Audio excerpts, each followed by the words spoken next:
No. Hello? Good morning, everyone.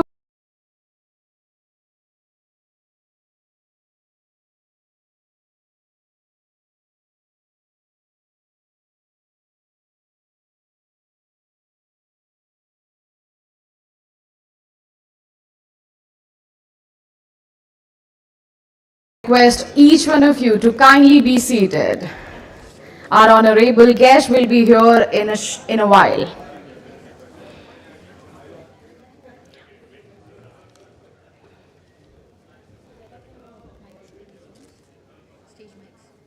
I don't think so. They require stage mics.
Uh, check, check, check.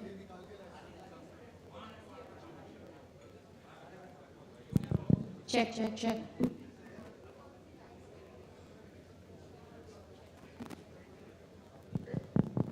Check, check, check. Check, check, check.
Good morning, everyone.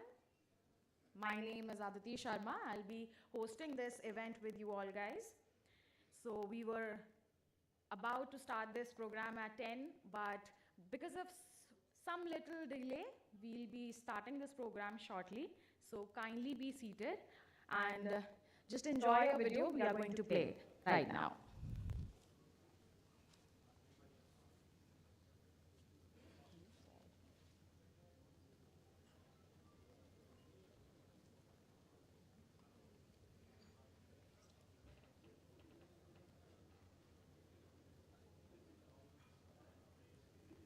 Bharat के दिल में जहाँ लहलहाते हैं हरे भरे खेत, जहाँ किसानों का गर्व फसलों के रूप में खिलखिलाता है, जहाँ नृत्य करती हुई एवं उल्लासित हरी भरी फसलें हैं, हम प्रतिबद्ध हैं अपनी भूमि पर अधिक उपज एवं बेहतर खाद्य गुणवत्ता प्रदान करने के लिए।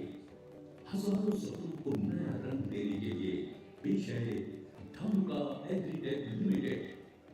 वर्ष 1980 में स्थापित धानुका एग्रीटेक लिमिटेड 56 वर्षीय धानुका समूह का एक भाग है और ये ऐसी कृषि रसायन कंपनियों में से एक है जो भारत में तेजी से अपनी पहचान बना रही है। नित नए कदमों, स्थिरता और वैश्विक सहयोग पर पर्याप्त रूप से ध्यान केंद्रित करने के साथ ही धानुका आज पूरे विश्व में कृषि रसायन उद्योग में एक विश्वसनीय ब्रांड के रूप में स्थापित हो गया है। हमारी कई प्रकार के अत्याधुनिक परिसरों में विद्यमान विभिन्न सुविधाओं जैसे पूरी तरह से सुसज्जित 3 एग्रोकेमिकल फॉर्मुलेशन परिसर, एक तकनीकी संयंत्र, एक अत्याधुनिक अनुसंधान केंद्र, 90 से अधिक उत्पाद, 30 से अधिक गोदाम और 6,500 से अधिक प्राथमिक और 80,000 से अधिक माध्यमिक वितरण चैनलों के एक अखिल भारतीय वितरण नेटवर्क के साथ आज धानुका 10 मिलियन से अधिक किसानों के जीवन में उपयोगी परिवर्तन लाने में सबसे अग्रणी है। आज पूरे विश्व में भारत कृषि रसायन के लिए सबसे तेजी से बढ़ते हुए मार्केट में से एक है, क्योंकि भारत विश्व में कृषि रसायन का 5वां सबसे बड़ा उत्पादक एवं चौथा सबसे बड़ा निर्यातक है। महामारी के बीच भारत में कृषि उद्योग अपनी शानदार प्रगति एवं समृद्धि का प्रदर्शन करते हुए आशा की किरण बनकर उठा है। इसने वैश्विक विनिर्माण केंद्र के रूप में भारत के लिए नए आयामों के लिए भी मार्ग प्रशस्त किए हैं। हम जो कुछ भी करते हैं उसके केंद्र में किसान के साथ हमारे मजबूत संबंध है। इसी विचार को और मजबूत करते हुए हमने हाल ही में इंडिया का प्रणाम हर किसान के नाम अभियान का शुभारंभ किया है, जो पूर्ण किसानों के लिए समर्पित है एवं हमारे समाज में उनके अतुलनीय योगदान को प्रणाम करता है। वर्ष 1997 में स्थापित किए गए फार्मास्यूटिकल विभाजन के साथ हमने एक नई यात्रा शुरू की। वर्ष 2020 में ऑर्किड फार्मास्यूटिकल के अधिग्रहण के साथ हमारा फार्मास्यूटिकल दुगने से अधिक बढ़कर $130 मिलियन हो गया है। इस अधिग्रहण से न केवल अमेरिका, यूरोप और जापान जैसे वैश्विक फार्मास्यूटिकल मार्केट में कंपनी ने अपनी उपस्थिति दर्ज कराई है, बल्कि कंपनी के मौजूदा पोर्टफोलियो के मूल्यों में भी वृद्धि हुई है। वैश्विक बाजार की जरूरत को पूरा करने के लिए हमने हाल ही में गुजरात के दहेज क्षेत्र में एक अत्याधुनिक तकनीकी संयंत्र शुरू किया है। आप सभी के सहयोग से ही हम और सशक्त होते हैं। हम कृषि के माध्यम से भारत का पुनर्निर्माण कर रहे हैं। हम धानुका एग्रीटेक लिमिटेड हैं और हम सभी किसानों एवं खाद्य सुरक्षा के सभी संस्थानों एवं व्यक्तियों को उनके अतुलनीय योगदान के लिए प्रणाम करते हैं।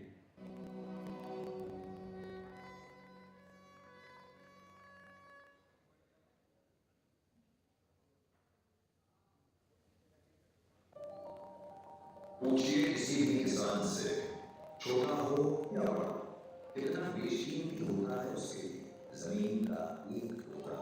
जमीन के उस टुकड़े में हर किसान अपने होता है। कड़कती धूप हो या आंधी तूफान, फसलों में खूब उगता है, फसलों के साथ सोता है, जानता है मौसम के मिजाज पर उसका बस नहीं है। मेहनत, लगन, उम्मीद, जुनून, बस यही उसकी जिंदगी है। सींचता है खेत को अपने पसीने से,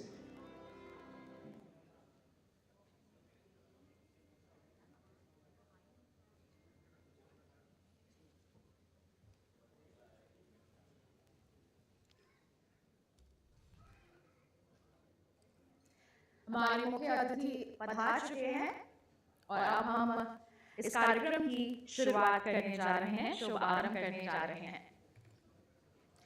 एक बार जोरदार तालियों के साथ स्वागत हो जाए हमारे मुख्य अतिथि महोदय का।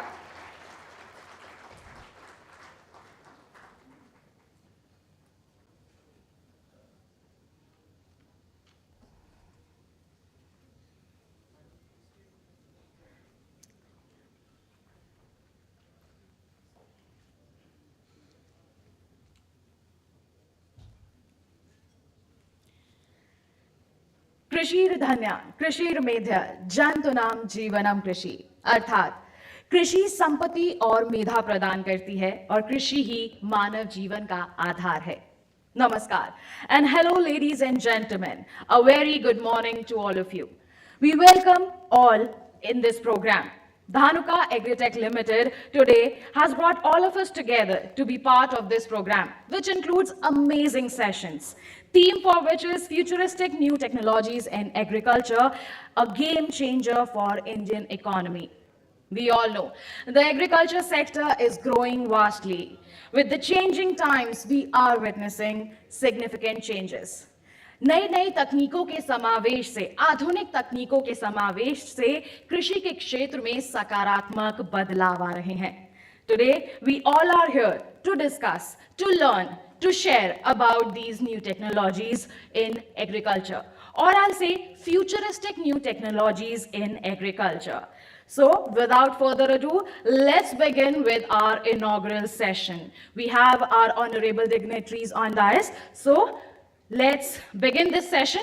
और भारतीय परंपरा है, शुभ कार्य की शुरुआत होती है दीप प्रज्वलन के साथ. So for the lighting of the lamp, I may request all our honorable dignitaries to kindly do the honor. Ladies and gentlemen, a big round of applause for our honorable dignitaries.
जोरदार तालियां हो जाएं।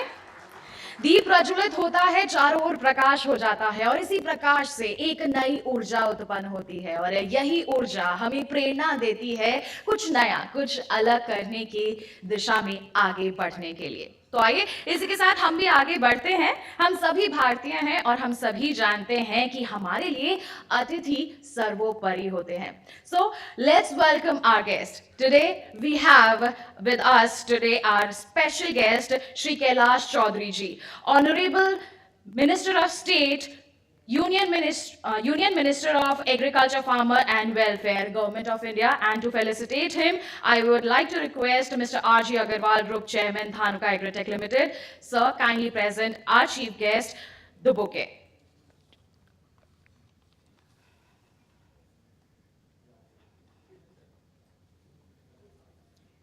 A big round of applause. प्रगति के पथ पर आगे बढ़ते रहने के उद्देश्य के साथ एक बेहद ही खूबसूरत मोमेंटो प्रदान करने के लिए हम मंच पर आमंत्रित करना चाहेंगे मिस्टर राहुल धानुका जी को, joint managing director Dhanuka agritech limited. Sir, kindly come up on stage and present this beautiful memento to our special guest.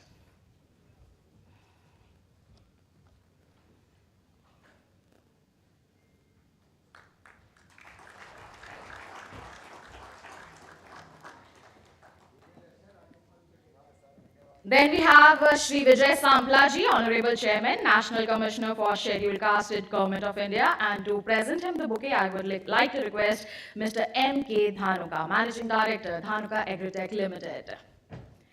A big round of applause for Mr. Vijay Samplaji and Mr. R.K. Dhanuka ji.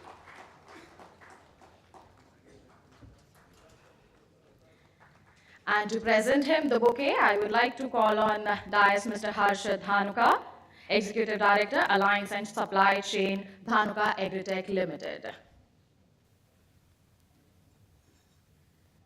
बेहद ही खूबसूरत memento जो ये प्रस्तुत करता है कि हम सभी आगे प्रगति के पथ पर बढ़ते चलें.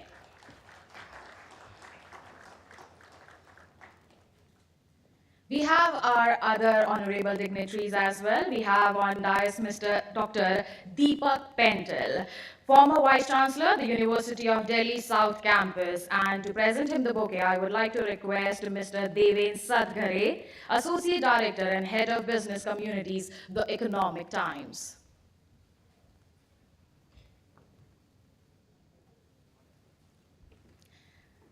स्वागत करते हैं तो इतनी शांति अच्छी नहीं लगती, कृपया तालियां जो हैं बजती रहें. And to present him the memento, I would like to request Mr. R.G. Agarwal, Group Chairman, Dhanuka Agritech Limited.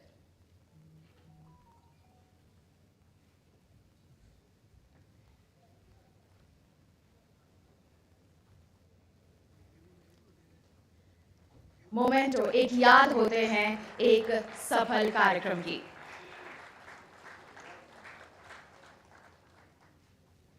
We also have with us Dr. R.S. Paroda, Founder, Chairman, TASK, former Secretary, DARE, and Director General, ICAR. So, to present him the bouquet, I would like to request Mr. Deven Sadghare, Associate Director and Head of Business Communities, The Economic Times.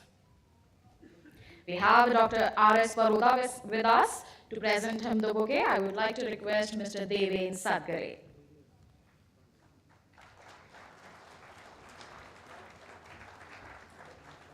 And for the memento, I would like to request again Mr. M.K. Dhanuka, Managing Director, Dhanuka Agritech Limited.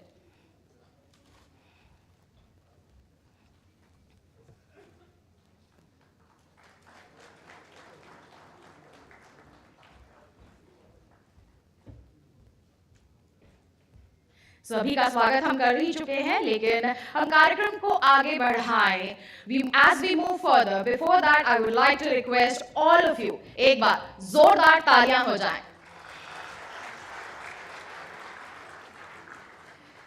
So now for the welcome address, I would like to invite Mr. R.G. Agarwal, Group Chairman, Dhanuka Agritech Limited.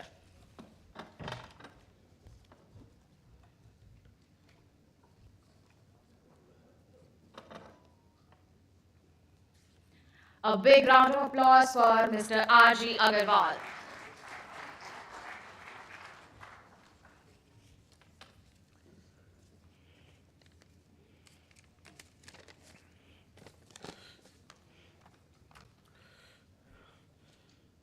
नमस्कार, good morning. आज के हमारे कार्यक्रम के मुख्य अतिथि श्री रामनाथ कोविंद जी अभी सुबह ज्वाइन नहीं कर पाए. वो दिन के सेशन में शायद आएंगे, उनको तबीयत ठीक नहीं थी, लेकिन हम उनके एब्सेंस में भी हार्दिक स्वागत करते हैं. Vijay Sampla ji, chairman, schedule caste and schedule tribe commission. हमारे बीच में हमारे कैलाश चौधरी जी, कृषि मंत्री, doctor Raj Paroda ji, doctor Deepak Pental ji, audience में बैठे हुए galaxy of scientist, farmers, government officials, media, because media does a great help in disseminating the message, students from various universities. मुझे बहुत खुशी हो रही है आप सबका आज इस कार्यक्रम में स्वागत करते हुए, क्योंकि जो आज की थीम है futuristic new technology in agriculture, A game changer for Indian economy. देखिए, एग्रीकल्चर हमें फूड देता है, किसान हमारा अन्नदाता है। मुझे कैलाश चौधरी जी की कही हुई एक बात याद आ रही है। एक प्रोग्राम में उन्होंने कहा था, जब भी हम किसान की बात कहते हैं तो एक गांव में गरीब किसान रहता था, और जब सेठ की बात कहते हैं तो एक गांव में अमीर सेठ रहता था। ये जो बात है, हम सबका फर्ज नहीं है कि किसान की गरीबी दूर होनी चाहिए। ये गरीबी दूर हो सकती है न्यू टेक्नोलॉजी। आज बिना टेक्नोलॉजी के हम आगे शायद ना बढ़ पाए। टेक्नोलॉजी की बात करते हैं तो मुझे याद आ जाती है अटल बिहारी वाजपेयी जी की, जिन्होंने सन 2002 में नेशनल साइंस कांग्रेस आईसीआर में बोलते हुए कहा था, उन्होंने जय जवान जय किसान के नारे में जय विज्ञान जोड़ा था। और हमारे आज के प्रधानमंत्री श्री नरेंद्र मोदी जी, उनका विजन तो कमाल का है। उन्होंने 2019 में लवली प्रोफेशनल यूनिवर्सिटी में बोलते हुए इसमें नारा जोड़ा था, जय अनुसंधान रिसर्च। अब तो हमारे लीडर्स ने हमको रास्ता तो बता दिया, अब उस रास्ते पे चलना या ना चलना ये तो हम लोगों का काम है। और खास तौर से हमारे वैज्ञानिक, जिन्होंने देश को बहुत कुछ दिया है। दीपक पेंटल साहब बैठे हैं, जिन्होंने देश में पहली जीएम मस्टर्ड का इजाद किया, और अभी पिछले साल ही उसके कमर्शियल ट्रायल की सम्मति मिली है। हम 1.25 लाख करोड़ का खाने का तेल बाहर से मंगाते हैं, उसमें जीएम है, वो हमें चलता है। लेकिन यहाँ पर पता नहीं क्या कारण है कि हमने उसको कमर्शियल नहीं करा, वरना शायद 1.25 लाख करोड़ जो हमारा फॉरेन एक्सचेंज बाहर जा रहा था, उसमें से हम कितना बचा लेते। भगवान कृष्ण ने भी गीता में कहा है, अन्नात् भवन्ति भूतानि पर्जन्यादन संभवः, यज्ञात् भवन्ति पर्जन्यो यज्ञ कर्म समुद्भवः। मतलब हम सारे प्राणी जमीन पर अन्न के ऊपर जिंदा हैं, और अन्न होता है बारिश से, और वर्षा होती है यज्ञ करने से। ये भगवान कृष्ण ने गीता में लिखा 5000 साल पहले। वर्षा यज्ञ करने से होती है, यज्ञ कर्म समुद्भव। और यज्ञ, ये भी यज्ञ ही है। आप लोग सब जो बैठे हैं, नई टेक्नोलॉजी के लिए बात कर रहे हैं, तो ये भी एक किस्म का यज्ञ है। और यज्ञ कर्म अच्छे लोग जो आप यहाँ बैठे हैं, उनकी सबकी सम्मति से अच्छा यज्ञ कर्म हो सकता है। मित्रों, खेती में या पेट के लिए पानी और अन्न, और आज अन्न के साथ हमने एक और जोड़ दिया, न्यूट्रिशियस। और ये साल तो मिलेट्स 2023 वर्ल्ड ओवर हमारे प्रधानमंत्री जी ने कहा मिलेट ईयर मनाया जा रहा है। तो आज हम सबको अपने बच्चों के लिए सोचना चाहिए कि सारा पानी हम खत्म कर जाएंगे, अपने बच्चों के लिए भी छोड़ेंगे। नॉर्थ इंडिया में बहुत से ब्लॉक्स ऐसे हैं जहां पानी डेंजर लेवल से नीचे जा चुका है, और वहां अगर हमने जो धान की खेती बंद नहीं करी तो शायद केप टाउन वाली हालत हमारे नॉर्थ इंडिया में भी हो सकती है। दोस्तों, मैं अपने बारे में 2 लाइन बताना चाहूंगा। हमारे परिवार में 100 साल से दिल्ली में कपड़े का काम होता था। मैंने 68 में ग्रेजुएशन की श्रीराम कॉलेज ऑफ कॉमर्स से। वो जैसा बिजनेस फैमिली में होता है कि बच्चे बिजनेस में पेरेंटल बिजनेस को ज्वाइन करते हैं, लेकिन मैंने अपने फादर से कहा मैं ये बिजनेस ज्वाइन नहीं करूँगा, मैं खेती के लिए काम करूँगा। और मैंने 1968 में फर्टिलाइजर से मार्केटिंग से अपना काम शुरू किया। जब वो लाल गेहूं, अमेरिका का सड़ा हुआ गेहूं भीख में मांग के खाते थे, बड़ा दर्द होता था अंदर। तुमने कहा इस दर्द को दूर करना है, और इस दर्द को दूर करने में सबसे पहला हरित क्रांति का बीज अगर सही मानों में देखा जाए तो लाल बहादुर शास्त्री जी ने बोया।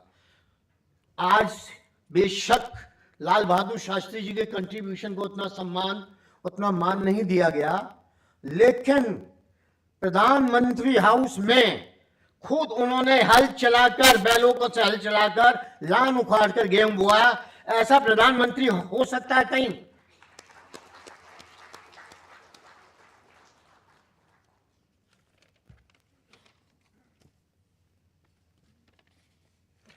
आज की कॉन्फ्रेंस न्यू टेक्नोलॉजीज के बारे में हो रही है, जिसमें सभी वैज्ञानिक लोग बात करेंगे।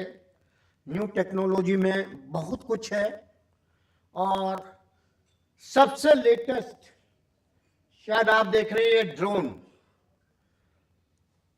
ये क्लाइमेट मीटर, ये सब नई टेक्नोलॉजी है जो किसान को बता सकते हैं कि कब उसको खेत में क्या एक्टिविटीज करनी है। तो मैं ज़्यादा नई टेक्नोलॉजीज पे ना बोलते हुए, लेकिन हमारे प्रधानमंत्री जी ने 2047 का विजन टारगेट तय कर दिया है कि जब देश की 100वीं सेंचुरी बनेगी तो उस समय हिंदुस्तान वर्ल्ड की नंबर 1 इकोनॉमी होगा। और ये टेक्नोलॉजी और हिंदुस्तान के लोगों की कमिटमेंट, इसको कोई रोक नहीं सकता मेरे हिसाब से। हमारे बीच में डॉक्टर राज सिंह परोड़ा जी, फॉर्मर डीजी सेक्रेटरी डेयर और चेयरमैन तास बैठे हैं।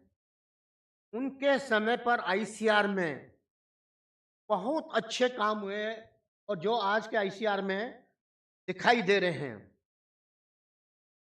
उनके काम से लाखों किसानों की जिंदगी में बदलाव आया। तो आज मुझे इनका स्वागत करते हुए बड़ी खुशी महसूस हो रही है।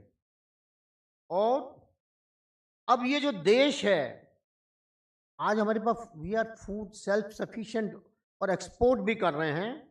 मैं समझता हूँ कि आने वाले समय में विश्व के लिए भारत एक फूड हब बनने जा रहा है, जो सारे विश्व को यहाँ से खाद्य पदार्थों का निर्यात करेगा। और पिछले साल भी हमारे देश ने कितना अनाज एक्सपोर्ट किया, जहाँ खाने को नहीं था, लोग भूखे मर रहे थे। और आज भी विदेशों में बहुत से कंट्री ऐसे हैं जो आज दाने दाने को मोहताज हैं। हमारे बीच में डॉक्टर दीपक पेंटल साहब बैठे हैं, वाइस चांसलर रहे दिल्ली यूनिवर्सिटी के, और इन्होंने जो मस्टर्ड वैरायटी पे काम किया, और अब शायद वो कमर्शियल रास्ता देखेगी। पहले मैंने वैज्ञानिकों का स्वागत करा, लेकिन हमारे जो आज के मुख्य अतिथि हैं श्री विजय सांपला जी, उन्होंने एक बहुत ही गरीब परिवार से अपना जन्म लेके और ऐसे ऐसे छोटे छोटे काम करके जो हम सोच भी नहीं सकते, आज वो अपने कार्य की वजह से इस पोजीशन पे पहुंचे हैं। वो पिछली सरकार में एमपी भी रहे, मिनिस्टर भी रहे सोशल वेलफेयर के, और आज भी वो चेयरमैन हैं। तो सबसे इम्पोर्टेंट इनकी पोजीशन है कैबिनेट मिनिस्टर की, शेड्यूल कास्ट कमीशन के लिए। और आज इनके पास कोई भी आ जाए किसी भी काम के लिए आधी रात को, कभी मैंने सांपला जी के मुंह से ना नहीं सुना कि भाई ये काम नहीं होगा या नहीं, हम नहीं सपोर्ट करेंगे। कोई भी चला जाए, सांपला जी ने हर किसी को सपोर्ट किया।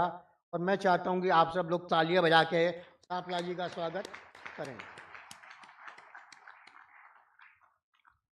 हमारे बीच में कृषि मंत्री कैलाश चौधरी जी विराजमान हैं। जब टिड्डी दल का अटैक हुआ था, ज़्यादा पुरानी बात नहीं है, 2 साल पुरानी, 3 साल पुरानी बात है, तब मैंने उनके साथ राजस्थान में जोधपुर से जैसलमेर के बीच में ट्रैवल किया था बाई रोड। एक गाड़ी में हम बैठे थे और एक गाड़ी में हमारे दवाई चल रही थी पीछे पीछे, और जहाँ जहाँ साहब ने कहा उन गाँवों में हमने दीमक को मारने की दवाई दी। आज जितना जल्दी ड्रोन की गाइडलाइंस अप्रूव की, 48 घंटे में ड्रोन की अप्रूवल कर दी गई, क्योंकि टिड्डी दल इतना भयानक था, अगर उसको नहीं रोका जाता वो गुड़गांव तक आ गया था, शायद दिल्ली भी पहुंच जाता। लेकिन कैलाश चौधरी जी और कृषि मंत्रालय के सपोर्ट से, तो मैं चाहूंगा उनका भी तालियों से स्वागत करें। देखिए, बात करने को तो बहुत कुछ है, लेकिन मैं अपनी बात इसी बात के साथ समाप्त करना चाहूंगा कि आज हमारे माननीय प्रधानमंत्री जी ने जो विजन दिया है और जो जो उन्होंने कहा, आज कंपेयर करें कि हमारे 9 साल के अंदर कितनी तरक्की हुई है। मैं गुड़गांव से सोना जाता था, 45 मिनट लगते थे, अब 15 मिनट में पहुंच जाते हैं। कितना आज लोगों का टाइम बच रहा है। Time is money.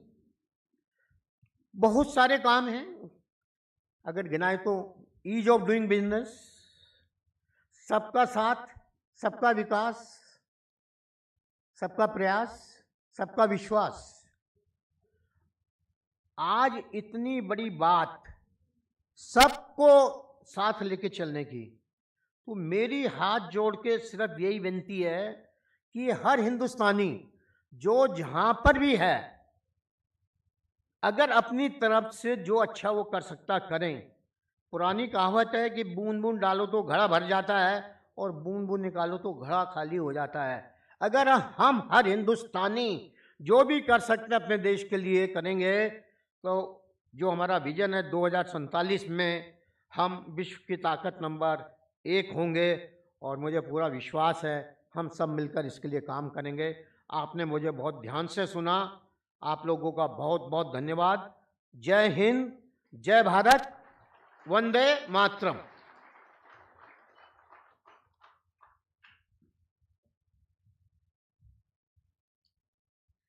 Thank you very much, sir. So, ladies and gentlemen, that was Mr. R.G. Agarwal, Group Chairman, Dhanuka Agritech Limited. And if I'll talk about him, he has more than 55 years of vast experience in the field of agrochemicals and pharmaceuticals and this industry since 1968. और ये उनके अनुभवों का ही नतीजा है कि इतने अमूल्य विचार उन्होंने अभी हम सभी के साथ साझा किए हैं। तो आइए आगे बढ़ते हैं। Let's move further, and now it's time for a beautiful presentation on scope and future of GM crops in bringing a paradigm shift in agriculture. And for the same, I would like to request Dr. Deepak Pental, former Vice Chancellor, the University of Delhi South Campus. And if I'll tell you about Dr. Deepak Pental, he has developed India's first genetically modified mustard hybrid DMH11, which has been cleared by GEAC, MOEF NCC and Government of India, and is undergoing post-release monitoring for commercial release. Please, big round of applause for Dr. Deepak Pental.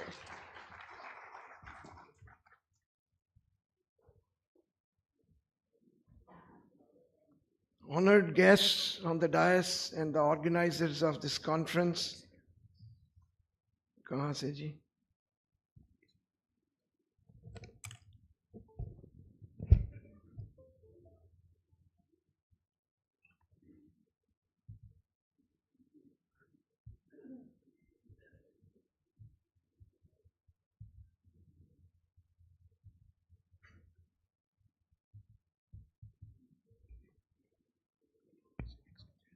ठीक है जी, ठीक है, thank you.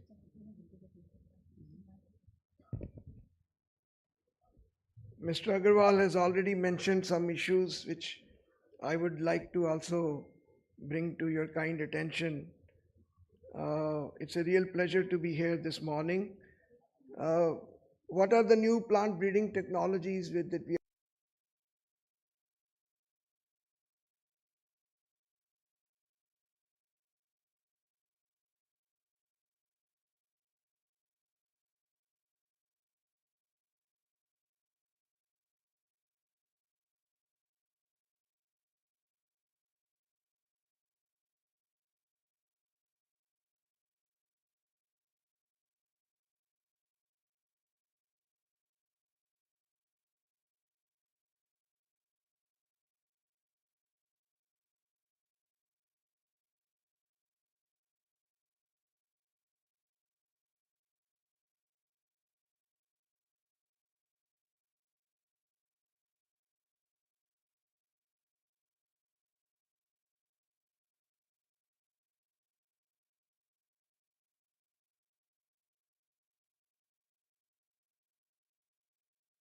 And so gene editing in 2012, everybody knows about Doudna and Charpentier's paper in Science, which elucidated this mechanism of CRISPR-Cas system.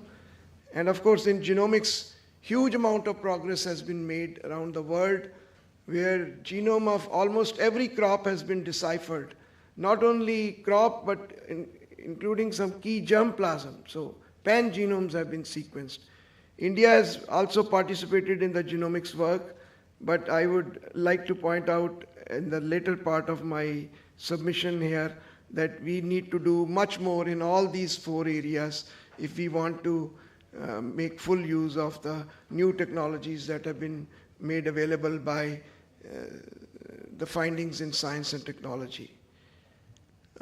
There has been some good, what about the GM crops? Because that's a very controversial area.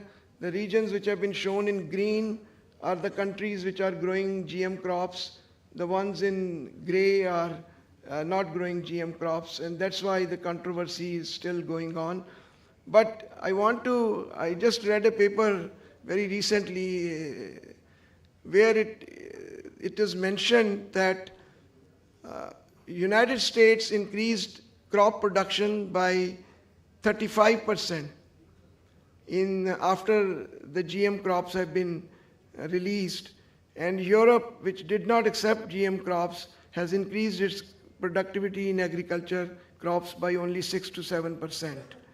So you can see that which part of the world you want to be with the US, Canada, South America, and with China, Australia, or you want to be with Europe, where the population is hardly increasing and they are hugely importing countries. So that is still the dilemma which is going on. We can see this dilemma here. BT cotton was released in 2002. And after that, after 20 years, our hybrid seed production technology has been given an environmental release. The case is still in the court, but I am sure the court will not interfere in the decision of the government, which has been taken after a lot of consideration and all kind of biosafety tests and so on. The other good news has been, and I want to compliment the central government for that, is that the biosafety guidelines for genome editing has been made simpler. And it has to be so, because the genome, we have been creating mutations by chemical mutagens and irradiation for the last 20, 30 years. Here we have a more precise method of creating mutation, and we are worried about that, what it will do. We were not worried about when we were irradiating the seed of the plants, how many mutations were being created in that crop or in that seed.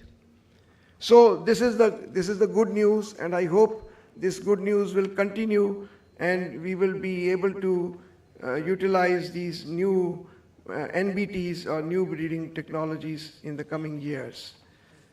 Mr. Agarwal very rightly mentioned that without technology you cannot develop. It's strange that we want technology in all other spheres of life. In electronics, in our cell phones, we want the latest technology.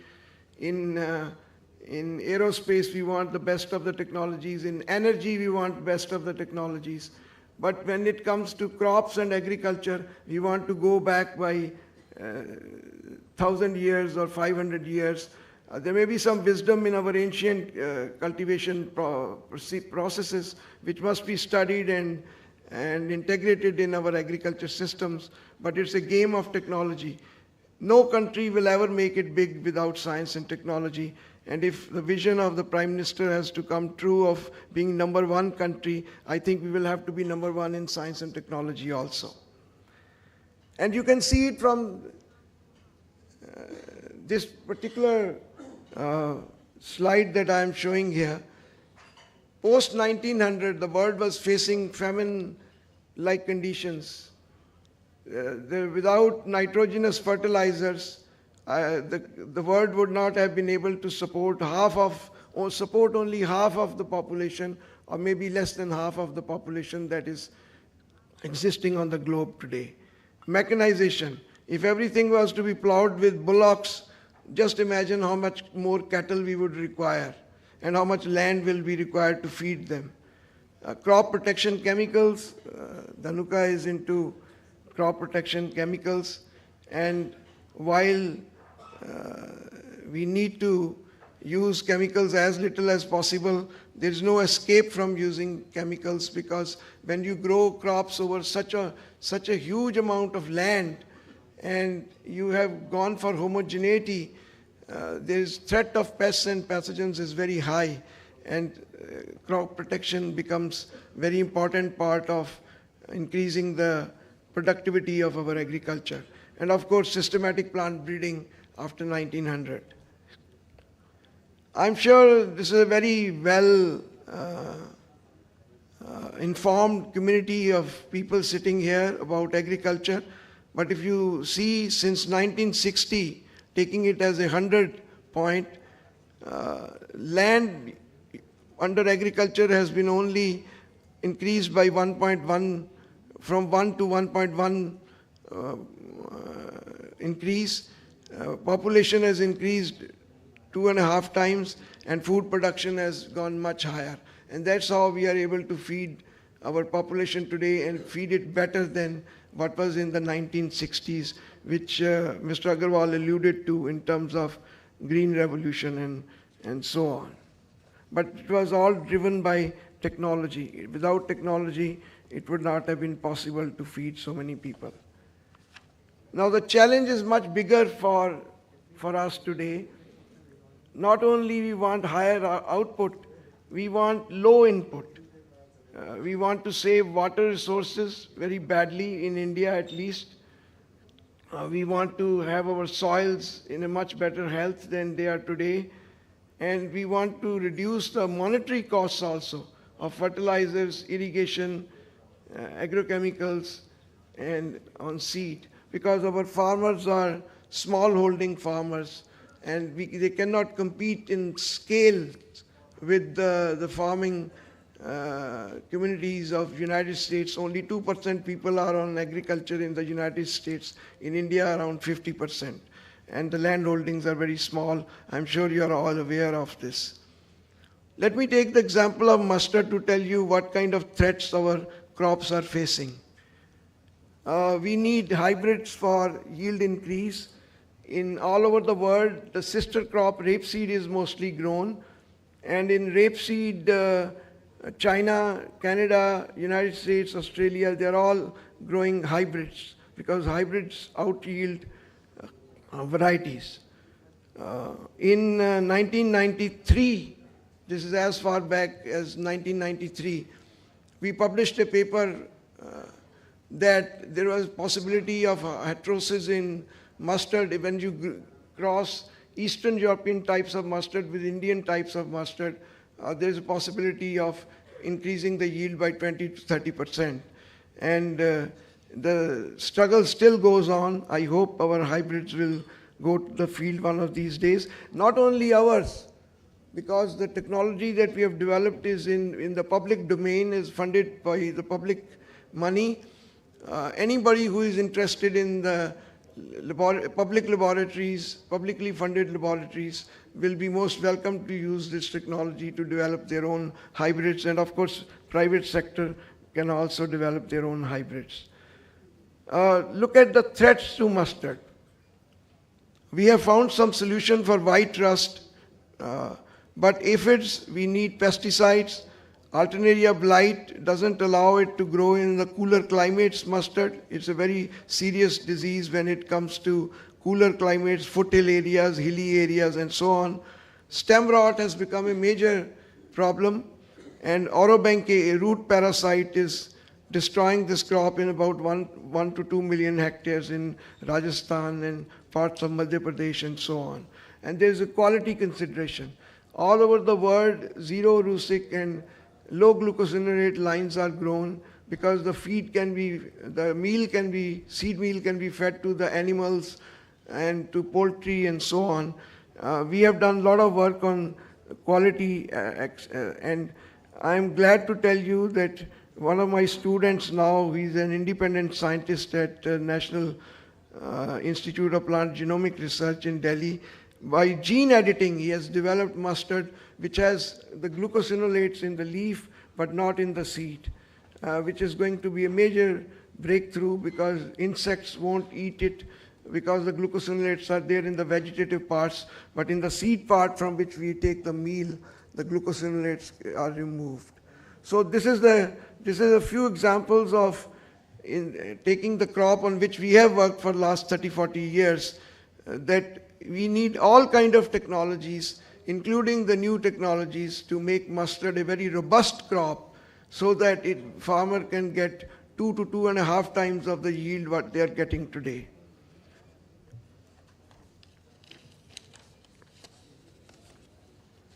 We understand threats to human health, but we find it very difficult to understand the threats to crop plants. This is the stem rot in the first slide, then alternaria blight, then white rust, then orobanche at the bottom, and aphids which can destroy the whole mustard crop if they are not sprayed with particular, with some fidicide. So where are we in these technologies? We are using molecular markers, but I think we need to do more in the marker-assisted breeding area. There are methods for speed breeding now, so we can do a lot of pre-breeding work in India today in all our crops to extend the genetic or to multiply or to improve the genetic base of our crops. This is non-controversial area, but I think we need to do more in this area of mapping traits and bringing precision breeding into our crops. For genetic engineering, we are very reluctant. As I mentioned to you, mustard is a second crop which has been given a go-ahead. I hope the government has taken a courageous step and it will go on, and more other crops, transgenic crops will also get an opportunity. Gene editing is a very powerful technique, but we have not discovered anything on gene editing. US has about 400 to 500 patents. China has similar number of patents. I think we don't have more than 1 or 2 patents in the area. That is how far we are lagging behind. And this is, it takes time to develop competency in people in a particular area. So I think the more we delay using these technologies, the more we get behind. And genomics area, I'm just finishing in 2 minutes. So the most important thing we have to do is objective-based breeding and finding optimal solutions, increased R&D intensity in our crops, and not wishful thinking. I think we have to curtail our wishful thinking about organic agriculture and regenerative agriculture. We have to find optimal solutions, adoption of all the new genetic new breeding technologies, and better human resource competency. This is an area which I want to leave the thought with you, very serious lacuna in our system. We produce about 5,000 PhDs in agriculture universities and institutes, but how many of them are competent to deal with these technologies? And we keep on hiring in agriculture research service from agriculture graduates only. I think we should open our hiring to people who are competent in these areas, and then only things will go forward. And finally, I have been saying it to the government, I will like to say it to this gathering also, we need to increase our percentage of GDP that we spend on R&D. It's way low, way below what other countries are doing. It has to be raised to 1% and then move on from there. Currently, it is about 0.65. That's not a good situation at all. Thank you very much for your attention.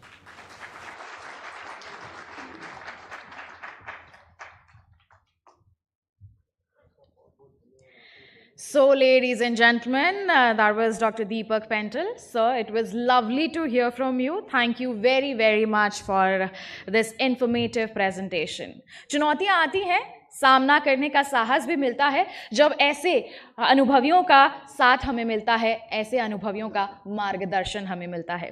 आइए बढ़ते हैं आगे. Let's move further. It's time to learn something about urgency for scaling new innovations for accelerating agricultural growth. And to enlighten this topic, I would like to request Dr. R.S. Paroda, Founder Chairman TAS, former Secretary DARE, and Director General ICAR. If I'll talk about Dr. R.S. Paroda, he's an architect of modern Indian agriculture research and education system. And he has been awarded with our prestigious Padma Bhushan Award in 1998. A big round of applause for Dr. R.S. Paroda.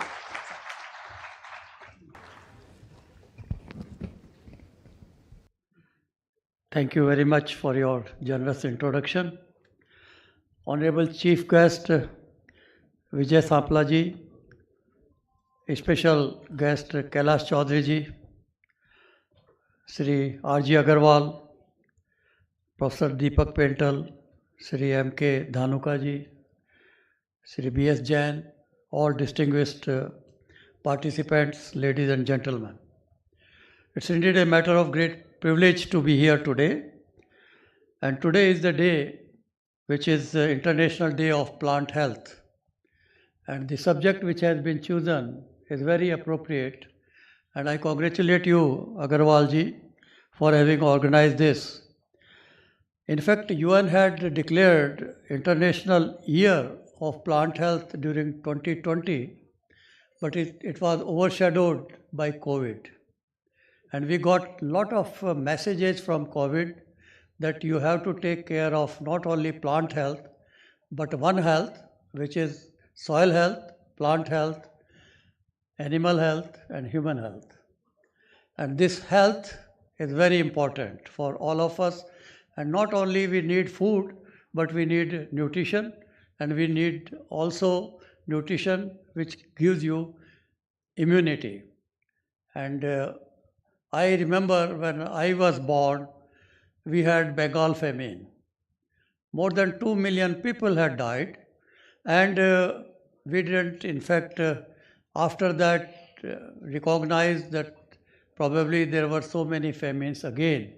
We thought we had left famines behind, but COVID has again brought forward the major message that you need to take care of your natural resources.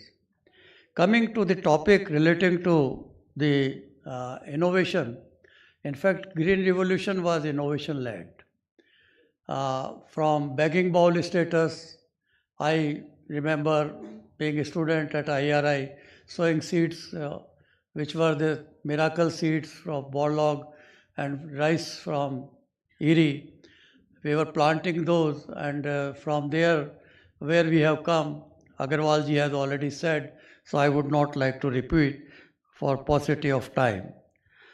But agriculture is very important for Indian economy. It contributes 18 to 20%.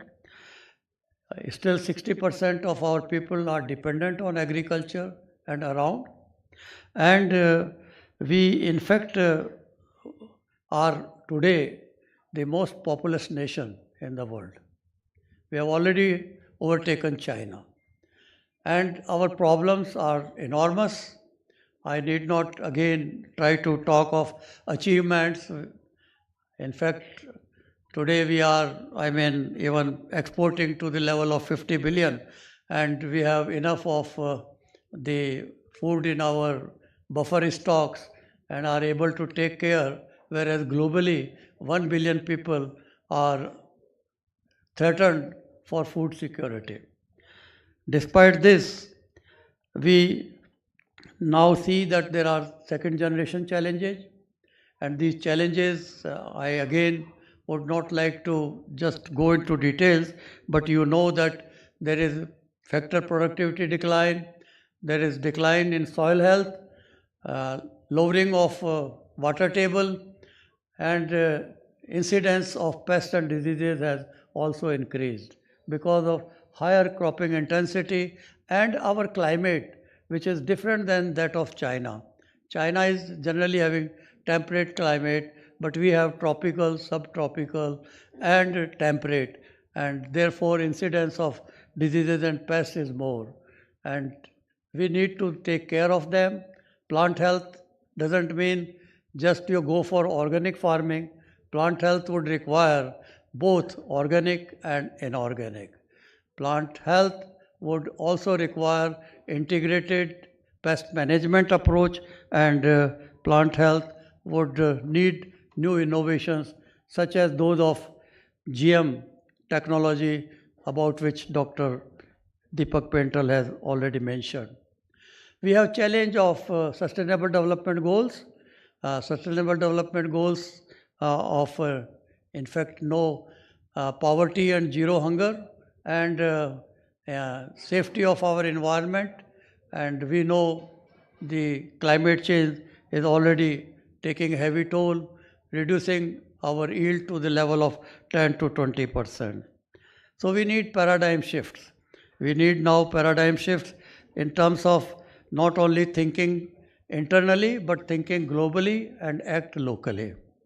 We also have to go from unipillar, which means genetic enhancement, to that of also natural resource management. So the twin pillar approach is now needed, and we have to not only think of crops, but we have to think of farming systems, crops, animals, fish, and forestry, etc. And we have to now lay greater emphasis on agriculture, not only for development, but agriculture for innovation, which are important for development. So agriculture, research and innovation becomes now focus, and innovations would require a new environment, a support, and there are innovations. And we would require support of the kind which was mentioned, that first Prime Minister said everything can wait, but not agriculture. Shastri ji talked about Jai Jawan, Jai Kisan. Then Atal Bihari ji, with whom I happen to work, said again Vigyan, added it, and then now Anusandhan, so research.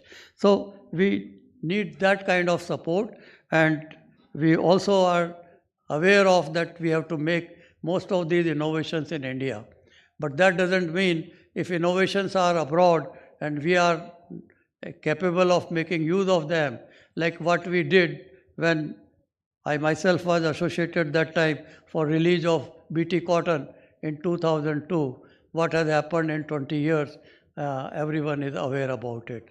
But then again there we need new innovations. If we don't have within India, if we can't make it, then there should not be any apprehension and policy jam or log jam, what you call, and try to adopt, whether it is BG2, RR event or other generation events. So we have to go for it. We have to think of good policy support, better institutions, better infrastructure, especially in those areas which were lagged behind or overcome by Green Revolution. We have to have better human resource, and we have to develop partnership with the private sector within our country, with the private sector, like what we have for pesticide, seed, fertilizer, and we have to also have partnership abroad. And in that respect, I feel that possibly we have to think the way US had thought about 50 years ago through Boyd-Dale Act, which they brought in for IP ownership, right, for innovations to universities and private sector together when conducted on university campuses. Now that kind of culture, corporate culture will be required. We have to think in the context of organizations like in Brazil, Embrapa, or in Malaysia, Mardi, where they are working hand in hand with private sector. And it is not giving technology when technology is ripe at the end. just to share with the private sector. It is to generate technology right from the beginning and build the required confidence and trust which is lacking presently. It requires therefore support from the government, and we need to have an aggressive integrated approach both for organic and inorganic aspects. I was chairman of pesticide registration committee, and that time the biopesticides were not being registered.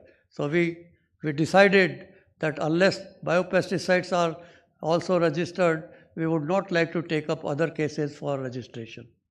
And then it happened, neem pesticide came in, and then there are many other biopesticides. But then, can we replace the chemical pesticides with biopesticide? How much we have been able to produce? We had the regional conference in Taiwan with regard to it, and came and found out that whether it is biopesticide or it is biofertilizer, hardly 5% even not produced in the countries. So how will you replace? And then if the chemicals are safe, which we have been using, as Dr. Deepak Pental said, we have been importing. If we are importing soybean, if we are importing maize, which is GM, and we are then using them as food for our use, then what is the hitch in terms of not using them and allowing our farmers to cultivate? These are the technologies for the smallholder farmers. People used to say in cotton, the prices of seed will be higher, but 12 million hectare area covered all under BT cotton, and that too by smallholder farmers. So the issue is not that once if the technology is good, we have to then not enter into the issues like we have to control the price of the seed, we have to not provide support to the private sector, we have to also monitor the licensing system, which is between the two separate organizations. Now, I also would like to conclude, I think my time is up, as it is reflected, that we need to scale innovations. Time has come. Whether it is soil, we have to improve soil health. We have to go for conservation agriculture. Globally, conservation agriculture has been used now more than 200 million hectare. Countries like Brazil, Argentina, Canada, USA, Australia, all have gained. And our conservation agriculture has not reached the dryland area to make these grey areas green.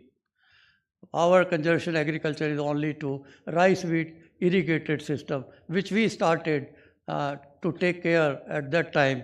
And nobody at that time believed that without cultivating the fields, you can after rice grow wheat, or after wheat you can grow rice. Because you need that technology, and you need the equipments, and you need these equipments to reach to the farmer, and every farmer cannot buy them. So government has to think of some models. The involvement of youth. Youth is required to be motivated to provide better knowledge to the farmer. And for innovation to reach the end user, we need to bridge this gap of, and that's where the private sector role becomes very, very important.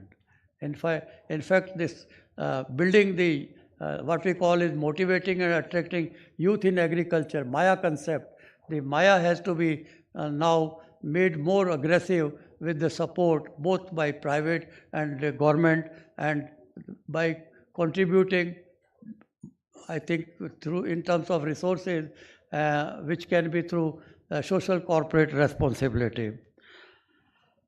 Government has to accelerate micro irrigation.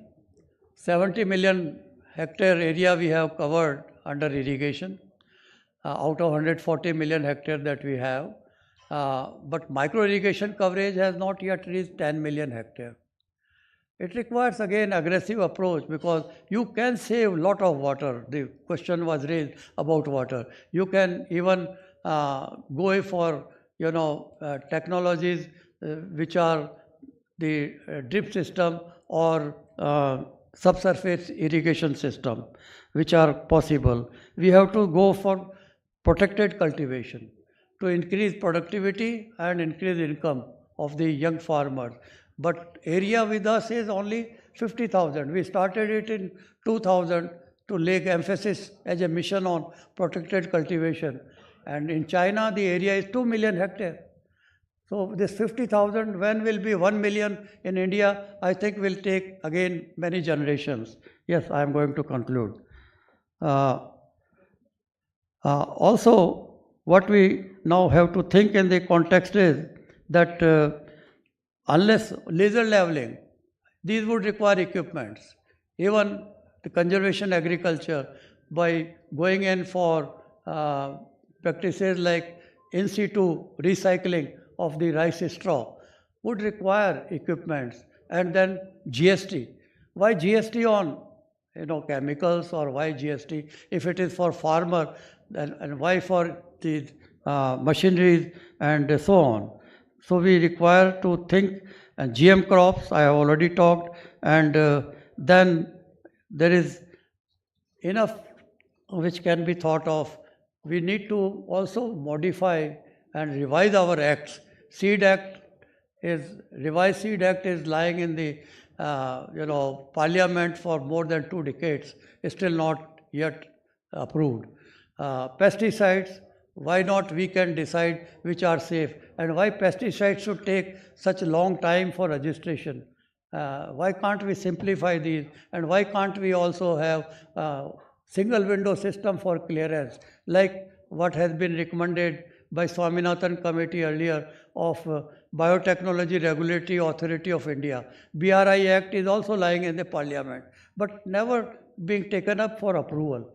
We require to have a different strategy if we need to really move forward and be number one and contribute 1 trillion out of 5 trillion that our Prime Minister has targeted from agriculture, which is contributing 18 to 20%, then we have to have an aggressive approach for scaling innovation. And for scaling innovation, it is not only government which has to do, private sector has to come hand in hand, and we really can make a difference.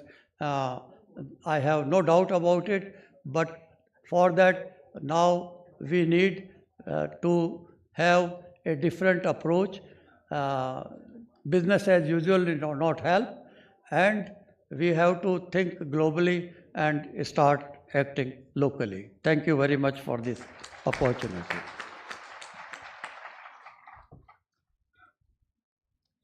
Thank you very much, Dr. R.S. Paroda. We are grateful to have the opportunity to hear your thoughts, and this will surely going to encourage us with our future events. So, ladies and gentlemen, that was Dr. R.S. Paroda. So now it's time to hear from our Honorable Union Minister of State, Ministry of Agriculture and Farmers Welfare, Shri Kailash Chaudhary ji. If I'll talk about him, Shri Chaudhary is an astute politician and is currently serving as Minister of State for Agriculture and Farmers Welfare. Please, sir.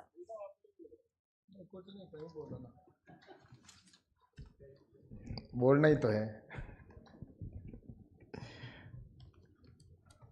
आज के इस महत्वपूर्ण कार्यक्रम में हमारे मध्य विराजमान हैं अनुसूचित आयोग के चेयरमैन आदरणीय श्री विजय चापला जी, साथ ही हमारे बीच में विराजमान हैं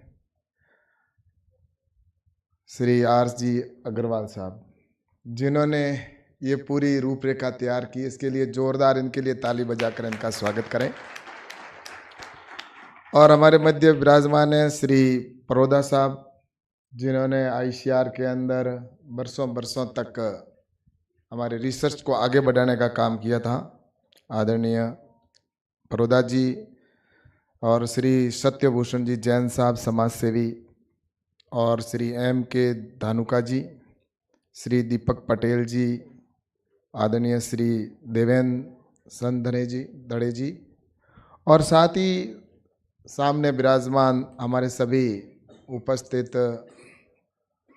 साइंटिस्टगण, सभी उद्योग से जुड़े हुए उद्योगपतिगण, हमारे सभी किसान बंधु और उपस्थित सभी हमारे स्टूडेंट्स, मीडिया के बंधुओं, सबसे पहले तो मैं आप सबको बहुत बहुत धन्यवाद देता हूं कि आप सभी उपस्थित हुए और कृषि के बारे में सभी हम विचार विमर्श कर रहे हैं। और विशेषकर धानुका जी का बहुत बहुत आभार प्रकट करूंगा कि उन्होंने ये कार्यक्रम आयोजित किया। और ये कार्यक्रम पहली बार नहीं, इनका मैं कई कार्यक्रमों में मेरा जाना हुआ है और ये करते रहते हैं ऐसे कि कृषि को कैसे हम आगे बढ़ाएं। तो मैं अभी बैठा बैठा धानुका जी को कह रहा था, मैंने कहा धानुका जी अब तो बहुत उम्र हो गई, अब क्या ज़्यादा ऐसा इतना क्यों इसमें लगे हो, काफ़ी हो गए, अब तो बच्चों को काम सौंप दो। तो इन्होंने जो बात कही बहुत अच्छी कही कि मेरी ज़िंदगी का जो लास्ट क्षण होगा तब तक भी मैं इस देश की सेवा के लिए जो भी कुछ करूं मैं करता रहूंगा। तो मैं आभार प्रकट करूंगा, आपका बहुत बहुत धन्यवाद। आपकी सोच को, जो प्रधानमंत्री नरेंद्र मोदी जी की सोच है देश को विकसित राष्ट्र बनाना, उस सोच को आगे बढ़ाने का काम हम सब मिलकर करेंगे। अभी बात हुई 2047 में भारत को विकसित राष्ट्र बनाना है, तो ये कल्पना जब प्रधानमंत्री जी ने सोची, हम विकासशील विकासशील विकासशील की बातें तो लगातार कई वर्षों से करते आए, लेकिन विकसित भारत बनाना है तो उसमें प्रत्येक व्यक्ति का योगदान होगा, तभी विकसित भारत बनेगा, जिसमें चाहे वो उद्योग से जुड़े लोग हों, चाहे किसान हो, चाहे वह दूसरे कोई भी वर्ग से हो, हर व्यक्ति का अपने अपने क्षेत्र में योगदान होगा, तभी जाकर हमारा भारत है वो विकसित राष्ट्र बनेगा। और हम सभी यहाँ पर बैठे किसानों की चिंता कर रहे हैं, और जब यहाँ पर चर्चा परोदा साहब और सभी कर रहे थे तब मैं मन ही मन सोच रहा था कि अब भारत को विकसित राष्ट्र बनाने से कोई नहीं रोक सकता, क्योंकि पढ़े लिखे मेरे युवा साथी है वो कृषि की ओर आगे बढ़ने लगे हैं। आज यहाँ जितने इस सभागार में बैठे मैं देख रहा हूं कि सभी पढ़े लिखे लोग हैं। पहले एक टाइम था जो पढ़े लिखे लोग होते थे वो कृषि की ओर जाना पसंद ही नहीं करते थे। धानुका जी ने भी कहा कि मेरे पिताजी ने कहा, फिर मेरे उनके मन में कुछ और था, मैंने कृषि की पसंद किया, लेकिन एक्चुअल में वास्तव में कृषि को लोग छोड़ रहे थे। और एक समय तो ऐसा था ही, जब भारत आजाद हुआ था उस समय तो कृषि का योगदान जीडीपी के अंदर था वो लगभग 50% से अधिक था, लेकिन धीरे धीरे दूसरे सेक्टर के अंदर तो काम होता गया, देश के सरकारों ने भी ध्यान दिया, लेकिन कृषि के ऊपर उतना ध्यान नहीं दिया गया जितना देना चाहिए था। जो टेक्नोलॉजी और जिस तरह से अभी सब कर रहे हैं वैसा अगर उस समय किया होता तो शायद देश आज विकसित भारत में इस जीडीपी के अंदर सबसे ज्यादा योगदान कृषि का होता। हम सब जानते हैं घी दूध की नदियां बहती थी, कहते हैं हमारे गांवों के अंदर किसी को व्यक्ति को बाहर जाना ही नहीं पड़ता था, हर चीज गांव के अंदर ही सारी मिलती थी। अगर लकड़ी का काम करने वाला है तो वहीं पे मिल जाता था, बर्तन का काम करने वाला उसी गांव में मिलता था, वैसे ही दूध के काम कर है तो दूध सबके घर पे मिलता था। तो किसी गांव के व्यक्ति को भी बाहर जाना नहीं पड़ता था और वो वहां पर करते थे।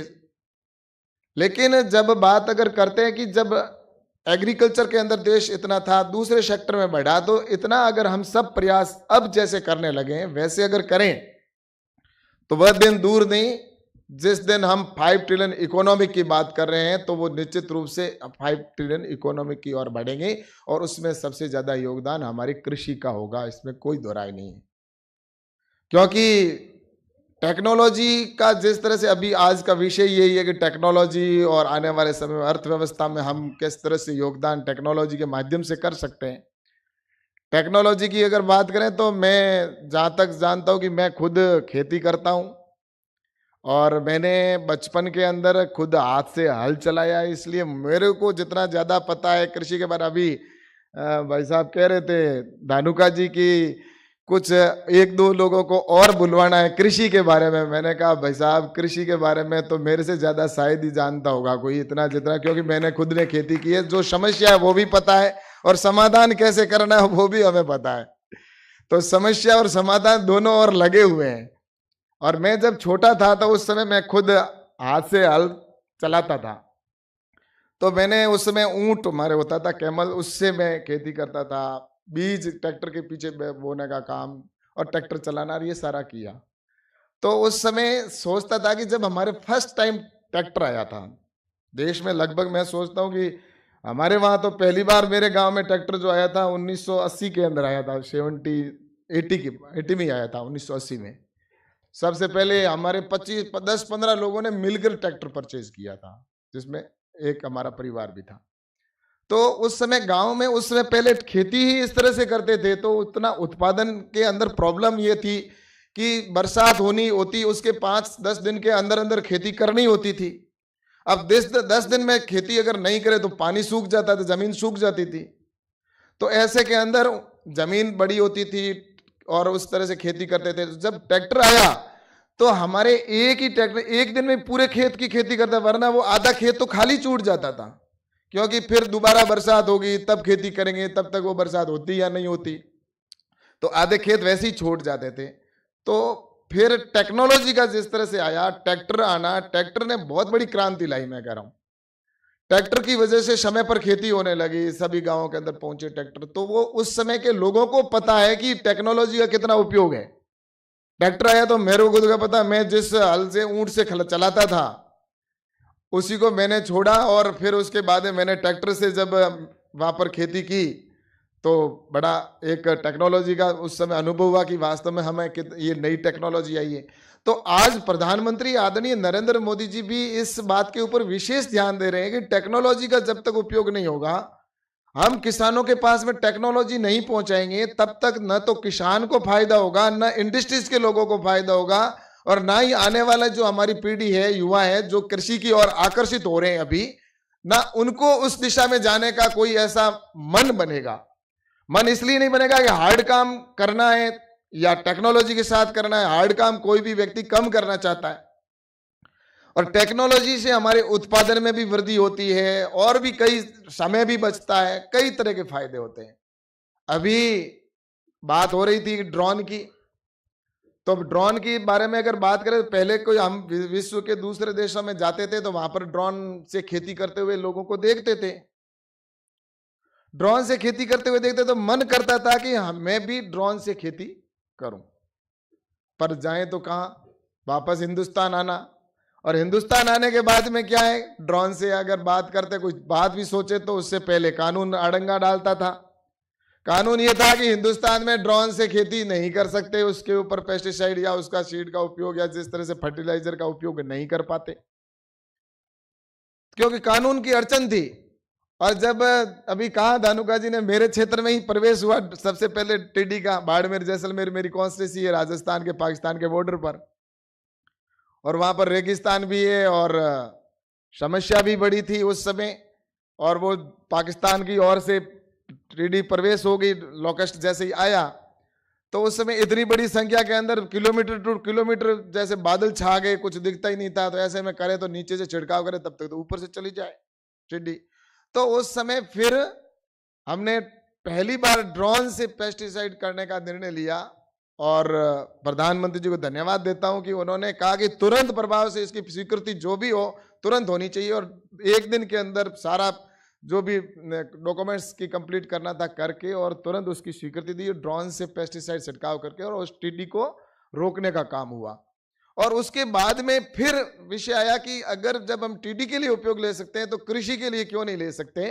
और फिर टिड्डी आज ड्रोन टेक्नोलॉजी के माध्यम से उसकी परमिशन मिली। आज देश भर के अंदर सभी जगह पर लगभग हमें ड्रोन देखने को मिल रहे हैं खेती के अंदर। ये बड़ा अचीवमेंट है, समय बचेगा इससे, समय के साथ में उसका पैसा भी बचेगा, और उसके बाद में जो पेस्टिसाइड किसान अपने जहर को शरीर पे लेके चलता था, वो जहर से उसको मुक्ति मिलेगी। अब उसको वो ड्रोन से, और वो जितने आवश्यकता है उतना ही उसके ऊपर पेस्टिसाइड जाएगा। तो इन सारी चीजों को लेकर ड्रोन टेक्नोलॉजी को लाना, और उसमें सरकार की ओर से सब्सिडी का भी प्रावधान किया गया। आज अगर जैसे कोई संस्था है तो उस संस्था को, सरकारी संस्था है तो उसको 60% सब्सिडी का प्रावधान है। ऐसे एफपीओ बनाए तो एफपीओ के लिए 75% सब्सिडी का प्रावधान रखा है। और ऐसे ही अगर कोई इंडिविजुअल किसान लेता है तो उसके लिए 40% सब्सिडी का प्रावधान है। महिलाओं के लिए 50% सब्सिडी का रखा है। तो इस तरह से हर विषय में कि किसी तरह से टेक्नोलॉजी पहुंचे। और मैं आपको बताना चाहूंगा कि हमारा जो मैकेनाइजेशन का काम था 2014 में प्रधानमंत्री जी ने जो उप मिशन प्रारंभ किया था, और उस उप मिशन के अंदर आज लगभग कितने 33 लाख के आसपास उपकरण है वो किसानों तक पहुंचाने का काम हुआ। और उसके साथ ही किसानों के लिए उसमें सब्सिडी का भी प्रावधान किया। और जैसा कि इसके अंदर 18,824 जो है देश भर के अंदर जो हमारे ये कस्टम हायरिंग सेंटर भी स्थापित किए गए, और जिसका परिणाम ये है कि आज लगातार गांवों के अंदर टेक्नोलॉजी पहुंच रही है, हमारे मैकेनाइजेशन के उपकरण है वो पहुंच रहे हैं। उसमें सब्सिडी का भी रखा, अगर कोई 10 लाख रुपए तक लेता है अगर, तो उसके अंदर 80% की सब्सिडी है, और अगर कोई वो नॉर्थ ईस्ट का है तो 95% सब्सिडी का प्रावधान किया है। तो ऐसे ही अगर कोई एग्रीकल्चर के अंदर मान लो वो अगर उसके अंदर अगर 2.5 करोड़ रुपए तक का अगर वो कम्युनिटी के अंदर मिलके अगर कोई किसान लेते हैं तो उसमें 2.5 करोड़ तक के उपकरण खरीदे जा सकते हैं, जिसमें 40% की सब्सिडी 1 करोड़ के आसपास सब्सिडी का है। तो इस तरह से कुल मिलाकर सरकार की ओर से लगातार प्रयास यही है कि सरकार के प्रयास है, लेकिन जब तक हम सब मिलकर इस काम को नहीं करेंगे तब तक मैं सोचता हूं कि इस तक नहीं पहुंच पाएंगे जो हमारा लक्ष्य है। और आज हम सब टेक्नोलॉजी का सहारा लेकर और टेक्नोलॉजी का उपयोग करते हुए, और जो आज चाहे इसमें हमारे और नेचुरल फार्मिंग का विषय हो या अभी मिलेट्स ईयर चल रहा है हमारा, तो मिलेट्स ईयर जब चल रहा है तो मिलेट्स ईयर के अंदर युवाओं के अंदर प्रस्ताव रखा। उस समय उद्देश्य यही था हमारा कि हमारे इससे किसानों को भी लाभ होगा और किसानों के साथ साथ स्वास्थ्य की दृष्टि से भी इसका बेनिफिट मिलेगा। तो टेक्नोलॉजी के साथ में जब हम इस तरफ मिलेट्स की ओर जाएंगे तो मिलेट्स के अंदर भी हम टेक्नोलॉजी का उपयोग करके और अर्थव्यवस्था के सुधार करने के लिए निश्चित रूप से एग्रीकल्चर के अंदर बड़ा उपयोग हो सकता है। और मैं आप सबसे एक और आग्रह करना चाहूंगा यहाँ पर कि हमें ऐसा एक क्षेत्र और चुनना होगा जिस पर हमें काम करने की आवश्यकता है। देश भर के अंदर अभी एग्रीकल्चर जैसे पंजाब हरियाणा, उसमें अगर खेती के अंदर देखा जाए तो अब वो एक इस लेवल तक पहुंच गया है, यील्ड के क्षेत्र में हो चाहे उत्पादन के क्षेत्र के अंदर हो, वो उस स्थान तक पहुंचा जहां से अगर अपन साइंटिस्ट और सारे ही प्रयास कर ले, किसान प्रयास कर ले, तो ज्यादा से ज्यादा अगर हाई जा सकते हैं तो 5, 7, 10% और परोदा साहब पहुंच सकते हैं। लेकिन जो ड्रेन फेड एरिया है जहां पर मान लो एक बरसात के ऊपर आधारित है, वो क्षेत्र इस देश का लगभग 40% है। 40% में सिर्फ बरसात पर खेती होती है। वहां पर अगर हम टेक्नोलॉजी को लेकर चले जाएं और वहां पर टेक्नोलॉजी से किसान अगर बरसात के आधार पर पानी को इकट्ठा करने का सिस्टम हो जाए, या पानी जो उसके अंदर पॉली हाउस, ग्रीन हाउस जैसे प्रेसिशन एग्रीकल्चर का उपयोग, वहां पर किसान को सरकार की ओर से सपोर्ट मिले, और प्राइवेट प्लेयर्स जिस तरह से या संस्थाएं किस तरह से उनको मोटिवेट करे, किसानों को सपोर्ट करे, अगर इस तरह से अगर करेंगे तो वो क्षेत्र है वहां पर गुंजाइश बहुत ज्यादा है। वहां पर हम जस्ट 1.5 गुना दुगना कर सकते हैं उत्पादन को 40% के अंदर। एक छोटा सा मैं आपको उदाहरण देना चाहूंगा कि जैसे अभी हमारे आईसीआर ने और कुछ प्राइवेट कंपनियां या अन्यों ने जिस तरह से हाइड्रोजेल तैयार किया, अब हाइड्रोजेल है तो हाइड्रोजेल 2 बरसात का काम तो लगभग पूरा कर सकता है। अगर पानी की बरसात के ऊपर आधारित है और बरसात एक हुई, दूसरी बरसात मान लो समय पे नहीं हुई तो किसान को नुकसान होता है। इसमें अधिकतर जैसे फसल बीमा है, सरकार का लगभग पिछले 5 साल के अंदर 1,25,000 से अधिक करोड़ रुपए का तो क्लेम देना पड़ा। अगर वो पैसा अगर हमारा इधर आ जाए तो उसमें यील्ड में भी वृद्धि होगी, वो नुकसान भी बचेगा। तो इस तरह से वो एक सेक्टर है, उसमें अधिक उसमें काम हम कर सकते हैं। और जैसा कि प्रेसिशन एग्रीकल्चर अगर करते हैं तो ऐसे क्षेत्र में खारे पानी की भी कमी नहीं है, बरसात का पानी भी स्टोरेज कर सकते हैं, बहता पानी रोक सकते हैं, और उसके अंदर जो अगर आरओ करके भी हम प्रेसिशन एग्रीकल्चर अगर खेती कर रहे हैं तो भी उसमें प्रॉफिट होता है। तो इस तरह से हम उसके अंदर कर सकते हैं। तो ये एक ऐसा सेक्टर है, इसके ऊपर सरकार की भी पॉलिसी अभी बन रही है, और निश्चित रूप से उसके अंदर मैं सोचता हूं कि जब पॉलिसी फाइनल होगी तो आपके आने वाले समय में इस क्षेत्र के अंदर, कृषि के अंदर हम उत्पादन के अंदर निश्चित रूप से और वृद्धि करेंगे, और टेक्नोलॉजी का निश्चित रूप से उससे लाभ होगा। अब टेक्नोलॉजी की बात करें तो पशुपालन के अंदर भी बहुत टेक्नोलॉजी आ गई। अब तो पशुपालन हमारा सबसे बड़ा किसान के लिए हो या आम आदमी के लिए प्रॉफिट का, चाहे वो बिजनेसमैन हो तो वो भी उसमें कर सकता है। और किसान भी उसके अंदर कर सकता है, वैल्यू एडिशन करके वो काम कर सकते हैं। तो इसके अंदर पशुपालन के अंदर भी मैं आपको बताऊं अगर, तो अभी हमारे जैसे कि साइंटिस्टों ने जो सीमेन तैयार किया, पहले हमारे क्या, मैं भी किसान हूं, हमारे भी घर पे 100 गायें होती थी, पहले 1000 के आसपास भेड़ें हुआ करती थी, खेती करते थे। तो गायें जब होती थी तो एक समस्या रहती थी कि ये बैल होगा, उसको क्या करेंगे। अब बैल होता है तो वो बैल को तो या तो बेचो, तो इतना अभी वो स्थिति नहीं है, तो इसलिए कि बैल का उपयोग नहीं होता था, इसकी वजह से सड़कों पर छोड़ दिया करते थे लोग। और उसका वो सोचते थे कि अगर बैल, और वो इसके मन में भी एक किसान के ये रहता कि बैल पैदा होते ही उसके चेहरा उतर जाता था, थोड़ा सा डाउन होता था, और बछड़ी पैदा होती तो उसके खुशियां मनाते थे, ये चीज होती थी। बछड़ी होगी तो बहुत उसके घर पे आसपास में दावत भी देते थे कि मेरे बछड़ी हुई है, लेकिन बछड़ा होता था तो थोड़ा ऐसा सोचता था कि बछड़ा है, फिर उसका वो पाल नहीं है। लेकिन अभी साइंटिस्टों ने जिस तरह सीमेन का हमारा तैयार हुआ, अब बछड़ी ही पैदा होगी, तो जब बछड़ी पैदा होगी तो किसानों का आकर्षण उसकी ओर बढ़ा है कि किसान अब पशुपालन की ओर ध्यान देने लगा है। सरकार ने भी इसके ऊपर ध्यान दिया कि हमारे इसको बढ़ा दें, क्योंकि दूध के अंदर हम आज लगभग हर क्षेत्र के अंदर आप आत्मनिर्भर हुए। और पहले जैसा कि अभी दूध की अगर मैं बात कर रहा हूं, तो सरकार ने यह भी स्कीम शुरू की है कि अगर 4 करोड़ रुपए तक का अगर पशुपालन के अंदर अगर कोई प्रोजेक्ट लगाता है तो उसमें 4 करोड़ में 2 करोड़ की सब्सिडी है। 4 करोड़ रुपए का अगर कोई गाय या भैंस लेना चाहता है और उसका सारा उसके अंदर सिस्टम रहता है, मान लो उसने अगर कोई वो अपना गोबर गैस का प्लांट लगाना चाहे, या उसके लाइट पैदा करना चाहे, सैलरीज तैयार करनी चाहे, या उसके साथ ही दूध दही या उसका प्रोसेसिंग शेड, और वो सारा उसके अंदर इंक्लूड है, और 200 गायें उसमें प्रोजेक्ट में कम से कम होनी चाहिए। ऐसे 4 करोड़ के अंदर 2 करोड़ की सब्सिडी है। कोई छोटा किसान है वो अगर 1 करोड़ का लगाए तो उसके अंदर 50 लाख की सब्सिडी है, और 10 साल की किस्तों में पैसा देना है उसको, और 3% ब्याज की छूट का भी इसमें रखा है।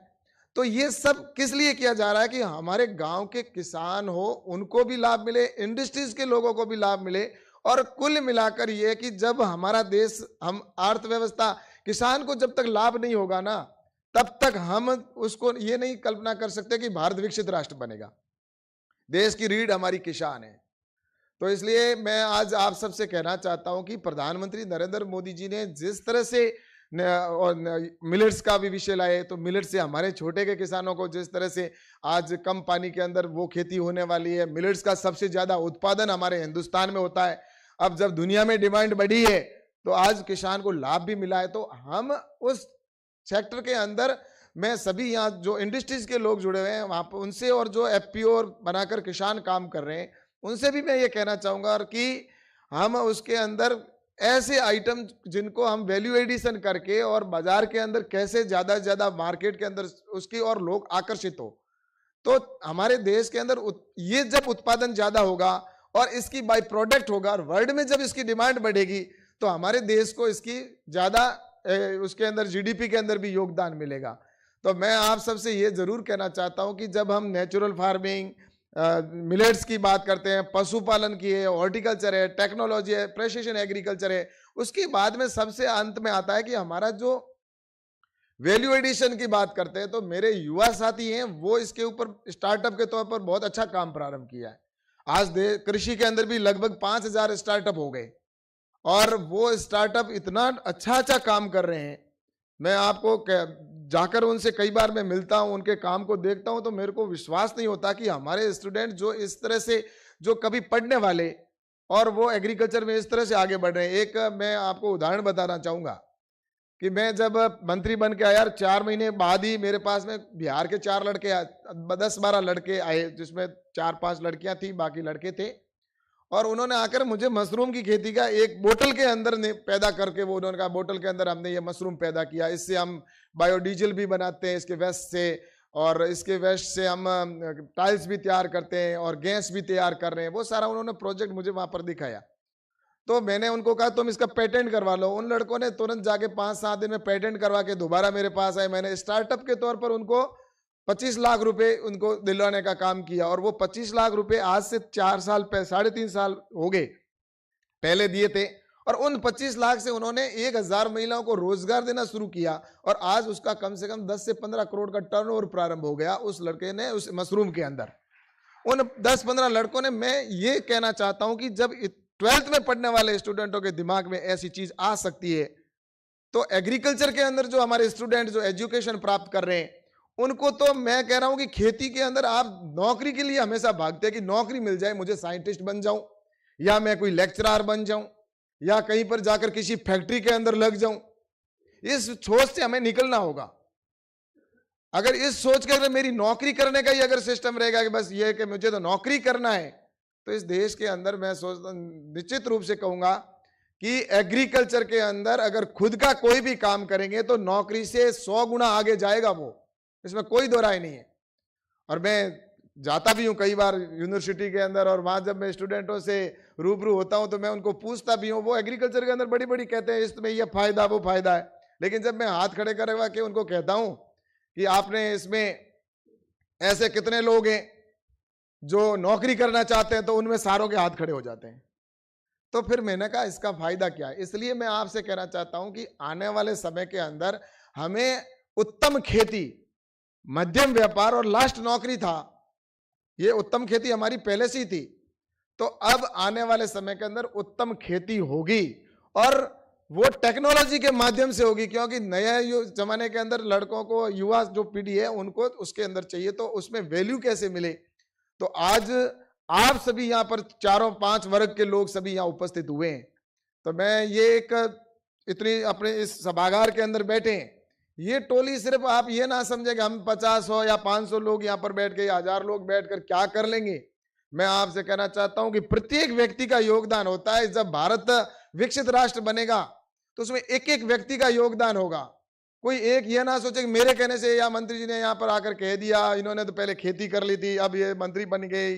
मैं तो ये कहना चाहता हूं कि मैं लास्ट तक कुछ इनको सीखता हूं, और हर आदमी जीवन के अंतिम समय तक कुछ न कुछ सीखेगा ही सीखेगा। ये नहीं सोचे कि मैं पूर्ण अपने आप में हो गया हूं।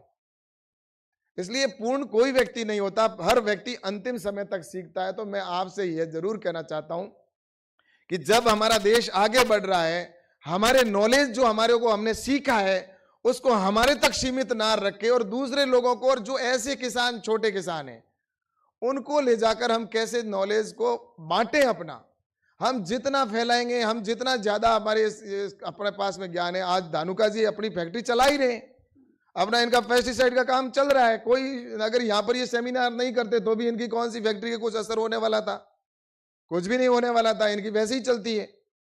लेकिन मेरा ये कहना है कि जब हम सब यहाँ पर इकट्ठे हुए तो अपनी चिंता ना करके और पड़ोसी की भी चिंता करें, और हमारे देश के किसानों को, और जितना वो खड़ा मजबूत होगा, वो जितना मजबूत होगा उतना ही हमारी इंडस्ट्रीज भी मजबूत होगी, हमारी इकोनॉमी भी मजबूत होगी। और हमारे साइंटिस्ट हैं वो तो रिसर्च करते ही रहते हैं, बिल्कुल उनके रिसर्च की वजह से ही आज हम इतने स्थान तक पहुंचे। कभी हम दूसरे देशों के ऊपर निर्भर थे, आयात पर निर्भर रहा करते थे। अभी ये भी कहा कि हल को प्रधानमंत्री जी को चलाना पड़ा, एक दिन का उपवास रखना पड़ा, ये सारी स्थितियां थी। लेकिन किसानों की मेहनत और साइंटिस्टों के रिसर्च ने यह कर दिखाया कि आज हम आत्मनिर्भर हो गए, हम आत्मनिर्भर बने हैं।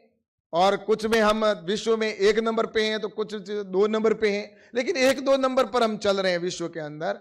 तो ये बहुत बड़ा अचीवमेंट है। लेकिन इसको और आगे बढ़ाने के लिए हमारे रिसर्च भी लगातार निश्चित रूप से होते रहें, और टेक्नोलॉजी भी नीचे तक जाए, और इंडस्ट्रीज के लोग भी है वो भी इस तरह से अगर हम सब मिलकर सपोर्ट करके और किसान को आत्मनिर्भर बनाएंगे तो अपने को भी बेनिफिट हमें ज्यादा होगा। देश को सबसे पहले हमारे लिए फर्स्ट नेशन होना चाहिए। और मैं आपको ये बताकर बात पूरी करूंगा कि हर व्यक्ति का योगदान किस तरह से, जब प्रधानमंत्री जी कहते हैं कि सबका साथ, सबका विश्वास है, सबका विकास, सबका प्रयास, और सभी के प्रयासों से संभव होगा।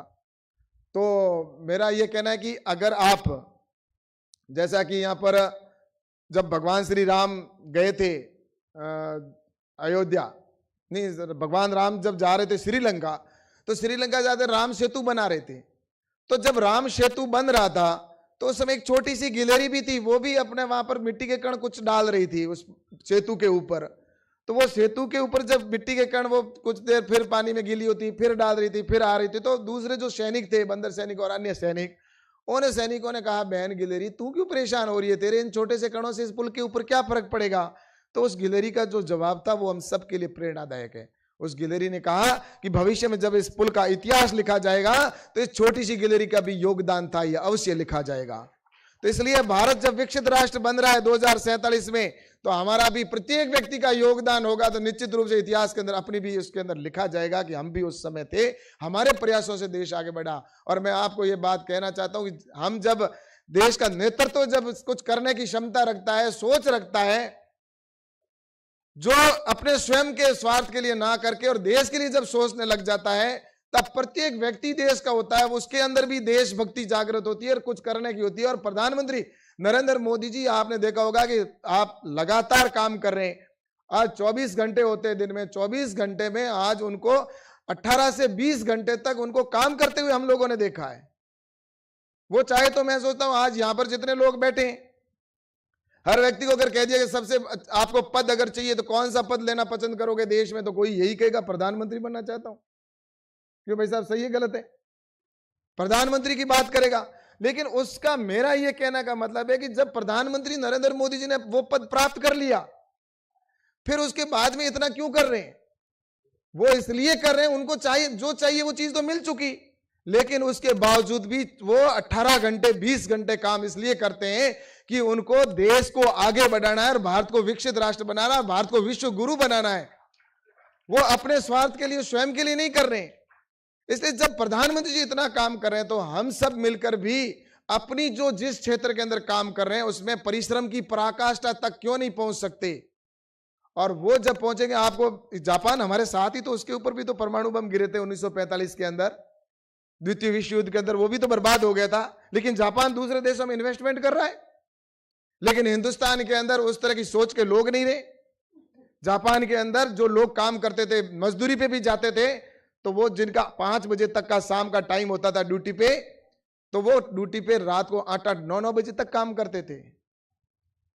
और जब किसी हिंदुस्तान के व्यक्ति ने जाकर पूछा, भाई तुम रात को, ये भी तुम्हारा तो 5 बजे ऑफिस का टाइम हो गया और तुम रात को भी 10 बजे, 8-8, 9-9 बजे तक काम कर रहे हो, क्या बात है? तब उन्होंने कहा, उनका जो जवाब था वो हम सबको सुनना चाहिए। उन्होंने कहा कि जो 5 बजे तक हम काम करते हैं वो हमारे स्वयं के लिए और अपने पेट के लिए करते हैं, लेकिन बाकी के 4 घंटा एक्स्ट्रा काम करते हैं वो देश के लिए करते हैं। तो उन्होंने हर गांव में उस समय टेक्नोलॉजी को लेके गए। उस समय अमेरिका के प्रधानमंत्री, राष्ट्रपति जो थे, उन्होंने उसी समय स्किल डेवलपमेंट का काम उस समय प्रारंभ किया। उन्होंने स्टार्टअप जो अब हम लाए, वो उस समय उन्होंने गांव-गांव के अंदर स्टार्टअप का काम प्रारंभ करवा दिया था। उन समय सरकारों ने सपोर्ट किया, जिस तरह से अभी एफपीओ बनाकर किसान को गांव में सपोर्ट किया जा रहा है, वैसे ही गांवों के अंदर आज हमारे स्टार्टअप को जिस तरह से सपोर्ट किया जा रहा है। तो उस ऐसा पहले नहीं हुआ। अगर होता तो अमेरिका कर सकता है, तो हिंदुस्तान क्यों नहीं कर सकता? आज अमेरिका मेड इन जापान की वस्तु को हम पहले खरीदते हैं। तो ये मेरा आपसे कहना है कि, और वहां उस समय ऐसा नहीं कि वहां पर उस समय उनके विरोध करने वाले लोग नहीं होते थे, मांगे उनकी भी होती थी, लेकिन हिंदुस्तान में अपना क्या होता था? हिंदुस्तान में ऑफिस जाने वाला व्यक्ति 5 बजे का समय है तो वो 3 बजे घड़ी देखना शुरू कर देता था और 4 बजे ऑफिस छोड़ के निकल जाता। फाइल चाहे पढ़ी है तो पढ़ी है।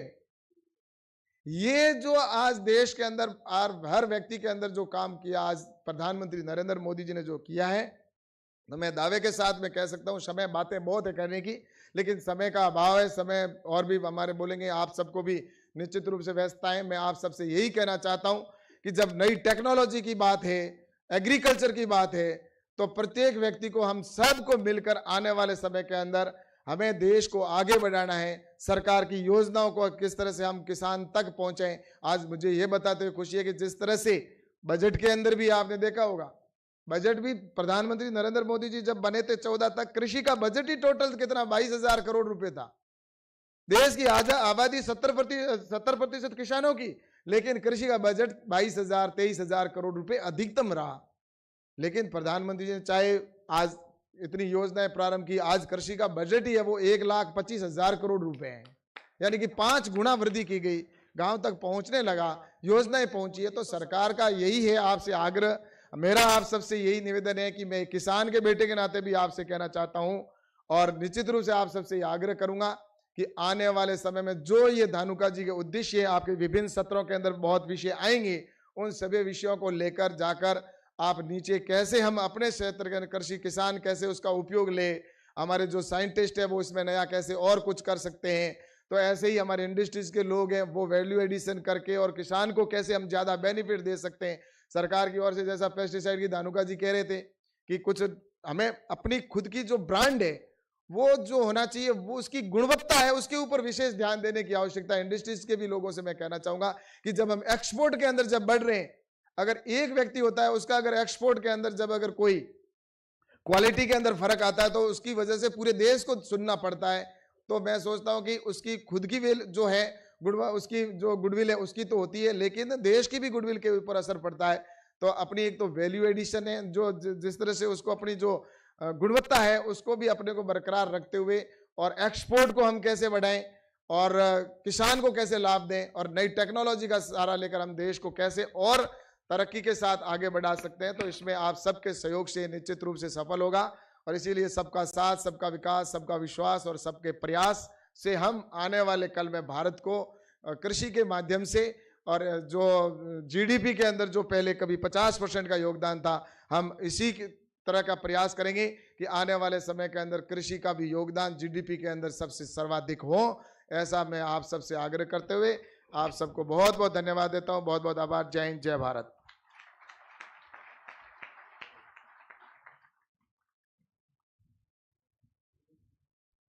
सबका साथ और सबका विकास सार्थक जरूर होगा अगर हमें आप जैसे अनुभवी महोदय का मार्गदर्शन मिलता रहेगा। बहुत बहुत धन्यवाद महोदय, आपने अनुभव आपने हम सभी के साथ साझा किए, अपने विचारों से हम सभी का मार्गदर्शन किया। बहुत बहुत धन्यवाद आपका। तो हम सभी जानते हैं कि कृषि के क्षेत्र में अगर हमें आगे बढ़ना है, विकास करना है, तो उसके लिए शोध बहुत जरूरी होते हैं। शोध होते हैं, अनुसंधान होते हैं, लेकिन उनमें सकारात्मक परिणाम तभी मिलते हैं जब उनका क्रियान्वयन जमीनी स्तर पर किया जाता है, और यह संभव तभी होगा जब किसानों तक उनकी जानकारियां पहुंचेंगी, और किसानों तक जानकारियां पहुंचाई जाती हैं पुस्तकों के माध्यम से। और आज के हमारे इस कार्यक्रम में भी पुस्तकें हमारे किसानों को समर्पित की जा रही हैं, यानी कि अब बारी आती है रिलीज ऑफ बुक्स की। और इसके लिए I would like to request our honourable guest Shri Kailash Chaudhary ji, honourable union minister of state, ministry of agriculture and farmer welfare, and Shri Vijay Sampla ji, honourable chairman, national commissioner of Scheduled Caste Government of India. And if I'll talk about the books, here are the details. There are 3 total books. First book is Technological Advances and Enabling Policies for Crop Protection, Drivers for a Paradigm Shift in Crop Production and Farmers' Income. Please, a big round of applause. The second one is The Truth Behind the Myths and Insightful Looks at India's agrochemical industry. And if I'll talk about the third one, the third book is Cancer Chronicles, Debunking Myths and Revealing Realities in Malwa, Punjab. A big round of applause, everyone. The 3 books are being released today in this program. So it's time for the special address now, and for the same I would like to request Shri Vijay Sampla ji, Honorable Chairman, National Commission for Scheduled Caste, Government of India. If I'll talk about him, Shri Vijay Sampla ji served as Minister of State for Social Justice and Empowerment in India from 2014 to 2019. He is a former Member of Parliament from Hoshiarpur, Lok Sabha constituency. He won the 2014 Indian General Election as a Bharatiya Janata Party candidate. His political journey began with his election as Sarpanch of Sophie village in Jalandhar district. Due to his astute political and philanthropic vision, he was bestowed upon with several key responsibilities in Punjab state. A big round of applause for our special guest, Shri Vijay Sampla ji.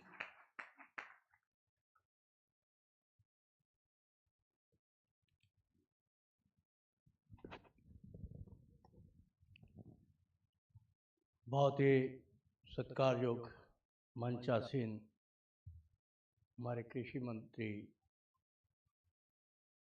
Shri Kailash Chaudhary ji, Dhanuka group के chairman RG. Agarwal जी, RS. Arora जी, दीपक पेंटल जी, महेंद्र धानुका जी, देवेन जी और सत्यभूषण जैन जी, और सामने बैठे सभी कृषि के क्षेत्र में अपनी सेवाएं दे रहे हैं साइंटिस्ट के रूप में, और पीछे जिन्होंने कृषि में अपना योगदान दिया किसानों के रूप में भी सभी भाइयों बहनों, धानुका जी के ऐसे कार्यक्रमों में मैं पिछले काफ़ी लंबे समय से जुड़ा हूँ, और उनका जो विज़न है, उनकी जो भावना है, वो यही रहती है कि हम किसानों की तरक्की के लिए आगे बढ़ें, क्योंकि आज चिंता किसान की भी करनी चाहिए। अभी अभी कैलाश चौधरी जी वो बता रहे थे कि उत्तम खेती, मध्यम व्यवहार, निखिद्ध चाकरी, भीख दवार, ये उसका पावन है। क्योंकि पहले ये मानना होता था कि सबसे कोई उत्तम चीज़ है तो वो खेती बाड़ी है, क्योंकि उससे आदमी संपन्नता जो है आदमी की खेती से देखी जाती थी, और जो व्यापारी हैं उसको सेकंड नंबर पे रखते थे, और सबसे बुरी बात वो नौकरी की मानते थे, निखिद्ध चाकरी। यानी ना चाकरी करना मतलब नौकरी करना तो किसी के आगे हाथ फैलाने का काम है। आज भी जब हम राजनीति में आते हैं तो जितने नौकरी पेशे वाले, या तो नौकरी दिलवा दो, नहीं तो ट्रांसफ़र करवा दो, नहीं तो इस सीट पे लगवा दो, वो कहीं ना कहीं वो लगे रहते हैं। यानी उनकी अपनी इच्छा कहीं और होती है, मगर काम क्योंकि मालिक के मौके, तो इसीलिए उन्होंने कहा था। और आज जो आज के युग में अगर देखें तो कृषि को सबसे पीछे रख दिया गया, जबकि कृषि सबसे ऊपर थी। उत्तम खेती के नाम पे हम जानते थे। आज उसके कई कारण भी हो सकते हैं, मगर उसमें हमने ये कहे कि इसमें हमने बहुत सारी उन्नति की है, इसमें भी कोई शक नहीं। यहाँ पे बहुत सारे साइंटिस्ट बैठे हैं, इनके माध्यम से हमने हरी क्रांति भी लाए, और पूरे जहाँ हम विदेशों से कुछ गेहूँ मंगवाते थे, अनाज मंगवाते थे, आज हमारे पास इतना बड़ा भंडारण है कि हम दूसरों को भेज भी सकते हैं। ये एक बहुत बड़ा रेवोल्यूशन जरूर आया, मगर फिर भी वहाँ पर कहीं ना कहीं कृषि में किसान आज भी गरीब किसान के नाम से जानते हैं। अभी बता रहे थे ना, धानुका जी भी एक गांव में एक गरीब किसान रहता था, मगर किसान की मैं देख रहा हूँ कि जब मैं 70 के दशक में हम काम करते थे तो एक खेत से पैदावार गेहूं की थी 8 से 10 क्विंटल की होगी, और आज 30 क्विंटल तक पहुंच गई है। मगर किसान पहले से अभी भी गरीब क्यों है, ये चिंता जरूर होनी चाहिए, क्योंकि जिसके खर्चे इतने बढ़ गए, खर्चों का जितनी लागत है उसके हिसाब से उसकी जो है कमाई भी वैसी होनी चाहिए। और ऐसे सब कार्यों के लिए धानुका ग्रुप जैसे लोग, आर जी अग्रवाल जी की भावना के लिए कि किसानी में कैसे और आगे बढ़े, ऐसे कामों के लिए वो आगे बढ़ रहे हैं, और इसके लिए मैं उनका धन्यवाद भी करता हूँ। मगर जहाँ तक मैं कृषि के लोगों के बीच में, लोगों का कृषि के प्रति प्यार है वो बहुत घटता जा रहा है। मैं कई बार स्कूल, कॉलेज, यूनिवर्सिटी में जाने का मौका मिलता है, तो एक बार वैसे ही बच्चों के साथ अट्रैक्शन हो रही थी, सीनियर सेकेंडरी स्कूल के बच्चे थे, तो मैंने उनसे पूछा, तो पूरी क्लास से कितने लोग आप में से साइंटिस्ट बनना चाहते? बहुत सारे लोगों ने हाथ किया। इंजीनियर कितने तब भी थे। और जब मैंने धीरे धीरे करते हुए पूछा कि भाई आप में से टीचर कितने लोग बनना चाहते हैं, तो बीच में सिर्फ एक हाथ था। टीचर कितने लोग बनना चाहते हैं, तो एक हाथ था। तो जब कृषि की बात आई तो आप में से खेती के उद्योग में कौन जाना चाहता है, तो एक भी नहीं था। ये बच्चों के बीच में, स्कूल के बीच में भावना है। उसका कारण ये है कि हमने अभी तक जो शिक्षा दी है उसमें शिक्षा में पैसा कैसे कमाना है ये बताया गया है। हम 2 + 2 4 तो सब जानते हैं, सिर्फ शिक्षा जो आज की है वो 2 + 2 = 6 कैसे हो, इसके ऊपर हमारा सबका ध्यान लगा हुआ है। वो मॉरलिटी जब ख़त्म हो गई तो इसलिए किसान की ज़िंदगी को देख के कोई किसान नहीं बनना चाहता है। मगर आज की मैं पंजाब से आता हूँ और विदेशों की चकाचौंध को देख के सब विदेश जाना चाहते हैं, और अगर वही चकाचौंध कहीं किसान के बीच में दिखनी शुरू हो जाए तो मेरा ख्याल वो सब लोग उस कृषि की ओर भी चले जाएंगे। तो आज की डेट में जिस चीज़ के लिए हमें प्रोत्साहित करने की ज़रूरत है वो किसान को है। निस्संदेह कि हमारे साइंटिस्टों ने बहुत कुछ इसमें किया है, इसमें कोई शक नहीं है। हरी क्रांति, सफ़ेद क्रांति, दूध की दुनिया में, खेती के इस युग में बहुत बड़ा उत्पादन है, और मगर उसमें किसान का बहुत बड़ा रोल भी है। आज भी बहुत सारी रिसर्च होती है, मगर हमारी स्पीड शायद कम इसलिए हो जाती है कि वो रिसर्च जो है वो शायद उनकी भाषा में नहीं हो पाती, जिसमें उसको आसानी से समझ में आ जाए। तो अभी बैठे बैठे बात कर रहे थे, 3 किताबों का लोकार्पण भी किया, तो कैलाश चौधरी जी कह रहे ये तो इंग्लिश में है, क्योंकि किसान के लिए करना है तो उनकी क्षेत्रीय भाषा, उसकी भाषा में करना होगा, ये जरूर है। तो हमारी रिसर्च का भाषा कोई भी हो सकती है, मगर समझाने की भाषा जो है उनकी जो है लोकल भाषा होनी चाहिए। हिंदी नहीं, हिंदी भी सेकंड होनी चाहिए, मगर जो यहाँ पर रहता है वैसी भाषा में ही उनको अगर समझाओगे तो आसानी से समझ में आएगी और वो कर पाएगा, और उसके लिए हमें सबको योगदान देना होगा। सो आज के इस कार्यक्रम में मैं धानुका जी इसमें प्रयास कर रहे हैं, इसके लिए मैं उनका धन्यवाद कर रहा हूँ। मगर आज के कार्यक्रम में माननीय पूर्व राष्ट्रपति जी रामनाथ कोविंद जी ने आना था, और क्योंकि सुबह तक सारा काम चल रहा था तो इमरजेंसी में कुछ उनको काम आ पड़ा है, तो उन्होंने अपना जो मैसेज उन्होंने यहाँ पर पढ़ना था, तो उन्होंने अपना भाषण देना था, वो लिखित रूप में भेजा भी है, क्योंकि वहाँ पर पढ़ेंगे तो लंबा समय लगेगा भी, तो वो दिया है। तो मैं तो यही कहूँगा आरजी धानुका जी कि वो सबको उसको पब्लिश करके ज़रूर दे दें, ताकि वो क्या कहना चाहते थे, क्या संदेश था, वो उनका भाषण जो है वो ज़रूर लोगों तक पहुँचाए। और क्योंकि उनके कार्य, जब बड़े बड़े पदों पे लोग बैठते हैं तो कब कहाँ क्या आए, क्या उनको ज़रूरत पड़ेगी, उसका भी ध्यान रखना पड़ता है। तो कल तक वो किसी कार्यक्रम की तैयारी में थे, आज नहीं आ पाए। उन्होंने जहाँ इसका उनको कष्ट भी है, क्योंकि उनकी इच्छा थी, बहुत इच्छा थी कि वो यहाँ पर ज़रूर आए, उपस्थित हों, और क्योंकि ये उनका फेवरेट विषय भी है। खेती के लिए उनका प्यार भी, स्नेह प्यार भी है, और धानुका जी के साथ भी क्योंकि ऐसे कार्यक्रमों में पहले भी जुड़ चुके हैं, और उनकी इच्छा भी थी, मगर मजबूरी थी तो वो आज नहीं आ पाए। तो इसके लिए उन्होंने जो खेद भी व्यक्त किया है, और मुझे आशा है कि उनका जो स्नेह प्यार है भविष्य में भी हमें वैसे ही मिलता रहेगा। आज नहीं तो अगले कार्यक्रमों में वो ज़रूर उपस्थित हो सकेंगे, ऐसी मुझे आशा है। और इन्हीं शब्दों के साथ मैं फिर एक बार सबका दिल की गहराइयों से धन्यवाद करता हूं, और विशेष रूप से धानुका जी का, जिन्होंने आज पिछड़ रहे इस खेती के उद्योग को आगे बढ़ाने के लिए एक प्रयास कर रहे हैं। और क्योंकि मैं इनके साथ काफ़ी लंबे समय से जुड़ा हुआ हूँ, पैसा तो जैसे पहले कहते, अभी बता रहे थे 5 घंटे का काम जो 8 घंटे करते, तो वो तो हम तनख्वाह के लिए करते, बाकी तो हम जो है वो सेवा के लिए करते हैं।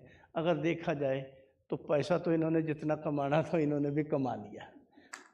मैं पिछले लंबे समय से देख रहा हूँ कि जितना पैसा इन्होंने कमा लिया, अब तो ये सेवा भाव से लगे हुए हैं।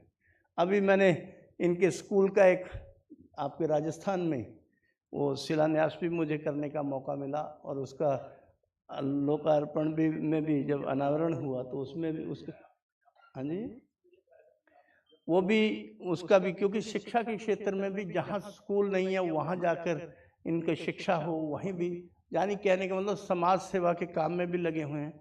खेती में अगर पैसे कमाना हो तो पैसे कमाने के लिए तो इनके पास बिजनेस चल रहा है।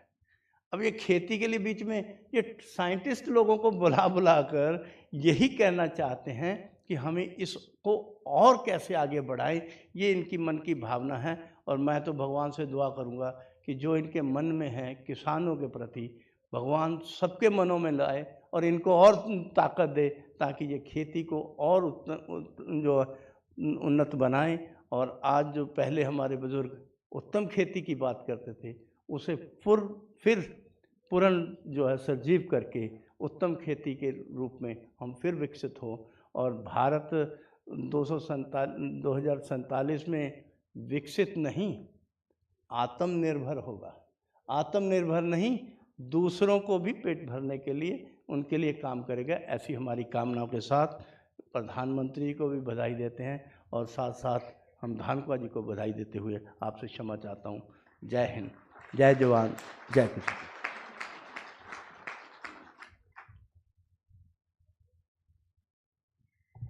महोदय, धानुका एग्रीटेक लिमिटेड के इस कार्यक्रम में उपस्थित होकर इसकी शोभा को बढ़ाकर आपने जो अपना अनुभव हम सभी से साझा किया है, उसके लिए बहुत बहुत धन्यवाद।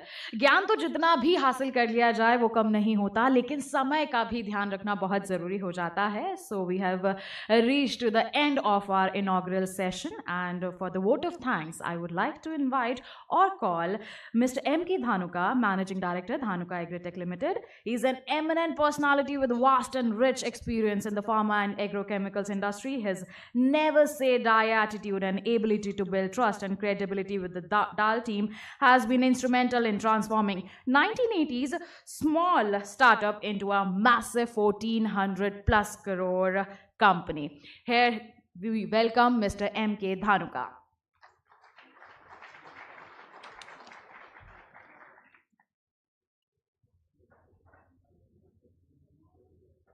Good morning, all the delegates. I, M.K. Dhanuka, Managing Director of Dhanuka Agritech Limited, would like to thank you for joining us today in this event. I would especially like to thank Honorable Shri Ramnath Kovind ji, 14th President of India, who unfortunately could not join for the inaugural session, although he gave his consent long back. But due to some urgency, he could not join. We will be reading his message in the afternoon session and will enlighten his blessings with the audience. I would like to thank our Honorable Shri Vijay Sapla ji, Chairman, National Commission for Scheduled Caste, who has enlightened us with his message and talked about the welfare of the farming community. I would also like to thank Shri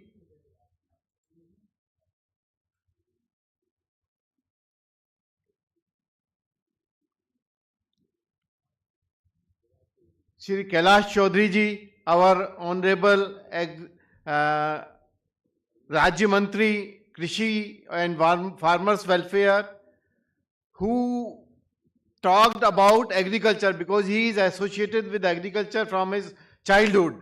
So he has a vast experience and knowledge about the agriculture, and he talked about the new technology, mainly emphasized for adoption of new technology by all of us.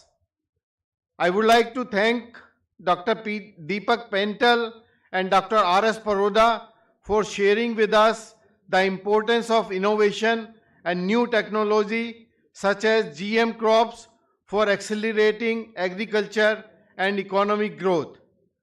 Dhanuka acknowledges the contribution of the scientific community in making India self-sufficient in agriculture and for the growth of the farmer and the farming community. I am thankful to Shri Satyabhushan Jain ji, all the government officials, my industry colleagues, dealers, distributors and farmers who have made the event a grand success with their kind presence. I would also like to thank the media for the coverage of this event and the hotel team for the excellent arrangements. I would be lacking in my duty if I don't thank my team, Dhanuka team, who has made all the arrangements for the success of this event.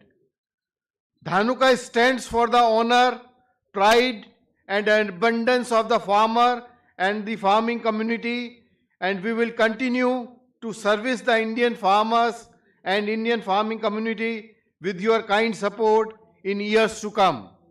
In the end, I would like to extend gratitude to the Economic Times and Mr. R.G. Agarwal, Chairman of Dhanuka Group, for organizing this event to highlight the importance of innovation in agriculture to boost the Indian economy. As our Honorable Prime Minister has envisaged that by 2047, when we will be completing 100 years of independence of India, we will be #1 economy in the world. So I pray God that his vision comes true. By the time we will not be there, but our next generation will sow and will reap the fruits of that golden days of that economy. Wish you all the best. Once again, thank you for all your support. Thank you very much. Dhanyavad. Namaskar.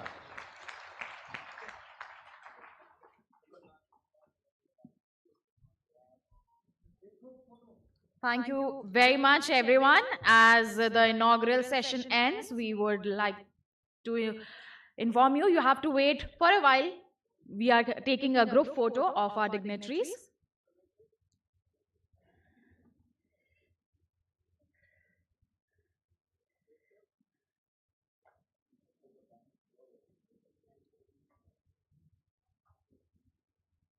Thank you very much, everyone, for being here. A big round of applause for our guest. So it's time for a tea break, but as we are running a little behind our schedule, so request each one of you to kindly be back here in next 10 to 15 minutes so that we can start our next session. Thank you very much. Enjoy your tea break.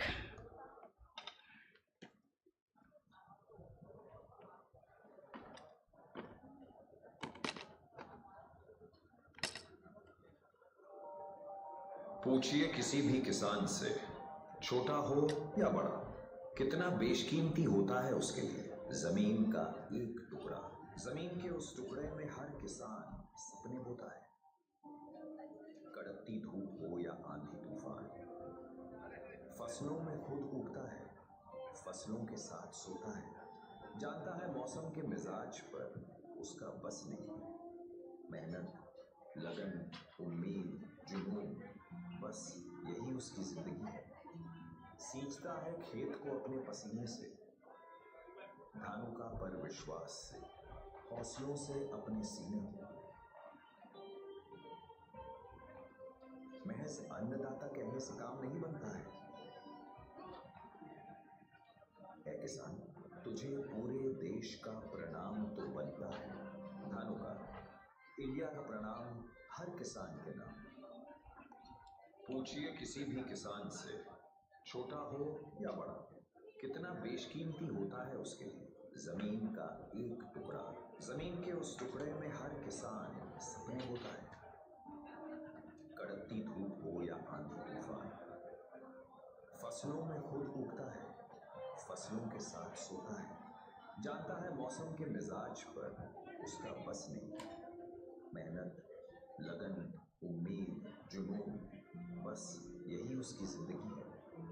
सींचता है खेत को अपने पसीने से, धानुका पर विश्वास से, हौसलों से अपने सीने को।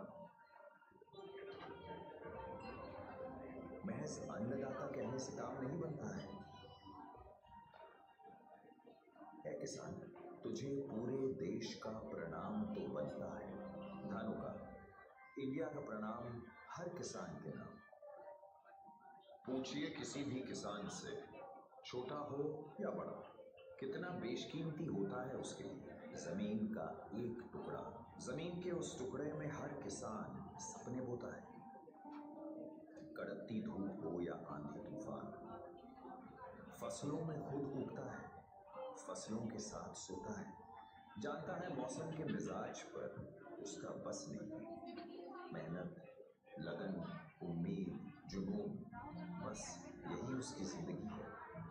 सींचता है खेत को अपने पसीने से, धानुका पर विश्वास से, हौसलों से अपने सीने को। सिर्फ अन्नदाता कहने से काम नहीं बनता है।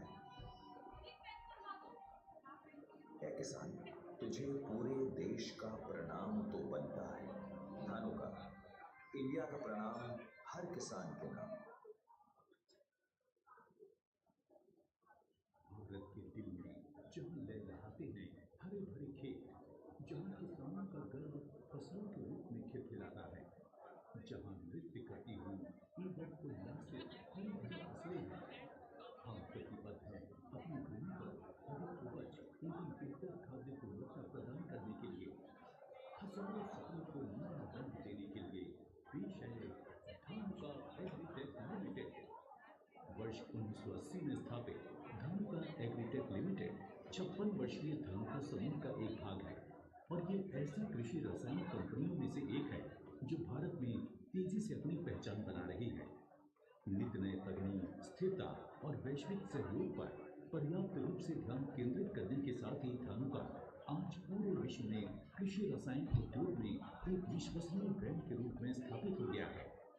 हमारे कई प्रकार के अत्याधुनिक परिसरों में विद्यमान विभिन्न सुविधाओं जैसे पूरी तरह से सुसज्जित 3 एग्रोकेमिकल फॉर्मुलेशन परिसर, एक तकनीकी संयंत्र, एक अत्याधुनिक अनुसंधान केंद्र, 90 से अधिक उत्पाद, 30 से अधिक गोदाम और 6,500 से अधिक प्राथमिक और 80,000 से अधिक माध्यमिक वितरण चैनलों के एक अखिल भारतीय वितरण नेटवर्क के साथ आज धानुका 10 मिलियन से अधिक किसानों के जीवन में उपयोगी परिवर्तन लाने में सबसे अग्रणी है। आज पूरे विश्व में भारत कृषि रसायनों के लिए सबसे तेजी से बढ़ते हुए मार्केट में से एक है, क्योंकि भारत विश्व में कृषि रसायनों का 5वां सबसे बड़ा उत्पादक एवं चौथा सबसे बड़ा निर्यातक है। महामारी के बीच भारत में कृषि उद्योग अपनी शानदार प्रगति एवं समृद्धि का प्रदर्शन करते हुए आशा की किरण बनकर उभरा है। इसने वैश्विक विनिर्माण केंद्र के रूप में भारत के लिए नए आयामों के लिए भी मार्ग प्रशस्त किए हैं। हम जो कुछ भी करते हैं उसके केंद्र में किसान के साथ हमारे मजबूत संबंध हैं।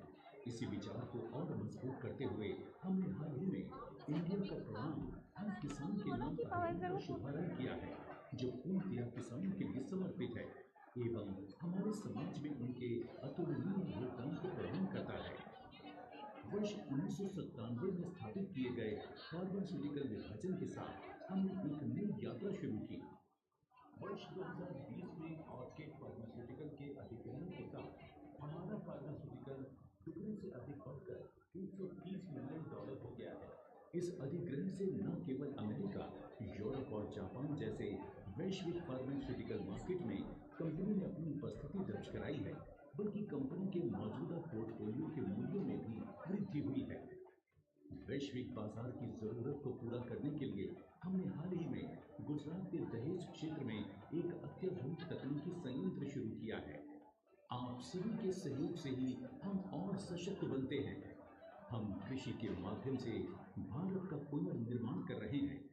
हम धानुका एग्रीटेक लिमिटेड हैं और हम सभी किसानों एवं खाद्य सुरक्षा से जुड़े सभी संस्थानों एवं व्यक्तियों को उनके अतुलनीय योगदान के लिए प्रणाम करते हैं।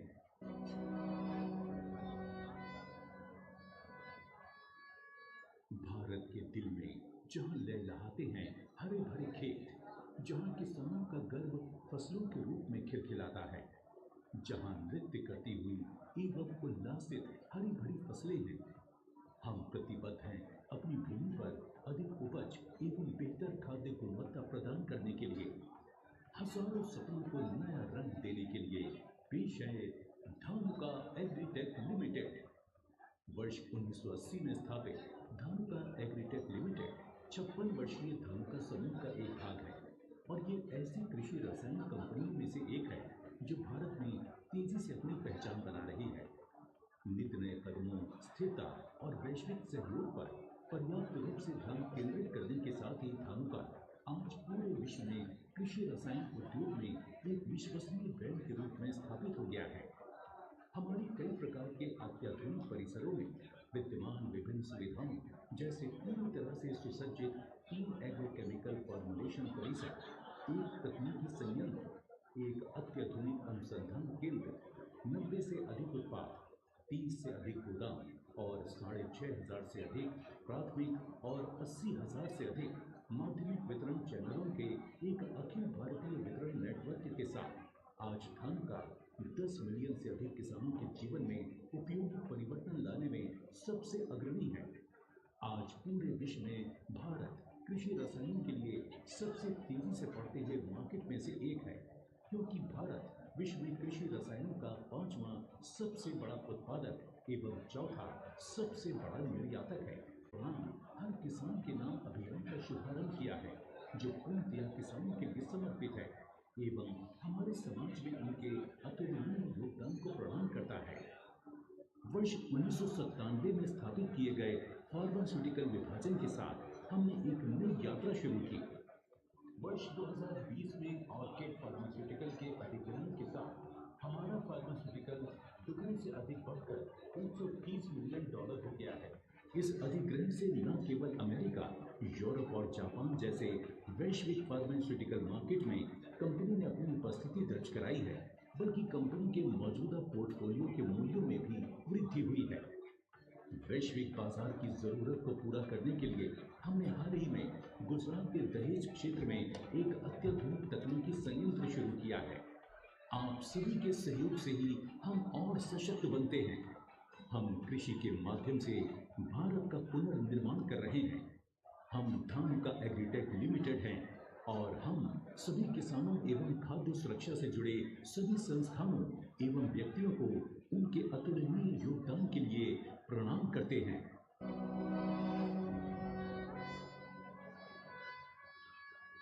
भारत के दिल में जहां लहलहाते हैं हरे भरे खेत, जहां किसानों का गर्व फसलों के रूप में खिलखिलाता है, जहां नृत्य करती हुई एवं उल्लासित हरी भरी फसलें हैं, हम प्रतिबद्ध हैं अपनी भूमि पर अधिक उपज एवं बेहतर खाद्य गुणवत्ता प्रदान करने के लिए। हजारों सपनों को नया रंग देने के लिए पेश है धानुका एग्रीटेक लिमिटेड। वर्ष 1980 में स्थापित धानुका एग्रीटेक लिमिटेड 56 वर्षीय धानुका समूह का एक भाग है और ये ऐसी कृषि रसायन कंपनियों में से एक है जो भारत में तेजी से अपनी पहचान बना रही है। नित नए कदमों, स्थिरता और वैश्विक सहयोग पर पर्याप्त रूप से ध्यान केंद्रित करने के साथ ही धानुका आज पूरे विश्व में कृषि रसायन उद्योग में एक विश्व प्रकार के अत्याधुनिक परिसरों में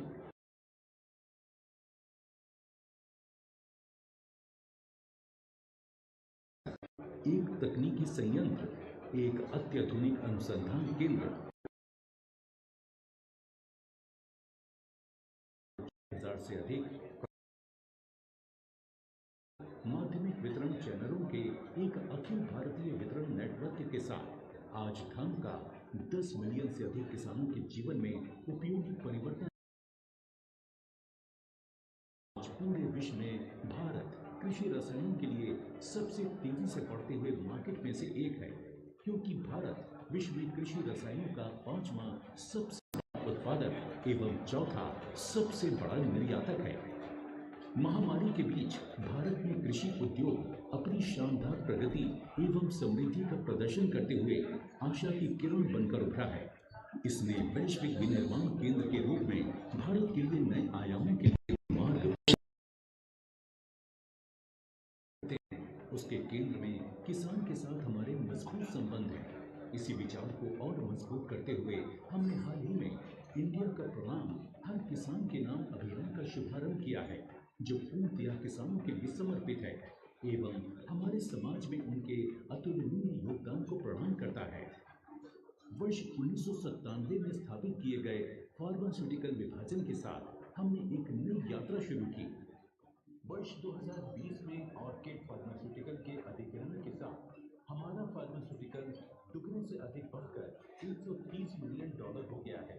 इस अधिग्रहण से न केवल अमेरिका, यूरोप और जापान जैसे वैश्विक फार्मास्यूटिकल मार्केट में कंपनी ने अपनी उपस्थिति दर्ज कराई है, बल्कि कंपनी के मौजूदा पोर्टफोलियो के मूल्यों में भी वृद्धि हुई है।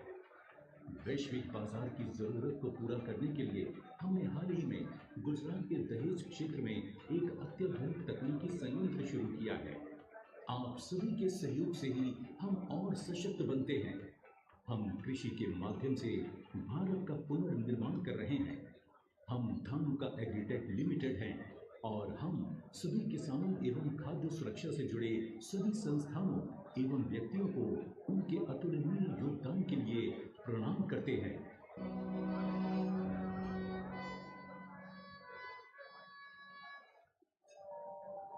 पूछिए किसी भी किसान से, छोटा हो या बड़ा, कितना बेशकीमती होता है उसके लिए जमीन का एक टुकड़ा।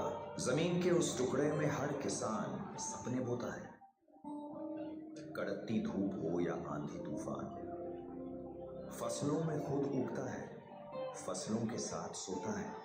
जानता है मौसम के मिजाज पर उसका बस नहीं। मेहनत, लगन, उम्मीद, जुनून, बस यही उसकी जिंदगी है। सींचता है खेत को अपने पसीने से, धानुका पर विश्वास से, हौसलों से अपने सीने के। महज अन्नदाता कहने से काम नहीं बनता है। ऐ किसान, तुझे पूरे देश का प्रणाम तो बनता है। धानुका, इंडिया का प्रणाम हर किसान के नाम।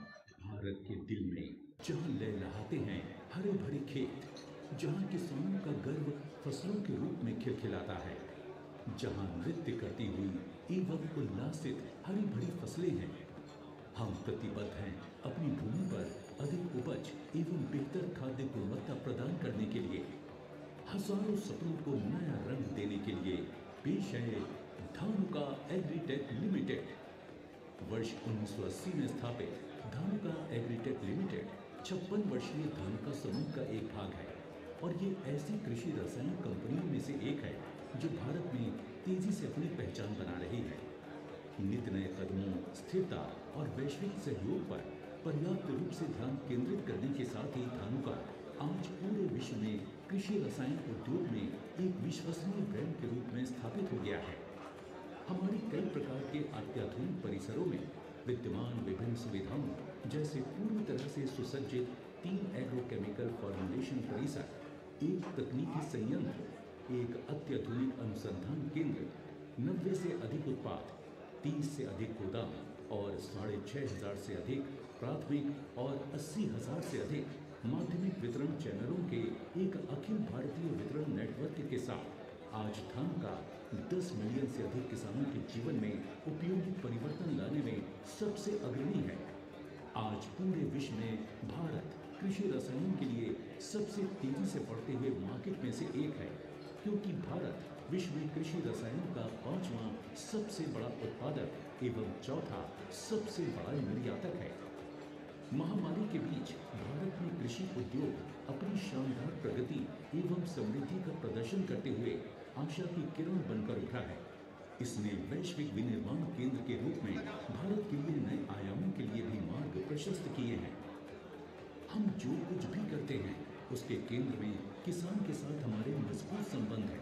इसी विचार को और मजबूत करते हुए हमने हाल ही में इंडिया का प्रणाम हर किसान के नाम अभियान का शुभारंभ किया है, जो पूर्णतया किसानों के लिए समर्पित है एवं हमारे समाज में उनके अतुलनीय योगदान को प्रणाम करता है। वर्ष 1997 में स्थापित किए गए फार्मास्यूटिकल विभाजन के साथ हमने एक नई यात्रा शुरू की। वर्ष 2020 में ऑर्किड फार्मास्यूटिकल के अधिग्रहण के साथ हमारा फार्मास्यूटिकल दुगने से अधिक बढ़कर $130 मिलियन हो गया है। इस अधिग्रहण से न केवल अमेरिका, यूरोप और जापान जैसे वैश्विक फार्मास्यूटिकल मार्केट में कंपनी ने अपनी उपस्थिति दर्ज कराई है, बल्कि कंपनी के मौजूदा पोर्टफोलियो के मूल्यों में भी वृद्धि हुई है। वैश्विक बाजार की जरूरत को पूरा करने के लिए हमने हाल ही में गुजरात के दहेज क्षेत्र में एक अत्याधुनिक तकनीकी संयंत्र शुरू किया है। आप सभी के सहयोग से ही हम और सशक्त बनते हैं। हम कृषि के माध्यम से भारत का पुनर्निर्माण कर रहे हैं।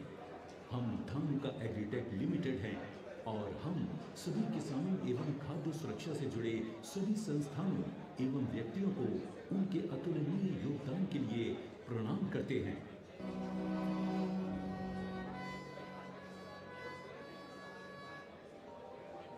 पूछिए किसी भी किसान से, छोटा हो या बड़ा, कितना बेशकीमती होता है उसके लिए जमीन का एक टुकड़ा। जमीन के उस टुकड़े में हर किसान सपने बोता है। कड़कती धूप हो या आंधी तूफान, फसलों में खुद उगता है, फसलों के साथ सोता है, जानता है मौसम के मिजाज पर उसका बस नहीं। मेहनत, लगन, उम्मीद, जुनून, बस यही उसकी जिंदगी है। सींचता है खेत को अपने पसीने से। Ladies and gentlemen, we are going to start our next session, that is plenary session. So I kindly request all of you to kindly be seated as soon as possible. Ladies and gentlemen, to start our next session, that is plenary session.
Request all of you to kindly join back. We are going to start our next session, plenary session. Kindly be seated, ladies and gentlemen.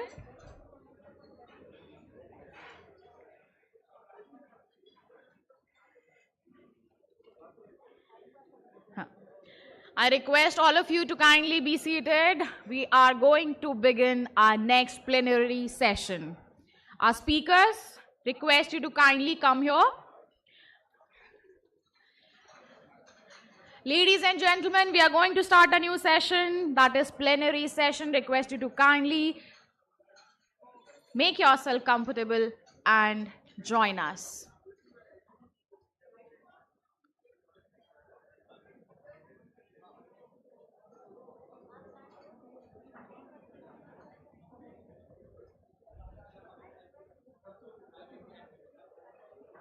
तो वो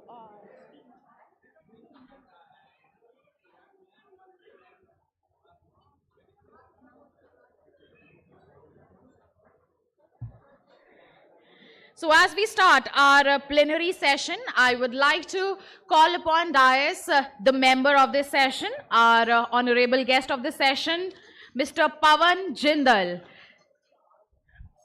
Shri Pawan Jindal ji, Chief RSS Haryana. Request you, sir, kindly come on dais. We invite you for the plenary session.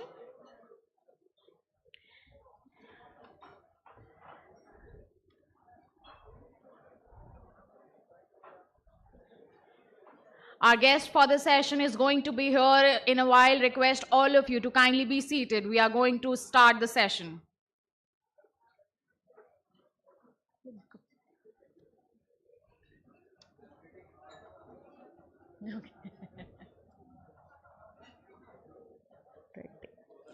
So, Dr. W.R. Reddy, IAS, former DG, NIR, DPR is already on dais. We welcome you, sir. Can we have on stage Mr. R.G. Agarwal, Group Chairman, Dhanuka Agritech Limited, and Mr. Rajiv Ranjan, Associate Partner, Agribusiness Practice, KPMG in India. Dr. S.C. Dubey, ADG, Plant Protection and Biosafety, ICAR, Ministry of Agriculture and Farmers Welfare, GOI. Government of India. Mr. Balwinder Singh Kalsi, CMD, Kia Ora Ventures Private Limited. Dr. P.K. Singh, Agriculture Commissioner, Ministry of Agriculture and Farmer Welfare, Government of India. Mr. Rahul Dhanuka, Joint Managing Director, Dhanuka Agritech Limited.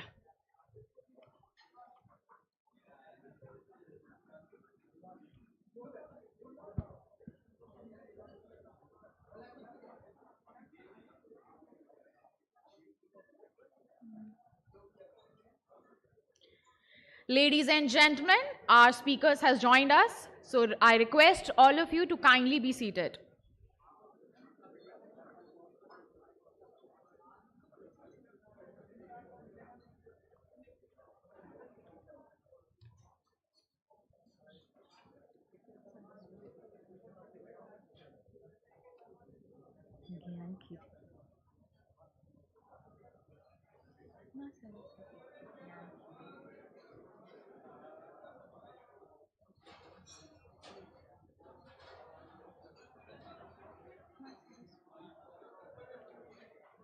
So our honorable guest, Shri Pawan Jindal ji, Chief RSS Haryana, is here. Kindly give a big round of applause for our honorable guest.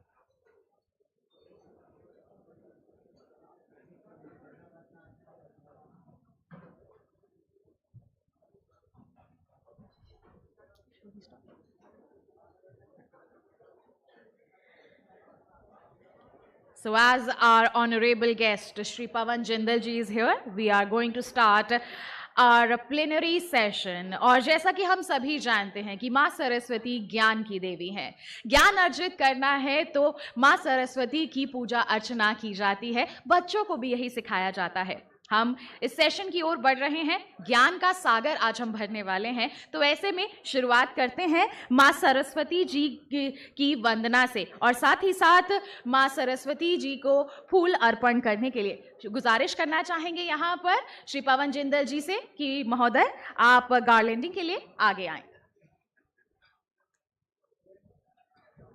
एक बार जोरदार तालियां हो जाएं। A big round of applause, ladies and gentlemen. And I may request, please play Saraswati Vandana.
माँ सरस्वती वंदना के बाद it's time to felicitate our guest of honor, and for the same I would like to request Dr. A.S. Tomar, Vice President, Head R&D, Dhanuka Agritech Limited. Sir, kindly come up on stage and present bouquet and memento to our honorable guest. And ladies and gentlemen, please give a big round of applause. Tea break के बाद energy हम expect करते हैं, एक बार जोरदार तालियां हो जाएं हमारे मेहमानों के लिए।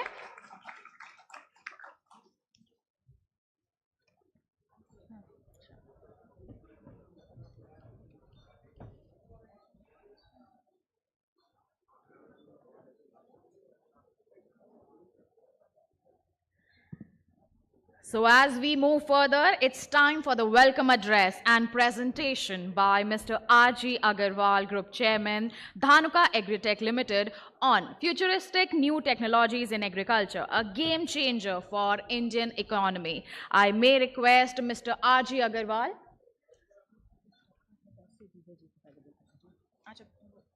Welcome address nahi kar rahe hain, sir. Okay. We'll be having this presentation later, but now I would like to request Dr. S.C. Dubey, ADG, Plant Protection and Biosafety, ICAR, Ministry of Agriculture and Farmer Welfare, Government of India. He'll be presenting a beautiful presentation on importance of crop protection, futuristic advances and mitigation of challenges to import new technologies. Dr. S.C. Dubey.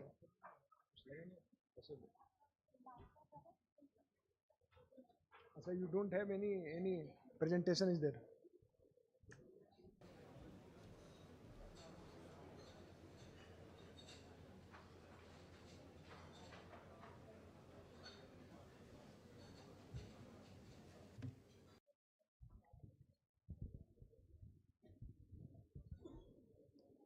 Presentation आएगा क्या इसमें madam?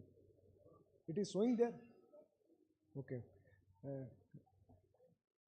Good afternoon to all of you, respected dignitaries on the dais, off the dais, and others, representative from different companies, and dear participants, students. Today, the topic which has been given to me for share my experiences on the importance of crop protections, futuristic advances and mitigation of challenges to import new technologies. Next one please. As we are knowing that the pest and diseases, pest means it includes the diseases, insect pest and diseases causing enormous losses into the agriculture. Next one please.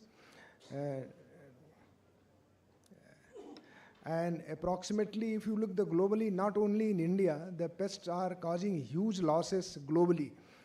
About 40% losses FAO, as per the FAO estimates, and it is amounting about the $219 billion.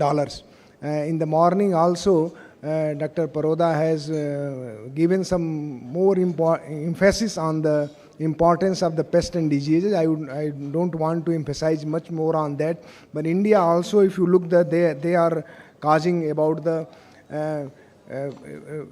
15,000 crore annual rupees losses annually, and 10 to 14% losses is there. Indirect losses also, the quality has to be reduced. Farmers are getting less price, as well as the input enhancement is there for production of the crop plants.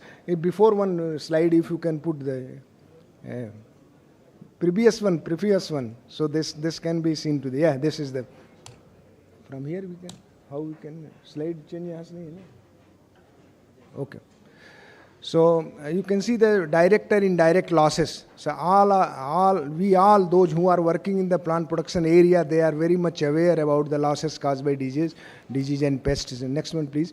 And lot of advancement has been made for sustaining agriculture production, reducing the losses caused by the pest into the agriculture. Some of the points I would like to emphasize over here, just like with the pesticide. You can see here in last several years huge consumption of the pesticide worldwide. That means the production and use of the pesticide in agriculture enormously increase as proportionate to the yield increasement in the yield, and it has the very good market potential also. And even then this will be gradually increasing. If you can see 2028 estimates, the market will be more than 82 billions, approximately about $82 billion annually. Biopesticide, another area where much emphasis globally is being given, and production and use of the biopesticide is also very much increasing in agriculture day by day. And market potential, not only abroad but India also, we have some of the figure I have given over here. You can see the growth rate is more than 9% annually there for the biopesticide in worldwide, in India also. Next one please. If you see the consumption of the pesticide in the, some of the you can see the myth and facts has been Dhanuka has very nicely depicted over there. By looking this, you can see the consumption of the pesticide in India is very meager. They have very nicely depicted over there. 8th, 9th position worldwide, the consumption in terms of the consumption of pesticide in India. Next one, please. And further, if you see the trend, increasing trend of use of pesticides are in the agriculture. Next one, please. Most of the pesticide category, different category of the chemical-based pesticides, the trend is increasing, barring only rodenticides. We have the very good plan for the management of the rodents, so that's why there the consumption is very low. Gradually, day by day, it is increasing, but others it is increasing. Next one, please. In case of the organic, because lot of emphasis Government of India is giving for the use of the organic cultivation in agricultures, and you can see the more than 70 million hectares land under agriculture, organic agriculture worldwide, and Australia is number 1. India has the 4th largest country in terms of the acreage of the organic cultivation, and 1.6% growth is there, 4.1 annual growth is there in organic. So for the companies, those who are involved for the import of the inputs based on the organics, definitely they have the very good scope. But simultaneously, we have to, subsequent slides, we can discuss what precaution we have to take for the expansion of the organic cultivation in our country. Next one, please. Similarly, biological control agents has the very good potential. They include insect predators, parasites, and pathogenic microorganisms. They are cost effective also and environmental friendly also. Nanopesticides, huge work is going on, and this technology also has the very good potential. And the market also, I am emphasizing much more on the market because the company oriented products, they are there. So you can see the 2030, it is assumed that the more than about the $2 billion US market is there for the nanopesticides, and you can see the roughly about 14% annual growth rate is there in the nanopesticide. Next one, please. Green pesticides, this is the demands need for the hours. These green pesticides, normally you are all aware, they include the plant extracts, hormones, pheromones, toxins, organic origin microbials. All these can be used very extensively. They have the biostimulant, another area. Next speaker, Dr. Singh, will speak on the biostimulants. I would not like much more emphasize, but this is the new area. You all are aware that the Government of India 2021 approved the use of biostimulant in agriculture. But further in the slides, we will discuss what are the area which has to be focused in this, especially in the case of the biostimulants. Next one, please. Resistant breeding is always evergreen area in the plant production. This is safest and good way to manage the pests, and especially for multiple disease resistance. We have heard in the morning Dr. Pental lectures where he has emphasized the different way by which we can generate the multiple disease resistance to defend the biotic stresses into different crop plants, and gene editing is one of them, which is very widely used globally. In India also has approved this in the detail. Dr. Pental has emphasized. So definitely this is the new approach, and this has to be taken in a challenging way to address some of the biotic stress which cannot be addressed by the other conventional methods of the breeding, as well as molecular tools and marker assistance selections and all these things. Next one, please. Diagnostic and diversity analysis, this is the prime things. Unless we don't have the proper diagnostics, we cannot manage the disease in the right way. And diversity is also required to be analyzed to deploy the resistance variety in the different area. So this is the evergreen approach has to be followed, and a lot of advancement has been made especially for the molecular based and serological based diagnostics. Advancement of lot of things has been done in advancement of integrated management, especially for e-surveillance and AI-based management technology. And drone technology is one of the milestone in this. In the lot of things has been discussed in the morning that this is also very good in industry point of view. This is new venture, new area where the lot of scope is there. Government of India has approved the protocol in the morning, had been stated very nicely.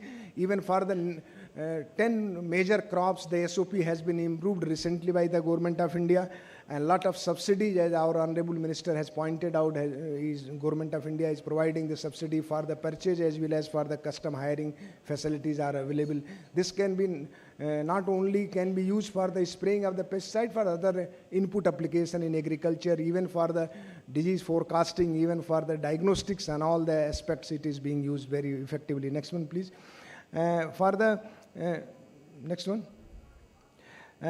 If you see the challenges, what basically the plant production aspects we are facing, we must need a technology which can provide the sustainable agriculture in changing climatic conditions. The sustainability and climatic conditions, these two component has to be taken into the account. Food security must, nutritional security along with the food security we required without harming the human, animal, soil and environmental health. Dr. Paroda has very rightly emphasized biosecurity and biosafety is a major concern. If we are importing a lot of huge quantity of the chemicals are being imported, for the major concern for their regulatory aspects, and then legal aspects is required, registration, bioefficacy and how easily can be registered and evaluated and available to the farmers. This already lot of amendment has been made in the regulation, but still it is very challenging. Organic agriculture in another challenge in respect of the area, crop, conditions and component availability. What should be, all these area has to be addressed very properly. Biocontrol agents, lot of more than 970 biocontrol agents had been registered by CIBRC, but still the mass multiplication, biocontrol efficacy and availability at the field level, quality product availability is challenge. Biostimulant is performance. We have seen more than 40,000 application has been filed by the different company, but when we analyze the data, majority of them are far away from the pesticide, especially for the biotic states concerned, and enhancement of other abiotic stresses. And then the delivery system, method of application, this is true for the biocontrol agent and the pesticides, that has to be taken. Better performing compounds in the terms of the green pesticide, biopesticide, nanoparticles, that means in all the spheres they has to be better perform and they eco-friendly as well as they suit into the different environmental conditions. This is also challenging. That's why we put the multi-location trial during the process of registration, but still a lot of lacunae over there has to be addressed. Evaluation in the field level, potential risk assessment and evolutionary process, all these has to be taken into account. And overall the price, cost, effectiveness, any management option has to be very should be cost effectiveness. Next one, please. I think it is last slide.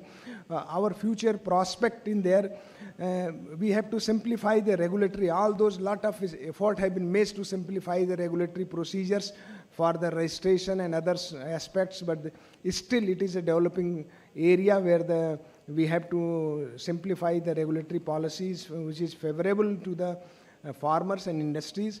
Regulation to promote the registration of low-risk compounds. Maybe they are not so much effective, but if the harmful effect is not so much, so definitely we have to regulate them very effectively. Discovery of new substances and research for formulation and delivery systems. So research has to be focused. Unless we are not able to develop our own compounds, our own chemicals, always we depends on the others. This is not good for the sustainability of the country. Secondary metabolites, very few area has been addressed. Secondary metabolite has a huge scope in our country for the management of the pest. This has to be focused very precisely, and even for the different kind of the formulation based on the secondary metabolites. Efficacy of the new technology.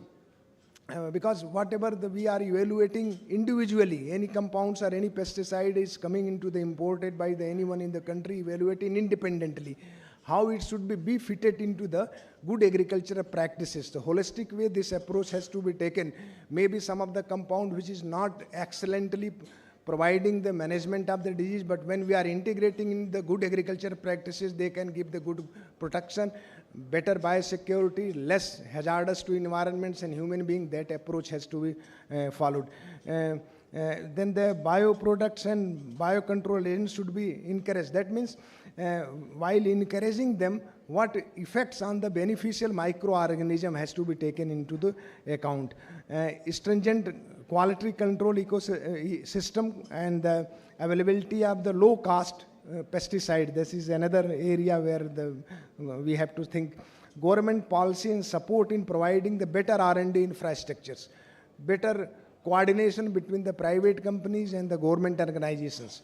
And almost all the, starting from the research as well as dissemination of the technology, now the government is also emphasizing hand-to-hand private sector involvement should be there in development of the technology and dissemination and evaluation. Unless we will not go in this PPP mode, this will not be effectively disseminated at the farmers field level. These are some of the points. I think this is last slide. Some of the points I would like to emphasize over here. Thank you very much, and thanks to the Dhanuka for providing me the opportunity to express my views over there. Thank you very much.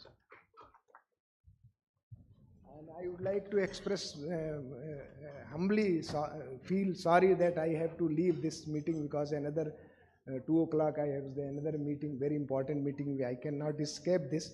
So thank you very much for Dhanuka and all the groups, and express my pardonness to leaving this meeting in between that. Thank you very much. Thank you so much, Dr. S.C. Dubey. You took time and came here and gave this wonderful presentation. But before you go, we would like to felicitate you with a memento. So I request Shri Pawan Jindal ji to kindly present this beautiful memento to Dr. S.C. Dubey before he leaves. A big round of applause for Dr. S.C. Dubey.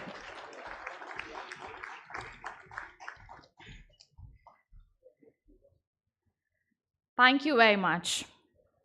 We are here to discuss, to learn from each other, but I request our respected speakers that we are already running behind the time too. So I request all of you to kindly maintain the timing so that we can just cover up all the things. So before anything else, we just move further, and I would like to invite Mr. R.G. Agarwal, Group Chairman, Dhanuka Agritech Limited, to give a presentation on futuristic new technologies in agriculture, a game changer for Indian economy. If I'll talk about Dr. Agarwal, he's a veteran in the agri-inputs industry. He's decisive and action-oriented visionary working towards food, nutrition, health, environmental safety, and his service towards the nation. Please welcome Mr. R.G. Agarwal with a big round of applause.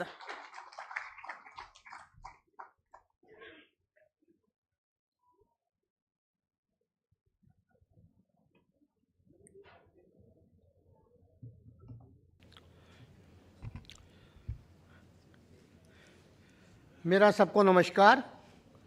आज के इस session के हमारे मुख्य अतिथि श्री पवन जिंदल जी, हरियाणा के प्रचारक, प्रांत प्रचारक, और मेरे साथ स्टेज पे doctor PK. Singh, commissioner agriculture, doctor W.R. Reddy and KPMG से रंजन साहब, कलसी साहब, और Galaxy of scientist, dealer, distributors, students, lecturers, farmers, and most important media. In the morning, I gave a welcome speech. Now I'm talking what I feel about futuristic new technology. Although पहले भी speakers ने बोला है, लेकिन अभी बहुत सी बातें doctor Dubey ने कही है, मैं उनको अवॉइड करूँगा, लेकिन बहुत सी बातें जो हैं, सिक्के के दो पहलू होते हैं, दो साइड होती हैं। गवर्नमेंट की तरफ से एक पहलू प्रेजेंट किया जाता है और हम प्राइवेट सेक्टर से दूसरा पहलू रखते हैं। और आज समय आ गया है कि टेबल के इधर बैठने वाले या दूसरी तरफ बैठने वाले, जो हमारा विजन है 2047 तक एक विश्व की एक नंबर ताकत बनना, जब तक टेबल के दोनों साइड वाले मिलकर काम नहीं करेंगे, शायद वो संभव ना हो पाए। तो मैं अपना प्रेजेंटेशन शुरू करता हूँ। मेरा ख्याल है, मैं इसमें डिटेल में नहीं जाता, हम सब लोग जानते हैं कि हम किन किन क्रॉप्स में नंबर 1 हैं, किन क्रॉप्स में नंबर 2 है। हम चौथे पेस्टिसाइड के बड़े प्रोड्यूसर हैं वर्ल्ड में, 5th लार्जेस्ट एक्सपोर्टर हैं।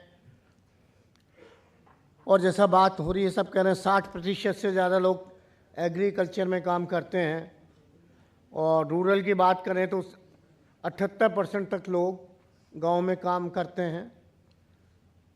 एग्रोकेमिकल मार्केट इंडिया की साइज़ की हम 6 बिलियन डॉलर की बात करते हैं, और एक्सपेक्ट करते हैं कि ये बढ़कर 8.5% की रफ्तार से 9.82 बिलियन या 10 बिलियन तक 2080 तक होगी।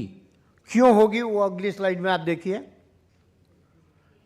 आप सब जानते हैं कि हमारी पॉपुलेशन चाइना को क्रॉस कर गए हैं, और मैं थोड़ा जो बातचीत कर रहे हैं उनसे रिक्वेस्ट करूंगा कि भाई ज्ञान कुछ हमने आपसे सीखना है, कुछ आपसे बात करनी है, तो थोड़ा सा अगर साइलेंस बना के रखेंगे तो अच्छा रहेगा।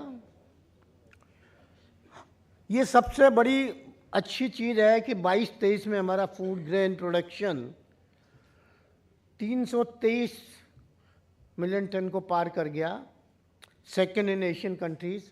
और इसी तरह हॉर्टिकल्चर प्रोडक्शन ने 342 टन लेकर एशियन कंट्रीज़ में शायद थर्ड दिखा रहे हैं, लेकिन पूछे मुझे ख्याल था शायद हम सेकंड नंबर पे हैं।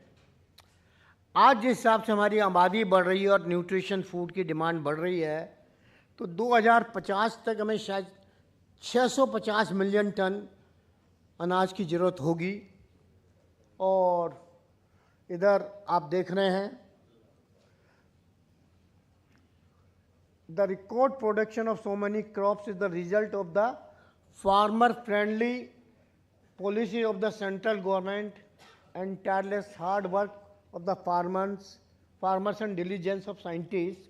This was quoted by our Honorable Agriculture Minister, and our Honorable Prime Minister vision is India's goal, nutritional security, doubling farmers' income from agriculture GDP, which is at present around $0.53 trillion, but to take it to $1 trillion by 2027। अब यहाँ पे गौर करने की ज़रूरत है कि 5 major crops की हमने अपने यहाँ की प्रोडक्टिविटी दूसरे देशों से कंपेयर की है। अगर कॉटन की आप देखें तो चाइना के मुकाबले हमारी प्रोडक्शन करीबन 25% है। मक्का की देखें तो अमेरिका के मुकाबले शायद 30% है। तो आज सबसे बड़ी बात जो है, हमारी प्रोडक्शन में तो हम नंबर 1 और 2 हैं, लेकिन जिस हिसाब से हमारा एरिया है, प्रति हेक्टेयर हम पैदावार देखें तो हम बहुत पीछे हैं। और ये वैज्ञानिकों को और हम सबको मिलकर काम करना है कि हम किसान की पैदावार पर हेक्टेयर कैसे बढ़ा सकते हैं। ये world production of main primary crops. आज देखिए, अगर हम बात करते हैं शुगर केन की, तो ब्राज़ील 40% वर्ल्ड का शेयर लेता है और चीनी का कटोरा माना जाता है, जबकि हमारे यहाँ वर्ल्ड की 20% प्रोडक्शन है। मेज़ की बात करें तो हमारा कहीं नंबर ही नहीं है। USA number 1, China number 2, Brazil number 3। Other crops में यस, चाइना नंबर 1 है, हमारा दूसरा नंबर आता है। राइस पैडी में चाइना का पहला नंबर है, इंडिया का दूसरा नंबर है, लेकिन प्रति हेक्टेयर जो पैदावार हमने दिखाई उसमें हम बहुत पीछे हैं। अब ये एक माइंड बॉगलिंग स्लाइड है जिस पे मैं रिक्वेस्ट करूंगा हर शख्स जो यहाँ भी बैठा है वो थोड़ा दिमाग पे इस स्लाइड को देख के जोर लगाए। आज इंडिया में हमारे पास ज्योग्राफिकल एडवांटेज है कि हमारे पास हर प्रकार के क्लाइमेटिक जोन्स अवेलेबल हैं। और जो डेटा है कि चीन से हमारे पास 30% खेती की जगह ज़्यादा है। चीन से हमारे देश में 67% बारिश ज़्यादा होती है, लेकिन फिर भी चीन के मुकाबले हमारी जीडीपी करीबन प्रति हेक्टर 1/3 है। ये डेटा वेरियस वेबसाइट से लिया गया है, वो डिटेल हमने नीचे लिखी हुई है, एफएओ स्टैटिस्टिक्स। अब हमारा किसान इतनी मेहनत करता है, साइंटिस्ट नई नया इजाद करते हैं, जैसे डॉक्टर बख्शीराम बैठे हैं, साईदास बैठे हैं। डॉक्टर बख्शीराम ने शुगर केन में बहुत अच्छी वैरायटी निकाली, डॉक्टर साईदास ने मेज के किसानों के लिए। लेकिन आज देखें तो मक्का का हमारा प्रति हेक्टर पैदावार जो मैंने पीछे दिखाया था 3 टन था, और अमेरिका का 11 टन। कितना फ़र्क है। तो इस पैदावार में जो प्रति हेक्टर फ़र्क है उसको हम कैसे कम कर सकते हैं। और देखिए आज टोटल पेस्टिसाइड का कंजम्पशन आप देखें तो हमारे यहाँ जस्ट 360 ग्राम प्रति हेक्टर कंजम्पशन है, और जबकि चाइना में 13.07। इसकी हमने एक आज बुक भी निकाली है, मिथ्स वर्सेस रियलिटी। फर्टिलाइजर का कंजम्पशन हमारे पास चाइना से आधा है, और एग्रीकल्चर जीडीपी जहाँ 1288 बिलियन डॉलर है चाइना की, हमारी जस्ट 534। ये क्या फिगर्स हमें माइंड को प्रेशर नहीं देती सोचने के लिए? क्या चाइना का किसान किसी और सैटेलाइट से आया है और हमारे किसान किसी और सैटेलाइट से आए हैं? क्या कमी है? हमारे देश की, जैसा एफएओ का डेटा, 40% पैदावार तो हम कीड़ों को खिला देते हैं। शायद हम कीड़ों को इतना प्यार करते हैं कि अपना 40% भोजन उनको खिलाने के लिए दे देते हैं। क्या ये अच्छी स्ट्रेटेजी है? इसके बारे में सोचने की आवश्यकता है। ये इस जो पीछे हमने चाइना की स्लाइड दिखाई थी उसको हमने फिर दूसरे तरीके से दिखाने की कोशिश की है कि चाइना की पर हेक्टर इनकम है $10,791। हमारी प्रोडक्शन प्रति हेक्टर है $3,435। दोनों का डिफरेंस देखें चाइना और इंडिया का पर हेक्टर कंट्रीब्यूशन, तो $7,355 प्रति हेक्टर हमारे फार्मर की चाइना के मुकाबले कम इनकम है। और आप ये सोचिए कि अगर हमारी आमदनी चाइना के किसान के बराबर ले जाएं हम, जो हो सकती है क्योंकि चाइना का और हमारा क्लाइमेट सिमिलर है, तो हम 1142 ट्रिलियन डॉलर की ज़्यादा प्रोडक्शन कर सकते हैं। ये साइंटिफिक बेस कैलकुलेशन है, और किसी को भी चाहिए तो ये स्लाइड ले सकते हैं क्योंकि ये डेटा बेस्ड है। आज हमारे प्राइम मिनिस्टर साहब का विजन है $1 ट्रिलियन का, लेकिन अगर सब मिलकर काम करें तो हम $1 ट्रिलियन से भी बहुत ज़्यादा आगे एग्रीकल्चर प्रोडक्शन में पहुंच सकते हैं, क्योंकि हमारे पास पोटेंशियल अवेलेबल है, यंग पॉपुलेशन अवेलेबल है। बाकी कंट्रीज में लोग बूढ़े हैं, हमारे देश में लोग जवान हैं। अब major reasons of low income, सबसे बड़ा रीजन है न्यू टेक्नोलॉजीज हमारे किसान के पास नहीं पहुंच रही। जो प्रेजेंट सिस्टम हैं, अगर उससे ऑडिट करा के देखा जाए कि हमारे कितने किसानों को नई टेक्नोलॉजी पहुंची, तो आज नए किसानों को टेक्नोलॉजी नहीं पहुंच रही। और पी चिदम्बरम साहब 2008 में जब उन्होंने बजट पेश किया था पार्लियामेंट में, तो उस समय उन्होंने कहा था अपने बजट स्पीच में, our extension system has collapsed and we are looking some alternate. और आज तक कोई अल्टरनेट सिस्टम जो हमारे किसान को नई टेक्नोलॉजी दे सके वो नहीं आया। ये डॉक्टर दुबे साहब भी बता गए, एफएओ के हिसाब से 40% हमारा नुकसान होता है। भारत सरकार के कृषि मंत्री ने पार्लियामेंट में कहा है हमारा 10 से 30% तक क्रॉप का नुकसान हो जाता है। इस पॉइंट पर भी गौर करने की जरूरत है। Illicit counterfeit agri inputs especially pesticide, which is a parallel industry, is causing huge losses to our farmers and agriculture production. 2021 में साउथ इंडिया में चिलीज के अंदर एक नया इंसेक्ट आया था, ब्लैक थ्रिप्स, और 9 लाख एकड़ की फसल बर्बाद हो गई थी। डॉक्टर रेड्डी साहब भी बैठे हैं और भी साउथ के हमारे साइंटिस्ट हैं। 9 लाख एकड़ की, और बहुत से किसानों ने आत्महत्या कर ली। डॉक्टर माई साहब भी जानते हैं उस टाइम पे, डॉक्टर तोमर भी एज ए, सरकार ने कमेटी बना दी एमपी की चेयरमैनशिप ने, और जैसा होता है या तो किसी को बलि का बकरा बना दो या ऐसी रिपोर्ट दे दो कि बस खाना पूर्ति हो गई और फाइल कर दो। उन्होंने report the, it is indiscriminate use of pesticides. अब मुझे कोई बताए, जहां हम 360 ग्राम पेस्टिसाइड यूज कर रहे हैं, चाइना 13 किलोग्राम यूज कर रहा है, डॉक्टर साहब इज इट इनडिस्क्रिमिनेट यूज? शायद नहीं है। कारण क्या है फिर? कारण है चाइना से पैरेलल इंडस्ट्री स्मगल करके, और वो प्रोडक्ट बायोस्टिमुलेंट के नाम पर बेचे जा रहे हैं, जिसमें 10-12 पेस्टिसाइड की कोकटेल है। और ये सच्चाई जानते हुए भी ना तो इंडस्ट्री के लोग आते हैं, मैं अब किसान भाइयों को कह रहा हूं, आगे डॉक्टर हमारे पीके सिंह साहब भी बैठे हैं, कि ये पैरेलल इंडस्ट्री जो किसान की आमदनी पे डाका डाल रहे हैं, इसको हम कब तक चलने देंगे? कब तक इनके खिलाफ कार्रवाई नहीं होगी? एक मार्केट, पीछे सरकार ने ओपन मार्केट के लिए कोशिश की थी, लेकिन कुछ ग्रुप की वजह से प्रेशर हो गया।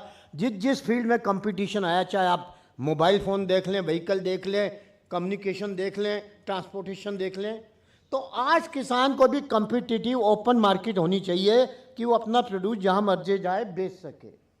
हमारे यहाँ R&D पे खर्चा नहीं है कुछ भी।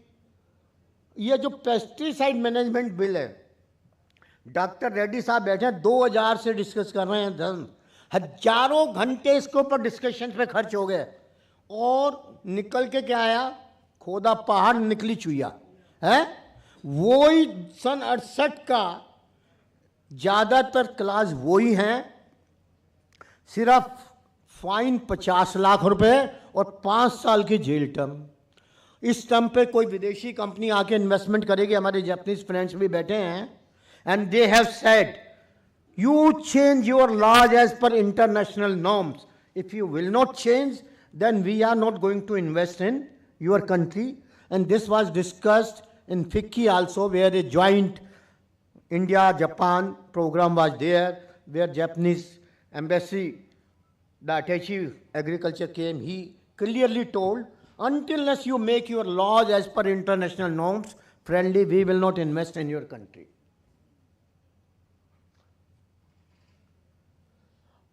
आज जरूरत क्या है कि ऐसी पॉलिसी बने जो हमारे यहाँ गेहूं दान का चक्र है, उससे निकलकर हम ऑयल सीड, पल्सेस, मक्का, ऐसी क्रॉप्स में जाएं। इसके ऊपर प्रेजेंटेशन डॉक्टर साईदास करेंगे, मैं ज़्यादा बात नहीं करूँगा।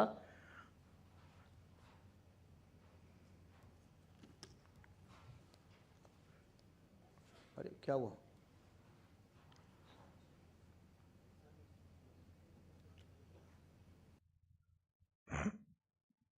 ये एस्टिमेटेड क्रॉप लॉस हमने दूसरी तरीके से कैलकुलेट किया कि 2021 में हमारी कंट्री की टोटल जीडीपी क्या थी, उसमें से एग्रीकल्चर की जीडीपी क्या थी, 39 लाख करोड़।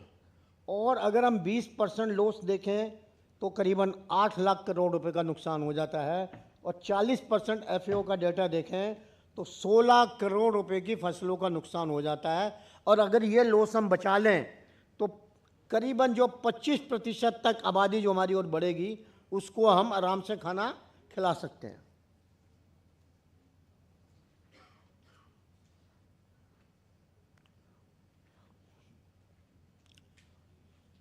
ये मैं पहले ही बात कर चुका हूँ, इलिसिट ट्रेड, और ये डॉक्टर कुमार एन रावत ने 2021 में जो किताब लिखी थी उसमें भी उन्होंने इस बात को कोट किया है।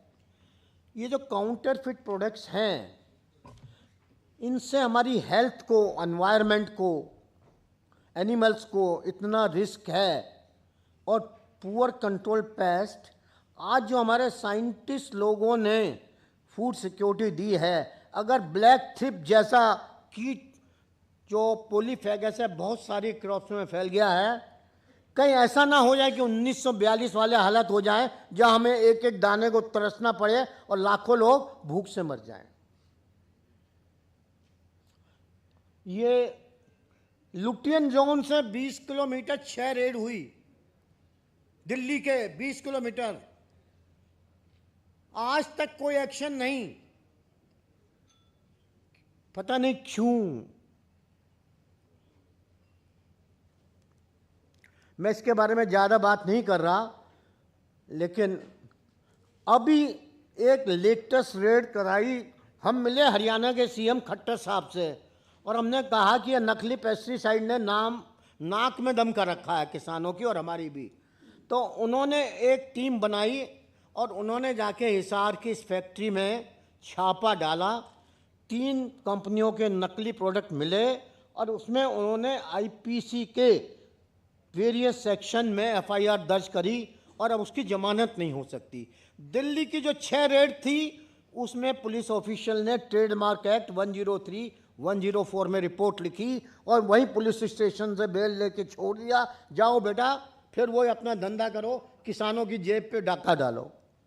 ये चीज़ बहुत रुकना जरूरी है, अदरवाइज इंडिया में हमें आगे बहुत फूड सिक्योरिटी की प्रॉब्लम आने वाली है। ये ग्रॉस एक्सपेंडिचर R&D पे हमने दिखाने की कोशिश की है। आप देखिए इंडिया में 0.65% हम रिसर्च पे खर्च कर रहे हैं, जबकि इजराइल 4.94% R&D पे खर्च कर रहा है। हमने नारा तो दे दिया जय विज्ञान जय अनुसंधान, लेकिन अगर उस पर खर्चे नहीं करेंगे, काम नहीं करेंगे, तो नारे से तो कोई अलादीन का लैंप से चिराग निकलेगा नहीं जो हमारा आके काम कर जाएगा। रेगुलेटरी चैलेंजेस, इंसेक्टिसाइड 1968-71 का बना।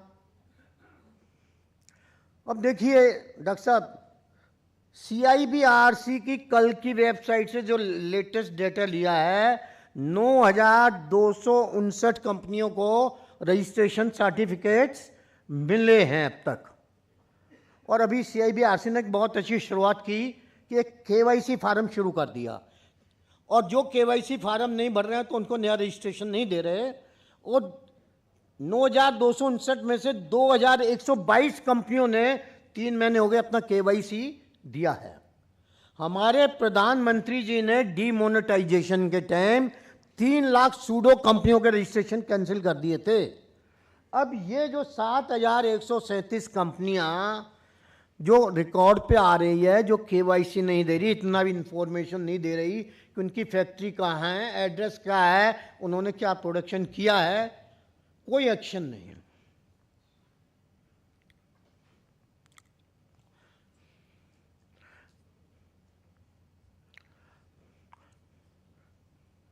अब देखिए डॉक्टर साहब, आपको अभी शायद 1 साल भी नहीं होगा, ये 6 पब्लिक नोटिस CIBRC ने इशू करे। पहला नोटिस इशू किया 3 मार्च 2017 को और सभी कंपनियों को कहा कि अपनी रजिस्ट्रेशन की डिटेल्स दें, production, sale, purchase, import, export का डाटा दें।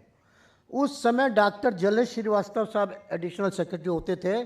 सिर्फ 314 कंपनियों ने अपना डाटा दिया था। अब अगर डाटा आ गया और उसके ऊपर कोई एक्शन नहीं होता, फिर तो हम कितने भी सेमिनार कॉन्फ्रेंस कर लें, शायद ज़्यादा फायदा ना ले पाए। अब ये क्वेश्चन है कि भाई ये कंपनियों को इनका गॉड फादर कौन है कि इंसेक्टिसाइड एक्ट का वायलेशन कर लें, CIB गाइडलाइंस का वायलेशन कर लें, ट्रेडमार्क एक्ट का वायलेशन कर लें, IPC एक्ट का वायलेशन कर लें, फिर उनके खिलाफ कोई एक्शन नहीं होता। ये बहुत इंडस्ट्री और किसानों के बीच में, किसान कहते हैं जी आप क्यों नहीं करते। अरे मैंने कहा भाई मेरा काम थोड़ी है, मैं तो सरकार को बता ही सकता हूं।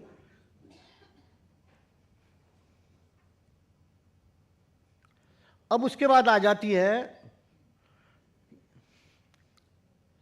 आज ज़रूरत है हमारे एग्रीकल्चर में टोटल रिफॉर्म्स की, जिसके लिए हमारी एसोसिएशन ने एक 3D कंसेप्ट लेके पूरे 3 दिन, जो इससे पहले जॉइंट सेक्रेटरी थे उनके साथ मीटिंग हुई और बहुत से पॉइंट्स पे उन्होंने एग्री किया, कुछ पे इम्प्लीमेंट हुआ, बाकी फिर कोई भी ऑफिसर बदल जाता है तो पुरानी फाइल ठंडे बस्ते में चली जाती है। तो आज ज़रूरत इस बात की है कि भाई जो रिफॉर्म्स की बात हुई है वो रिफॉर्म्स होने चाहिए। एक कंफ्यूजन है पेटेंट और डेटा प्रोटेक्शन।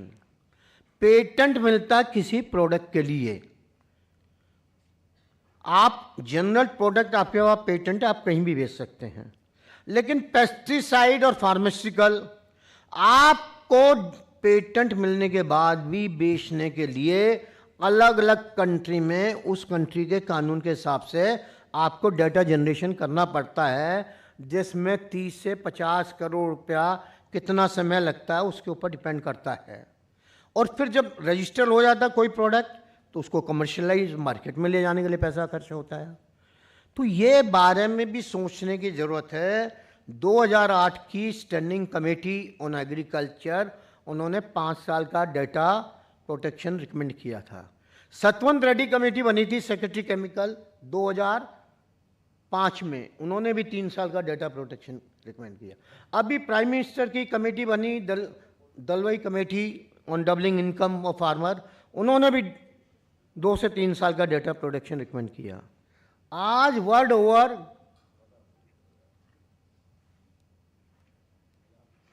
सारे देशों में डाटा प्रोटेक्शन प्रोवाइड किया जा रहा है, लेकिन हमारे देश में नहीं है।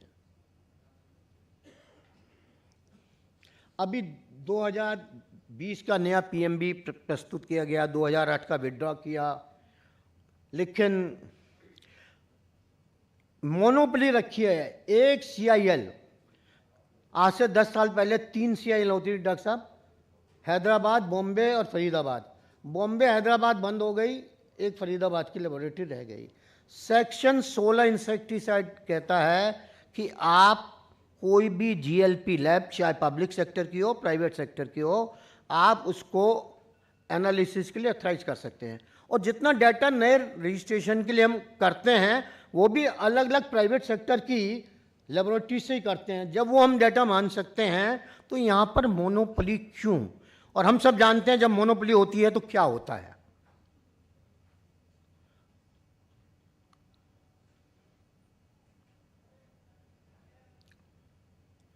अब ये पीएमबी और एक्ट के ऊपर सर 2000 से हजारों घंटों की डिस्कशंस हो गई, government officials, industry, farmers, other stakeholders, लेकिन कहते हैं नतीजा ढाक के वही 3 पात।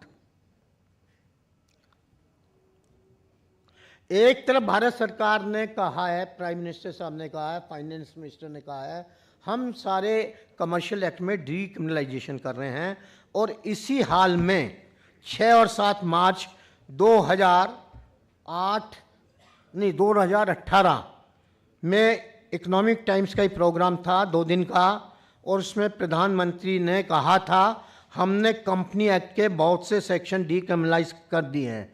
बाद में उनका स्टेटमेंट आएगा हमने कंपनी एक्ट के सारे सेक्शन डीक्रिमिनलाइज कर दिए, जेल और फाइन टर्मिनोलॉजी को हटाकर nominal as per the violation हमने पेनल्टी लगा दी है। अब बिजनेस करते हैं, गलती हो सकती है, तो बजाय जेल जाने के भाई अच्छी कंपनी और ख़राब कंपनी दोनों में फ़र्क करिए, और वो फ़र्क तभी हो सकता है कि आप उसको एग्ज़ाम में बैठाएं, उसके सैंपल लेके टेस्ट करें। आज जो सैम्पलिंग होती है एज़ पर आरटीआई डाटा हमने 2007 में भी प्रस्तुत किया था, जब जॉइंट सेक्रेटरी थे आशीष बहुगुणा साहब, बासु साहब सेक्रेटरी थे, उनके सामने ऑल इंडिया का आरटीआई डाटा लेके हमने प्रेजेंट किया कि कैसे सैम्पलिंग होती है, और डॉक्टर WR रेड्डी भी शायद उस पर कुछ डालें। और ये टाइम बहुत ले लिया, मैं अपनी बात को समाप्त करना इसी बात से चाहूँगा कि भाई टेक्नोलॉजी में अपॉर्चुनिटीज़ बहुत हैं, और लेटेस्ट ये जो ड्रोन आप देख रहे हैं ना, ये एक टेक्नोलॉजी जो हम कह रहे हैं फ्यूचरिस्टिक इकोनॉमी चेंज, उसमें बहुत बड़ा रोल अदा करने जा रहे हैं। और उसके अलावा छोटी छोटी टेक्नोलॉजी कि भाई सॉइल फर्टिलाइज़र का सही इस्तेमाल, अच्छे सीड का इस्तेमाल, बीज उपचार, फिर दवाई का सही इस्तेमाल। हमने कैंपेन चला के दवाई किसान बिल से खरीदे। आज अच्छी कंपनियों ने QR कोड शुरू कर दिया नकली से बचने के लिए। तो आज जैसे भारत सरकार जागो किसान जागो कैंपेन चला रही है, तो हमारा निवेदन होगा कि जागो जागो ग्राहक जागो चल रहा है, जागो किसान को जागरूक करने के लिए भी कैंपेन चलना चाहिए। मैं अपनी बाकी स्लाइड्स, ये शायद चल नहीं रहा, लास्ट स्लाइड एक ये मिथ वर्सेस रियलिटी है, मैं एक्सप्लेन नहीं करूंगा। लोग कहते हैं कि इंडिया बहुत सारे टॉक्सिक पेस्टिसाइड यूज करता है, जबकि इंडिया में कोई भी पेस्टिसाइड अगर रजिस्टर ना हो मिनिस्ट्री के द्वारा, कोई पेस्टिसाइड बेच नहीं सकता। फटाफट कर दें second. Pesticide residue level in food are very high, NGOs का, जबकि ऑल इंडिया रेजिड्यू नेटवर्क ने करीबन 2.5 लाख से ज़्यादा सैंपल लिए हैं फूड प्रोडक्ट्स के, और उसमें सिर्फ 2% सैंपल में रेजिड्यू अबव MRL है। ये जनरल पब्लिक को पता ही नहीं है, NGO या कुछ भी खबर छाप देते हैं और लोगों को गुमराह करते हैं। There is no systematic study in India to monitor the pesticide residue in the food commodity. मैं ऑलरेडी बता चुका हूँ, ऑल इंडिया रेजिड्यू नेटवर्क ये काम कर रही है। कुछ लोगों का ये आता कि अगर पेस्टिसाइड में जरा सा भी रेजिड्यू आ गया तो वो हार्मफुल है। हमारे बीच साइंटिस्ट लोग बैठे हैं जो कहते हैं कि 100 टाइम्स सेफ्टी पैरामीटर लेके MRL फिक्स किया जाता है। डॉक्टर कानून को मैं ठीक कह रहा हूँ? 100 टाइम्स सेफ्टी फैक्टर लगा के रेजिड्यू फिक्स किया जाता है। Pesticide India registered without any scientific risk assessment. कितना झूठा बकवास।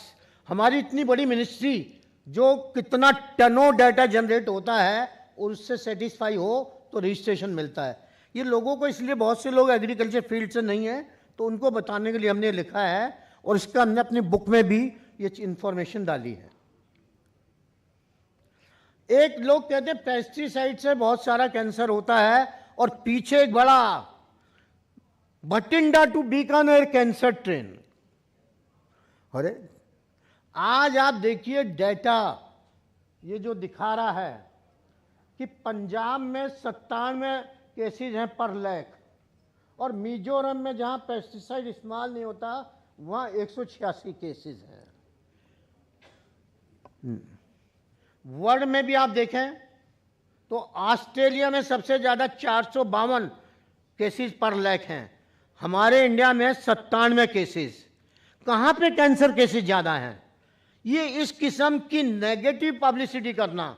और हमारे प्रधानमंत्री जी ने भी कहा है कि कुछ ऐसी ताकतें हैं जो हमारे देश की तरक्की को देखकर खुश नहीं हैं, वो रोड ब्लॉक अपनाना चाहती हैं। लेकिन ये हमारे जैसे पढ़े लिखे लोगों का काम है कि अगर गलत रोड ब्लॉक आ रहा है तो उसको हटाने में मदद करें, लोगों को जागरूक करें। ये वे फॉरवर्ड है।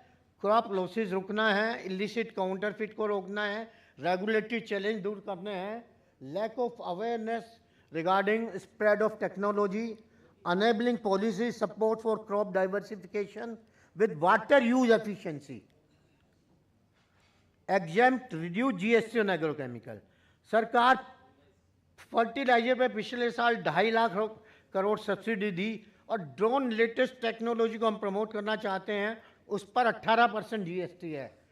न्यू टेक्नोलॉजी पेस्टिसाइड पर 18% GST है, उसको सरकार को देखना चाहिए। लास्ट, धन्यवाद। मैंने ज़रूरत से ज़्यादा टाइम लिया, लेकिन मेरा प्रेजेंटेशन में बहुत सारी इन्फॉर्मेशन मैं शेयर करना चाहता था, और अक्सर क्षमा के लिए मैं माफ़ी चाहता हूँ टाइम लेने के लिए, लेकिन आपने ध्यान से सुना और मैंने जो भी बात कही है सच्चाई है। अगर किसी को भरोसा नहीं हो तो मेरे साथ आके कहीं पर भी मैं वेबसाइट से डेटा उनको दिखा सकता हूँ। धन्यवाद, थैंक यू वेरी मच। जय हिंद, जय भारत, जय जवान, जय किसान।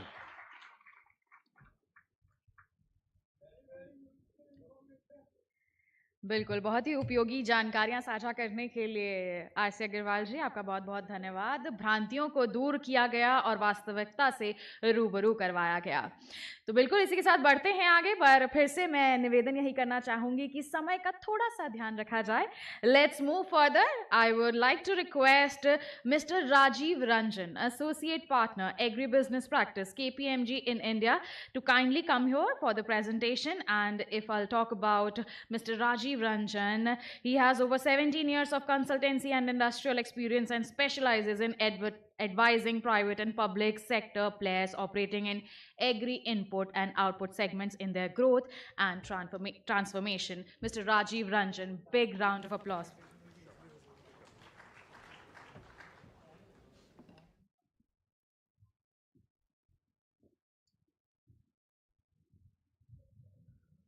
Good afternoon, dear dignitaries and ladies and gentlemen.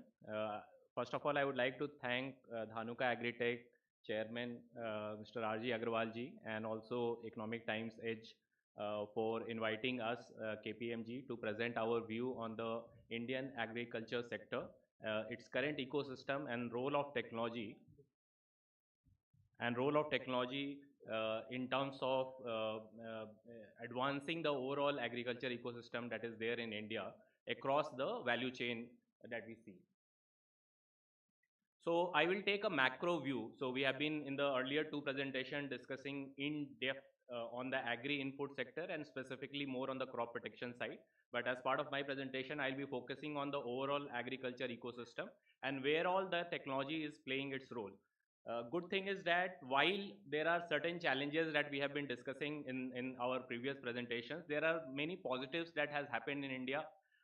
When we got independence, we were a population of around 34 crore. Today, we are more than 134 crore. So we have come a long way in terms of feeding this population with almost a similar agrarian land that is available with slight improvement in terms of the land under agriculture. So there are many components that come together to feed us. What are those components? To start with, natural resource management, which is management of the soil, water, and the weather condition, followed by adoption of high yielding varieties and hybrid seeds, uses of crop protection to protect the crop from the insects, disease, and the weeds that are prevalent. Crop nutrition, both macro and micronutrient, and there are many developments that has happened on that front as well. Uses of agri implements, given that as the population, as the farming, the people deployed on the farming side are coming down, the labor availability remains a constraint. So the uses and adoption of agri implements is also important, and that is something which is happening as we speak. Post-harvest management. So it's not only important to produce the crops, it's also important to manage and the post-harvest losses as well. So that is something where again the technological developments are happening. Follow to that with the government intervention in terms of ENAM and many agri-tech players coming in the field of marketing and distribution of the agri-produce. So that is one another area where significant development has happened and as is happening as we speak. And lastly, if we bring all of this together, while we have been in the past discussing more on the integrated pest management, integrated nutrient management, the world is moving towards and there is a need for us to focus on integrated crop management. So very briefly, I'll touch upon that towards end. So in terms of the natural resource management, we have been focusing on the regenerative soil management. There are technologies that are coming in terms of the soil testing, monitoring, and basis that how you manage the nutrients. So that is where there is a significant development that has happened globally. There are technologies that are available in multiple other countries, and some part is being deployed in India as well. As we start using more and more of that, we will be able to better manage our soil quality in terms of the nutrition. In terms of the water uses, we have been discussing in our earlier presentation also that a large part of our land in India is dependent on monsoon. And that's around 45% or so. So that means that it's important for us to conserve water, use every drop of water very judiciously. And that's where the technologies are now available. So smart and precision irrigation. There are technologies where based on the moisture content at different patches of the land, the overall irrigation can be controlled. So basically the uses of water is more judicious in that case. There are smart weather technologies that have come up, climate resilience technologies that has come up. So there is monitoring of the soil conditions, water condition, and weather condition, and based on that, you are basically managing your overall natural resources. If we talk about adoption of seeds, that has helped a lot our Indian farmers. If you see the seed replacement rate across the food grains, other crops, as well as vegetables, the seed replacement rate has significantly increased. The hybridization percentage has increased, and specifically in cotton, the GT cotton has also has now got more than 90% of adoption. So with all that, the yield has been improving. What has also happened over the last 10 years is that apart from the yield, the companies from their R&D perspective have been focusing on some of the specific traits. So be it resistance to some of the specific pests like BLB, BPH, be it providing some biotic and abiotic stress tolerance to the seeds, or basically Roundup ready cotton is also available, although it is not currently approved in India, but basically to manage the weeds also. So there are developments that are happening as we speak in the seeds technology as well.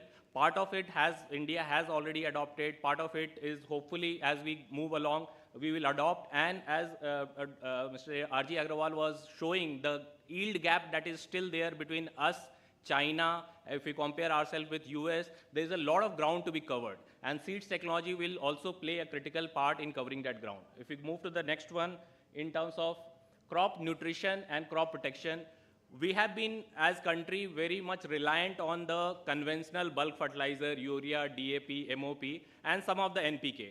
But as we are now progressing with basically higher proportion of nutrient in the Indian soil, there has been now focus from the government side as well and from the company side as well. So now with the introduction of nano urea, nano DAP, hopefully as the awareness and the adoption goes up, some of those problems will get addressed. In terms of the technological development that is happening in the nutrient field, it's important to consider that and imbibe in our overall package of practices. So there are fertilizers which have component of nutrient stabilizers. There are fertilizers which are slow release in nature. There are fertilizers which are smart fertilizers. So basically, depending on the requirement of the soil, they are able to basically control the release of the nutrients. So there are many technology on the crop nutrition front as well, on the chemical side of the nutrition, as well as the bio side of the nutrition that are being introduced. And as we improve the adoption of that, the overall mix of NPK and the micronutrients should improve, and the overall, basically the sustainability of the uses of the fertilizers will also be there. In terms of crop protection, I will not spend a lot of time because there has been many topics that were covered in the earlier presentation as well. But as Mr. Agrawal was also mentioning, that in India, the number of molecules that are registered, if you will see, are far lower than even some of our neighboring countries.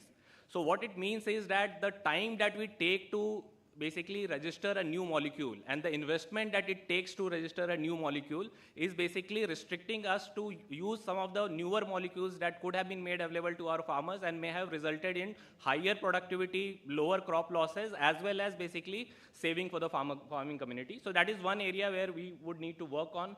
There are developments on the biopesticide, the genuine part of the biopesticide as well. There are pheromone technology that is currently again getting a focus. There are plant protectants that are incorporated protectants that are incorporated in the overall crop protection area. So in this area as well, both on the chemical side and the bio side, significant developments are happening. Technology is available. The need of the hour is to spread the awareness, and agri-extension is something which has to play a critical role in this. In terms of, as we were discussing, that the more and more people who were earlier involved in the farming operation want to reduce their effort in terms of what it goes in the farming. And that's where the current adoption of the agri implements. And what is important that is happening is, from a technology focused perspective, now the companies are also focusing on technology that is more suitable for small landholding farmers.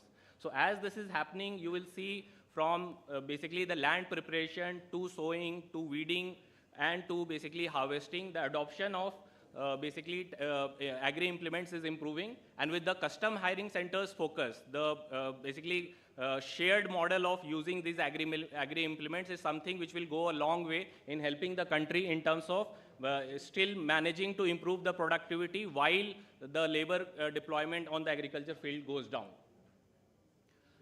Post-harvest management in terms of the uses of silos and the cold chain, there are significant technological development are happening in these fronts as well, from a sorting, grading to pre-cooling to the cold storage overall. So there again, there is substantial focus required to manage the post-harvest losses that are there. So while we are among the top in terms of the food grain production, but we are also among the top in terms of post-harvest food grain losses. So that's something which we have to take care of. What the good thing that has happened is, from the government perspective as well as from several private, even the startup ecosystem that has come up in terms of the marketing and distribution of these food grains, and as well as other crops, that basically helps in better price realization for the farmer. There is a significant work that is happening on this side. So there are B2B marketplaces that have come up, there are B2C marketplaces that have come up, and then there are basically payment enabling and without payment kind of marketplaces also that are there. And more farmers are moving towards that. And especially what we see as KPMG, that from the buyer side, there are many institutional buyers who are looking forward to these platforms to get mature, so that they can cut their cost of procurement as well by getting onboarded on these platforms and buying directly from the farming community. Just to conclude, while we have been discussing many topics in isolation, it's important that as a country we start focusing on integrated crop management, which has its several components, starting from the precision agriculture technologies adoption, which basically makes your decisions smarter, more customized to the requirement of that particular land, that particular crop, and that particular weather. So that is something which needs to be adopted in our agriculture ecosystem, followed by the integrated pest management and integrated nutrient management, where we are imbibing some of the newer technologies also. Drone technology we discussed, spray broom as a technology. So there are many aspects that has to be incorporated in this. The crop rotation and intercropping has been a old wisdom that our Indian farmers have been following, that needs to be given as much importance. There are biomulchers and other systems that are available. So overall, if we move from an isolated approach of only focusing on, let's say, one part of the ecosystem, be it pest management, be it nutrient management, be it seeds related aspect, be it conserving the soil and water. So there are many components that have to come together as part of the integrated crop management. And if we are able to do our role well on that front, the gap that we have been discussing in terms of the productivity of the country vis-a-vis the countries like China and USA and some of the other European countries, I think we'll be able to bridge a lot of that gap. What will be also important from a government perspective and also from the private player perspective is to make these products or the technology accessible. So accessibility is the first aspect, followed by the affordability. So affordability is the second aspect, and the awareness. So if all these three come together, then we believe that the agriculture ecosystem of India is well poised today to leap on the next wave of growth. And with the kind of community that is sitting together here and the topics in the way we are discussing, and we are hopeful that we will take it in this manner, and the overall for the next I would say 5 decades that we see, and we would be much evolved country in terms of the agriculture ecosystem, and our farmers will be having a much higher income and comparable to other countries. Thank you so much for the opportunity to present our views.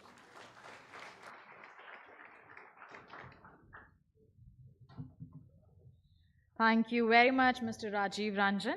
And now I would like to request Mr. Balwinder Singh Kalsi, CMD Kia Ora Ventures Private Limited, to give a presentation on drones and crop protection, a technology revolution. If I'll tell something about you, sir. So after his distinguished corporate career of 34 years, he is now actively engaged in advising established corporates on business strategies and leadership, serving as board member, investing and mentoring early stage startups. Please give him a big round of applause.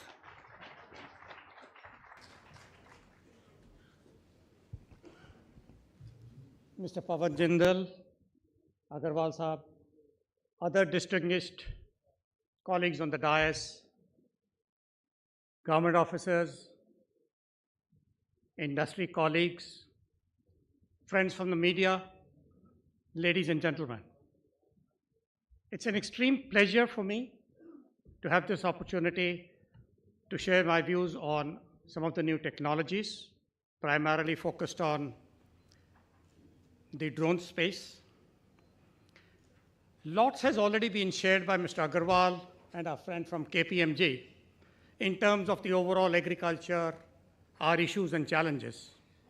So I will not be talking anything on that. And I'm also committed to this young lady who's been reminding all of us to stick to the time so that I can live up to that commitment. So I'll keep my presentation, very short and crisp.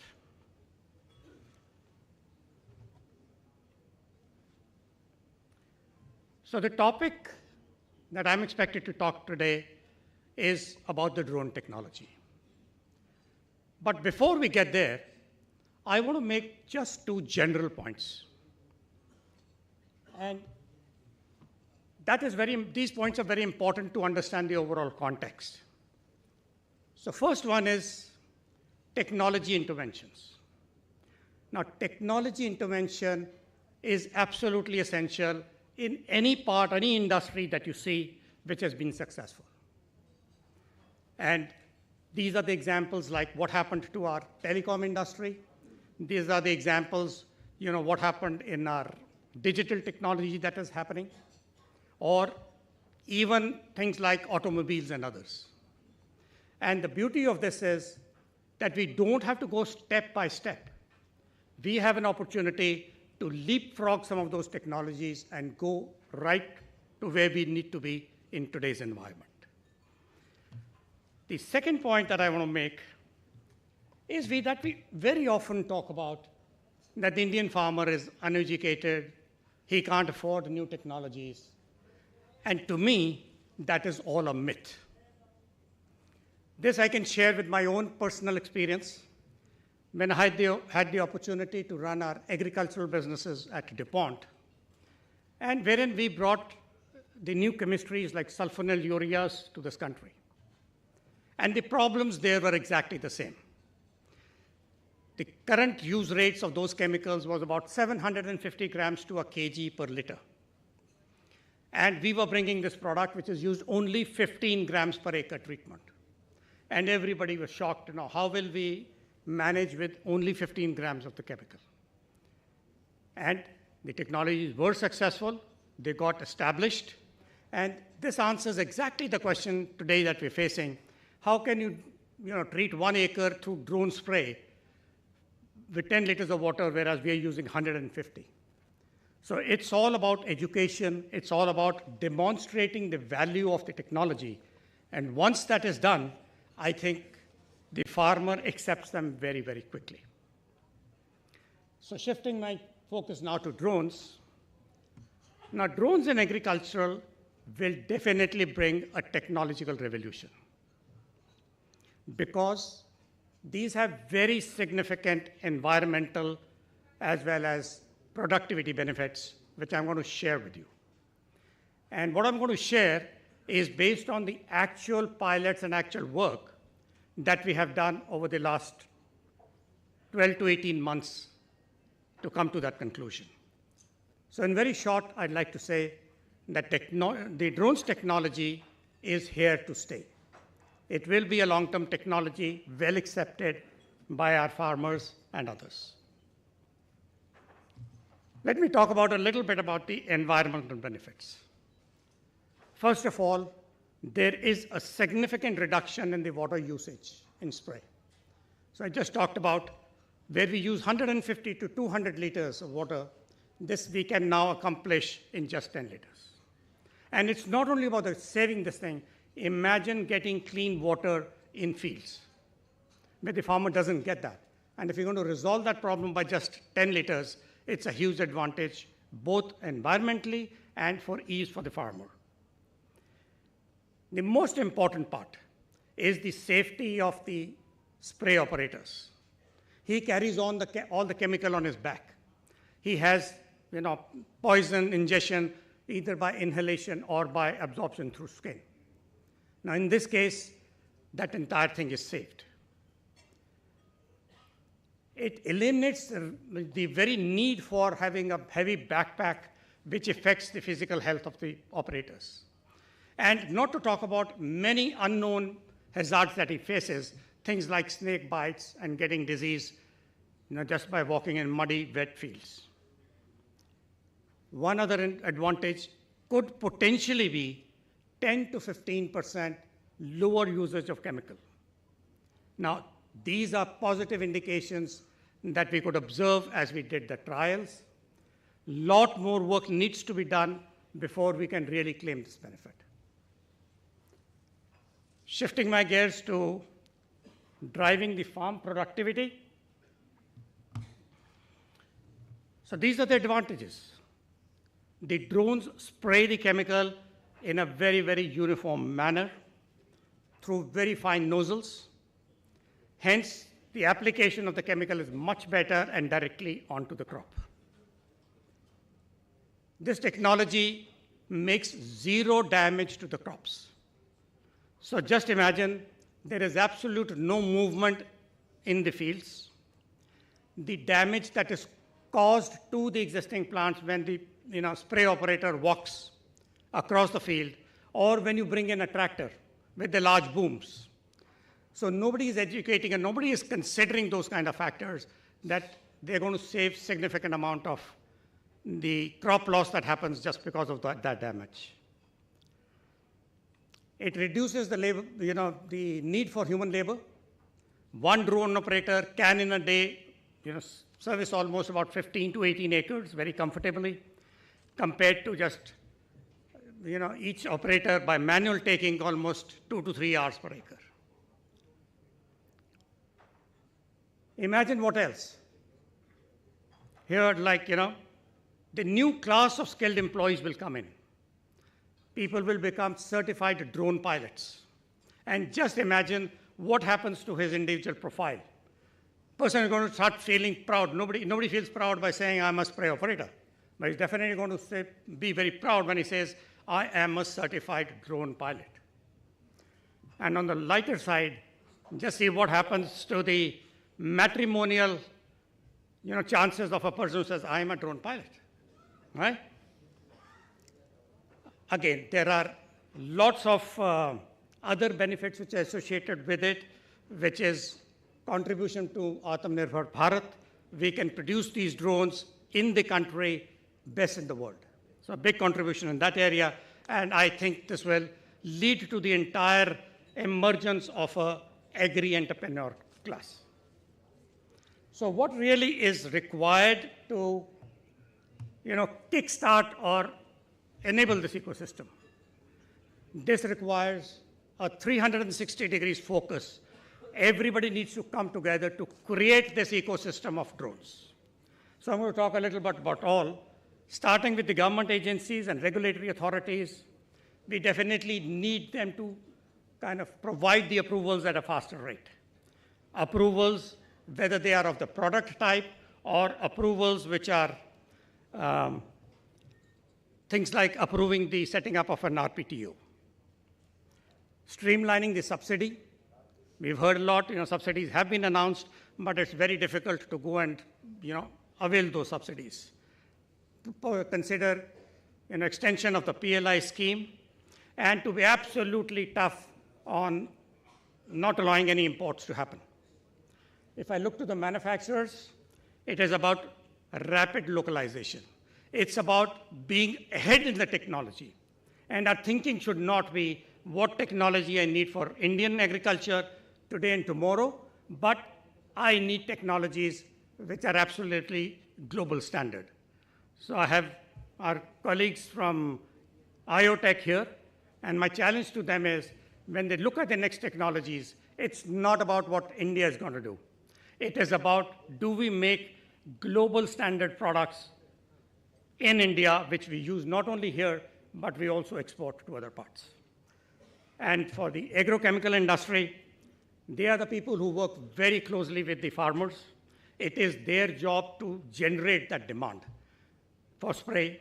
It is their job to kind of make the specialized spray companies which will come more successful. Drone agripreneurs that they come up, they have sufficient things to do. So if we all work together, we can easily accomplish all these tasks. Now, what does the future for drones hold for us? It will usher us into an absolutely new area of precision farming.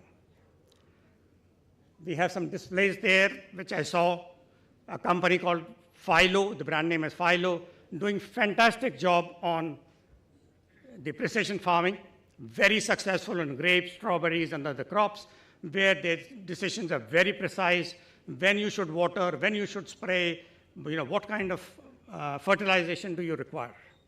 And similarly, the drone technology will be able to bring in newer elements of precision farming. So as the hardware improves, so has to be the improvement in our software. So it goes hand in hand, and we start bringing in technologies which use artificial intelligence, machine learning, then we will be able to not do a blanket spray of the entire crop. That intelligent technologies will be able to identify specific areas within the field which are more stressed and apply chemical or understand where the plant stress is, rather than just going blanket and trying to apply the chemical everywhere. It could be a significant tool in terms of crop insurance, in terms of understanding which fields or which fruits are ready for harvest at one single time, and a whole host of new other opportunities that exist. So before I end, I just wanted to challenge one thing that I heard today about the spurious pesticides. And the spurious, and I'm talking about don't allow any illegal imports to happen. This forum is exactly about technologies in agriculture. We have been doing enough in terms of identifying the spurious manufacturers, requesting the government and agencies to make raids on them, put them under bars, and what we learn, nothing has changed in the last 15 years. He closes his shop here, goes and starts the same business 1 kilometer away. So my challenge to the Dhanuka management and others, if you're talking about technology, why don't we think about bringing technology and taking out this issue of spurious management, spurious products, by use of technology, empowering our farmers to himself identify whether it is genuine or fake. So I'm going to close my presentation here and leaving you with one thought, which is that farmers, everybody says that tractor is a pride for farmer. He feels proud, he has a tractor at home which is standing in his field. He can use it for transportation, for agriculture. And I'm going to say that the drone technology in terms of spray and other related is going to do better than tractors over time. So think about it. Will we have flying tractors in future? Thank you.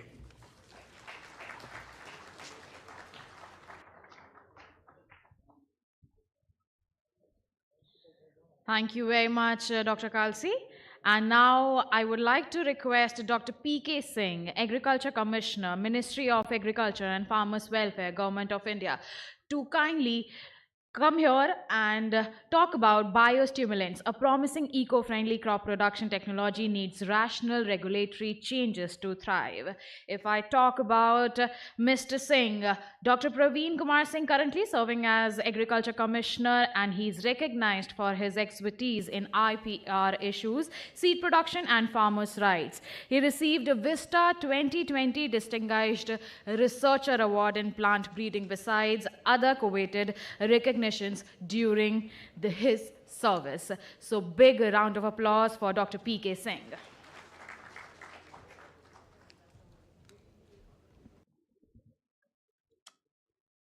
Very good afternoon to all of you.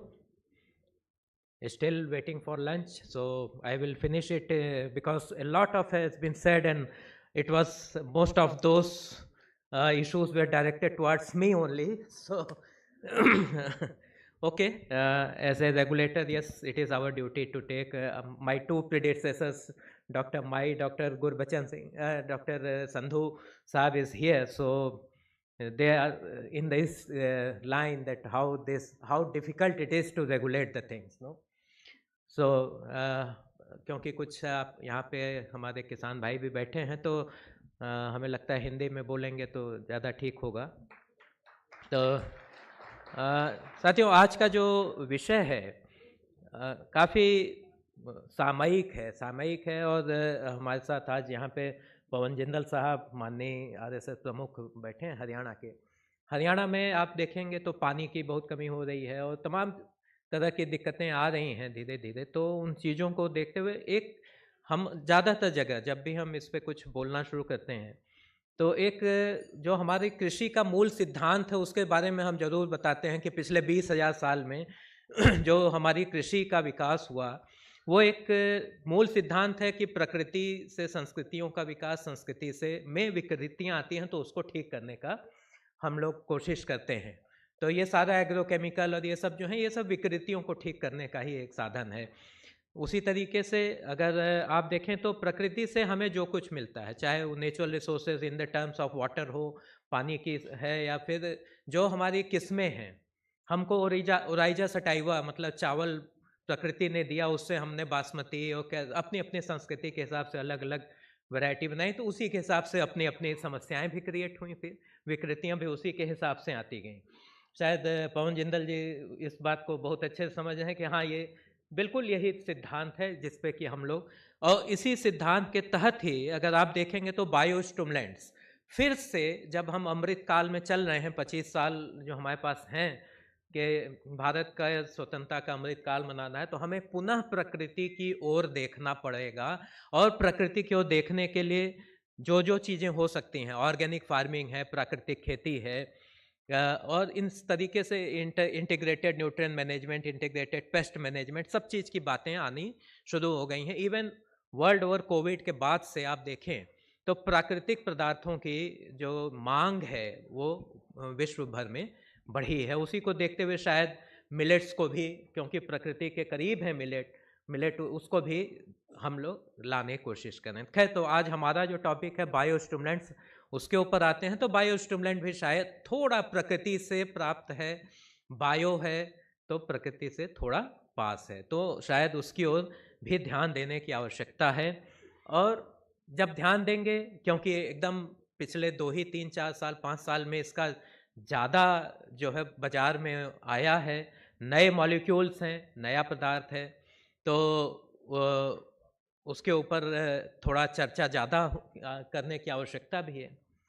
तो यहाँ पे जब बात करते हैं कि biostimulants are more close to प्रकृति, nature के ज़्यादा क्लोज हैं, तो एक चीज़ हैं तो बायो प्रोडक्ट तो प्रकृति के नज़दीक हैं, लेकिन क्या whether they are eco friendly also, क्या वो पर्यावरण के अनुकूल हैं?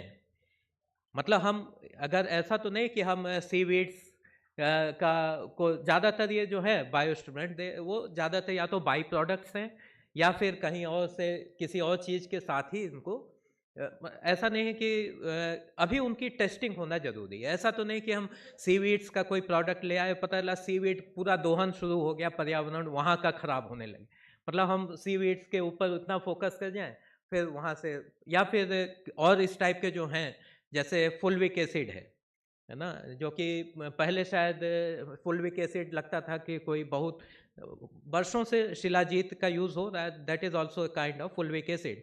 तो अगर इस टाइप की चीज़ें हैं, अब पता चला पूरे पहाड़ पे से आप सारा जितना 10,000 साल 5,000 साल में इकट्ठा हुआ है वो क्या वो हम सब उठा लाएं, मतलब इस टाइप से भी तो कितना बायोस्टिमुलेंट का प्रयोग होना है और किस तरीके से। अब नया प्रोडक्ट्स हैं, उनका आपका अभी मानक नहीं है, किसी चीज़ को प्रयोग करना है किस स्तर तक हम उसका प्रयोग कर सकते हैं, अभी वो सारे मानकीकरण का भी काम चल रहा है।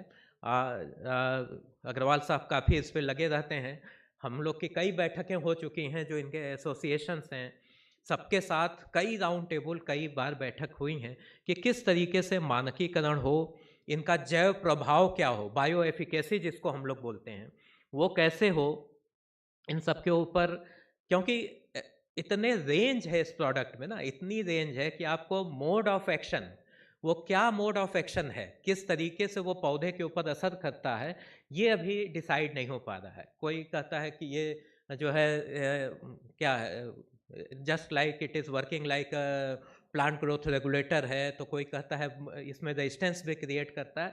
तो actual mode of action for each and every biostimulant which is being brought in the market has to be decided ना। अभी वो है नहीं, मानक नहीं है। मानक नहीं होने के कारण हमारे पास ना तो उसका स्टैंडर्ड सैम्पलिंग टेक्निक है कि मार्केट में स्प्यूरियस बिक रहा है कि सही बिक रहा है। जब मानक ही नहीं है तो हम उसका स्टैंडर्ड कैसे जानें कि क्या स्टैंडर्ड है, किस क्या कौन नकली बना रहा है, कौन असली बना रहा है, किसका असर होगा, किसका नहीं होगा। जब वो सारी चीज़ें धीरे धीरे आएंगी तब फिर जब सैम्पलिंग होगी तो उसके स्टैंडर्ड प्रोटोकॉल होंगे, जीएलपी बेस्ड उसकी लैब में टेस्टिंग की व्यवस्था होगी। तो धीरे धीरे चीज़ें डेवलप हो रही हैं और इन्हीं सबको देखते हुए हम लोगों ने पिछले कुछ दिन में, पिछले 3-4 महीने में काफ़ी इसके ऊपर चर्चा की और चर्चा करने के बाद एक ड्राफ्ट गाइडलाइन बायोस्टिमुलेंट्स रजिस्ट्रेशन के लिए अभी 1-2 दिन में अपलोड कर दी जाएगी, ताकि जो हमारे पास 35,000-40,000 एप्लीकेशन का ढेर लगा हुआ है उसको हम लोग क्लियर करना शुरू कर सकें। तो ये तो एक इस क्षेत्र में जो हमारा है, जो रेगुलेशन के लिए हमें कहा गया था कि रेगुलेटरी चेंजेस कैसे हों कि इस पे हम लोग बायोस्टिमुलेंट और ज़्यादा एक्सेप्टेबल, इफ़ेक्टिव और इकोनॉमिक हो सके। तो उस रेगुलेटरी चेंजेस में हम लोग ने अब ये कम से कम ड्राफ्ट गाइडलाइन के स्तर तक हम लोग अच्छे से पहुंच गए हैं। लेकिन अभी आने वाले समय में अगर हमको इसको एक्सेप्टेबल, इफ़ेक्टिव और इकोनॉमिक बनाने की बात है और ऐसे फ्यूचरिस्टिक टेक्नोलॉजीज को हम लोग देखते हैं कि अमृत काल में it is a futuristic technology biostimulant, तो ऐसे में क्या हम लोग उसको ड्रोन स्प्रे के साथ, जैसे अभी SOPs बन रहे हैं ड्रोन स्प्रे के, एग्रोकेमिकल्स के लिए, हर्बिसाइड्स के लिए, सबके लिए SOP बनाने की बात हो रही, तो क्या हम बायोस्टिमुलेंट्स को भी ड्रोन स्प्रे से यूज़ कर सकते हैं? इस टाइप के हमें रिसर्च की भी ज़रूरत है। दूसरा सबसे बड़ी आवश्यकता जो आ रही है, जो कि हर किसान, जब भी हम लोग के किसानों से बात होती है तो उसमें भी बात आ रही है कि क्या इनका क्वालिटी के ऊपर कुछ अच्छा असर हो रहा है, और क्या वो जो क्वालिटी के ऊपर असर हो रहा है can be somehow use it for economic purpose. जैसे हम कहें कि अगर आम के ऊपर स्प्रे करते हैं तो इसकी ये क्वालिटी बढ़ रही है, केवल प्रोडक्शन और यील्ड बढ़ जाना एक चीज़ है, और अगर हम उसमें परसेप्टेबल क्वालिटी चेंज को पकड़ सकते हैं और उसको स्टैंडर्डाइज कर सकेंगे, तभी जो है इसकी एक्सेप्टेबिलिटी ज़्यादा होगी कि हाँ भाई ये हम छिड़केंगे तो ये चीज़ इसमें इम्प्रूव करता है, ये पर्टिकुलर न्यूट्रिएंट बढ़ जाएगा या इसका न्यूट्रिशन बढ़ेगा या क्या होगा, उसका कलर अच्छा हो जाएगा, क्या होगा ये पता चलना बहुत ज़रूरी। आज सब लोग इसी पे पूरा मार्केट जो है, ऑर्गेनिक प्रोडक्ट है उसका मार्केट अपना है। इसी तरीके से अगर इसकी वजह से कोई क्वालिटी इंप्रूवमेंट है तो उसको भी पकड़ने की आवश्यकता है। उसी तरीके से क्या इसका सॉयल माइक्रोब्स के ऊपर MRL की जब बात होती है तो इसमें MRL की बात नहीं होगी क्योंकि बायो प्रोडक्ट है, तो हम लोग मान के चलते हैं कि MRL फ्री इसको करा जा सकता है। लेकिन क्या उसका कुछ अच्छा साइड इफ़ेक्ट सॉयल माइक्रोब्स के ऊपर होता है? अगर सॉयल उससे हेल्दी होती है, जो हमारे आसपास के पॉन्ड्स हैं, तालाब हैं, उसके ऊपर कुछ अच्छा असर आता हो इसको छिड़कने से, तो हम लोग फ्रीली इसको फिर कहा जा सकता है, रेकमेंड किया जा सकता है कि भैया चलो बायोस्टिमुलेंट प्रयोग करो। अगर पौधे पे नहीं फ़ायदा भी करेगा तो कम से कम सॉयल माइक्रोब तो इम्प्रूव करेगा कहीं पे भी उसको। इसी तरीके से जब ये सब हो जाता है तो आपको इन सब चीज़ों के लिए जो वाइड स्प्रेड स्क्रीनिंग, क्योंकि अभी फ़िलहाल एक क्रॉप के ऊपर आप मान लीजिए एक ही केमिकल को अगर 10 क्रॉप के ऊपर करना है तो एग्रो इकोलॉजिकल रीजन्स अलग अलग हैं। कैसे इसको हम लोग रोबस्ट स्क्रीनिंग टेक्निक्स बना सकें टेस्टिंग की, कि हमारा जो आपका जो बायो एफिकेसी है वो साबित हो सके कि हाँ ये एप्पल से लेके और कोकोनट तक सबके ऊपर असर करता है। How it can be prove? जब तक कि कुछ ऐसे रोबस्ट टेक्निक्स या कुछ ऐसा आसान तरीके इसके लिए नहीं लगाए जाएंगे, अदरवाइज हर केमिकल के लिए अगर सभी क्रॉप्स के ऊपर इसको हर एग्रो इकोलॉजिकल जोन में चेक करने की ज़रूरत पड़ेगी तो it will be very costly. तो शायद ये एग्रो केमिकल से भी महंगा पड़ेगा, क्योंकि परसेप्टेबल असर कितना हो रहा है वो भी इसमें अभी साबित नहीं है। तो हमेशा किसान उसी चीज़ को अडॉप्ट कर देता है, उसी चीज़ को प्रयोग में लाता है जिसका सीधा असर दिखता है। नाइट्रोजन, यूरिया उसका सबसे अच्छा एग्जाम्पल है, तुरंत किसान लेता है क्योंकि दिखता है, आज छिड़केंगे कल पौधा आपका हरा दिखेगा। तो इस टाइप से अगर कुछ अच्छे परसेप्टेबल चेंजेस हो जाएं, वाइड क्रॉप्स, ज़्यादा से ज़्यादा क्रॉप के ऊपर उसका असर हो, इस टाइप की स्टडी हो जाए, तो डेफिनेटली हम लोग अपनी ओर से रेगुलेशन के लिए बिल्कुल सिंपल से सिंपल चाहते हैं कि आसानी से ये रेगुलेट हो और ज़्यादा से ज़्यादा मार्केट में आए, ज़्यादा से ज़्यादा इसका फ़ायदा किसानों को हो। इसी दिशा में कार्य चल रहा है और अभी आप लोग को 1-2 दिन में वेबसाइट पे हम लोग के ये गाइडलाइन भी उपलब्ध हो जाएगी, जिसको जो कमेंट करना हो उस पर कर सकता है। We will try to focus on that. एक बहुत पुराना इशू था, अग्रवाल साहब प्रायः हर मीटिंग में ये इशू उठाते रहे हैं, उसमें default limit of this pesticides का 0.01 ppm किसी तरीके से किसी वजह से शुरू में नोटिफाई हुआ है, उसको बढ़ा के 5 ppm करने की डिमांड इंडस्ट्री की ओर से आ रही थी। उसके ऊपर भी काफ़ी चर्चा कर ली गई है, डेटा इकट्ठा किया जा रहा है, बहुत जल्दी ही उसके लिए भी नोटिफिकेशन जारी कर दिया जाएगा। धन्यवाद। इसी के साथ है।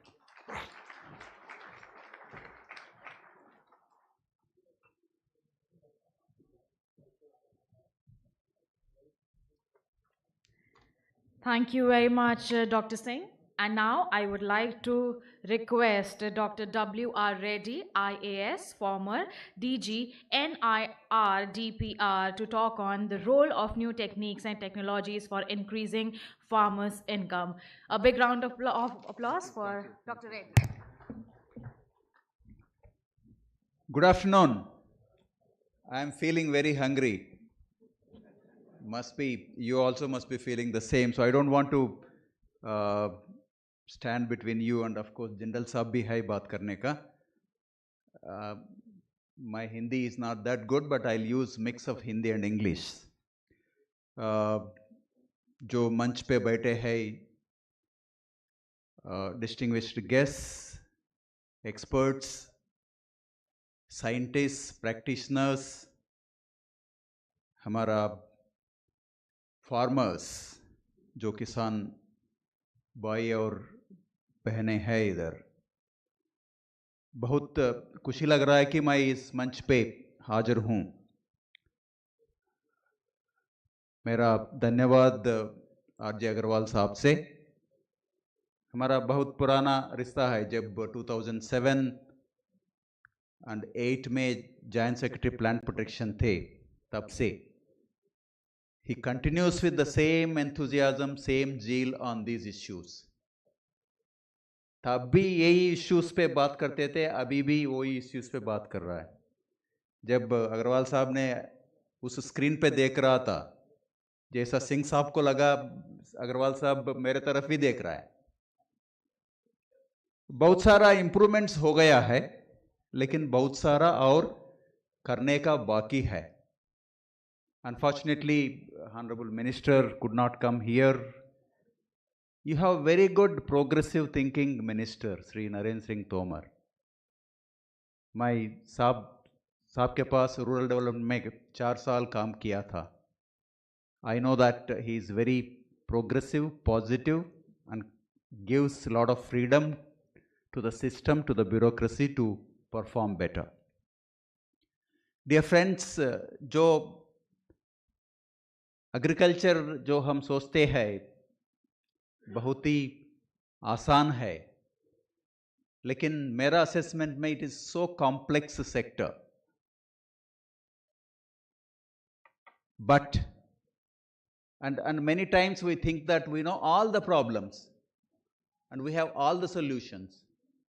But I personally feel that we most of the times end up realizing that we know very little and grapple with the issues in dark. जो कहानी है ना, 5 blind men describing an elephant. Still, I think we are in that stage only because the issues are so complex. And in that context, the present day topic is very, very relevant, and something has to happen to become real game changer. Economy, development, and the agriculture sector. And to accelerate the agriculture sector, the technology. I think a little bit putting my perspective on exactly what is development. Development ठीक है, roads बनाना है, बाकी infrastructure create करना है, लेकिन ultimately the development should signify the progress in multiple dimensions of life of people. Ultimately, जो लोग है, किसान भाई हो, बाकी लोग हो, it is primarily about the people and not about things. People are the subject and not the object of development. And the progress is for individual to gain who has a social context, a history, an aspiration for each one of them, which are both tangible and intangible aspects of development. And I think जो अभी इधर मंच पे बैठे हैं सब लोगों का ड्यूटी ये है कि building institutions to facilitate this type of development should be on our radar. Progress cannot be judged purely based on the average growth rates. That is fine, growth is required and the average growth rate is important. We claim that we are growing at 6%, 7%, the highest in the world. But ultimately progress has to be judged based on how much the poorest of the poor is going to gain or has gained, and not merely by the average growth. I think that should be the yardstick, and all our efforts in terms of policy making, in terms of the role of the public sector and the intervention of experts and scientists should be aiming on that, the poorest of the poor person, what I can add to his welfare. In terms of course, the importance of agriculture, सब लोगों को पता है कितना dependency है, I'm not getting into that, but just a mention of the latest PLFS survey 1920 में हुआ है, Participatory Labor Force Survey of government institution. It is called about 53% of the households, rural households, are categorized as self-employed, which includes agriculture. Of course, all the farmers, सब किसान भाइयों को बोलते हैं वो self-employed है. About 37% of this 53% is on agriculture and about 15% on non-agriculture as self-employed category. And how completely supportive of that self-employed, whether the self-employment is providing the required income for the family to sustain, that is a different issue altogether. And about 25% are categorized as casual labor. And of course, regular wage, salary earning, regular income, assured income is about 12 to 13% in the rural households. Of the total rural households, this is the percentage. So in that way, significance of agriculture need not be emphasized. Still, agriculture is the mainstay for large number of people. यहाँ और एक मुद्दा आगे आता है कि can agriculture sustain this many number of households? It is a big question. There is a lot of research. Social scientists have come up and said, no. Either 50-60% of dependency on the agriculture sector, can it sustain? If it cannot sustain, what are the alternatives? That is again separate issue. I am not getting into that at this point. Broader economic issues, जब हम agriculture के बारे में बोलते हैं, there are broader economic issues where we are lacking in terms of, let us say, gender gap. आजकल बोलते रहते हैं कि agriculture is getting feminized. More and more women are becoming the agriculture farmers, whether it is good or bad. Someone can say that yes, it is good. Someone can say that no, there is nothing else. That's why they are coming into the sector. Or the men folk are living to the urban cities, nearby cities, and to work as, let us say, a construction worker or a mason. That's why जो घर में रहते हैं वो खेती करना चाहिए. There also there is large amount of gender gap. And of course, to reach, let us say, the international level, At this rate, it requires more than 200 years to bridge that gender gap. And of course, in terms of underweight of the children, stunted growth, and so on and so forth, we have to do a lot. And for all that, we have to focus on this sector in addition to, of course, secondary and tertiary sectors. But there are a lot of issues, challenges, which I think previous speakers have mentioned before. The resources are shrinking. Land and water, there is a strain on these resources. The input efficiency is going down, post-harvest losses, and of course the issues related to agrochemicals, and so on and so forth. Despite still the rural households earning, about 76% of the people earn less than 10,000 rupees per month. That is what the latest estimate which has indicated. In my assessment, there are 4 types of deficits in the sector. One is the technology deficit. Second is, of course, management deficit. Third, of course, infrastructure. And of course, investment deficit. A lot of programs, a lot of efforts are going on. There is a change over the years. That is a very good thing. But all this can be put into a capsule form. The issues can be put into capsule form. The sector is suffering because of 2 uncertainties. One is the production uncertainty. Second is marketing uncertainty. And of course, production uncertainty because of vagaries of weather, pests, diseases, and so on and so forth. I would like to share few interventions which we thought could have transformed the whole sector. It did, but of course continuity is always a problem in the government system. With the help of Dhanuka, we started a major seed treatment campaign,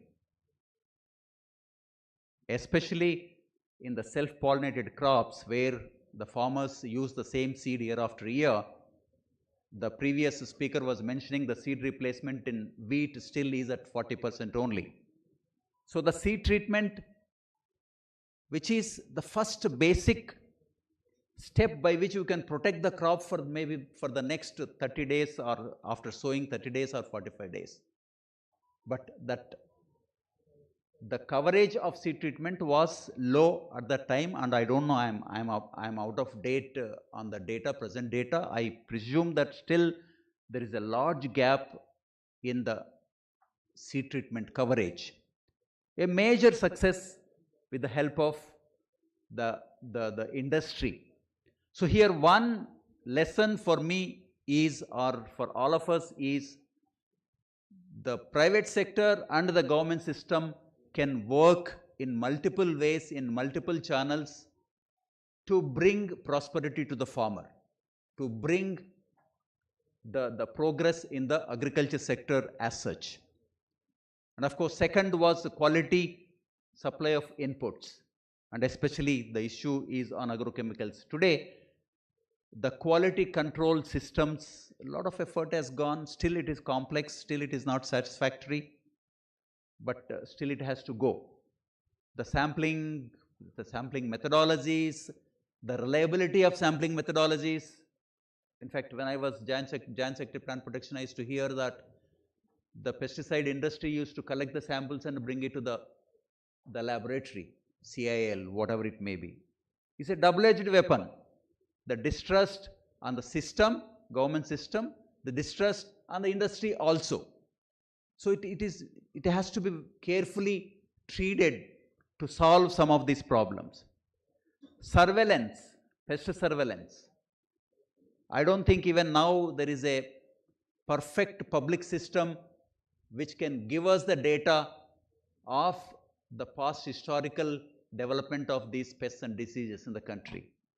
In 2008, we launched an automated online ICT-based pest surveillance system, so that the data, if it is made available to the public, the industry, a reliable data, I think a lot of activity can be generated based on that. Lot of startups can come up and then provide solutions to the farmers. But unfortunately, such data is yet to come. And the soil fertility management, soil health cards, things are changing. I was seeing at some of the posters, the technology has improved. And I think all these technologies taking up to the farmer is the critical last mile link on which we are not really succeeding. I think a lot of effort has to get into.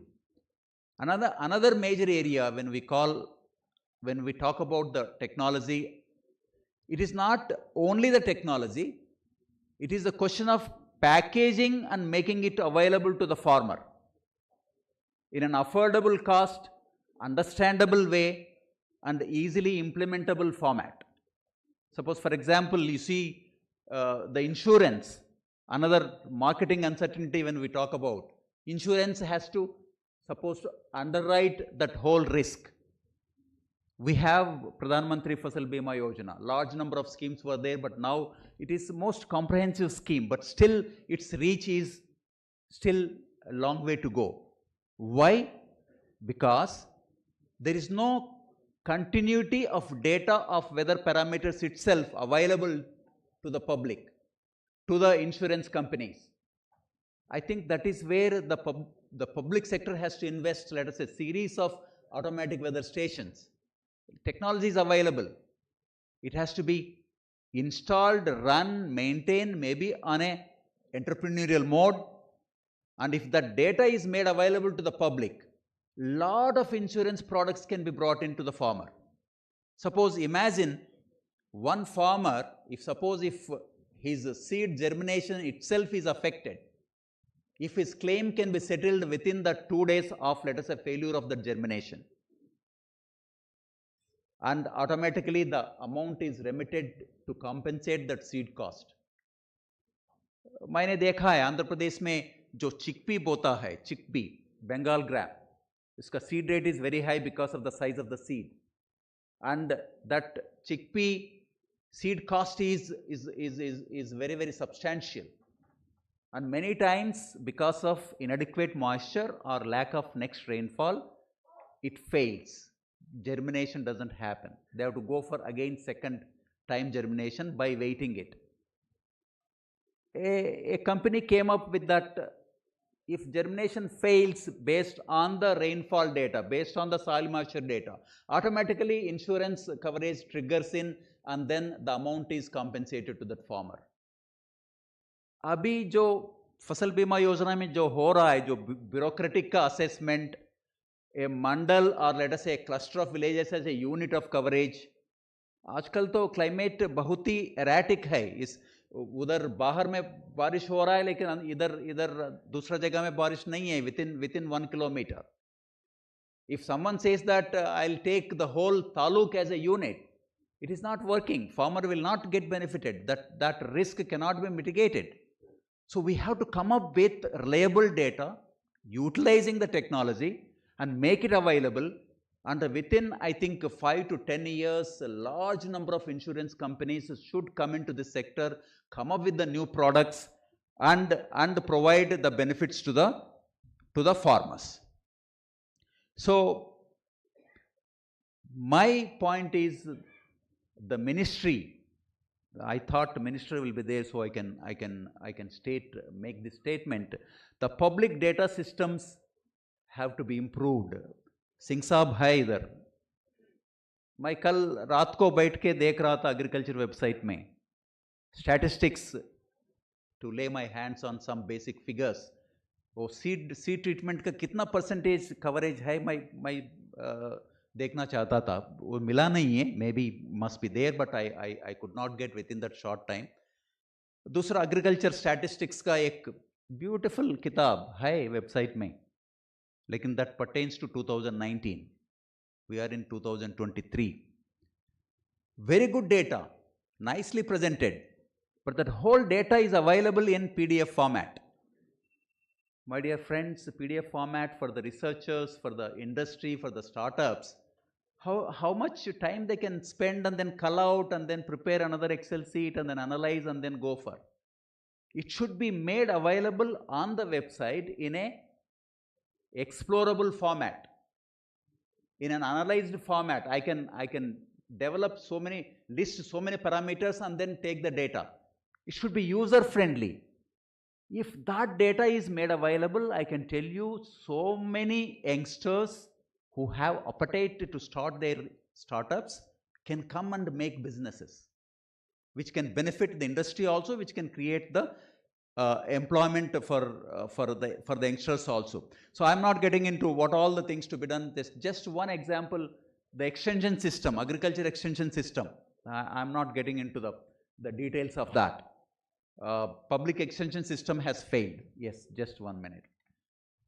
We have tried out in NIRD, National Institute of Rural Development, where I was the Director General, with the help of, again, public-private partnership. In collaboration with Syngenta Foundation, we started agri-entrepreneurs, trained for 3 months, and they go and advise the farmers, guide the farmers, handhold the farmers, and earn 8 to 10,000 rupees. Now there are about 10,000 agri-entrepreneurs working in the country, and it is likely to touch up to 1 lakh rupees. That is the plan. So let us think out of box.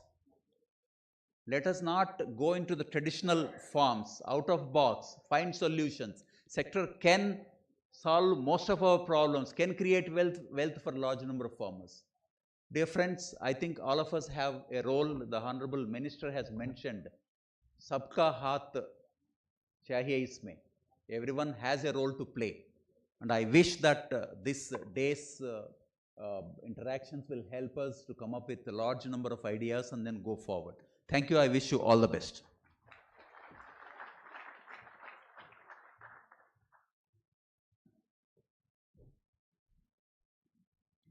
Thank you very much, Dr. Reddy. और अब समय आ चला है आमंत्रित करने का हमारे honourable guest Shri Pawan Jindal जी, chief RSS Haryana, इनको यहाँ पर आमंत्रित करने का, ताकि वो हम सभी का मार्गदर्शन कर सके। तो जोरदार तालियों के साथ स्वागत किया जाए श्री पवन जिंदल जी का।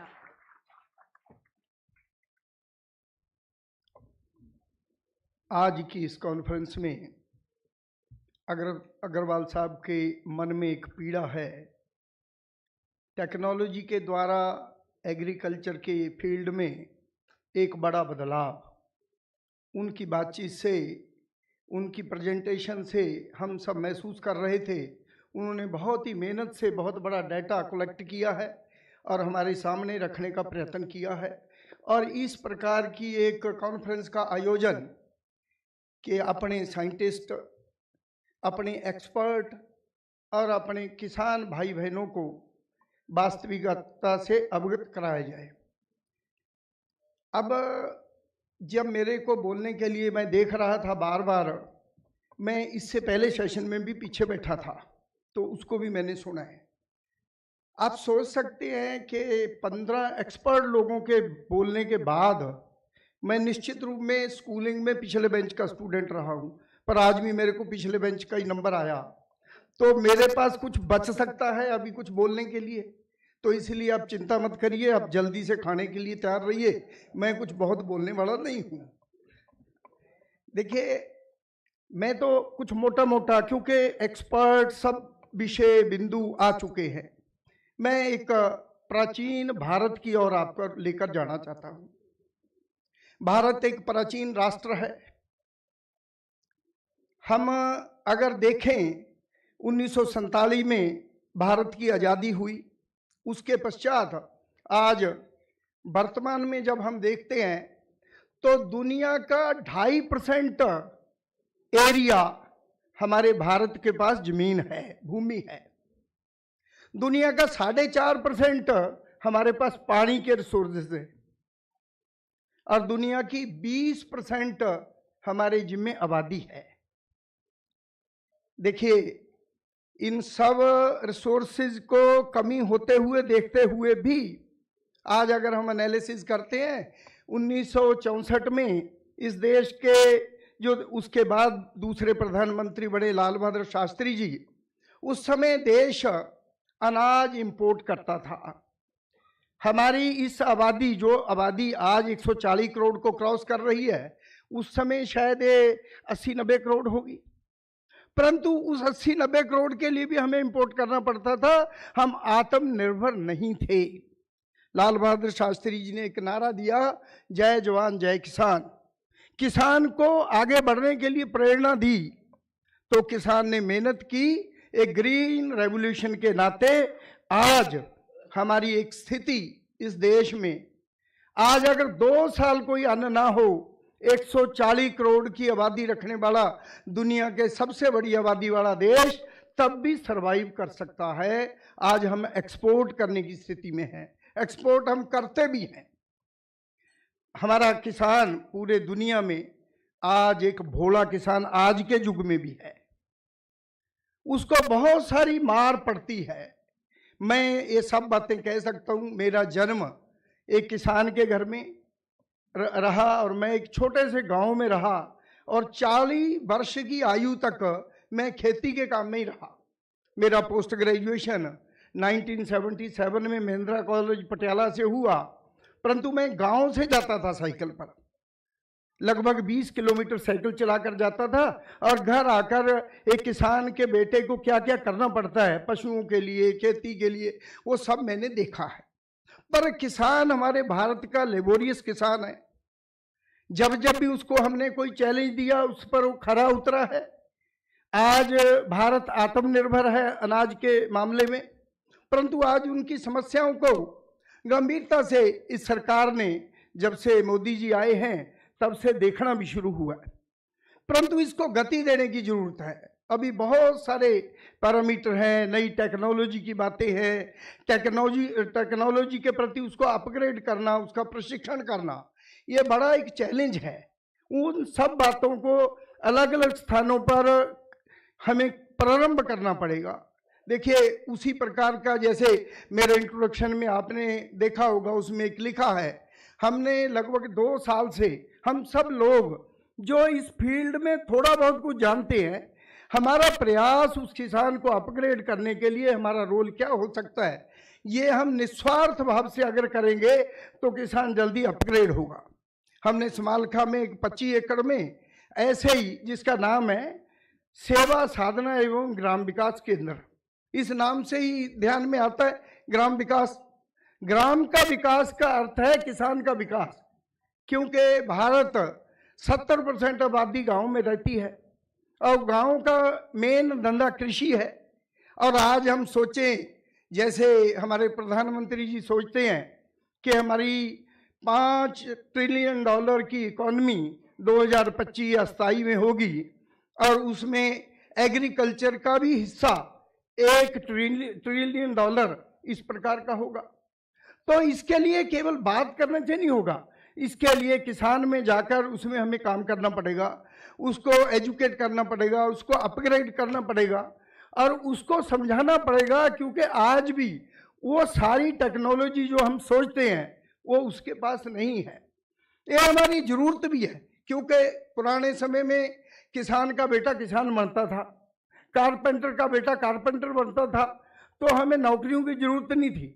आज पता नहीं क्या एक होड़ लगी है हायर एजुकेशन। देखिए, एक एजुकेशन अच्छी बात है, एक लेवल तक एजुकेशन जरूरी है, परंतु सब लोगों को हायर एजुकेशन में जाना चाहिए, ये बहुत महत्व का विषय नहीं, प्रैक्टिकल काम करने में लगना चाहिए, तो वो हो नहीं रहा।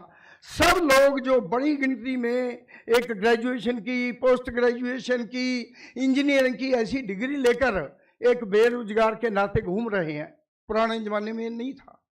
पुराने समय में क्योंकि जो धंधा उसके पिता कर रहे हैं उसमें वो एक्सपर्ट है, उसको पैदा होने से आज तक देखता आया, तो वो देखता है तो उसमें वो एक्सपर्ट है, वो उसी धंधे को अपनाता था, आगे बढ़ता था। पर आज किसान का बेटा किसान नहीं बनना चाहता। क्यों नहीं बनना चाहता?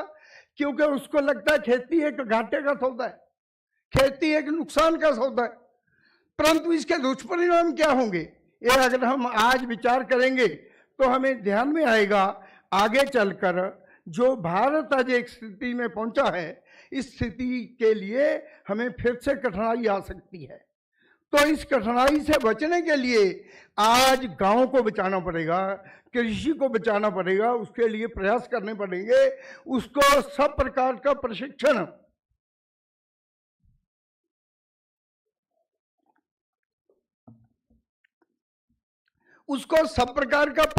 उससे डोर स्टेप पर जाके देना पड़ेगा। आज बहुत बड़े बड़े एक्सीलेंस सेंटर खोले हैं, पर किसान को कहा है हमने ये सब खोल दिया, आप आइए और सीखिए। किसान नहीं आ सकता। किसान कहाँ रहेगा? मैं समालखा में रहता हूँ, उसके पास गनौर बहुत बड़ा हरियाणा का एक प्रशिक्षण केंद्र है, परंतु कितने लोग देते हैं? हमने एक समालखा में खोला, मैं ये कह सकता हूँ एक साल में 1000 से ज़्यादा किसान वहाँ विजिट किए, आए, उनको लाभ हुआ। हम उनको भोजन देते हैं, उनको बिठाते हैं, उनकी सेवा करते हैं, उनको बुलाते हैं। आज जरूरत है कि किसान हमारे देश का रीढ़ की हड्डी है, एक इम्पोर्टेंट व्यक्ति है, आगे हमारे फ्यूचर के लिए महत्वपूर्ण है। तो उसके लिए हमें आज क्या है, आज मल्टीनेशनल कंपनियों के बीज आते हैं बहुत महंगे। अभी WR रेड्डी जी ने भी बीज के बारे में बहुत चिंता की है, उन्होंने बहुत कुछ बताया, परंतु बीज आज एक शिमला मिर्च का बीज 7, 8, 9, 10 रुपए तक का मिलता है। एक किसान जो पुराने समय में अपनी एक फसल रखता था, उसमें से बीज निकाल के बीज के लिए अलग से रखता था, अगली फसल के लिए वो अपना बीज था। आज वो बीज काम नहीं करते, क्यों? आज इस प्रकार की टेक्नोलॉजी के कारण बीज को कर दिया, किसी भी फसल से बीज है ही नहीं, वो बीज आगे काम ही नहीं करता, तो हर बार उसको खरीदना पड़ता है। हमारे इतने बड़े पूसा है, इतनी बड़ी यूनिवर्सिटियां हैं, मैं हरियाणा में ही देखता हूँ, हमारी हिसार यूनिवर्सिटी है, 7000 एकड़ भूमि है उसके पास, पूसा के पास। दिल्ली का दिल पूसा, दिल्ली देश का दिल दिल्ली है, दिल्ली का दिल पूसा है, पूसा के पास 2000 एकड़ भूमि है जो 500 करोड़ रुपए एकड़ की है, परंतु हमें आज फिर भी क्यों इंपोर्ट करना पड़ता है? फिर भी मल्टीनेशनल कंपनियों के सहारे क्यों रहना पड़ता है? एक सामान्य कीमत में 50 पैसे में, 20 पैसे में, 10 पैसे में बीज हमें क्यों नहीं मिलता? मेरा ये कहना है, आज हमारे बीच में अथॉरिटी के नाते PK सिंह जी हमारे बीच में है, मैं उनको निवेदन करूंगा कि कृषि के संबंध में जितनी भी टेक्नोलॉजी ये भारतीय होनी चाहिए। आज हमारे बीच में अभी ड्रोन के उसके बारे में भारतीय हमारा गुड़गांव में बन रहा है। इस प्रकार का ड्रोन तो बड़ी टेक्नोलॉजी थी, पर दूसरे चीजें तो पहले से है। मेरा केवल अंत में ही निवेदन है, समय भी हो रहा है, बिल्कुल समय में मैं पूरे में खत्म करूंगा, तो मेरा निवेदन है कि सब प्रकार की टेक्नोलॉजी अगर हम सब यूनिवर्सिटी के जिम्मेवारी लगाएं, दुनिया का एक साइंटिस्ट कुछ भी बीज पैदा कर सकता है, हमारे देश का साइंटिस्ट दुनिया के दूसरे देशों में जाकर कर सकता है, तो हमारे देश की यूनिवर्सिटियों में इनमें क्यों पैदा नहीं हो सकता? इसलिए मेरा निवेदन है, इस और ध्यान देकर अगर करेंगे तो निश्चित रूप में किसान और अग्रवाल साहब की चिंता ये दूर होगी। मैं एक बार फिर अग्रवाल साहब और इनकी टीम को बधाई देते हुए कि इस प्रकार का आयोजन करते हैं और इन्होंने अपनी सब बातें, किसान की बात को सरकार तक पहुंचाने का काम किया है, निश्चित रूप में प्रेस के द्वारा आएगी। मैं ये निवेदन करता हूं, हम सब भी अपना रोल, अपनी जिम्मेवारी किसान को कैसे अपग्रेड किया जाए इसकी ओर लगाएंगे। तो धन्यवाद।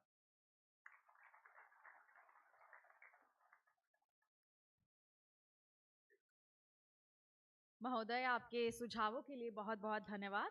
और इसी के साथ हम बढ़े आगे, सभी को भूख लग रही है, वोट ऑफ थैंक्स की ओर बढ़े। उससे पहले हम चाहेंगे, आग्रह करना चाहेंगे हमारे ऑनरेबल गेस्ट श्री पवन जिंदल जी से, महोदय आप हमारे सभी सम्मानीय स्पीकर्स को फेलिसिटेट करें एक यादगार के तौर पर मोमेंटो प्रदान करके। सबसे पहले हमारे समक्ष उपस्थित है doctor PK Singh, agriculture commissioner, ministry of agriculture and farmers welfare, government of India. बहुत बहुत आभार सर आपका। Dr. WR Reddy, IS, former DG NIRDPR, sir आपका भी बहुत बहुत धन्यवाद। Mr. Balwinder Singh Kalsi, CMD, Kia Ora Ventures Private Limited, thank you very much sir for being here. Mr. Rajiv Ranjan, Associate Partner, Agribusiness Practice, KPMG in India. Thank you very much Mr. Rajiv Ranjan. A big round of applause for our respected speakers. And before you sit, I would like to request you kindly say cheese for the group photo.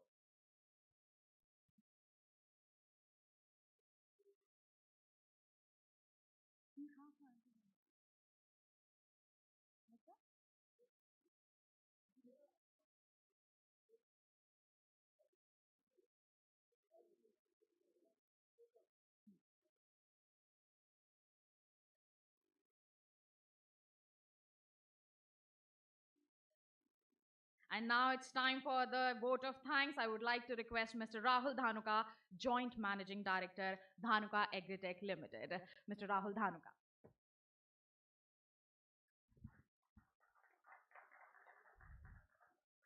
दोस्तों मैं आपके और lunch के बीच में ना केवल खड़ा हूं, मैं उसे कंट्रोल भी कर रहा हूं, तो तालियां जोर से बजा सकते हैं। मंच पे उपस्थित विद्वत वर्ग का धन्यवाद करने के पहले ये भोजन प्रोवाइड करने के लिए इंडिया का प्रणाम हर किसान के नाम। यहाँ पे उपस्थित विद्वत वर्ग ने, वैज्ञानिकों ने बहुत अच्छी तैयारी करी और ज्ञानपूर्वक प्रेजेंटेशंस यहाँ पे हमें दिखाई और बताई। उनका धन्यवाद शब्दों में मैं नहीं कर पाऊंगा, इसीलिए आप सबसे निवेदन करूंगा कि बहुत जोरदार तालियों से मेरा समर्थन और अनुमोदन करें। Thank you, and I think so I can announce that the lunch is open, so the control is now with you.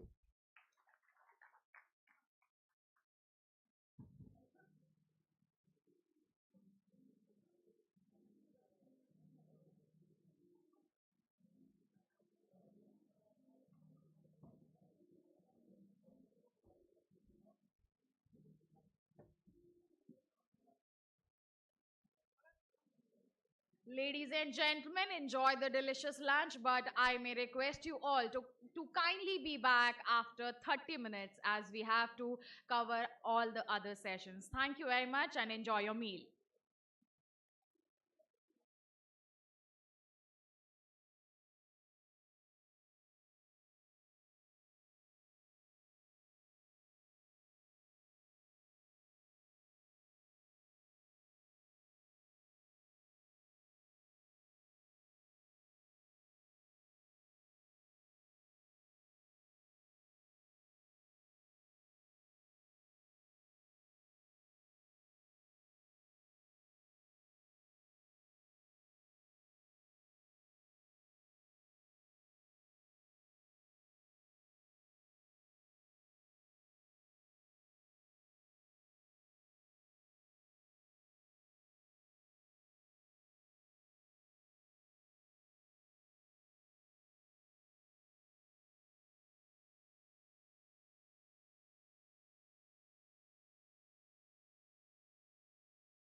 के सहयोग से ही हम और सशक्त बनते हैं। हम कृषि के माध्यम से भारत का पुनर्निर्माण कर रहे हैं। हम धानुका एग्रीटेक लिमिटेड हैं और हम सभी किसानों एवं खाद्य सुरक्षा से जुड़े सभी संस्थानों एवं व्यक्तियों को उनके अतुलनीय योगदान के लिए प्रणाम करते हैं।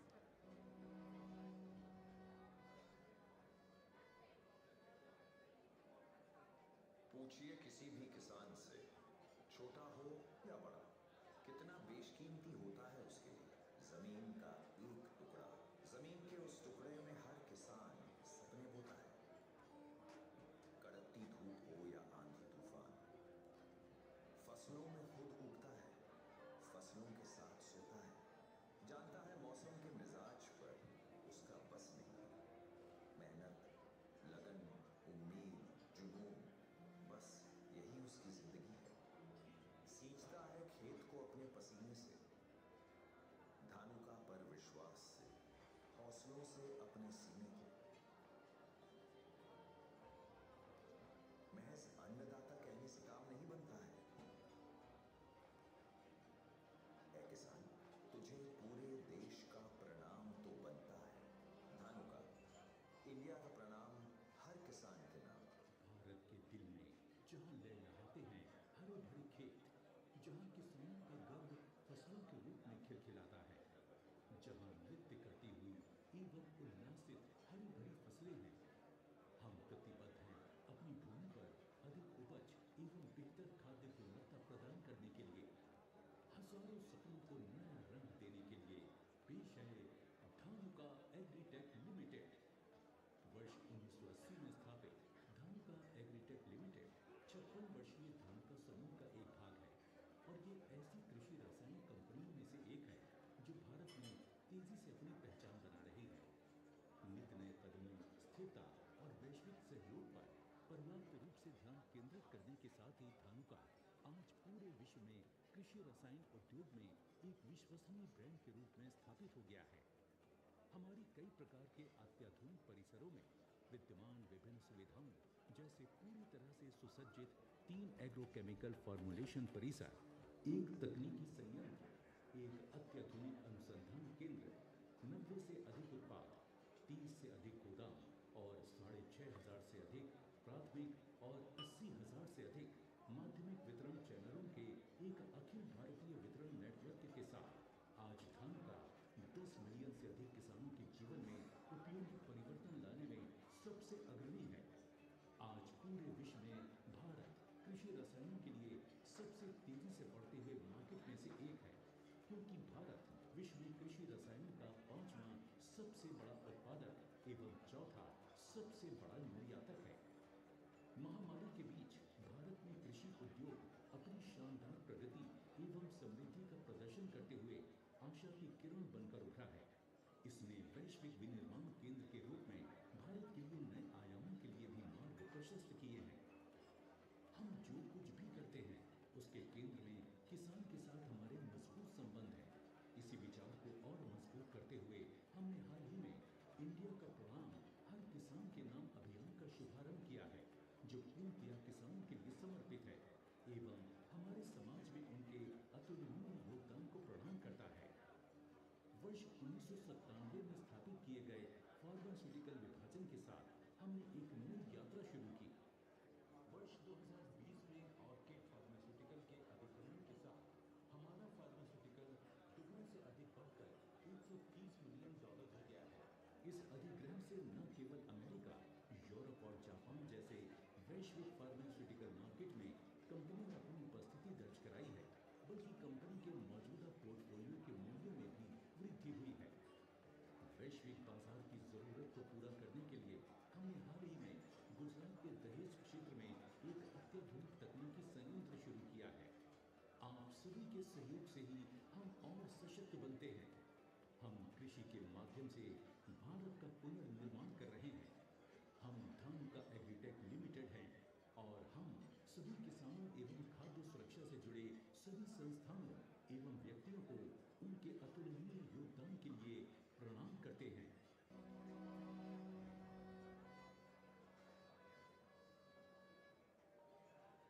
पूछिए किसी भी किसान से, छोटा हो या बड़ा, कितना बेशकीमती होता है उसके लिए जमीन का एक टुकड़ा।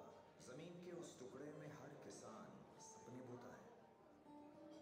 कड़कती धूप हो या आंधी तूफान, फसलों में खुद उगता है, फसलों के साथ सोता है। जानता है मौसम के मिजाज पर उसका बस नहीं है। मेहनत, लगन, उम्मीद, जुनून, बस यही उसकी जिंदगी है। सींचता है खेत को अपने पसीने से, धानुका पर विश्वास से, हौसलों से अपने सीने के। महज अन्नदाता कहने से काम नहीं बनता है। ऐ किसान, तुझे पूरे देश का प्रणाम तो बनता है। धानुका, इंडिया का प्रणाम हर किसान के नाम। भारत के दिल में जहाँ लहलहाते हैं हरे भरे खेत, जहाँ किसानों का गर्व फसलों के रूप में खिलखिलाता है, जहाँ नृत्य करती हुई एवं उल्लासित हरी भरी फसलें हैं, हम प्रतिबद्ध हैं अपनी भूमि पर अधिक उपज एवं बेहतर खाद्य गुणवत्ता प्रदान करने के लिए। हजारों सपनों को नया रंग देने के लिए पेश है धानुका एग्रीटेक लिमिटेड। वर्ष 1980 में स्थापित धानुका एग्रीटेक लिमिटेड 56 वर्षीय धानुका समूह का एक भाग है और ये ऐसी कृषि रसायन कंपनियों में से एक है जो भारत में तेजी से अपनी पहचान बना रही है।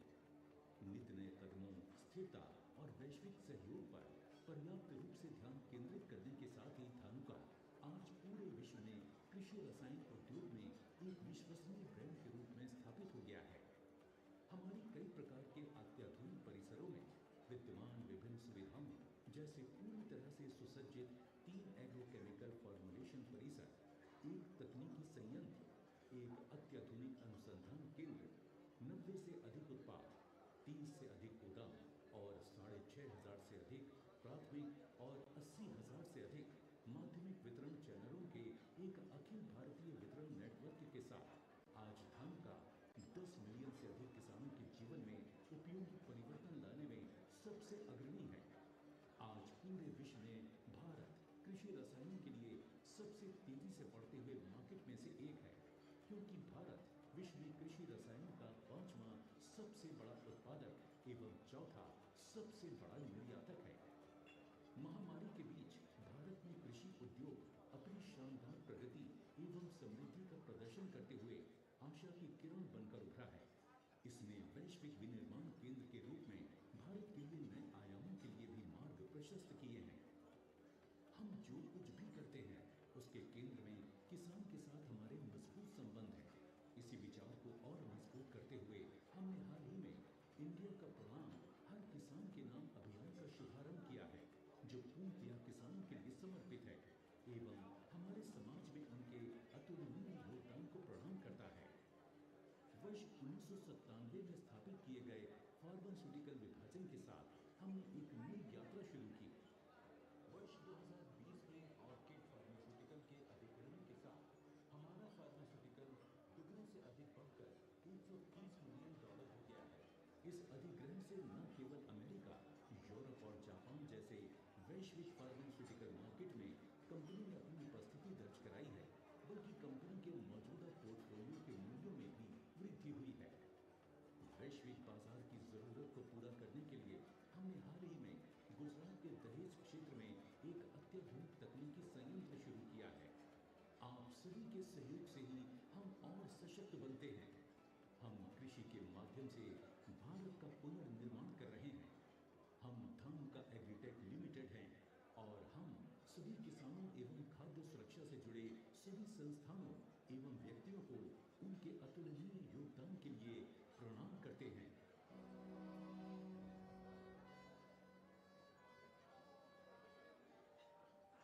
पूछिए किसी भी किसान से, छोटा हो या बड़ा, कितना बेशकीमती होता है उसके लिए जमीन का एक टुकड़ा। जमीन के उस टुकड़े में हर किसान सपने बोता है। कड़कती धूप हो या आंधी तूफान, फसलों में खुद उगता है, फसलों के साथ सोता है। जानता है मौसम के मिजाज पर उसका बस नहीं है। मेहनत, लगन, उम्मीद, जुनून, बस यही उसकी जिंदगी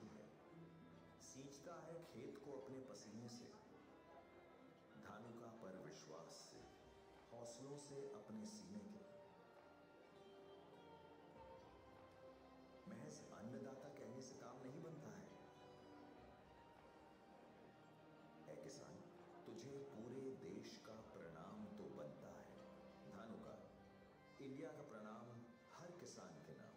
भारत के दिल में जहाँ लहलहाते हैं हरे भरे खेत, जहाँ किसानों का गर्व फसलों के रूप में खिलखिलाता है, जहाँ नृत्य करती हुई एवं उल्लासित हरी भरी फसलें हैं, हम प्रतिबद्ध हैं अपनी।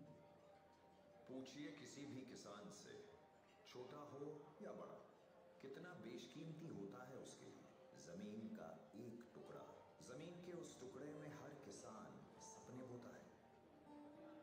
कड़कती धूप हो या आंधी तूफान, फसलों में खुद उगता है, फसलों के साथ सोता है। जानता है मौसम के मिजाज पर उसका बस नहीं है। मेहनत, लगन, उम्मीद, जुनून, बस यही उसकी जिंदगी है। सींचता है खेत को अपने पसीने से, धानुका पर विश्वास से, हौसलों से अपने सीने के। महज अन्नदाता कहने से काम नहीं बनता है। ऐ किसान, तुझे पूरे देश का प्रणाम तो बनता है। धानुका, इंडिया का प्रणाम हर किसान के नाम।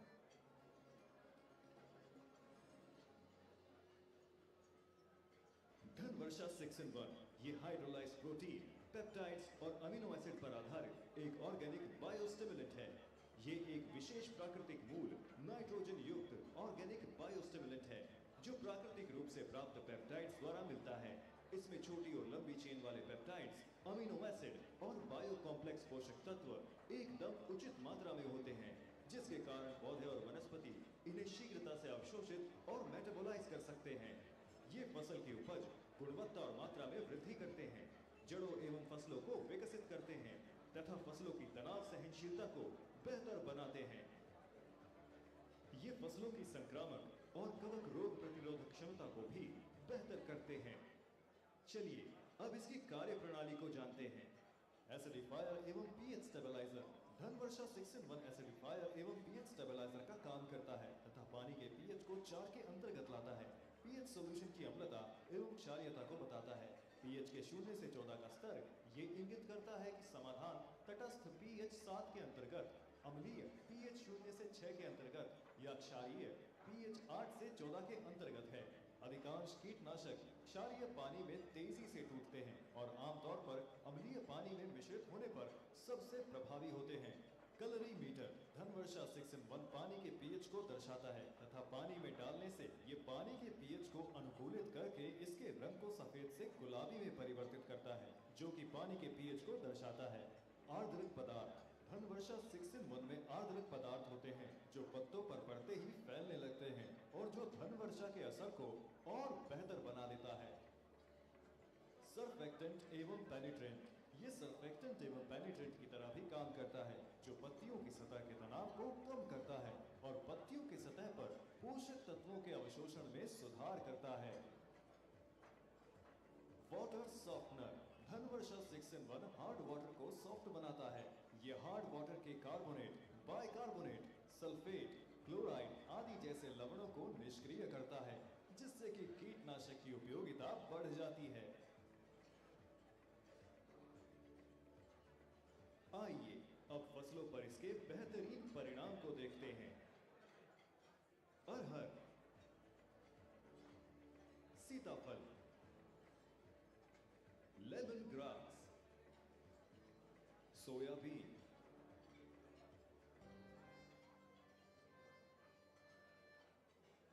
भारत के दिल में जहाँ लहलहाते हैं हरे भरे खेत, जहाँ किसानों का गर्व फसलों के रूप में खिलखिलाता है, जहाँ नृत्य करती हुई एवं उल्लासित हरी भरी फसलें हैं, हम प्रतिबद्ध हैं अपनी भूमि पर अधिक उपज एवं बेहतर खाद्य गुणवत्ता प्रदान करने के लिए। हजारों सपनों को नया रंग देने के लिए पेश है धानुका एग्रीटेक लिमिटेड। वर्ष 1980 में स्थापित धानुका एग्रीटेक लिमिटेड 56 वर्षीय धानुका समूह का एक भाग है और ये ऐसी कृषि रसायन कंपनियों में से एक है जो भारत में तेजी से अपनी पहचान बना रही है। नित नए कदमों, स्थिरता और वैश्विक सहयोग पर पर्याप्त रूप से ध्यान केंद्रित करने के साथ ही धानुका आज पूरे विश्व में कृषि रसायन उद्योग में एक विश्वसनीय ब्रांड के रूप में स्थापित हो गया है।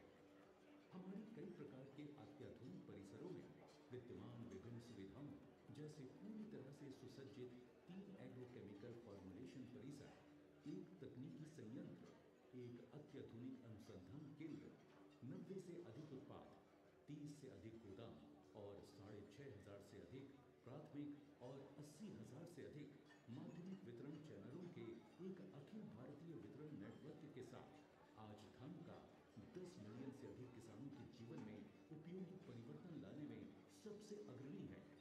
आज पूरे विश्व में भारत कृषि रसायनों के लिए सबसे तेजी से बढ़ते हुए मार्केट में से एक है, क्योंकि भारत विश्व में कृषि रसायनों का 5वां सबसे बड़ा उत्पादक एवं चौथा सबसे बड़ा निर्यातक है। महामारी के बीच भारत में कृषि उद्योग अपनी शानदार प्रगति एवं समृद्धि का प्रदर्शन करते हुए आशा की किरण बनकर उठा है। इसने वैश्विक विनिर्माण केंद्र के रूप में भारत के लिए नए आयामों के लिए भी मार्ग प्रशस्त किए हैं। हम जो कुछ भी करते हैं उसके केंद्र में किसान के साथ हमारे मजबूत संबंध हैं। इसी विचार को और मजबूत करते हुए हमने हाल ही में इंडिया का प्रणाम हर किसान के नाम अभियान का शुभारंभ किया है, जो पूर्णतया किसानों के लिए समर्पित है एवं हमारे समाज में उनके अतुलनीय योगदान को प्रणाम करता है। वर्ष 1997 में स्थापित किए गए फार्मास्यूटिकल विभाजन के साथ हमने एक नई यात्रा शुरू की। वर्ष 2020 में ऑर्किड फार्मास्यूटिकल के अधिग्रहण के साथ हमारा फार्मास्यूटिकल दुगने से अधिक बढ़कर $130 मिलियन हो गया है। इस अधिग्रहण से न केवल अमेरिका, यूरोप और जापान जैसे वैश्विक फार्मास्यूटिकल मार्केट में कंपनी ने अपनी उपस्थिति दर्ज कराई है, बल्कि कंपनी के मौजूदा पोर्टफोलियो के मूल्यों में भी वृद्धि हुई है। वैश्विक बाजार की जरूरत को पूरा करने के लिए हमने हाल ही में गुजरात के दहेज क्षेत्र में एक अत्याधुनिक तकनीकी संयंत्र शुरू किया है। आप सभी के सहयोग से ही हम और सशक्त बनते हैं। हम कृषि के माध्यम से भारत का पुनर्निर्माण कर रहे हैं। हम धानुका एग्रीटेक लिमिटेड हैं और हम सभी किसानों एवं खाद्य सुरक्षा से जुड़े सभी संस्थानों एवं व्यक्तियों को उनके अतुलनीय योगदान के लिए प्रणाम करते हैं।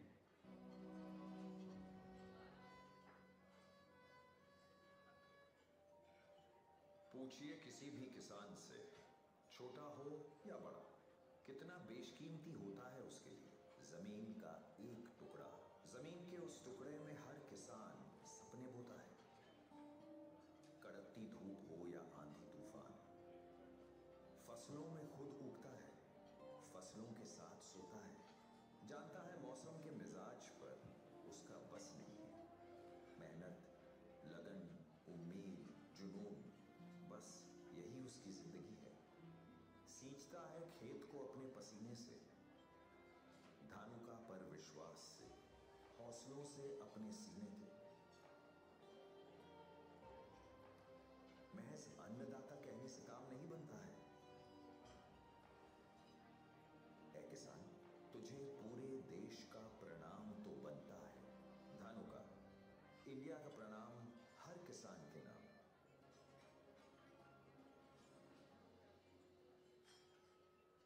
धन वर्षा 6 in 1 ये हाइड्रोलाइज्ड प्रोटीन, पेप्टाइड्स और अमीनो एसिड पर आधारित एक ऑर्गेनिक बायोस्टिमुलेंट है। ये एक विशेष प्राकृतिक मूल नाइट्रोजन युक्त ऑर्गेनिक बायोस्टिमुलेंट है, जो प्राकृतिक रूप से प्राप्त पेप्टाइड्स द्वारा मिलता है। इसमें छोटी और लंबी चेन वाले पेप्टाइड्स, अमीनो एसिड और बायो कॉम्प्लेक्स पोषक तत्व एकदम उचित मात्रा में होते हैं, जिसके कारण पौधे और वनस्पति इन्हें शीघ्रता से अवशोषित और मेटाबोलाइज कर सकते हैं। ये फसल की उपज, गुणवत्ता और मात्रा में वृद्धि करते हैं, जड़ों एवं फसलों को विकसित करते हैं तथा फसलों की तनाव सहनशीलता को बेहतर बनाते हैं। ये फसलों की संक्रामक और कवक रोग प्रतिरोधक क्षमता को भी बेहतर करते हैं। चलिए अब इसकी कार्य प्रणाली को जानते हैं। एसिडिफायर एवं पीएच स्टेबलाइजर धन वर्षा 6 in 1 एसिडिफायर एवं पीएच स्टेबलाइजर का काम करता है तथा पानी के पीएच को 4 के अंतर्गत लाता है। पीएच सॉल्यूशन की अम्लता एवं क्षारीयता को बताता है। पीएच के 0 से 14 का स्तर ये इंगित करता है कि समाधान तटस्थ पीएच 7 के अंतर्गत, अम्लीय पीएच 0 से 6 के अंतर्गत या क्षारीय पीएच 8 से 14 के अंतर्गत है। अधिकांश कीटनाशक क्षारीय पानी में तेजी से टूटते हैं और आमतौर पर अम्लीय पानी में मिश्रित होने पर सबसे प्रभावी होते हैं। कलरीमीटर धनवर्षा 6-in-1 पानी के पीएच को दर्शाता है तथा पानी में डालने से ये पानी के पीएच को अनुकूलित करके इसके रंग को सफेद से गुलाबी में परिवर्तित करता है, जो कि पानी के पीएच को दर्शाता है। आर्द्रक पदार्थ धनवर्षा 6-in-1 में आर्द्रक पदार्थ होते हैं जो पत्तों पर पड़ते ही फैलने लगते हैं और जो धनवर्षा के असर को और बेहतर बना देता है। सर्फेक्टेंट एवं पेनिट्रेंट ये सर्फेक्टेंट एवं पेनिट्रेंट की तरह भी काम करता है, जो पत्तियों की सतह के तनाव को कम करता है और पत्तियों की सतह पर पोषक तत्वों के अवशोषण में सुधार करता है। Water softener Dhanvarsha 6-in-1 hard water को सॉफ्ट बनाता है। ये हार्ड वाटर के कार्बोनेट, बाइकार्बोनेट, सल्फेट, क्लोराइड आदि जैसे लवणों को निष्क्रिय करता है, जिससे कि कीटनाशक की उपयोगिता बढ़ जाती है। आइए अब फसलों पर इसके बेहतरीन परिणाम को देखते हैं। अरहर, सीताफल, लेमन ग्रास, सोयाबीन,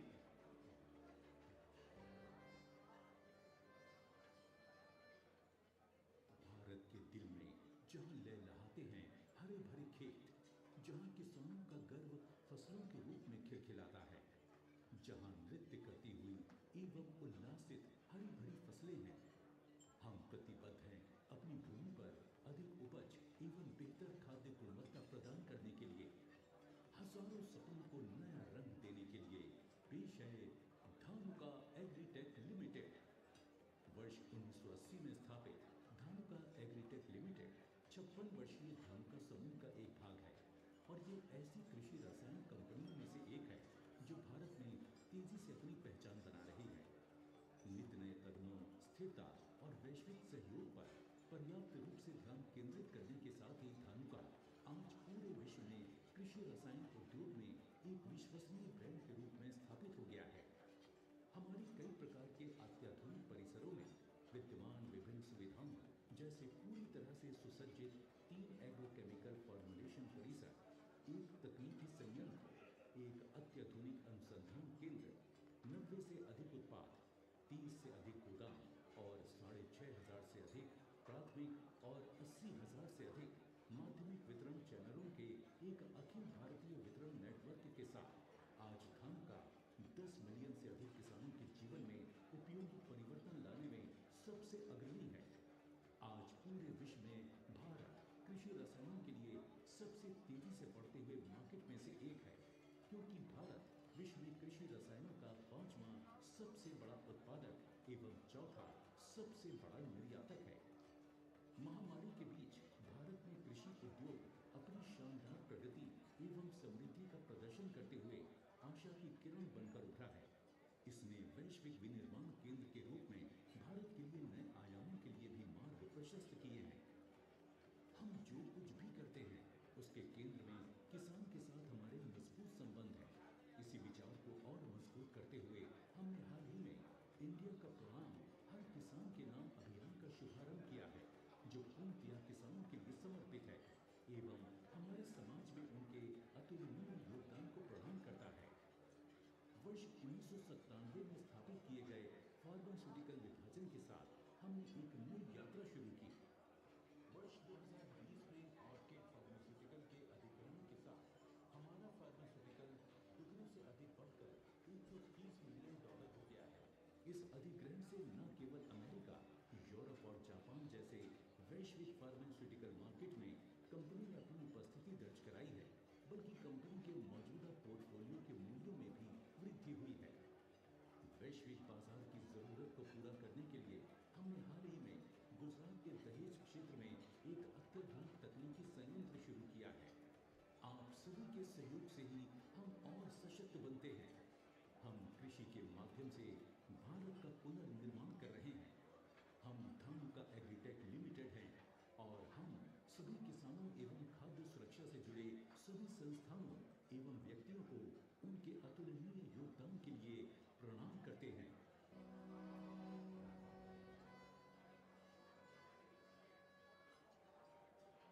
पूछिए किसी भी किसान से, छोटा हो या बड़ा, कितना बेशकीमती होता है उसके लिए जमीन का एक टुकड़ा। जमीन के उस टुकड़े में हर किसान सपने बोता है। कड़कती धूप हो या आंधी तूफान, फसलों में खुद उगता है, फसलों के साथ सोता है। जानता है मौसम के मिजाज पर उसका बस नहीं है। मेहनत, लगन, उम्मीद, जुनून, बस यही उसकी जिंदगी है। सींचता है खेत को अपने पसीने से, धानुका पर विश्वास से, हौसलों से अपने सीने को। महज अन्नदाता कहने से काम नहीं बनता है। ऐ किसान, तुझे पूरे देश का प्रणाम तो बनता है। धानुका, इंडिया का प्रणाम हर किसान के नाम।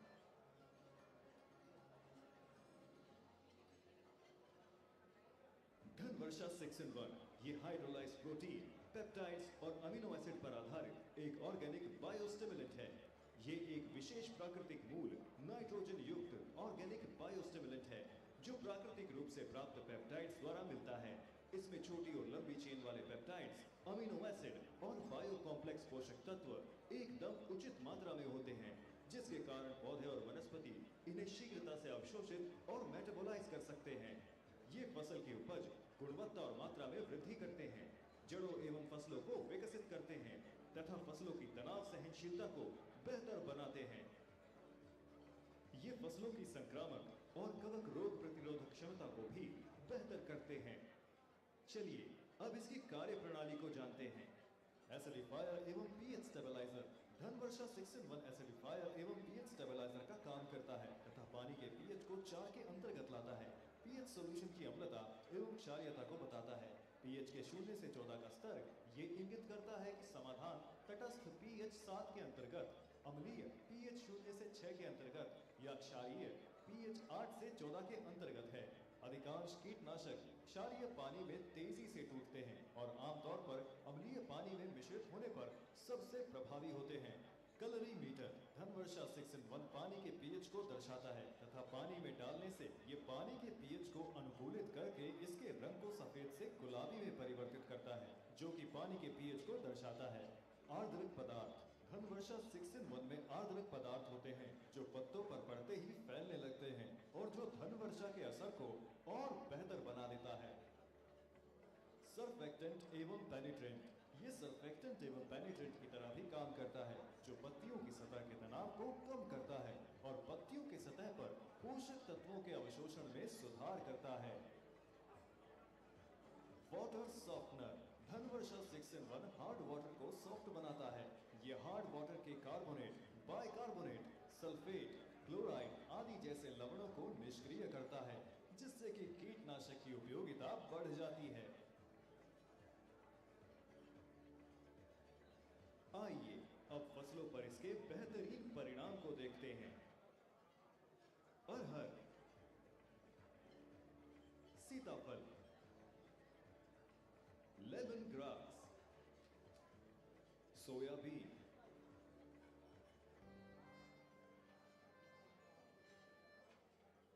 भारत के दिल में जहां लहलहाते हैं हरे भरे खेत, जहां किसानों का गर्व फसलों के रूप में खिलखिलाता है, जहां नृत्य करती हुई एवं उल्लासित हरी भरी फसलें हैं, हम प्रतिबद्ध हैं अपनी भूमि पर अधिक उपज एवं बेहतर खाद्य गुणवत्ता प्रदान करने के लिए। हजारों सपनों को नया रंग देने के लिए पेश है धानुका एग्रीटेक लिमिटेड। वर्ष 1980 में स्थापित धानुका एग्रीटेक लिमिटेड 56 वर्षीय धानुका समूह का एक भाग है और ये ऐसी कृषि रसायन कंपनियों में से एक है जो भारत में तेजी से अपनी पहचान बना रही है। नित नए कदमों, स्थिरता और वैश्विक सहयोग पर पर्याप्त रूप से ध्यान केंद्रित करने के साथ ही धानुका आज पूरे विश्व में कृषि रसायन उद्योग में एक विश्वसनीय ब्रांड के रूप में स्थापित हो गया है। हमारी कई प्रकार के अत्याधुनिक परिसरों में विद्यमान विभिन्न सुविधाओं जैसे पूरी तरह से सुसज्जित 3 एग्रोकेमिकल फॉर्मुलेशन परिसर, एक तकनीकी संयंत्र, एक अत्याधुनिक अनुसंधान केंद्र, 90 से अधिक उत्पाद, 30 से अधिक गोदाम और 6,500 से अधिक प्राथमिक और 80,000 से अधिक माध्यमिक वितरण चैनलों के एक अखिल भारतीय वितरण नेटवर्क के साथ आज धानुका 10 मिलियन से अधिक किसानों के जीवन में उपयोगी परिवर्तन लाने में सबसे अग्रणी है। आज पूरे विश्व में भारत कृषि रसायनों के लिए सबसे तेजी से बढ़ते हुए मार्केट में से एक है, क्योंकि भारत विश्व में कृषि रसायनों का 5वां सबसे बड़ा उत्पादक एवं चौथा सबसे बड़ा निर्यातक है। महामारी के बीच भारत में कृषि उद्योग अपनी शानदार प्रगति एवं समृद्धि का प्रदर्शन करते हुए आशा की किरण बनकर उठा है। इसने वैश्विक विनिर्माण केंद्र के रूप में भारत के लिए नए आयामों के लिए भी मार्ग प्रशस्त किए हैं। हम जो कुछ भी करते हैं उसके केंद्र में किसान के साथ हमारे मजबूत संबंध है। इसी विचार को और मजबूत करते हुए हमने हाल ही में इंडिया का प्रणाम हर किसान के नाम अभियान का शुभारंभ किया है, जो पूर्णतया किसानों के लिए समर्पित है एवं हमारे समाज में उनके अतुलनीय योगदान को प्रणाम करता है। वर्ष 1997 में स्थापित किए गए फार्मास्यूटिकल विभाजन के साथ हमने एक नई यात्रा शुरू की। वर्ष 2020 में ऑर्किड फार्मास्यूटिकल के अधिग्रहण के साथ हमारा फार्मास्यूटिकल दुगने से अधिक बढ़कर $130 मिलियन हो गया है। इस अधिग्रहण से न केवल अमेरिका, यूरोप और जापान जैसे वैश्विक फार्मास्यूटिकल मार्केट में कंपनी ने अपनी उपस्थिति दर्ज कराई है, बल्कि कंपनी के मौजूदा पोर्टफोलियो के मूल्यों में भी वृद्धि हुई है। वैश्विक बाजार की जरूरत को पूरा करने के लिए हमने हाल ही में गुजरात के दहेज क्षेत्र में एक अत्याधुनिक तकनीक। पूछिए किसी भी किसान से, छोटा हो या बड़ा, कितना बेशकीमती होता है उसके लिए जमीन का एक टुकड़ा। जमीन के उस टुकड़े में हर किसान सपने बोता है। कड़कती धूप हो या आंधी तूफान, फसलों में खुद उगता है, फसलों के साथ सोता है, जानता है मौसम के मिजाज पर उसका बस नहीं है। मेहनत, लगन, उम्मीद, जुनून, बस यही उसकी जिंदगी है। सींचता है खेत को अपने पसीने से, धानुका पर विश्वास से, हौसलों से अपने सीने के। महज अन्नदाता कहने से काम नहीं बनता है। ऐ किसान, तुझे पूरे देश का प्रणाम तो बनता है। धानुका, इंडिया का प्रणाम हर किसान के नाम।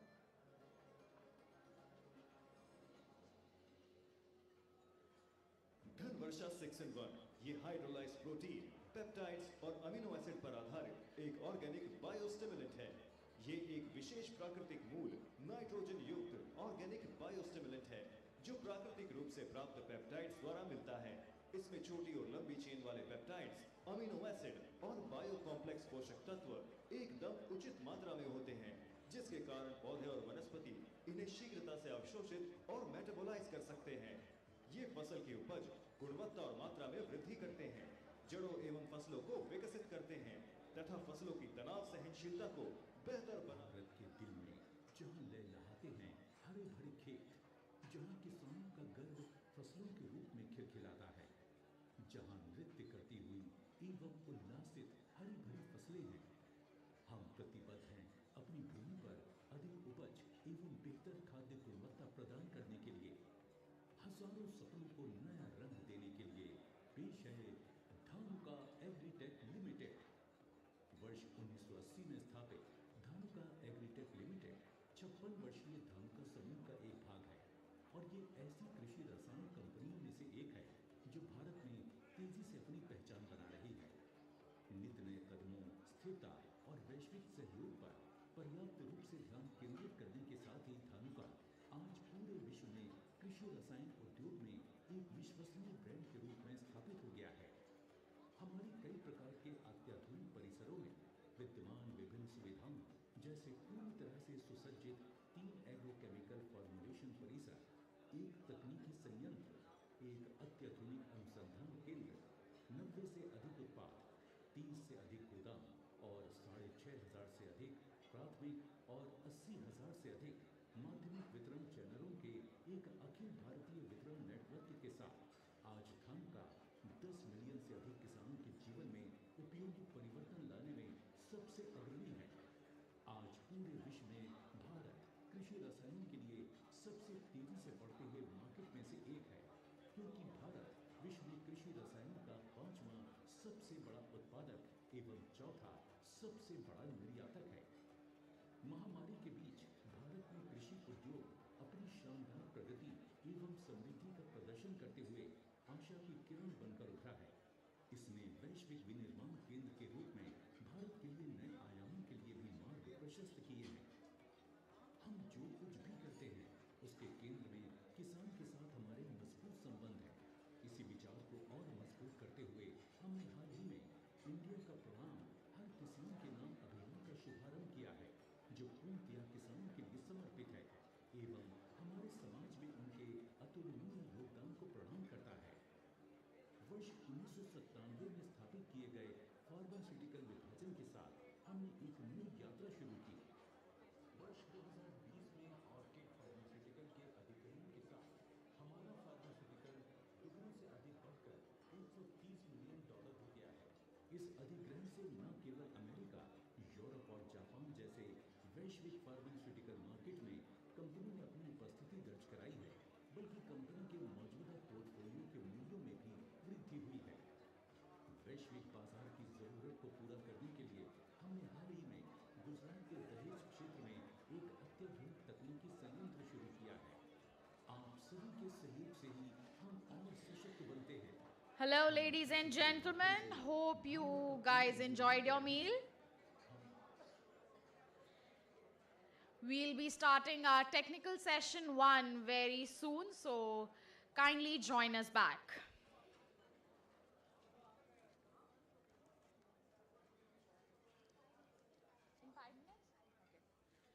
In next 5 minutes, we'll be starting our technical session 1, so I would request all of you to kindly be seated and join us for the session.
We'll be starting our technical session 1 shortly. Request everyone to kindly be seated.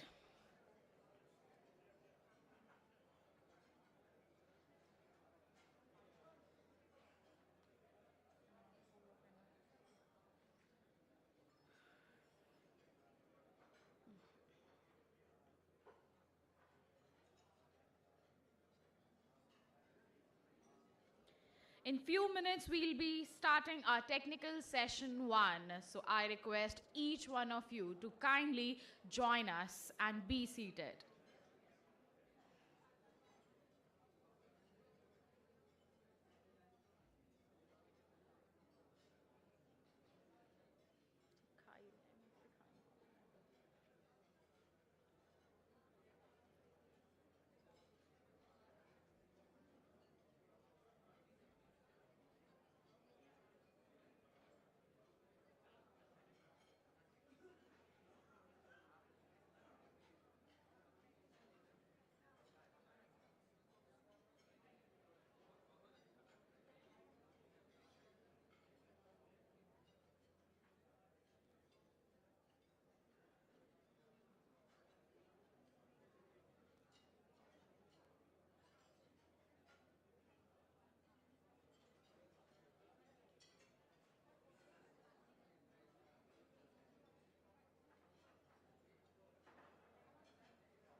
So now we are going to start our technical session 1, and topic for the same is integrated pest management, a rational approach to future agricultural biosecurity. As I hope you all have enjoyed your meal and are full of energy, so without wasting time, let's just begin with this session, and I would like to invite speakers of this session. So, first of all, I would like to call upon stage or dais Dr. A.S. Tomar, Vice President, Head, R&D, Dhanuka Agritech Limited.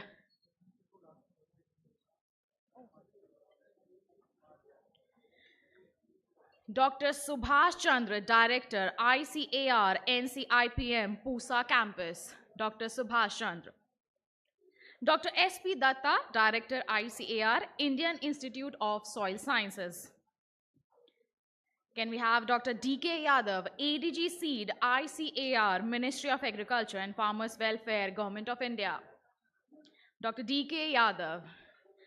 Then I would like to invite Dr. Bakshi Ram, former Director, ICAR, SBI. And last but not the least, Mr. R.G. Agarwal, Group Chairman, Dhanuka Agritech Limited.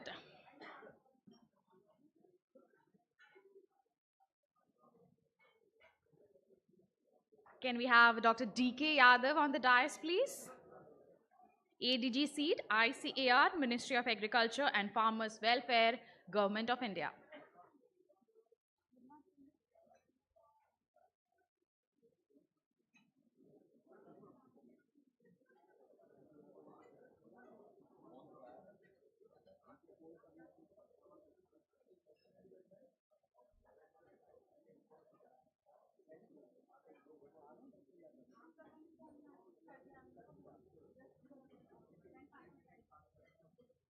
Okay.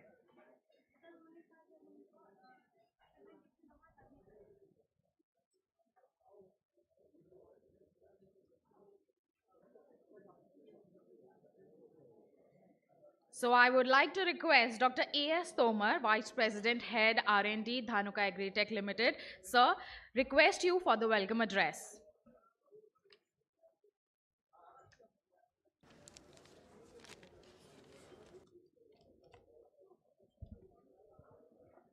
So, thank you very much. So, I would like to request each and everyone, those who are not in their place, please come and take your seats so that we will start this session. And those who are outside the hall, please come inside and take your seat.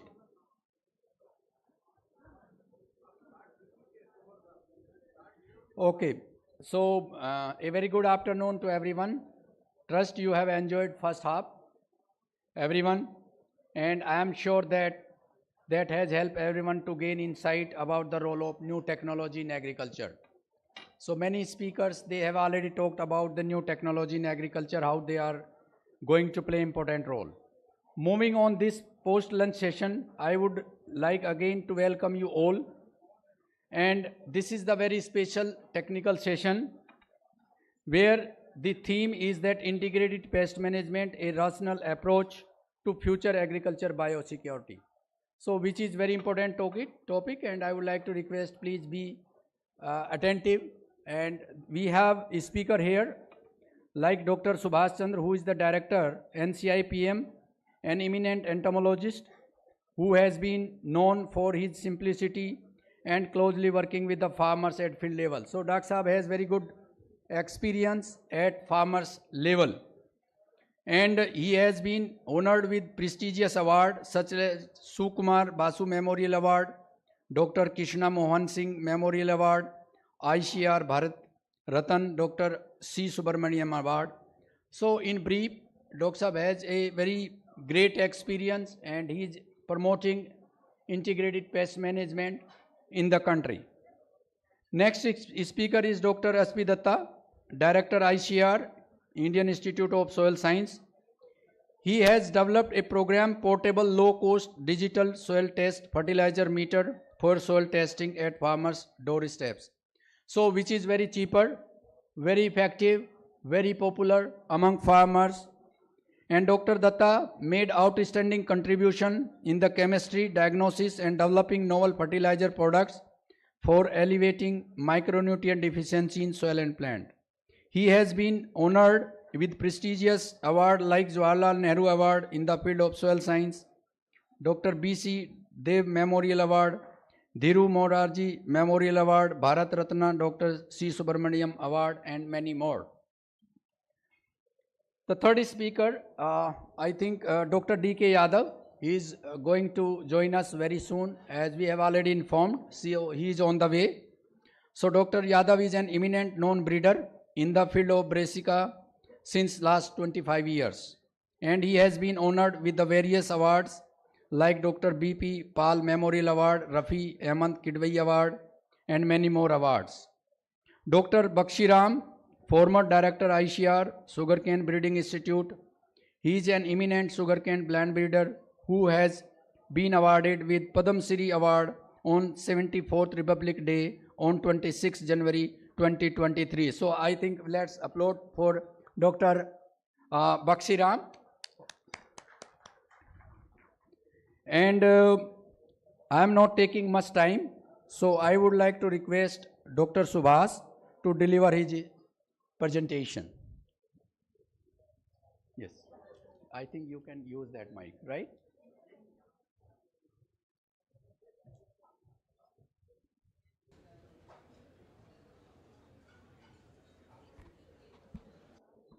Thank you, Dr. Toma. Thank you very much for your kind words. Very good afternoon to everyone. Dignitaries on and off the dais, all other experts in the field of agriculture, all the participants. So at the outset, I thank Dhanuka Group for giving me this opportunity to share my views on integrated pest management. Today, we know that our national priorities include production of safe food, conservation of environment, doubling farmers' income, and promotion of exports.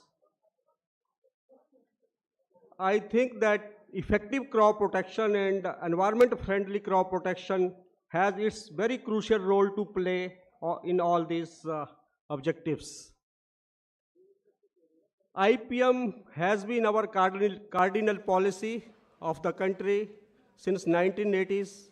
A lot of efforts have been made and are being made to promote it among the farmers. But still, a lot needs to be done. So this topic is mainstreaming of biointensive IPM needs farmers' awareness and confidence building. So that is very true. When we talk of dissemination of IPM, and that is the mandate of our institute also, that how we can disseminate IPM to the maximum number of farmers, or in fact each and every farmer. The two most important hurdles which we find, those are lack of awareness, and second one is lack of availability of non-chemical IPM inputs. So therefore, I think that awareness, because many things of IPM, very routine things which our farmers are already doing, they can be very, very effective tools, but farmers are not aware of them. With slight modification, with slight of change in timing and way of doing, like cultural practices, they can play a very important role in reducing pest menace, saving their unnecessary expenditure, and also conserving the environment. So awareness is very, very important, because if we train them, then that will also build confidence. So with this background, who will change this? So as we know that pests and diseases, weeds, nematodes, they are very, very important yield reducing factors, and around 60 million tons of food grains and 65 million tons of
हर बार बोलना पड़ेगा. Okay. चलिए.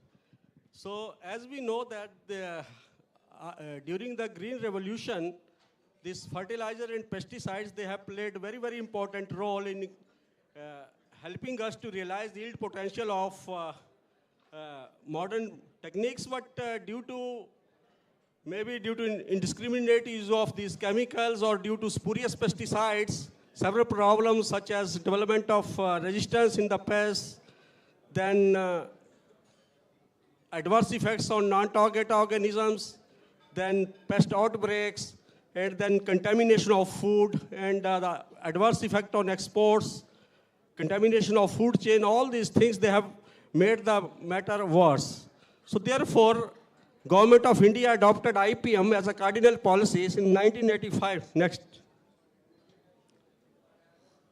And in the recent years, we have seen this aggravation of pest problems also, that the number of pest species as well as the frequency of outbreaks that has greatly increased, and it is on the continuous increase. Besides these invasive species, they are further complicating the issue.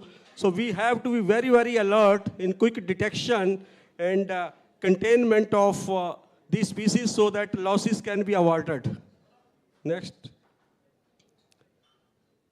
Next, please. Now this, I was telling that how this Government of India has adopted this IPM as a sub-mission, plant protection and plant quarantine under National Mission on Agriculture Extension and Technology. So this is, see, many people may not know this, but this is our now cardinal policy, and it is the duty of everyone. In fact, we have largest agriculture research, education, extension system in the country, and a large number of agriculture universities, state departments, and ICR institutes, and KVKs, all are working on crop protection. But my point is that when everyone is working on crop protection and everyone is doing pesticide recommendations giving, if we, instead of directly going to pesticide recommendation, if we start giving IPM recommendations and discouraging the first use of pesticides, so then why there should not be any problem in promoting IPM. So that is my point of view, and this I want to emphasize time and again. Next.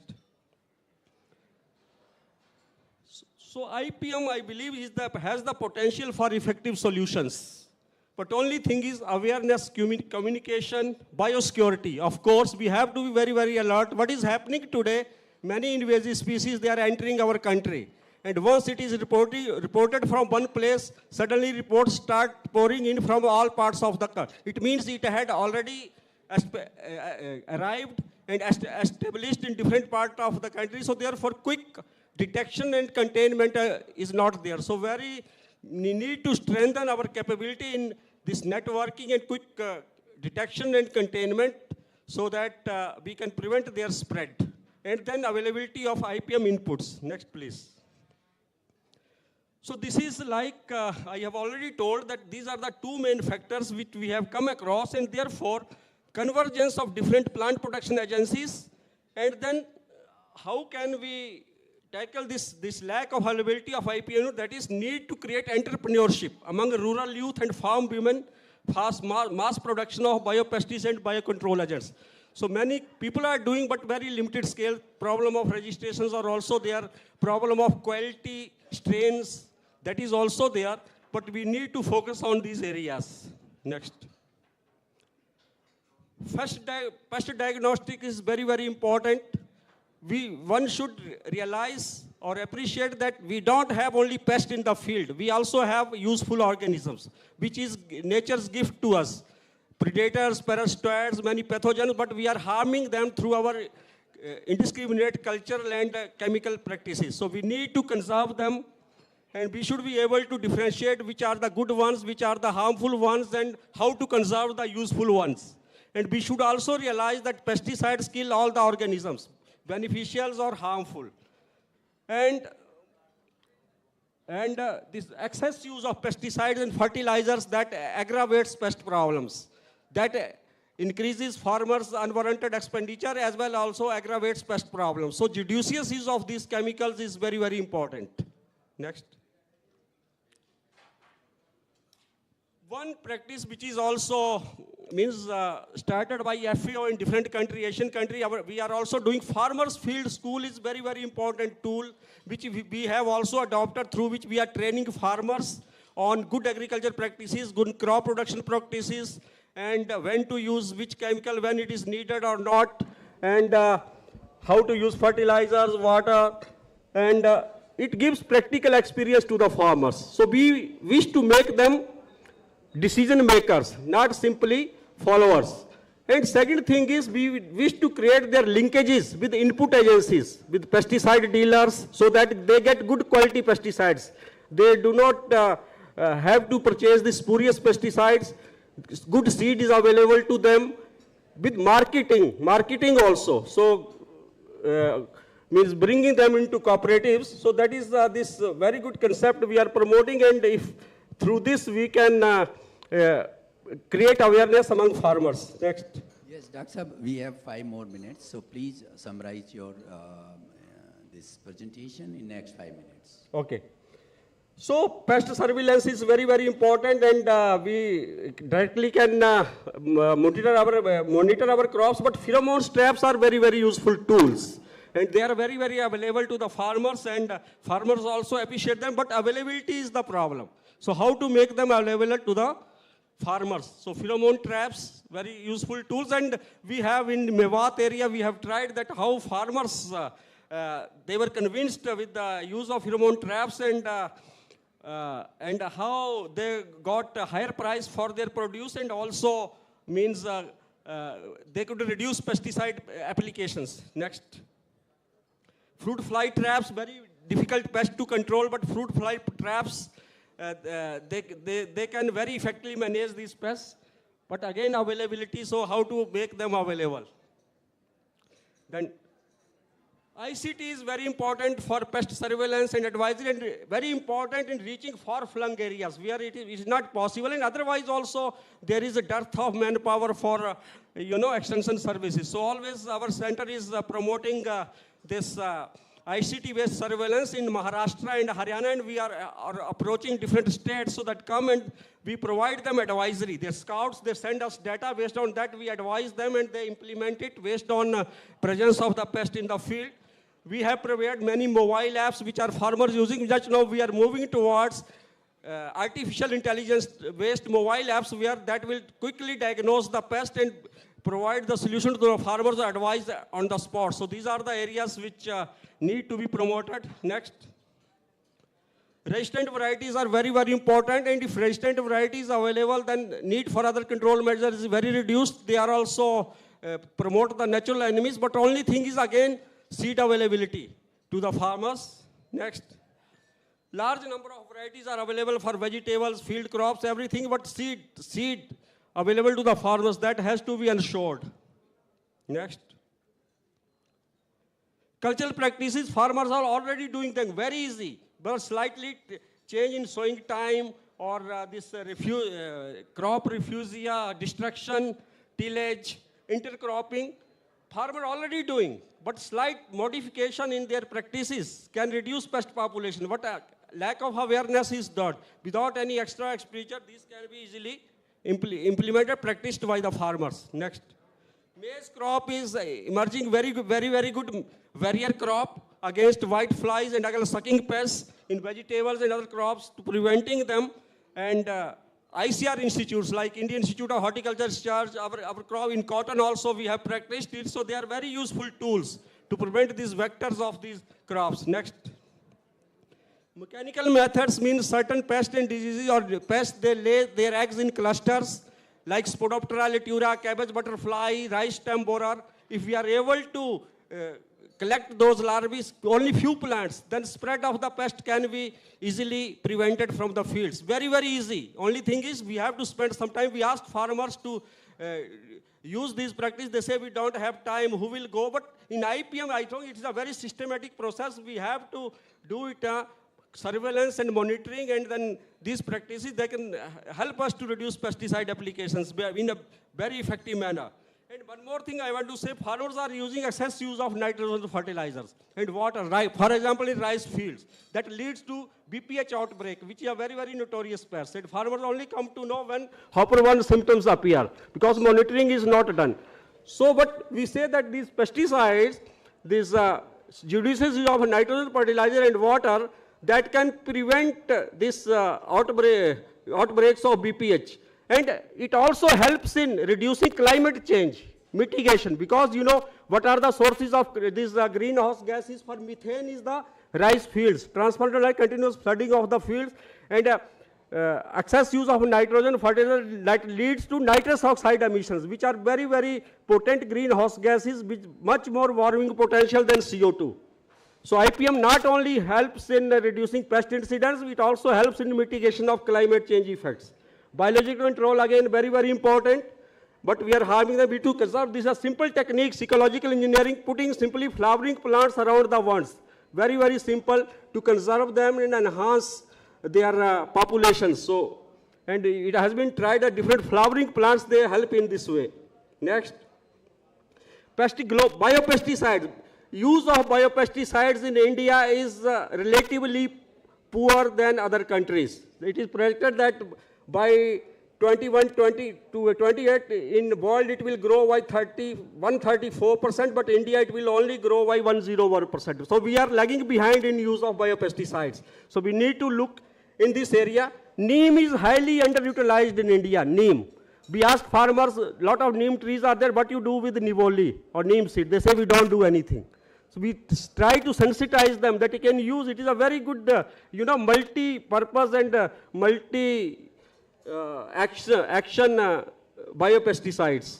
And see, only use of biopesticide, only 40% of the pesticide use. So we need to look into this, and these are the things like we need to explore native strains, easing registration process, public-private partnership is very entrepreneurship development, trico cards and other things. Next. Safe use of pesticides. Pesticides are very, very important tools, at least when populations are very high or during outbreak periods. But we are making them useless in the sense when we use them indiscriminately, so pests develop resistance. We have to make insecticide resistance management an integral part of IPM program. Don't use the same chemicals again and again against the same pest. Sometimes we give pesticide on subsidy to the farmers, governments also. So wrong policy is also there. Seed treatment and seedling root dip. Very, very important in the beginning of the season to ensure good plant stand plus less pesticide use and less cost of production, less environmental contamination. And timing of application, and then protection of the applicator, protection of the honeybees, protection of the earthworms. So those things are very, very important. Waiting periods, very, very important to not so that our exports, they are not rejected. So waiting, next. Pesticide development means new molecules are coming, greener molecules like we have with pesticide with narrow spectrum, and we need to develop them, nursery treatments, and then these behavior selectivity chemicals, semiochemicals, splat technology is coming. Next. Safer formulations, again trend toward the safer formulations like from switching over, and increased bioefficacy through empowering latest techniques, bettable powder to suspension concentrates, increased coverage. So these are all greener technologies which are already in pesticide. They know what the more molecules we need to adopt. Next. Next. Application technology is very, very important. So this electrostatic spraying, and because conventional application, they do a lot of wastage and contamination. Drone technology again, very, very important. Coming, but here again, they are very, the protection of applicator is there, but the only thing is formulation is the issue, still issue. At the moment, government, this CIBRC has allowed conventional formulation for 2 years. But after that, we need to see, because we are applying 10 liter, active ingredient 10 liters in place of 150 liters. So formulation is an issue that will, I wish that will be sorted out so that we'll be very effectively able to use. Next. One case study I want to mention here, that IPM people say that farmers are not adopting, but I will say farmers are convinced, they are properly guided, and if they, IPM, these inputs are available to them, they will adopt IPM. This is a case study from our institute that we started IPM in near Bambawat, Gautam Buddha Nagar with 80 maybe 200 acres or 80 hectares, and we are still continuing with that, and today we have reached 1600 hectares. And farmers, more and more farmers, they are coming into our lab because they know that there are benefits of IPM, because their cost of production is reduced, environmental, that basmati produce that is free of residues. So there are no problems in marketing. So only thing I want to say that if we are able to create awareness among farmers and make to them available IPM inputs, I think they will not be hesitant to use it. So what we have to convince them and provide them IPM inputs and advisory. Next, please. So next. So these are the things that what we need. We need proper surveillance and monitoring, and then this availability of IPM inputs, harnessing biological control. Biointensity we want to promote, and then convergence of among various agencies. So thank you very much. Thank you, Dr. Subhash Chandra, Director, NCIPM. Just one thing I want to make clear, because there is sometimes misunderstanding about IPM. Many people thoughts or think that IPM is no pesticide application. No, it is so not. IPM is integrated approach for all techniques, tools or control measures are available. Maybe physical, mechanical, biological or cultural or even chemical pesticides. So the main objective of IPM is to bring down the pest population below the economic threshold by using different tools. So this is the intensive IPM, which is very popular now. So thank you very much, Dr. Saab. You have given very excellent insight about the intensive IPM. Thank you. And our next speaker is Dr. S.P. Datta. Yes, Doctor.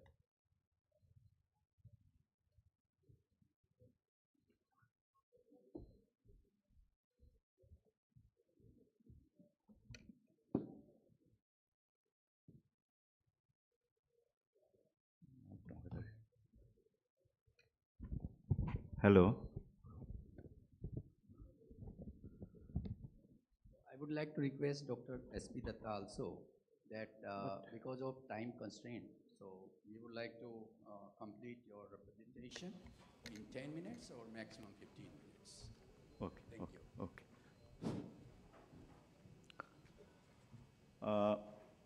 Honorable dignitaries and of the dais, esteemed scientists, students, media person, ladies and gentlemen. At the outset, I am really grateful to Dhanuka Group for giving me opportunity to share some of my experiences or thoughts on soil health-based application of fertilizer and manures for optimum agricultural production. Next. So let us see what is soil health. The simplest definition of soil health is, it is continued capacity to function as a vital living ecosystem to sustain human, animal, and plant health. Other than supporting this production and productivity, other important ecosystem services are also there as provided by soil. Those include sustaining biological activity, biodiversity, then regulating, partitioning water and solute flow, filtering, buffering, then nutrient cycling, and several others. But if you see our journey, we all know that greenery of the Green Revolution drove our country to the state of self-sufficiency. There is almost 6 times increase in food production. Next, who is operating? Now, if we see with this increase in production, there is matching increase in fertilizer consumption also, about 200 times increase in fertilizer consumption. And there is also linear relationship between NPK consumption per hectare, NPK application per hectare, and productivity in terms of yield of the crop kg per hectare. Now, this wondrous achievement is not only achieved by only fertilizer. Other components are water, then high yielding variety, good agronomy. So here FAO actually summarized beautifully, you see in this graph. If rain-fed condition is there, crop is not that responsive to the fertilizer as compared to your irrigated one. As we all know, almost yield is double from 1100 to 2500. Now of late, with this great achievement, to realize that due to misuse of green revolution technology, we are facing now some problem like depletion of organic matter, loss of fertility, nutrient deficiency, so on and so forth. Next. Now let us see what is the status of our soil, Indian soil. Almost 90%, more than 90% districts are low or medium in respect of nitrogen and phosphorus. That means the soil is responsive to application of fertilizer or application of inputs. In case of potassium, situation is little bit better. 50% soil belong to high category. In case of secondary nutrient, zinc and micronutrient, zinc and sulfur, deficiency is around 40%. In case of boron, 20%. And in case of other micronutrient, it is less than 10% only. This deficiency this problem of deficiency is further aggravated by the fact that we have very low use efficiency of applied nutrient.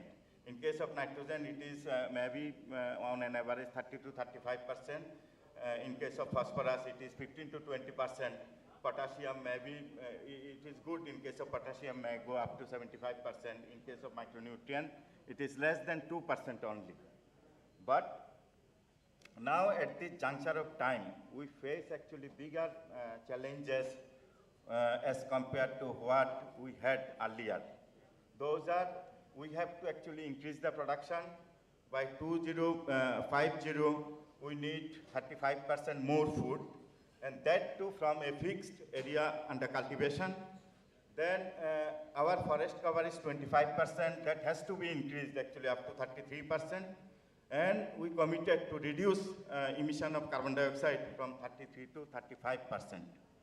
So we have to proceed actually by maintaining very delicate balance between among these factors. How to do that? Next.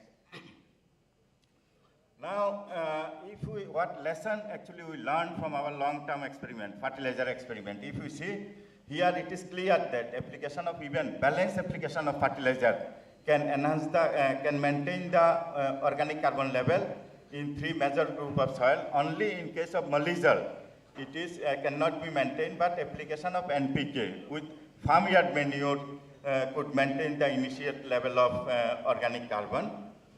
And we know organic carbon is actually soul of health. So if there will be improvement in organic carbon, the application, the use efficiency of applied nutrient, nitrogen, and your agronomic efficiency, both are actually increased. So this data clearly shows that in case of nitrogen, by properly applying using nitrogen from integrated sources, we can curtail the application of chemical fertilizer nitrogen up to 35 to 40%.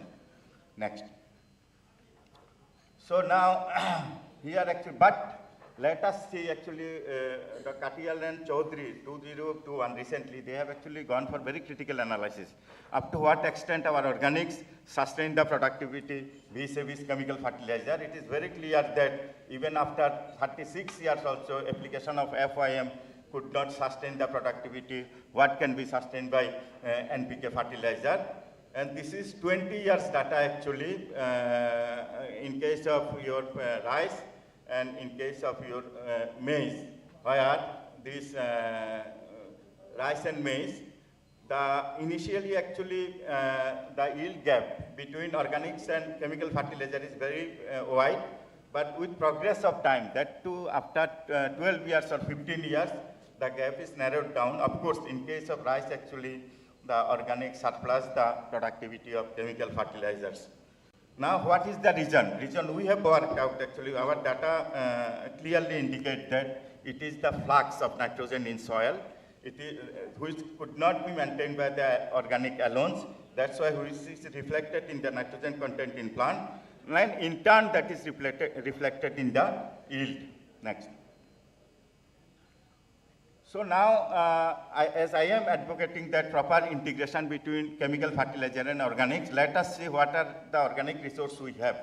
So according to Katial and Chaudhary, 2021, we have around 1,000 million tons of organics, and 40% is available for agriculture, that is 400 million ton.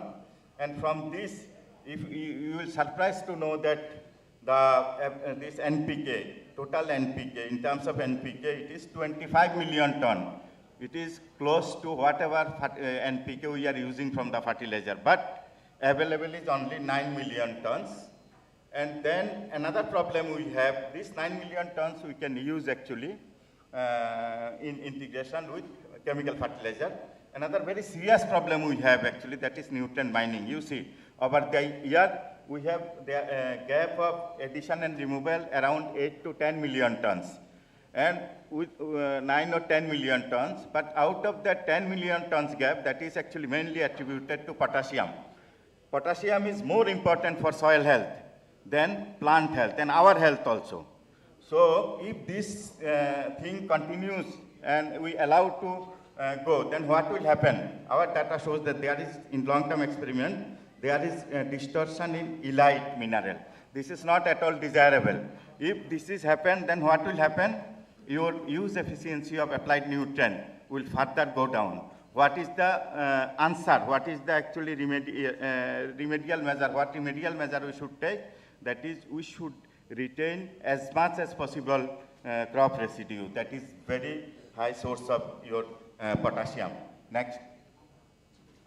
Then now what option before us actually for efficient management of soil health? We have first step we know for managing the soil health, that is your current assessment of current state of soil health. That can be done because as our static laboratory is not sufficient, not adequate, we have developed say Pusha STFR meter, IRI developed, and metabolic shock. These are actually soil testing kit portable. Then we are also working for using this mid-infrared spectroscopy for rapid soil health assessment with some parameter like organic carbon texture. We have got very good success.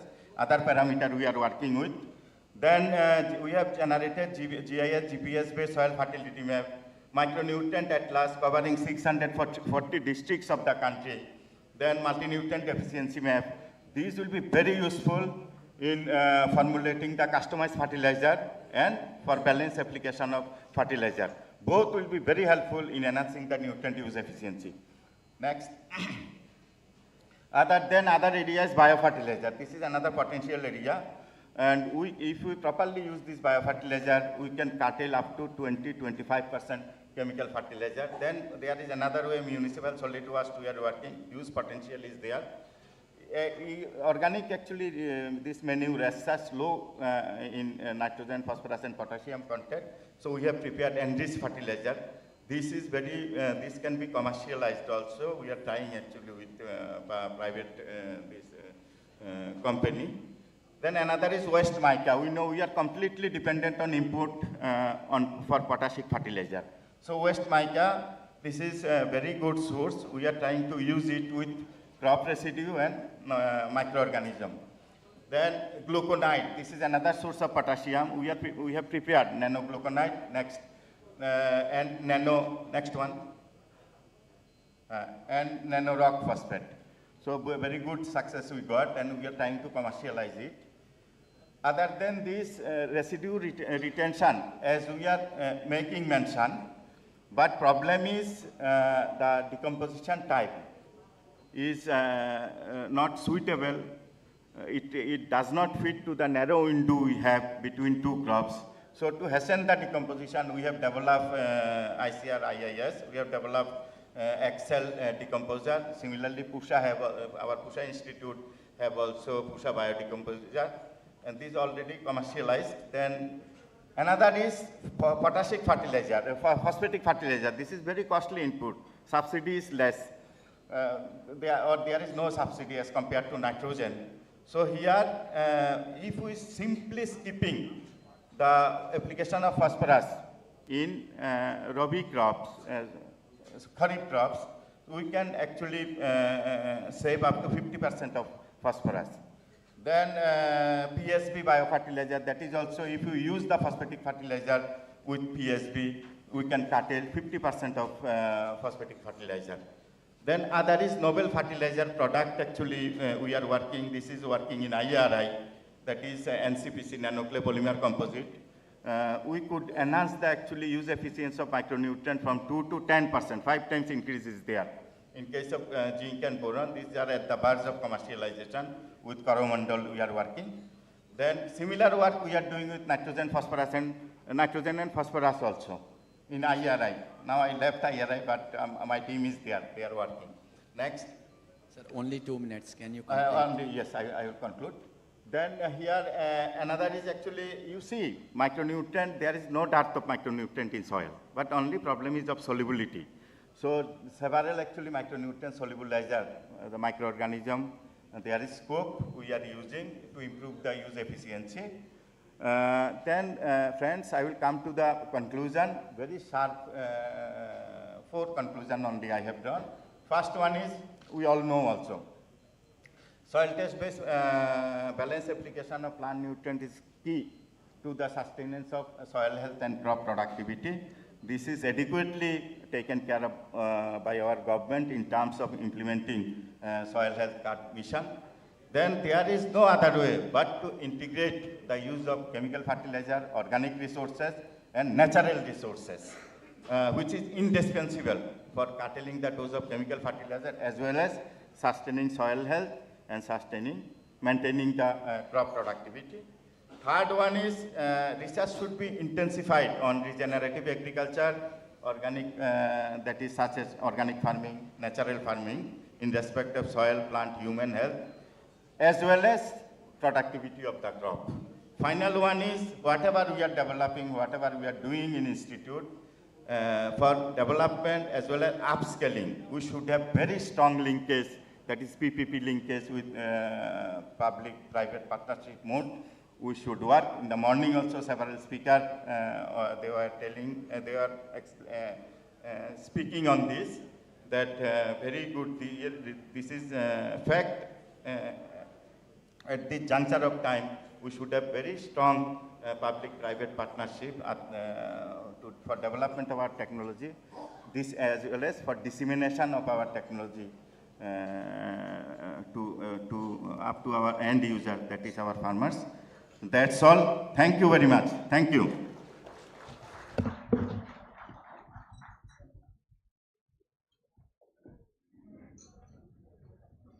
So thank you, Dr. Saab. You have given very insightful presentation on use of need soil health based application.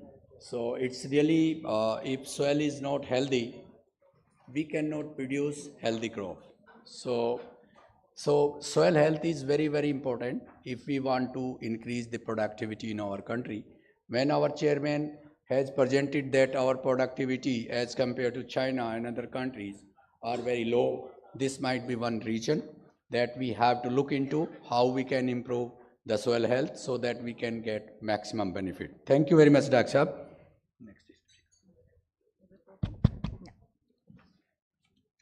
Thank you so much, sir. Now I would like to request Dr. Bakshi Ram, former Director ICAR SBI. You know, he's on his way right now. Dr. Bakshi Ram, former director, ICAR, SBI, to give a presentation on effective weed management in sugarcane is paramount for high yield. I'll tell something about him in recognition of his dedicated services for the cause of the farmers. The Government of India conferred upon him one of the highest civilian awards, Padma Shri, for the year 2023. A big round of applause for Dr. Bakshi Ram. Sir, I would like to request you, please summarize your presentation if you can. Thank you so much. Actually, we have 10 minutes only because of we are delayed in our technical session. So I would like to request you, please, if you can summarize your presentation or your talks in 10 minutes. I may not appreciate. Even 10 minutes. So good afternoon. Namaskar. First of all, I thank Sri R.J. Agarwalji for giving me this opportunity to present on weed management. Plant breeder presenting on weed management. So you can see the problem of weeds in sugarcane in the first photo itself. This will be the situation. Long duration crop, and if you are having plant and ratoon, then 2 years. If second ratoon is taken, then 3 years. So problem of weeds will be adding on year after that.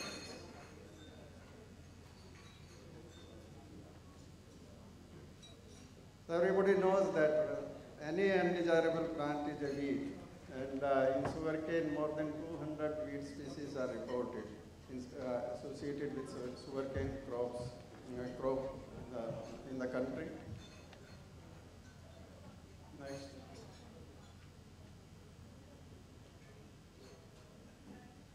So why so many weeds related to sugarcane?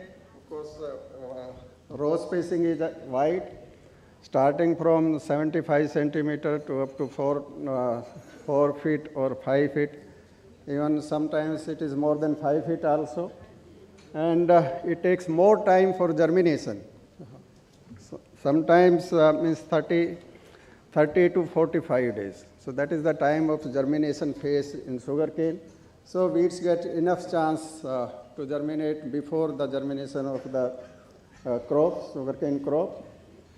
Then plenty of moisture and unutilized sunlight because of both these factors, wide spacing. There are lots of scope for weeds to survive, get moisture and the sunlight.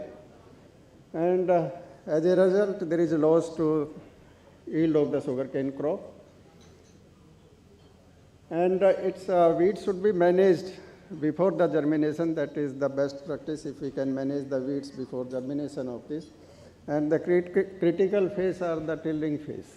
That is the most critical phase in sugarcane crop. When tilling starts, if at that time weeds are there, then there won't be any tilling, or tilling will be adversely affected, as it was shown in the first photograph itself. Next. So great losses due to weeds, intensity and type of weeds present. So that decide about the extent of losses, tillage, which type of tillage is used, weed management practices, cropping system. All these factors decide the presence of weed in the crop. Then seed lower nodal portions affecting the tilling. If weeds are there, then there won't be any sunlight reaching to the nodal portion, lower portion. As a result, tilling will be less. Then in first 7-week period, weeds removes about 44 times NNP and 2.5 times K. So that is the rate of uptake of fertilizers NNK by the weeds in compared to sugarcane. Then it harbors pest and disease. Many pests are surviving or carrying forward from plant crop to the ratoon crop when field is full of weeds. Then losses, vining weeds, the loss reported up to 25% loss in the productivity of sugarcane. And many times losses in different studies, losses due to weeds are reported from 12 to 83%. Next. So this is one of the photographs I received recently. This photograph from Muzaffarnagar. And the farmer or the owner, landowner lives in Hong Kong. He has sent me this photograph of his farm, and farm is managed by somebody. And after seeing this photograph, this is a video actually. So it's like this one. Somewhere we can see the plants, and he is asking my advice, because for many farmers from abroad are connected to me. Then I replied, the person who is looking after your farm does not know sugarcane at all. He does not know the cultivation of sugarcane. You can see only one plant in this. This is a screenshot I have taken of the video. So such may be the condition of farm. If proper action is not taken or timely action is not taken for managing the weeds. Next. So the weedicide consumption or herbicide consumption in world 13,97,465 tons, and India it is only 9,000 or 1%. So only 1% herbicide used in India compared to world. And the top 5 countries with respect to herbicide use are USA on the top with 18%, Brazil 17%, Argentina 16%, China 8%, and Canada it is 4%. So we are using very less proportion of the total weedicides or herbicides produced in the world. Coming to the weed management. So pre-planting weed management, if we know that fields are infested with the weeds, then before planting we can irrigate and allow the weeds to grow. And then for annual weeds, paraquat can be sprayed. And for the perennial weeds, glyphosate can be sprayed. And for after spraying, after 2 to 3 weeks of spraying, field can be prepared for sugarcane planting. Next. Then pre-emergence, after completing the planting,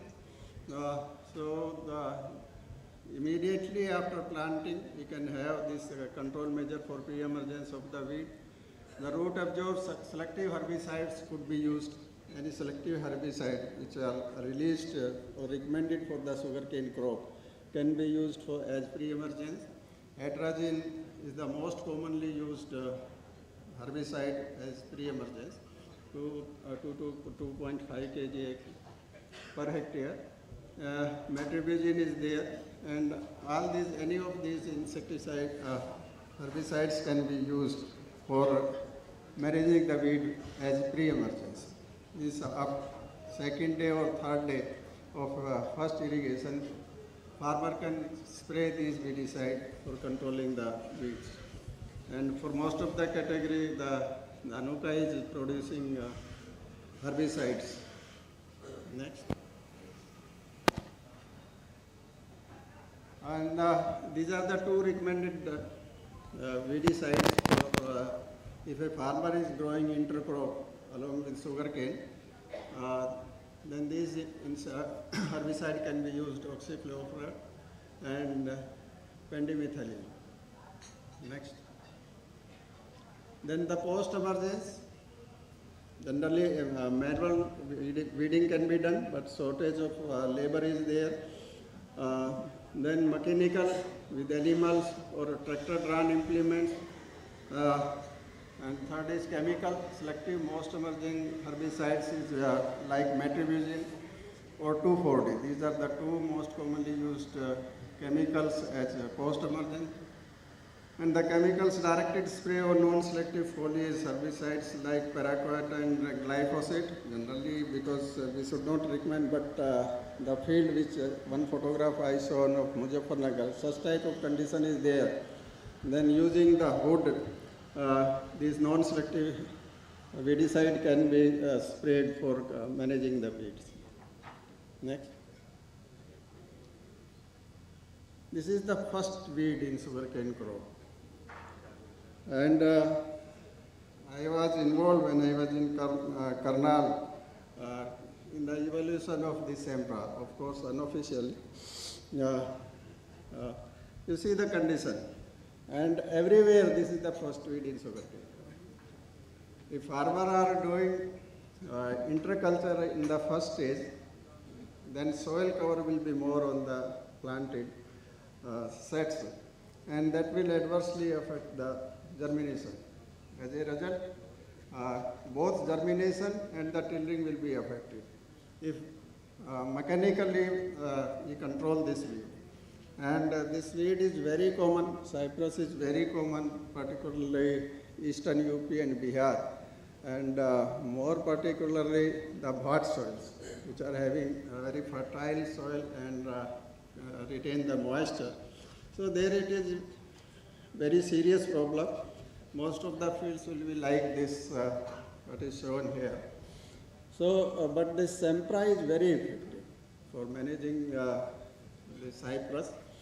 And this is the 36 gram per acre in 200 liter can be sprayed. But farmer sprays it very late because it has to be sprayed before flowering in the cypress. Then if 4 to 6 leaf stage, it is very effective chemical. We have tested in Karnal also, and now I am recommending throughout the Eastern UP and Bihar, where I am associated with sugar factories. I like this chemical. This is very important for increasing the productivity of sugarcane crop, because initially for 35 days or for 35 to 40 days, this is the only weed available in the sugarcane fields, and that is the most critical period for sugarcane growth or weed management. Next. And these are some of the chemicals in combination can be used for weed management in sugarcane crop. Next. Time is up.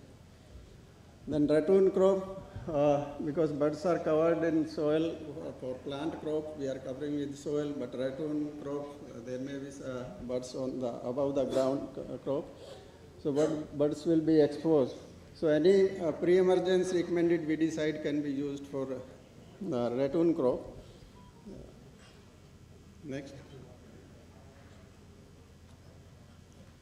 So initially mixed weed population will be there, then repeated use of single herbicides may shift the weeds. Another weed may be important, become important.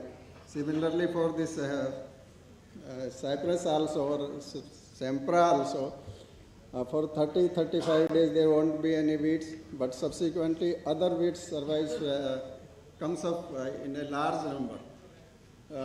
So at that time also I recommended you give something else. Then Dhanuka started giving this booster along with sempra. Then susceptible annihilate while resistant ones thrive and multiply, and the problematic perennials in place of annuals. So these are the weed dynamics if we continuously use some of the herbicides. Next. And these are some of the ideas that automated weed control using hyperspectral imaging techniques, then development of robotic weeders, and seed and spray techniques, and use of drones, unmanned aerial vehicles for spraying or controlling the weeds. That's all. Thank you very much. Thank you. I could not complete in 10 minutes.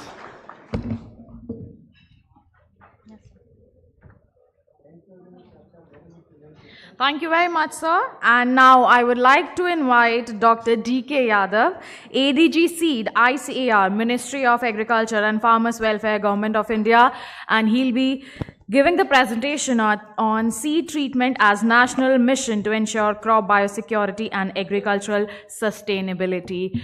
Please, ladies and gentlemen, give him a big round of applause. Dr. Yadav, I would like to request, we have a very little time. Kindly summarize the presentation. Okay. Thank you so much. Fine.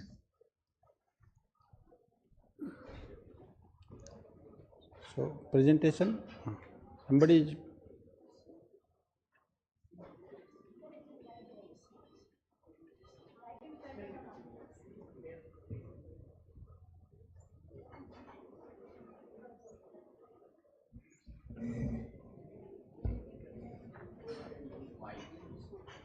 Microphone नहीं, they are this, अच्छा they have this, उसका okay, ठीक है नहीं, this is working. So good afternoon to all, honorable our peers present here. I think 10 minutes I'll be skipping the names, and my colleague speakers and all the distinguished participants from both public and private sector. So I have been given the topic on seed treatment as national mission to ensure crop biodiversity and agriculture sustainability. Next, please. Next. So first, for a minute, I'll be just taking you all to ICR. As we all are well aware that the National Agriculture Research System under the aegis of Indian Council of Agriculture Research is the world's largest research network, which includes 113 institutes under the Indian Council of Agriculture Research and 74 state agriculture universities, central universities, DUs, and some of the universities with the agriculture faculty. Likewise, we have 731 Krishi Vigyan Kendras and 74 AICRPs, and along with that we have the National Agriculture, this NAS and the other Agri-Innovate, our commercialization wings, and there is a huge manpower paraphernalia both under ICR as well as the State Agriculture University, which ICR is funding at 75-25 basis, as well as in KVKs we are paying 100%. Next, please. Next. Regarding the achievements, we have till now 8 different revolutions after the independence of India, which includes the green revolutions for the crop, white revolution for the milk, blue revolution for the fish, yellow revolution for oil, golden revolution for horticulture and honey, silver revolution for egg. We have brown revolution for coffee and grey revolution for wool. And if we compare the progress because of the various varietal improvement as well as the various production and production technologies and with the various that enabling policies of the government of India, the crop wise and the various commodity wise, there is multiple enhancement in the production, total production. Food grains we are 6.4 times in comparison to 1950-51, in pulses 3.3 times, oil seeds 7.7 times.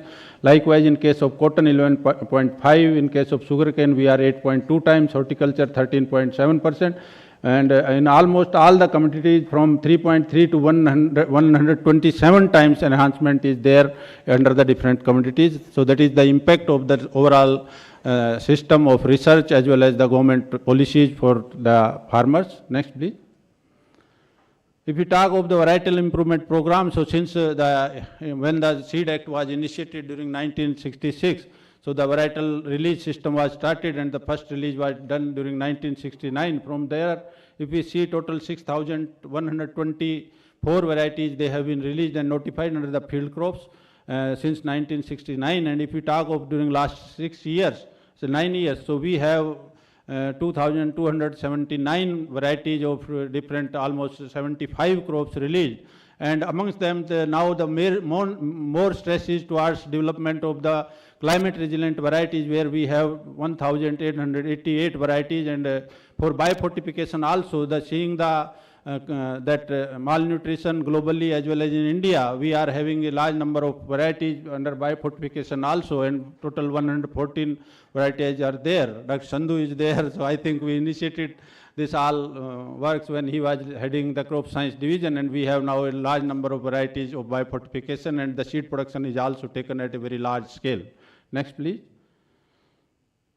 So regarding the seed treatment, so we all are well aware that the seed is the mother of plant and the most crucial input in agriculture, ensures the food and nutritional security, and the carrier of the technology also. If we take the different any technology to the farmers, and the disease-free and healthy seed will always produce disease-free plants. So that is the general conception, and it happens also. So the seeds, we all are well aware that it is exposed to various biotic abiotic stresses at various stages, including the field as well as in storage. So there are the insects are there, diseases are there, nematodes are there, drought, submergence, heat, cold, salinity. And to make the mother seed healthy and more resilient, seed treatment with fungicides, insecticides, and the microorganisms tolerance is most economical, viable, and environment friendly. So that's why generally the seed treatment is being recommended. Next, please. So that is one of the component of seed enhancement if we talk of seed treatment. So amongst that, by application we have the various chemicals for the seed enhancement, including the seed treatment for various seed health point of view. We have the known chemicals, we have biologicals. By function, we generally treat the seeds for the seed protection, we seed for the seed enhancement, we for other functions also. Likewise, by crop, so in almost all the crops, the seed treatment is being now taking place, and by application, we have the seed coating, seed pelleting, by seed dressing. So there are different modes of treating the seeds, actually, for the various components that can be the for the diseases, that can be as a tolerant, that can be for enhancement of viability and vigor. So these are the various modes and mechanisms where the seed treatment is being used. Next, please. So generally there are many type of diseases, and the carriers that may be seed, and sometimes from the soil also the various diseases are coming. So these are some of the examples for the seed-borne, soil-borne diseases and pests for the various crops. Next.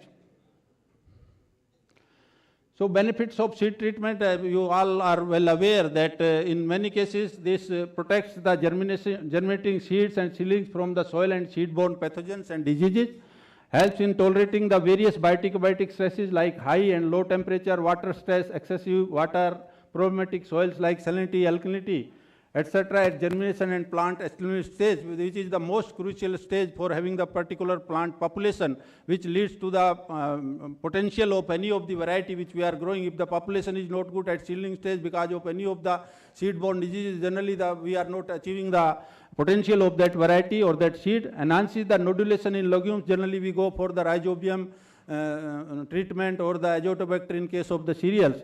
Economic, it is too economical, and you see in the side there is a picture that if we are going through seed treatment, so only we require the expenditure for 60 square meter.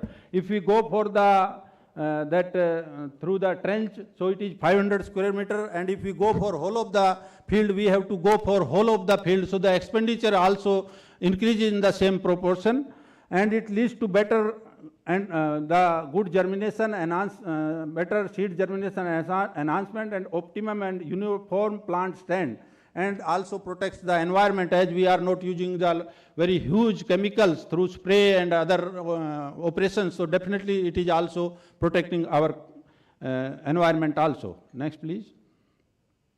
So there are some of the crops where the seed-borne diseases have been identified, and number of diseases are there in case of soybean, groundnut, pearl millet, maize, sorghum, paddy. So number of diseases are there which are seed-borne, and for that already some research has already undertaken, and the various seed treatment measures they have been recommended. And it is always that preferred that the seed treatment that should be followed very judiciously, and so that the farmers at a very low cost, low investment, they can protect their crop and they can have good harvest. Next, please. So the various activities among the seed treatment that one is for the plant protection actives, that we use the various neonicotinoids, thiram, etc. Plant stimulating actives like the fulvates and the chitosan. Likewise, for fortifying, we are using the various micronutrients, NPK also. So they are also now, the research is there, and the various recommendations are coming. And the various biologicals, as I mentioned, that like this mycorrhiza, WAM, PSB, trichoderma, so these are also being used as biological actives. It has the widest application and availability, and we need to scout and try all possibilities for probable effects by combining the different combinations. and through seed pelleting and coating also, and through use of nanotechnology also, which is now a new technology, particularly for the seed treatment using the various modes of nanotechnology, where although the various biosafety issues are still to be addressed, but that is also a potential technology for future. Next, please.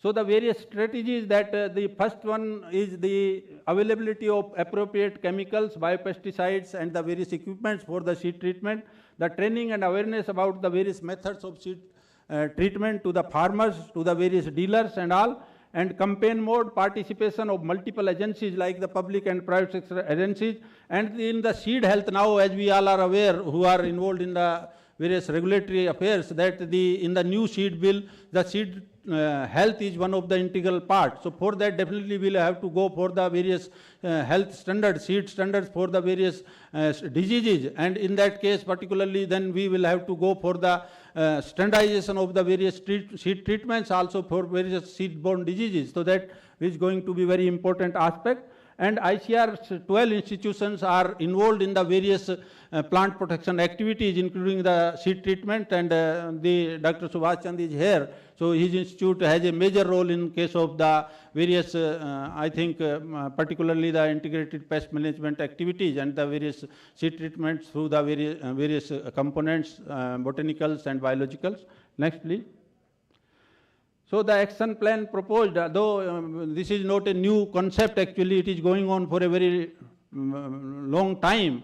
But even seeing the changing climatic conditions, like during this season, we were seeing that at the time of maturity, the untimely rains were there. In the month of February, we were having the very high temperature, and even when the harvest is coming as seeds, so definitely that will be affected by the various abiotic stresses. So for that also we require some seed treatment during the storage also, so that the viability and the life of the seed is proper, and germination at the time of sowing that remains that intact. So we need to intensify the research on seed treatment, not only for the seed health, but for mitigating the effect of the climate change and nutrition to the plants.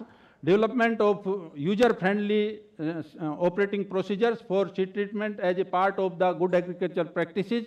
Recommendations of the large number of pesticides, biopesticides, other chemicals, and ensuring their easy and cheap availability to the farmers. Preparation of the crop-wise, area-wise requirement of seed treatment material, equipments, and timelines for each crop, and that should be shared with the states. Campaign coordination committees at the state and district and block level. Agencies to be involved like the various Government of India schemes like Atma, KVKs, farmers clubs, panchayats, self-help groups, FPOs, private industry. So they all need to be involved in this mission. Make part of various government schemes like NFSM, MIDH, SMSP, RKVY, Agriculture Infrastructure Fund, and the Javik Kheti. Preparation and dissemination of the awareness creation messages through the various modes, and encourage demonstration plots through the industry participation, as well as support to the farmers for the chemicals, biopesticides, for the seed dressing, treatment equipment, as well as the subsidy provision.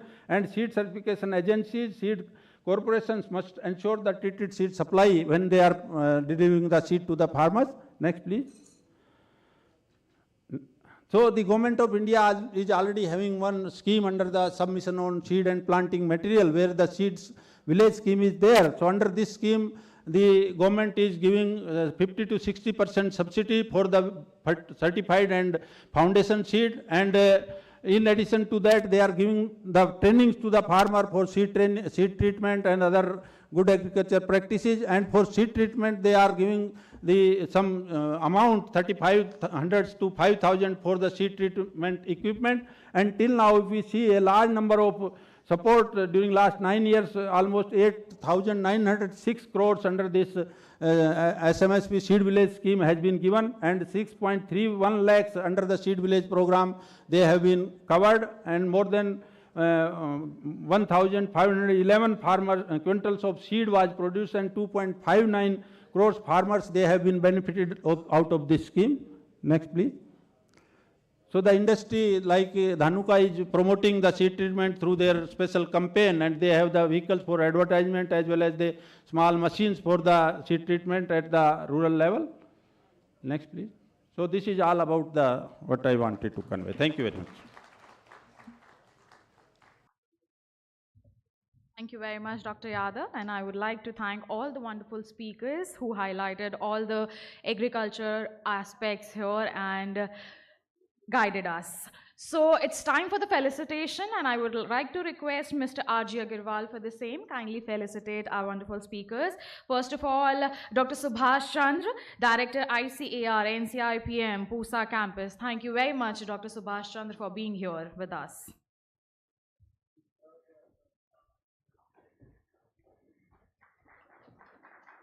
And then we have Dr. S.P. Datta, Director ICAR, Indian Institute of Soil Sciences.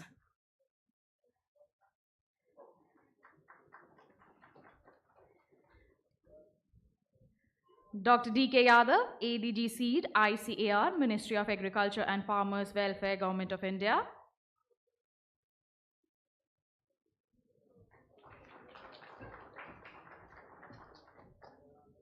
Then we have Dr. Bakshi Rang, former Director, ICAR, SBI. A big round of applause for all our wonderful speakers, ladies and gentlemen. And now I may request all the people on the dais kindly pose for the group photograph, please.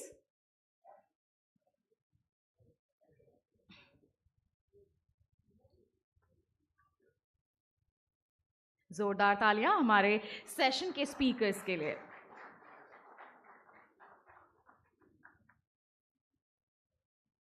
So that's the end of the technical session 1, and without wasting any time, we'll move further for the technical session 2. Okay. Topic for the same is agricultural use of pesticides, misinformation and the facts. And I would like to invite speakers for the same. Before that, I will like to tell you all that Shri Ashwini Kumar Chaubey ji and Shri Susanta Kumar Purohit ji will be shortly joining us.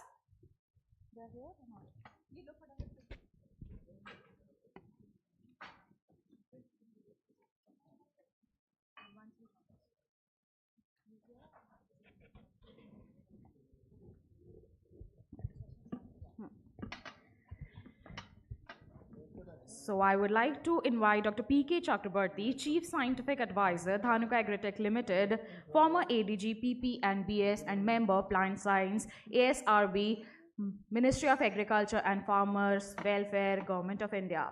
Mr. P.K. Chakrabarti. Please give him a big round of applause, ladies and gentlemen. And then can we have Dr. C.D. Mai, former Chairman, ASRB and former Agriculture Commissioner, Ministry of Agriculture and Farmers Welfare, Government of India.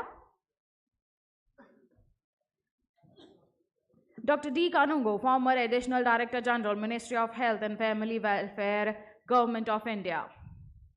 Dr. Vandana Tripathi, Principal Scientist and Network Coordinator, AINP on Pesticide Residue, IRI, Pusa Campus. And Dr. Saidas, former Director Maize, ICAR, DMR.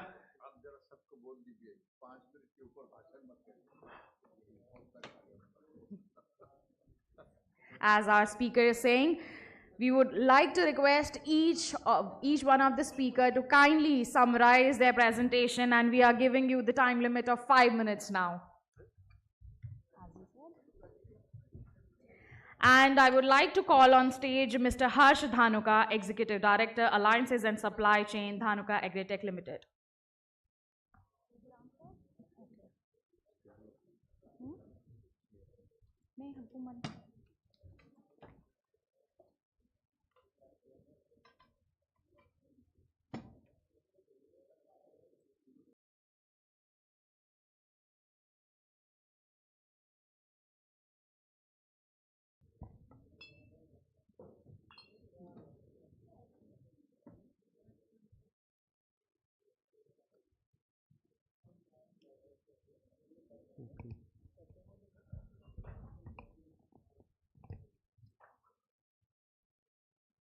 Welcome, ladies and gentlemen. The galaxy of distinguished scientists, eminent guests, my colleague directors of ICR institutes, my teacher and mentors. There are several of them who are there, from whom I got taught and I learned the basics of plant protection. Press, media, industry friends, ladies and gentlemen. I know the population of the this audience is thinning down, but I hope all these are highly dignitaries, high dignitaries, and we must listen to them, because they are telling, actually they are telling whatever should be the way, because we as a government servant sometimes Dr. Mai is a honorable, he was chairman of ASRB, he was agriculture commissioner, he was chairman of CIBRC.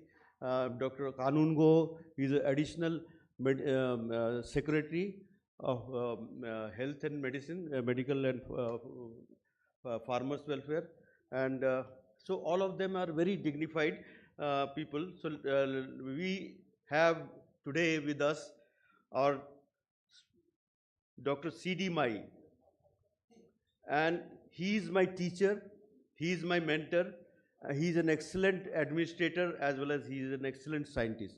So I welcome him a lot, but I think the greater details will be told by Aditi. Honorable Dr. Kanungo, an astute medical practitioner associated with food safety. And then Dr. Vandana Tripathi. She is a young and dynamic national coordinator of ICR, All India Network Project on Pesticide Residue.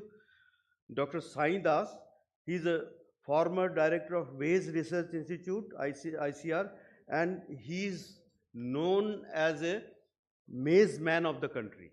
So, and esteemed colleague, it is my pleasure to welcome all of you all here in the conference today. We gathered here from various corners of the nation to exchange ideas, discuss new developments, and explore emerging trends in agricultural sector. This conference provides us with a unique opportunity to learn from each other, to share our experiences, and to foster new collaborations that will drive the progress and innovation in the agricultural field.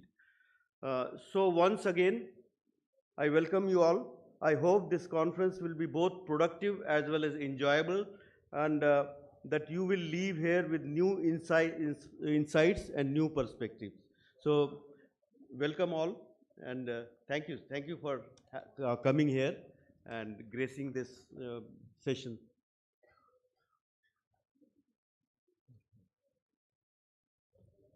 Thank you, Dr. Chakrabarti. Now, I would like to request Dr. C.D. Mai, former Chairman, ASRB, and former Agriculture Commissioner, Ministry of Agriculture and Farmers Welfare, Government of India, to give presentation on judicious use of pesticides and enabling policy framework for effective pest management. Big round of applause for him. Yeah. Thank you. The title is so big that it will take 10 minutes, but I will make it so short that this topic which is to be covered, first of all मैं हमारे धानुका जी तो यहाँ नहीं है, लेकिन उनको बधाइयाँ देना चाहता हूँ कि ये टेक्नो पॉलिटिकल कॉन्फ्रेंस जो उन्होंने ऑर्गेनाइज किया वो बहुत ही सुंदर है, क्योंकि कुछ टेक्निकल भाषण भी आते हैं, कुछ बीच में पॉलिटिकल भाषण भी आ जाते हैं, तो मुझे लगता है कि this is a very good opportunity.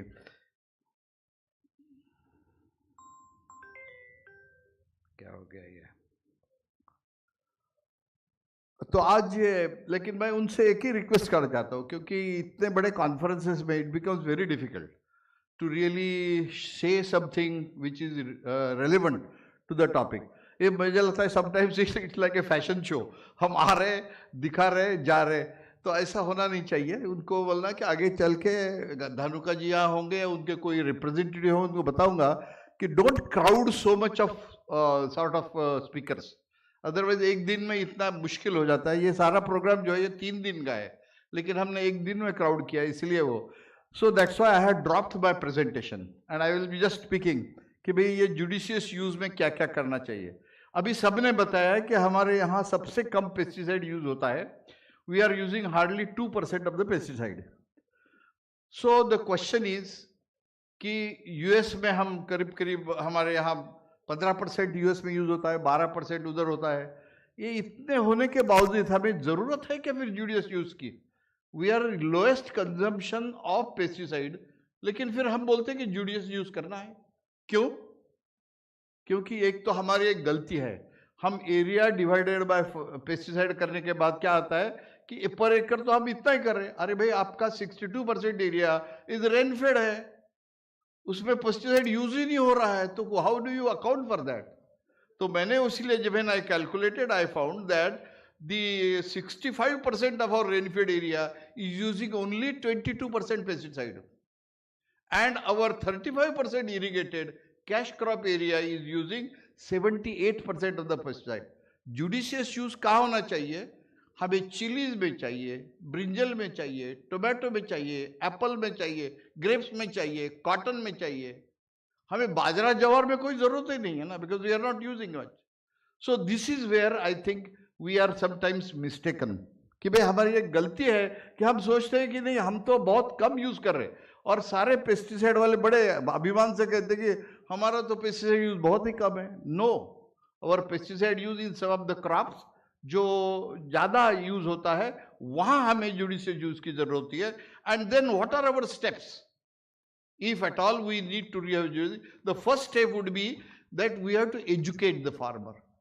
We have no good extension services sometimes available for pesticide. हमने myself and हमारे भगीरथ चौधरी जी है, we are running a projects. तो हमने क्या किया कि प्रोजेक्ट बंधन करके एक प्रोजेक्ट किया है कॉटन में, how do we reduce the pesticide use, इसलिए उनको अल्टरनेट यूजेस क्या है वो हमने उनको बताया. And in that meeting disruption technology का प्रमोशन किया 1000 एकड़ के ऊपर, all throughout country from Punjab to directly Telangana. And we took up farmers in confidence and did demonstration. So ऐसे कुछ हमें. Then there was a very big attack during covid time of fall armyworm. We have used all extension methodologies from country, Kashmir to Kanyakumari. That how 11 universities were involved, and we immediately circulated what type of pesticide and when to be sprayed so that you can control it. So yeah, my only point is that there are hundreds of steps in posters hai, hoardings hai, knowledge education hai.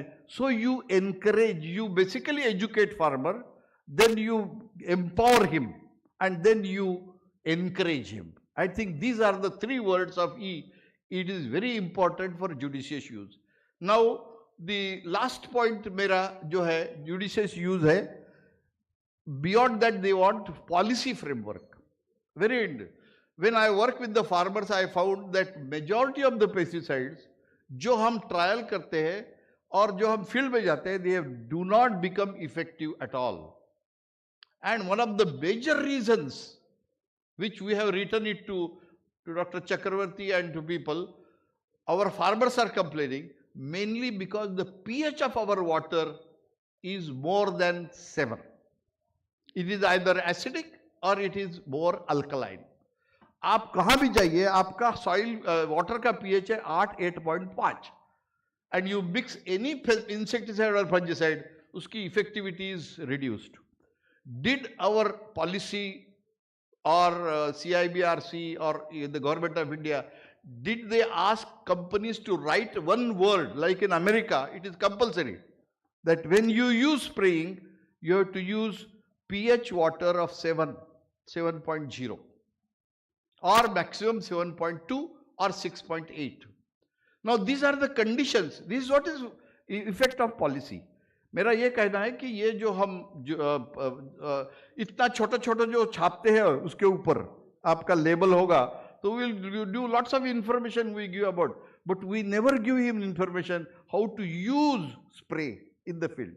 So I think this is what I want, that there are many things which we can think of policy issues, but this is one policy I would say, right, ask Dhanuka ji to kindly forward it to government, that they must mention the use of pH while using spray. That is a policy decision has to be taken. And as I said that let us not talk that we are not using very minimum pesticide and there is no use of. We need to have judicious use in crops like chilies. Grapes में हमारे बैनर्जी साहब यहाँ है, कौशिक जी, कितने spray करते हैं? 42 sprays are recommended in grapes, for your information. Minimum. Although we have seen that we have a residue management system developed in grapes and that is functioning so well because we followed a certain pattern of using pesticide. So that is what is judicious use. I think use it, what is to be used, when is to be used, and in what time it is to be used in a crop situation. This is where it is important. Otherwise, and that is where education, that is where there is encouragement, and that is where empowerment of farmers is necessary. So it's a massive extension program that is to be there. Thank you very much for calling me here. Thank you, sir. Sir, one thing I would just clarify here, that your very wise advice has already been communicated to Agriculture Commissioner of pH, maintaining the pH, because all the pesticides, they are mostly effective under acidic conditions or neutral conditions. The moment it is added and kept in storage, it becomes little towards higher side, and then the efficacy can go down by about 50 to 100%, 90%. So this is one point which is very important, which sir has highlighted. And thank you so much, sir. Thank you so much, sir. Now, I would like to request Dr. D. Kanungo, former Additional Director General, Ministry of Health and Family Welfare, Government of India, to kindly give a presentation on linking pesticide use to cancer, myth and reality. Please give him a round of applause. Thank you very much. Namaste. Let me first thank Dhanuka Group, especially RG Agrawal, to invite me to this. But unfortunately, whatever you have heard from the morning, all about agriculture, I am going to tell something very common sense, very general knowledge, that is cancer. So anybody nowadays, listen, cancer means very terrible word. And many times wherever I go, people say, oh, you dealt with pesticide. So here you are dealing with pesticide, and when you come to the hospital, you are seeing the patient, these cancer patients, because of pesticide. So I did some analysis, but before that I just want to have, next slide please. Yeah, what is a cancer? Cancer to many of you, just a single disease. It is not single, it is about 100 types of diseases. And what is that? When a cell overgrowth, then it is called the cancer. There are few words you must be listening: malignancy, tumor, metastasis, all these things I am not going to listen. The booklet which have been circulated, written by me, you can go through and increase your knowledge. Next. What are the causes? The first cause, please don't get scared who are obese. The first cause is obesity, not pesticide. The second cause is the infection. You have chronic infection or inflammation, you will have. Third cause, the UV radiation, whatever you are getting from sun rays, sometimes it causes the cancer. Last, it is not last, it is one of the cause. I do not know how many are used to it, that is alcohol. Next slide. Of course, there are some risk factors. What are the risk factors? Number one, alcohol. Second one is dietary exposure.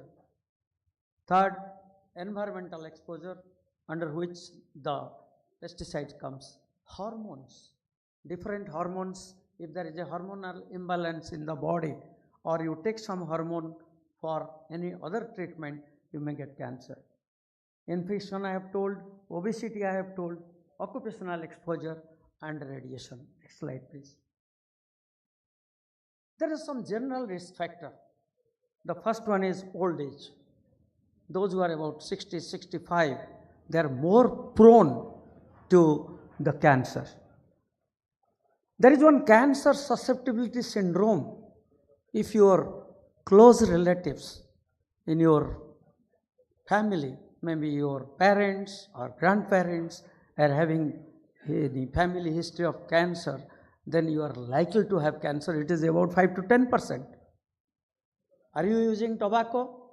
Yes, you come under 25 to 30%. It is the highest. consumption of alcohol, third. Fourth, obesity and physical inactivity. Most of us, very rarely we are going for any exercise, and we are obese, we do not know activities, so we are. Then sixth one is dietary factors. There are many dietary factors like red meat and other fried foods, even junk foods, they are responsible for this. Some types of viral infection, the human papillomavirus virus or hepatitis B, hepatitis C, they may cause the cancer, inflammation. Of course, there are some specific chemicals, including some drugs, which are being treated now. We have to just weigh pros and cons, whether I should take this and get a cancer after 10 years, or today I should take it, I get cured from the disease. Next slide, please. If you see the global statistics, every 1 in 5 people develop cancer during their lifetime. 1 in 8 men die of cancer. 1 in 11 women die of cancer. And 50 million people are living within 5 years of past cancer diagnosis. Next. Come to Indian statistics. Total in 2022, the answer given by the Minister of Health in the floor of the Parliament, that we have 14,61,427 cancer cases. It is about 100.4 for 100,000 crude incident rate, out of which females are, you changed it? I didn't change it. Yeah, female cases are 7,49,251 and males are little lower, 7,12,176. Next slide. The first cause is tobacco use. And unfortunately, India is the largest consumer. The adult more than 35% use tobacco. It is over 274.5 million. 400 different chemicals in tobacco which are carcinogenic, out of which 60 are carcinogenic. 45% all cancers in male and 17% all cancers in females are attributed to the cancer, and about 80% of oral cancer because of the tobacco. Next.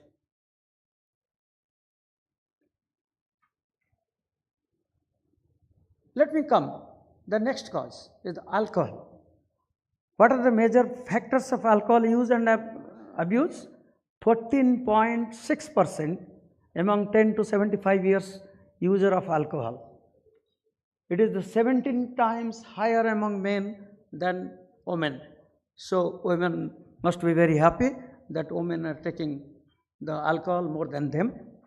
About 5.2% of Indians, more than 5.7 crores of people are estimated to be affected by the harmful dependent alcohol use. It is by AIMS data. State with high prevalence rate, Chhattisgarh, Tripura, Punjab, Arunachal Pradesh and Goa, and states with high prevalence, more than 10% of alcohol use disorders, Tripura, Arunachal Pradesh, Punjab, Chhattisgarh. I was just seeing 28.5% of the population in Punjab do take alcohol. Next slide, please. Next slide. I think there is another slide is left, no? Okay. So, alcohol drinking, if you see, what is its contribution towards the cancer? Oral cavity 38%, liver 6%, larynx 6.2%, pharynx 12.4%, and esophagus is about 26.4%. Next. Next slide, please. Very interesting. When you combine tobacco with alcohol, what happens? It elevates the cancer risk. About 80 to 95% of alcoholics are smokers. Probably they get a good kick after having a peg of alcohol with smoking. 70% of alcoholics are heavy smokers, at least more than one pack a day. 80% of throat and mouth cancer are men, and 65% throat and mouth cancer are women. It is because of the tobacco and alcohol combined together. Next. Increased pesticide use, increased cancer cases. There are some deaths in Malwa region in Punjab. Everybody knows that there were some cancer train goes from Malwa, and they have linked it to the use of pesticides. It came in 2016. Next slide, please. Does pesticide causes cancer? If the pesticide causes cancer, that means our government is not doing anything. Is it that? No. The pesticides, we have the stringent pesticide regulation. I will say that pesticide is the only chemical where there is a stringent regulation and there is a registration system. So one of the registration system where the registration data requirement where we evaluate is the safety evaluation of genotoxicity and carcinogenicity. Both are linked to the cancer. Agents which causes cancer, they are known as carcinogen. This is a common sense, everybody knows. Next. The carcinogen there are two types. One is genotoxic carcinogen, another is non-genotoxic carcinogen. So let us presume that pesticide is a carcinogen. So what is non-genotoxic carcinogen? Next slide. Genotoxic carcinogen means when this particular pesticide will damage the DNA, then it is genotoxic carcinogen. That means it doesn't have a dose. Even slightest one, it can cause the damage. It will cause the cancer. Even not only cause the cancer in it may pass on to the, shall I continue? Okay. So, or it will pass on to the next generation. This is very important, this genotoxic carcinogen. The other carcinogen, non-genotoxic carcinogen, it represents a chemical capable of producing cancer by some secondary mechanism. We do not know, maybe continuous irritation or other things that causes. Next slide, please. The property of a chemical agent that damages the genetic formation causing mutation which may lead to cancer. This is the mechanism of genotoxic carcinogen. Next. The general purpose of genotoxicity testing, why do you test? For registration, the genotoxic test, we do it in vitro or in vivo. We see whether the DNA is damaged or not. If DNA is not damaged, then we say that it not a genotoxic carcinogen. Next. What is a non-genotoxic carcinogen? How do we do that, cause the cancer? We administer the animals with a pesticide or vehicle control for the whole life, maintain the animals with maximum tolerated dose for 2 years, we kill the animal, do the necropsy and detailed account of the tumor incidents we do, and we do the systemic investigation of the chemical. If it is causing cancer, suppose at a very high dose, then what do? We do not stop there. Even if it is causing cancer, we say it, whether human being, because this is dose related, whether human being is exposed to that particular dose. Something is exposed, say 100 milligram per kg body weight, but a human being is exposed only 2 milligram per kg body weight. There is no harm. We should not say that it is a human carcinogen, it may be an animal carcinogen. Next slide, please. Only the pesticides which are found to be neither genotoxic nor carcinogenic are registered for use in India. So why do you say that there is a linkage of pesticide use with the cancer? Next. IRC, come to the International Agency for Research on Cancer, which is a body of WHO. They have classified into different category. This is carcinogenic. Group 1, exclusively carcinogenic to human. It is about 126 chemicals, not pesticides alone. There are so many, including arsenic and others. Group 2A, probable carcinogenic to humans, 94. Group 2B, possible carcinogenic, and group 3, not carcinogenic. Next. This is a list of pesticides which have been branded as either a group 1 carcinogenic to human or group 2B, A2A carcinogenic to human. And very interestingly, none of the pesticides listed by WHO or IARC are not registered for use in this country. Then what is the question? Where is the question of linkage of pesticides? Okay. If it is not interested, I can stop it. So there is nothing. Next slide, please. This is a consumption, come to the pattern, consumption of pesticides. This list was given by Honorable Minister of Agriculture in December, I think 22nd of December in the floor of the Parliament. It is not mine. I have only calculated what is this linkage. Next. This is the data showing the cancer cases given by the Minister of Health, again in the Parliament, floor of the Parliament, in state-wise different figures. Next slide, please.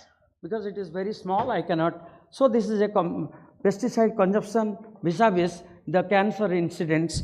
I have made calculation, it cannot be seen. So I will come to the summary. Next. You see, can you see this one? These blue bars are pesticide consumption, and the graph, above graph, is the cancer incidence. Can you see what is the highest consumption of pesticide is in Maharashtra, that is Dr. C.D. Mai's state, and cancer state is only 0.1% at the median level of the cancer incidence. Next slide. Let us see. You see Maharashtra 13.303 and the cancer incident 0.10. Percentage of cancer in 2022 to the population, and 0.10 is the median point. Come to Kerala, it is only 1,375, but the cancer is the highest, is 0.17. Come to Mizoram, only 25 metric ton, but cancer case is 0.16, it is the second. Come to Meghalaya and Sikkim, these are organic states. Pesticide use is nil, and the cancer case is 0.09, 0.07, little less than the median value. Punjab, where is Punjab? Yeah, Punjab is 5,391 and it is 0.13, not even highest. So, the bottom line is there is no correlation between the pesticide consumption and the occurrence of cancer. Next slide. So what is our take-home message? Not just biology that affects our health. Hardly there is any correlation between registered pesticides we use and cancer. Be aware of, as a medical doctor, it is advised to all of you, be aware of the risk factors associated with the cancer. Undertake the behavior, avoid tobacco, alcohol, risky food, sedentary habits that impact the cancer risk. From today, everybody should go and start jogging. Take part in periodic cancer screening. It is very important, especially those who are above 60. And last but not the least, importance of health and social inequality and cancer prevention has got lot link. Thank you very much for the audience.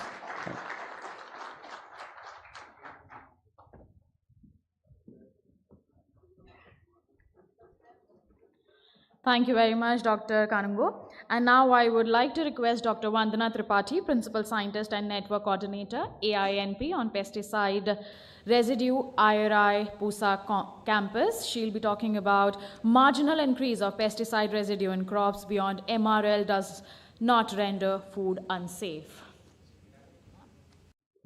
A very good afternoon to all of you. Distinguished participants, honorable dignitaries on the dais, of the dais. I think the stage for my presentation was set in the morning session itself when Mr. R.G. Agrawal, he raised a myth regarding the pesticide residues above MRL not being toxic. So, thanks to Dr. Kanungo, he has made things even more, that we are pesticide linking to cancer. We can have some breathing space because we get lot of, this thing from NGOs every time we are doing some study. So there is always a question mark whether there are more of cancer cases due to pesticide residues. So I think, thanks to you, sir, I think this data will definitely help us. So I will quickly go through some of the points which have already been raised. Whether the marginal increase in the MRL, whether it poses any safety concern to the humans. So that is what is the topic of the discussion. So next slide, please. So basically this, I think this topic has been discussed since the morning, that we cannot do away with the chemical pesticides because we have to support the growing population, we have to grow more food, and of course food safety and plant protection will always have there will be some concerns raised on the use of pesticides, and these concerns have to be satisfied because food safety is a very important component and that is very well taken care of in India. I will go through some of the slides how food safety is being ensured and what are the MRLs that are being set in India and what is the procedure for the setting of those MRLs. Next, please.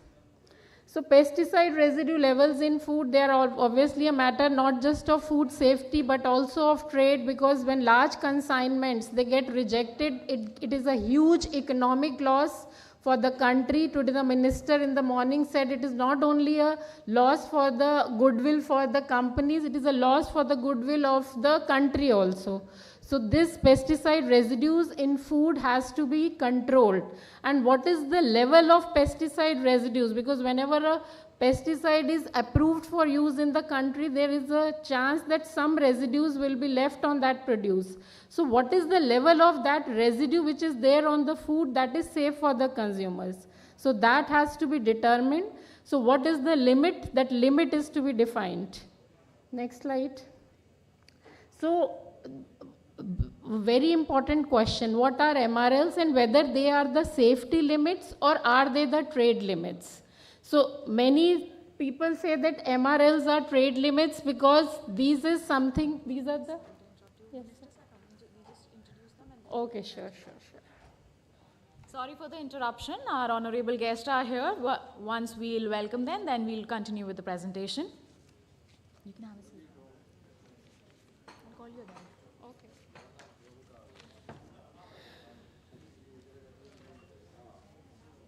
So big round of applause for Shri J.P. Dalal, Honorable Haryana Minister, Department of Agriculture and Farmers Welfare, Animal Husbandry and Dairying, Fisheries and Law and Legislative, Government of Haryana.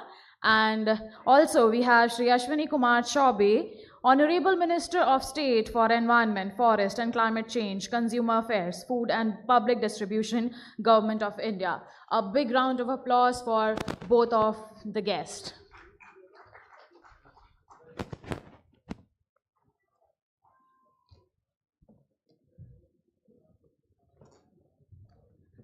We have Shri Ashwini Kumar Chaubey ji and Shri J.P. Dalal ji.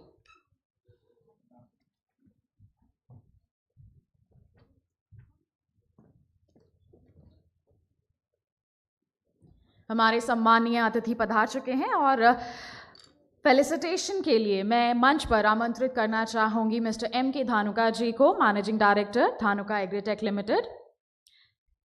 हमारे साथ उपस्थित हैं Shri Ashwini Kumar Choubey ji, honourable minister of state for environment, forest and climate change, consumer affairs, food and public distribution, government of India. A big round of applause for Shri Ashwini Kumar Choubey ji and the moment also.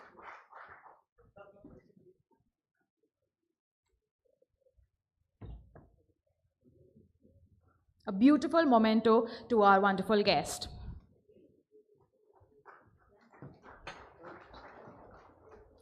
And also we have Shri J.P. Dalalji, Honorable Haryana Minister, Department of Agriculture and Farmers Welfare, Animal Husbandry and Dairying, Fisheries and Law and Legislative Government of Haryana. A big round of applause for Shri J.P. Dalalji. And also the beautiful memento as a memory of this big event.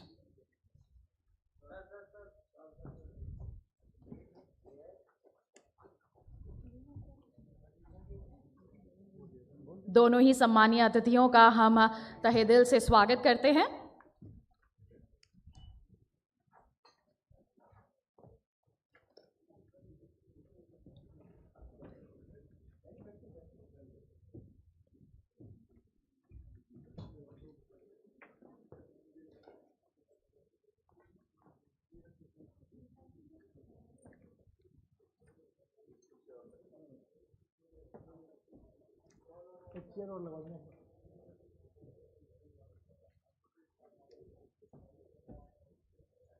आप दोनों ही गणमान्यों का यहाँ पर उपस्थित होने के लिए बहुत बहुत धन्यवाद और आपका बहुत बहुत स्वागत। Dr. Vandana Tripathi, Principal Scientist and Network Coordinator, AINP on Pesticide Residue IRI Pusa Campus, was giving a presentation on marginal increase of pesticide residue in crops beyond MRL does not render food unsafe. I would like to request Dr. Vandana Tripathi again to continue with her presentation. A big round of applause again for Dr. Vandana Tripathi.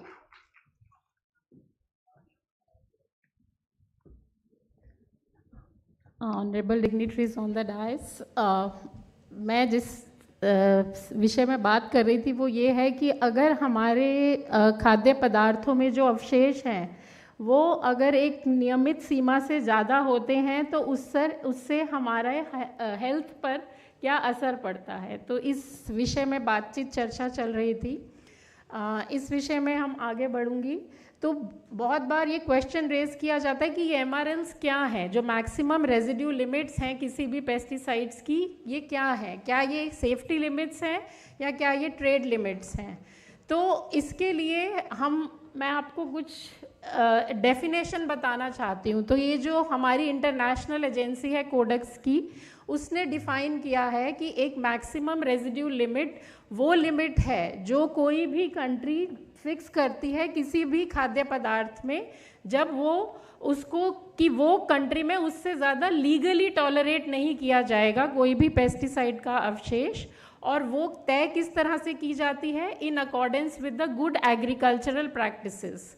तो हमारी अच्छी कृषि पद्धतियों के तहत जब हम किसी कीटनाशक का उपयोग करते हैं उसके बाद जो अवशेष रह जाते हैं और उनके आधार पे जो सीमा नियमित होती है उसको MRL बोला जाता है। और वो MRL जो है वो हमारी अच्छी कृषि पद्धतियों को दर्शाती है।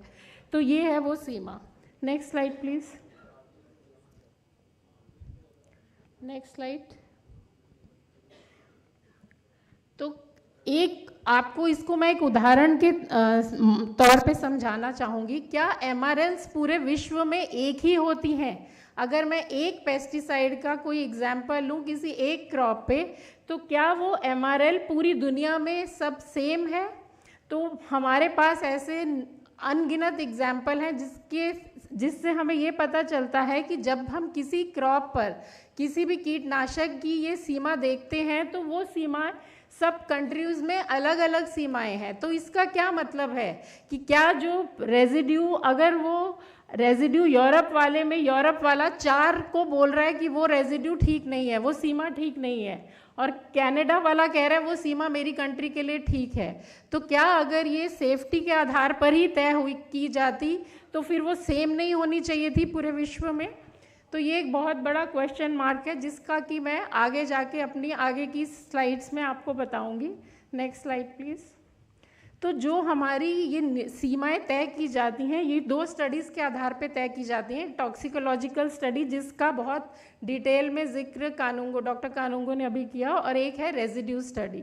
तो जो ये टॉक्सिकोलॉजिकल स्टडी है इसके आधार पर एक ऐसा लेवल तय किया जाता है कि non observed adverse effect level, जिस लेवल पर पेस्टिसाइड का जो एनिमल जिस पर टेस्टिंग की है कोई भी उस पर कोई भी दुष्प्रभाव नहीं है, उसको बोलते हैं no observed adverse effect level. और एक होता है जिसके आधार पर हम इंसानों में तय करते हैं कि एक्सेप्टेबल डेली इनटेक किसी कीटनाशक का क्या है। मतलब कि मैं अगर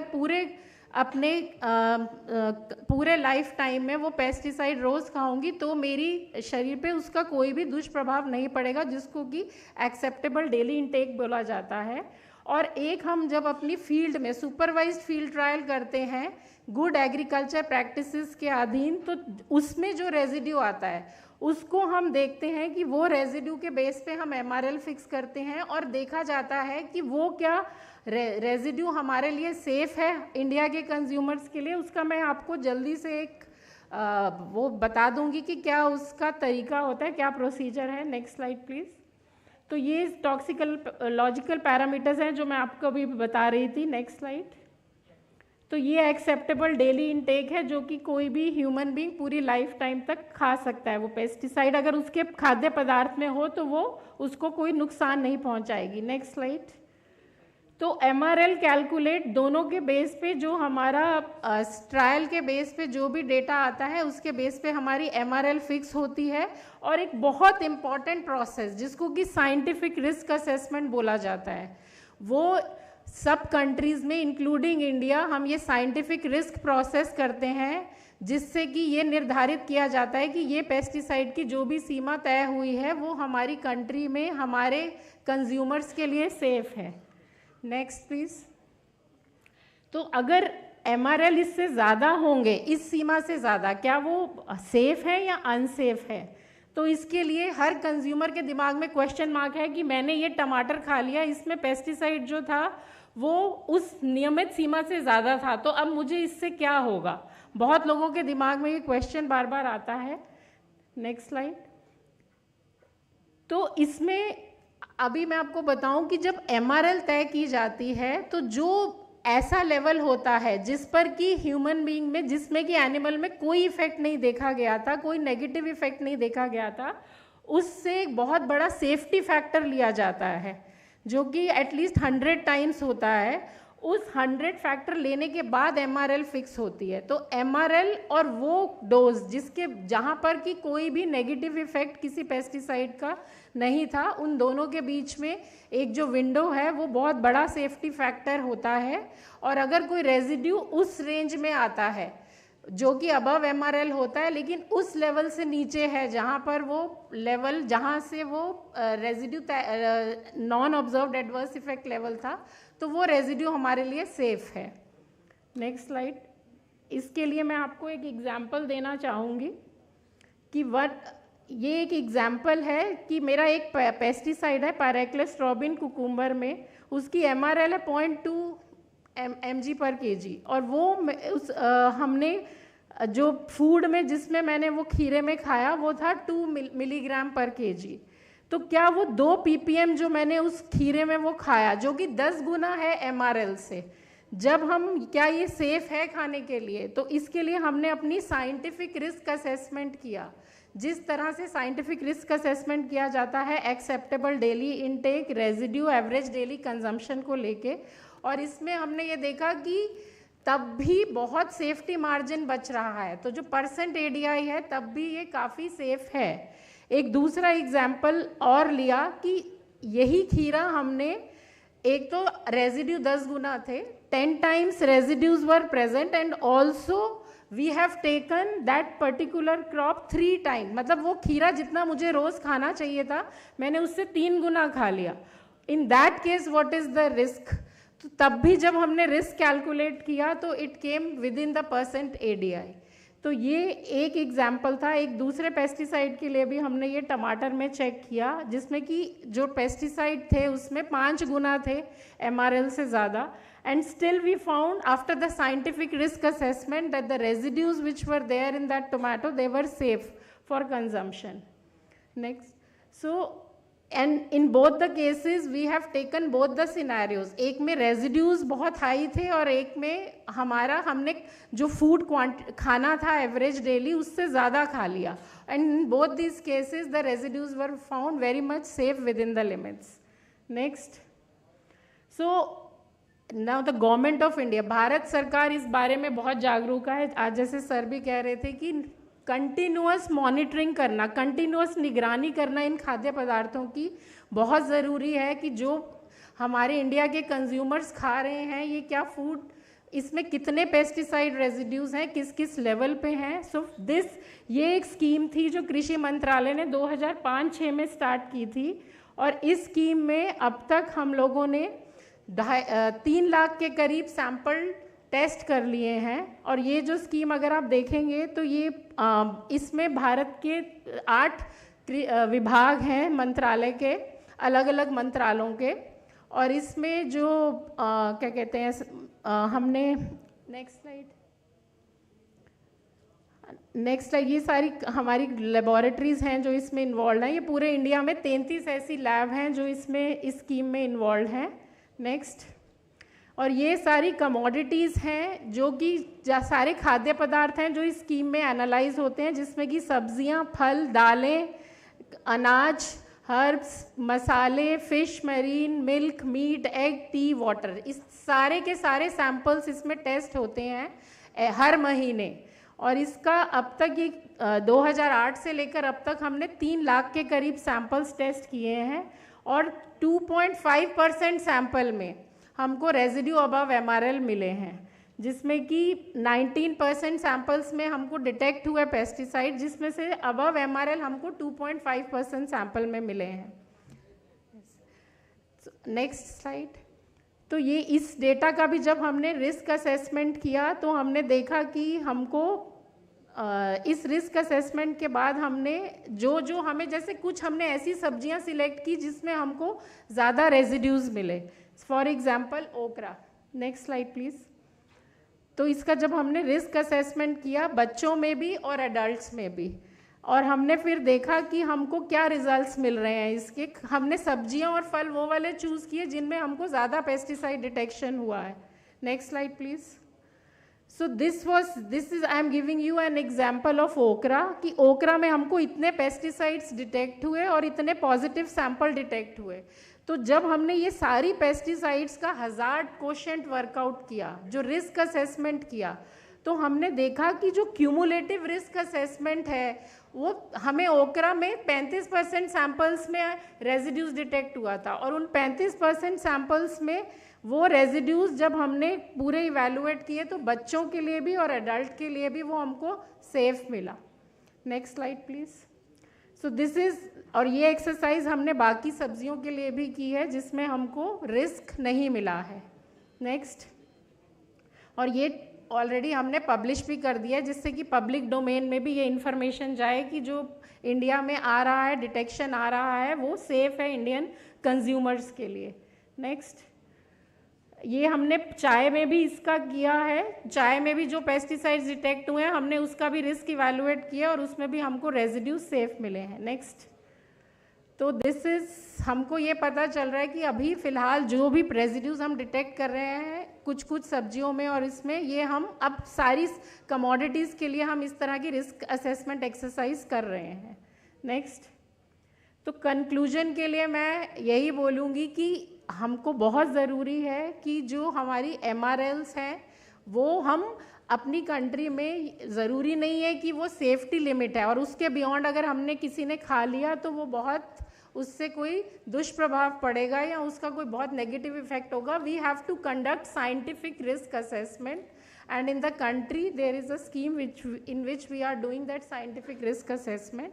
So thank you very much for your patient hearing. Thank you.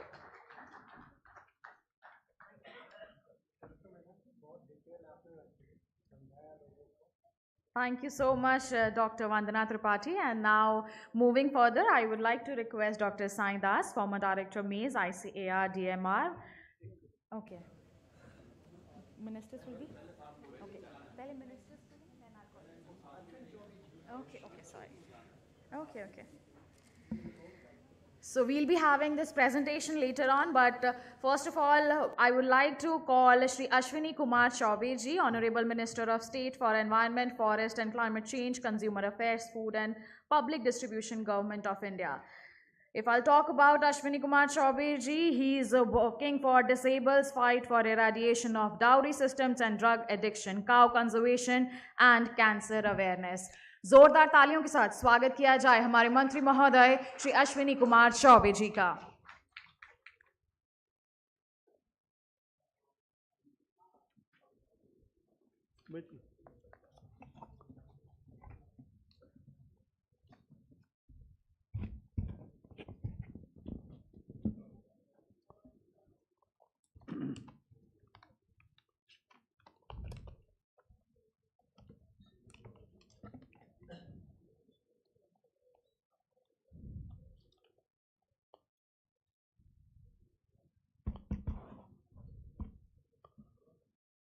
आज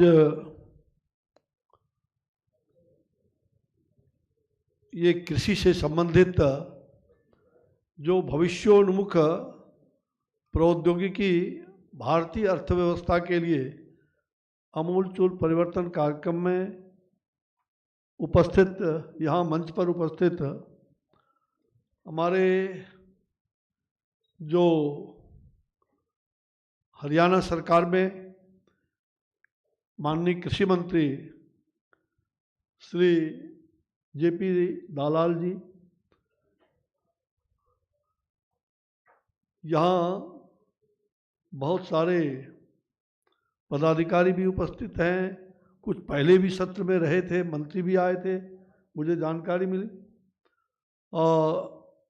डॉक्टर सीजे मेई जी भी शायद वो भी आए थे, मेई जी आए थे ना, यहाँ बैठे हुए। अच्छा, ओ सॉरी। डॉक्टर वंदना त्रिपाठी जी ने बड़ा अच्छा, मुख्य वैज्ञानिक हैं, उन्होंने बहुत अच्छे ढंग से प्रस्तुतिकरण किया।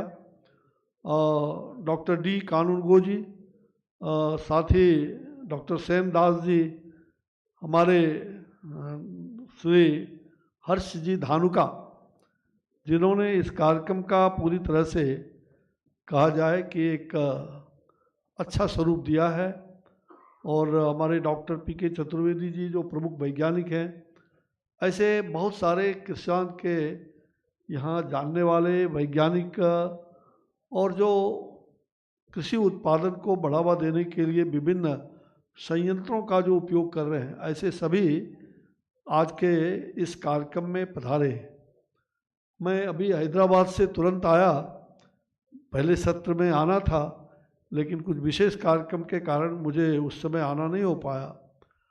आपने अच्छा विषय चुना है कि जो futuristic new technology in agriculture, A game changer for Indian economy, बहुत अच्छा विषय है, क्योंकि मैं भी किसान का बेटा हूँ, किसानी करता रहा हूँ, और भले ही देश में जो भारत सरकार की उपलब्धियां हैं, कई कारणों से उपलब्धियां हैं, लेकिन किसान सचमुच में, किसानों के ऊपर आज तक किसी ने ध्यान नहीं दिया।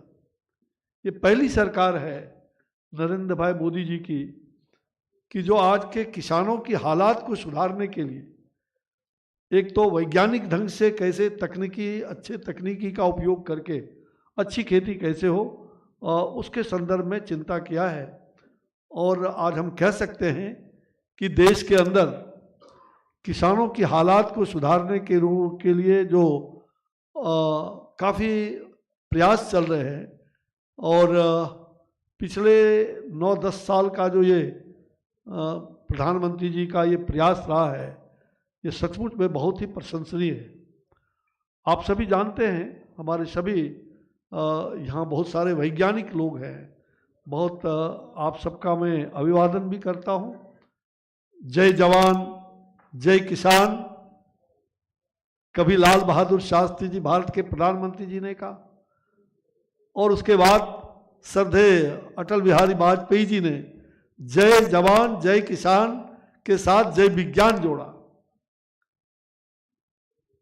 और हमारे आदरणीय प्रधानमंत्री श्री नरेंद्र भाई मोदी जी ने जय जवान जय किसान जय विज्ञान के साथ जय अनुसंधान को जोड़ा।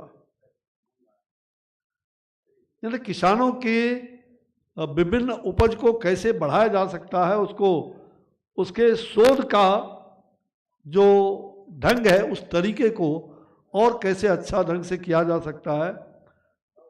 जहाँ तक इस कार्यक्रम के जो इस अंग्रेजी नाम का अगर लिटरल ट्रांसलेशन न करे तो हम कह सकते हैं कि भविष्योन्मुखी प्रौद्योगिकी भारतीय अर्थव्यवस्था के लिए वरदान,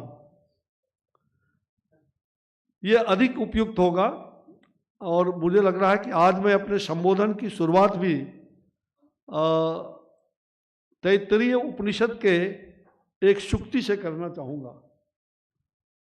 उपनिषद में उस समय जो विद्वानों ने, जो ऋषि मुनियों ने उपनिषद में वर्णन किया है, अन्ना दत्तंग, अन्न का जो अन्ना दत्तंग विपिष्यति, यानी ज्ञानी अन्न का दान करते हैं। और सचमुच इस सभा मंडप में आप सभी महानुभाव ज्ञानी जन हैं और साथ ही विद्वत जन यहाँ बैठे हुए हैं। भले ही वो प्रत्यक्ष रूप से अन्न का दान न कर रहे हों, परंतु उनका उद्देश्य ये है कि इस वसुधा पर अधिकाधिक अन्न का उत्पादन कैसे हो। और यही लक्ष्य लेकर के हम सभी आज यहाँ विचार विमर्श कर रहे हैं। हम कह सकते हैं कि आज जो ये विचार मंथन हो रहा है, इस मंथन से, समुद्र मंथन से 14 रत्न निकले थे, तो आज के मंथन से जरूर कुछ रत्न हम सब लोगों के लिए, किसानों के लिए लाभकारी होगा। जहाँ तक जिस प्रकार अपने अपने कार्यालय में ये लिखा रहता है कि भाई बिजली की बचत, बिजली का उत्पादन, उसी प्रकार हम कह सकते हैं कि अन्न का अधिक उत्पादन अन्नदान के समान है। कृषि हमारी अर्थव्यवस्था का आधार भी है और सचमुच यह न केवल विश्व के सबसे अधिक जनसंख्या वाले देश भारत को भोजन ही उपलब्ध कराती है, ऐसा नहीं, बल्कि कई उद्योगों के लिए कृषि उत्पादों का कच्चे माल के रूप में भी प्रयोग किया जाता है। भारत कृषि प्रधान देश है, हम सभी जानते हैं, क्योंकि पूरे वर्ष यहाँ की जो जलवायु है और वह कृषि के अनुकूल है। और विश्व में कुछ ही देश ऐसे हैं जहाँ 6 ऋतुएं यहाँ होती है। और इसलिए हमारा पारंपरिक जो किसानों का कहा जाए पारंपरिक खेती, उसको प्रधानमंत्री जी ने प्राकृतिक खेती, उसको बल दिया है कि हम पारंपरिक और प्राकृतिक खेती को अधिक से अधिक प्रयोग के रूप में ये काम देश भर में शुरू हुआ है और उसका लाभ भी हमें मिलेगा।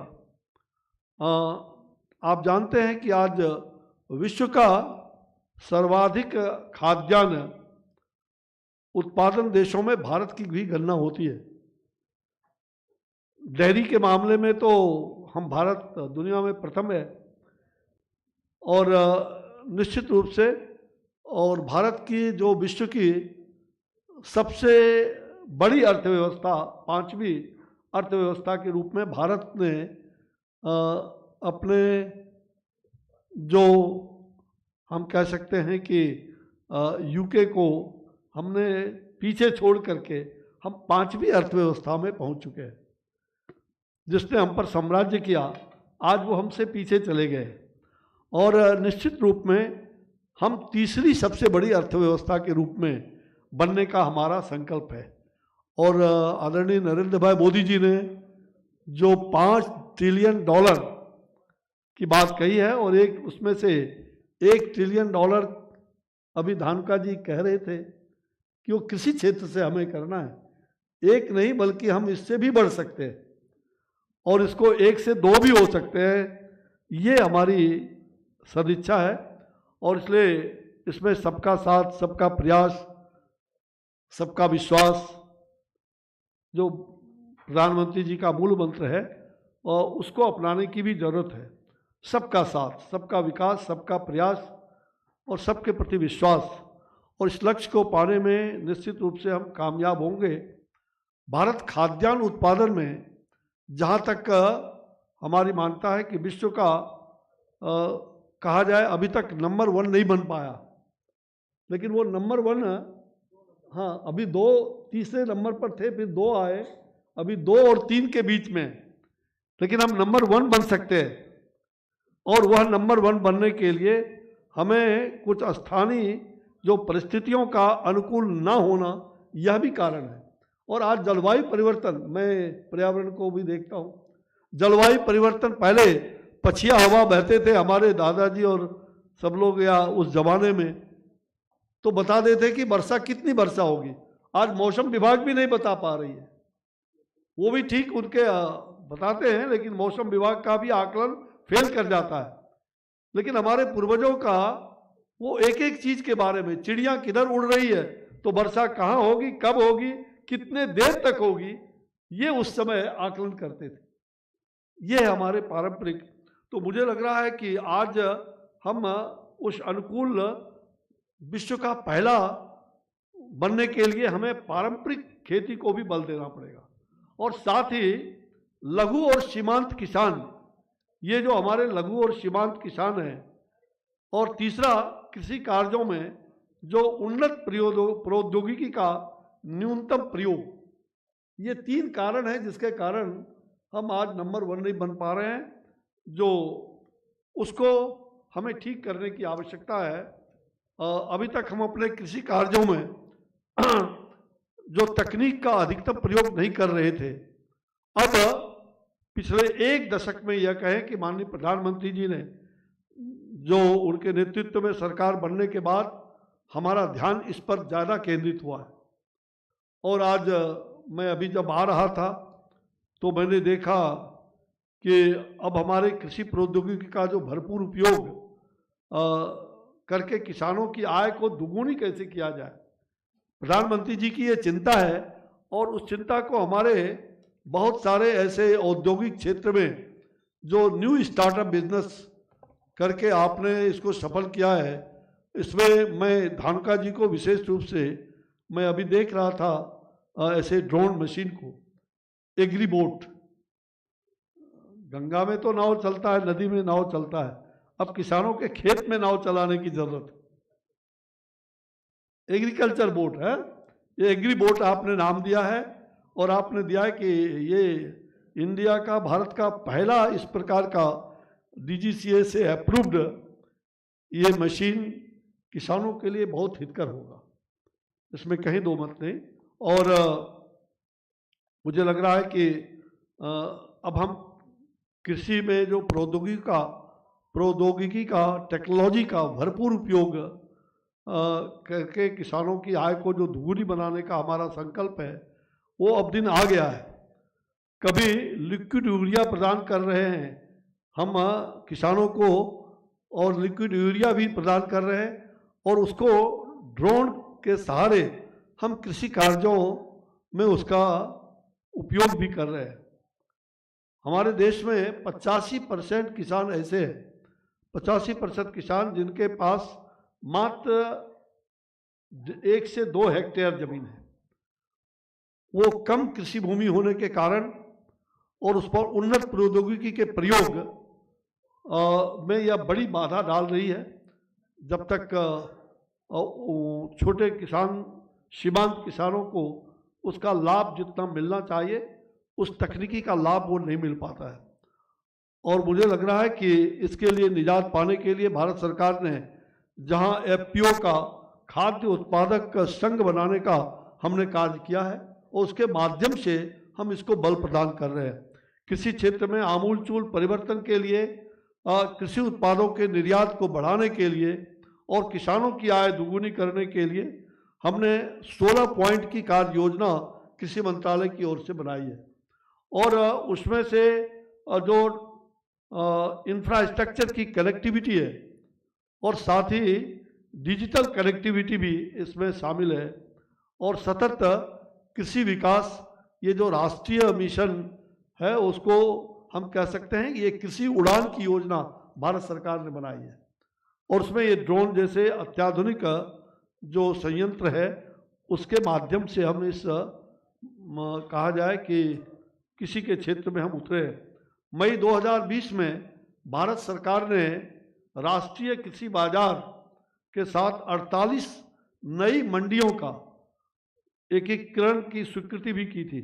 उसमें हरियाणा सरकार भी काफ़ी अच्छे ढंग से आपने उसका मंडियों के बारे में, और इसी वर्ष फरवरी 2023 में केंद्र सरकार ने 101 कृषि उत्पादन बाजार समिति जो APMC कहते हैं, कृषि उत्पादन बाजार समिति, उसको ENAM उससे जोड़ने की भी स्वीकृति दी है, जिससे किसानों को बहुत फ़ायदा होगा और उससे किसानों को हर प्रकार की जानकारियाँ भी उपलब्ध हो पाएगी।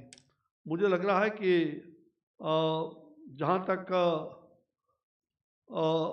हम सभी इन योजनाओं को हमने करने का निश्चय किया है। हमें अच्छा अन्न कैसे हो, हमारे यहाँ ऋग्वेद में कहा है अन्नं बहुकुर्वीत, यानी हमें अन्न का अधिक उत्पादन किया जाना चाहिए, हमें अन्न का अधिक उत्पादन हो, और अनाज उत्पादन के साथ साथ अनाज का भंडारण भी अति महत्वपूर्ण है। केवल हम उत्पादन करें और भंडारण ना हो, उस पर भी हमारी सरकार ने ध्यान दिया है।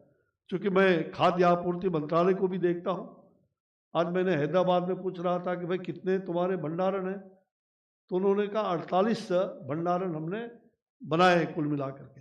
आज सेलों का मैं बहुत गौरवान्वित हूँ कि चावल का भंडारण आज देश के अंदर पहला प्रयोग प्रधानमंत्री जी ने हमारे क्षेत्र से पायलट प्रोजेक्ट शुरू किया है। बक्सर, जहाँ से मैं वहाँ का संसदीय क्षेत्र से आता हूँ, और वो कृषि प्रधान क्षेत्र है, तो बक्सर क्षेत्र में जो हमारे लोकसभा क्षेत्र है, भगवान श्री राम की प्रथम कर्मभूमि है, जहाँ उन्होंने ताड़का और सुबाहु का वध करके पराक्रमी राम के रूप में वो पूरे विश्व में ब्रह्मांड नायक के रूप में जाने गए। मैं उस क्षेत्र का सेवक हूँ, और सचमुच में आप कह सकते हैं कि वहाँ भंडारण के क्षेत्र में बक्सर और कैमूर में 2 चावल का बहुत बड़ा सेलो पायलट प्रोजेक्ट के रूप में आदरणीय प्रधानमंत्री जी का वरदान, और उस पायलट प्रोजेक्ट के बाद अगर वो सफल होता है तो देश में सभी जगहों पर चावल के लिए ऐसे सैलो प्रोजेक्ट भी चलाए जाएंगे। तो सैलो भंडारण के साथ साथ समूह द्वारा चलाए जाने वाले जो ग्रामीणों के कृषि भंडारण होते हैं वो भी बनाए जा रहे हैं।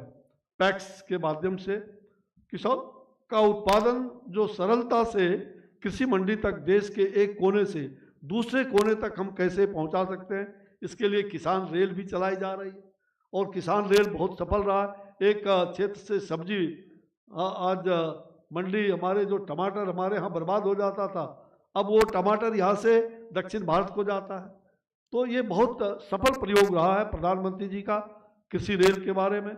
और साथ साथ भारत सरकार का जो उड्डयन मंत्रालय है, उनके द्वारा कृषि निर्यात को बढ़ाने के लिए उन्होंने अंतर्राष्ट्रीय रूट की भी योजना बनाना शुरू कर दिया है, ताकि उसका हम कैसे प्रमोट करें, और वैसे किसानों को जो वैसे जगहों पर हम एरोप्लेन का रूट भी हम बना रहे हैं। जैविक कृषि का पोर्टल जो उपभोक्ता और उत्पादक दोनों के लिए लाभदायक होगा, और इससे आहार की शुद्धता भी बढ़ेगी। अभी मैं बात कर रहा था, अपने डॉक्टर भी हमारे एडिशनल डायरेक्टर भी रहे हेल्थ में, मैं उस विभाग को भी भारत सरकार में मैं मंत्री रहा हूँ। तो मैंने कई चीज़ों के बारे में उनके अच्छे कैंसर पर उन्होंने बहुत बढ़िया फर्टिलाइज़र से कैंसर, कुछ फर्टिलाइज़र ऐसे हैं जिससे होता है, लेकिन उस पर विशेष प्रकाश इन्होंने डाला है। मैंने चलते चलते जो किताब पढ़ा है तो मुझे ऐसा लगा कि सचमुच में आज हमें आहार की शुद्धता चाहिए। हम शुद्ध भोजन अगर करेंगे तो हमें उसके लिए जो जैविक कृषि का जो पोर्टल है उसके उपभोक्ता और उत्पादक दोनों के लिए लाभदायक होगा, और इससे आहार की शुद्धता भी बढ़ेगी। और जो रासायनिक उर्वरक है और कीटाणुनाशक जो दवाइयाँ हैं छिड़काव, उससे भी हम मुक्ति पाएंगे। कहा गया है संस्कृत में, आहार शुद्धो सत्व शुद्धि, सत्व शुद्धो ध्रुवा स्मृति, यानी आहार की हम जो आहार का सेवन करते हैं वह शुद्ध होना चाहिए, और इससे अंतःकरण की भी शुद्धि होती है, और साथ ही वह अंतःकरण से मन शुद्ध होता है, और सद्विवेक का निर्माण होता है, अच्छे विवेक का निर्माण होता है, और शरीर एवं मन दोनों ही स्वस्थ होता है। इसलिए इससे आरोग्य भी जो है, उससे आरोग्य भी अधिक से अधिक होंगे लोग, आरोग्य बढ़ेगा। काश्यप संहिता में तो महर्षि कश्यप कहते हैं आरोग्यं भोजनाधीनम, यानी आरोग्य जो है वो भोजन के अधीन है, और भोजन जैसा करेंगे जस अन्न तस मन, जैसा अन्न करेंगे वैसा ही विचार पैदा होगा, वैसा ही मन होगा। इसलिए हमें उस पर भी बल देना है, और इस प्रकार भारत सरकार के नीतियों के आधार से हम कृषि वैज्ञानिकों के सहयोग से, प्रौद्योगिकी का प्रयोग करके, और कृषि यंत्र बनाने वाले उद्योगपतियों के सहयोग से तथा किसानों के सहयोग से हम भारत का जो कृषि उत्पादन न केवल भारत के लिए अपितु कुपोषण पीड़ित जो विश्व की लगभग 9% जनता के कल्याण में महती भूमिका हम निभाने का हमारा जो संकल्प है ये पूरा होगा, और वसुधैव कुटुंबकम, पूरा विश्व हमारा परिवार है, इस उद्देश्य से हम जो कल्याणकारी काम कर रहे हैं ये बहुत ही सफल प्रयोग है। और आज मैं धानुका जी को विशेष रूप से बधाई देना चाहूँगा कि आपने हमें बुला करके ऐसे ऐसे कृषि वैज्ञानिकों से मिलाया, भले ही मैं देर से आया और कुछ सुना, तो मुझे मेरे लिए किसान के लिए, मंत्री के लिए नहीं बल्कि एक किसान के लिए बड़ा उपयोगी होता मैं दिन भर अगर इस कार्यक्रम में रहता, लेकिन कुछ ही देर रहा, मुझे बहुत ज्ञान मिला, और मुझे लगता है कि मैं धानुका जी के प्रति बहुत आभारी हूँ, इस संस्थान के प्रति, कि आपने ये कार्यक्रम दिल्ली में भले किया है, इससे पूरे देश को संदेश जा रहा है। तो मैं बहुत आज के कार्यक्रम के लिए आपके प्रति आभार प्रकट करता हूँ, और आप सबको नमस्कार करते हुए मैं अपनी वाणी को विराम देता हूँ, क्योंकि मुझे दूसरे कार्यक्रम में जाना है, इसलिए मैं आपसे विदाई के लिए क्षमा भी मांगना चाहूँगा। बहुत बहुत धन्यवाद।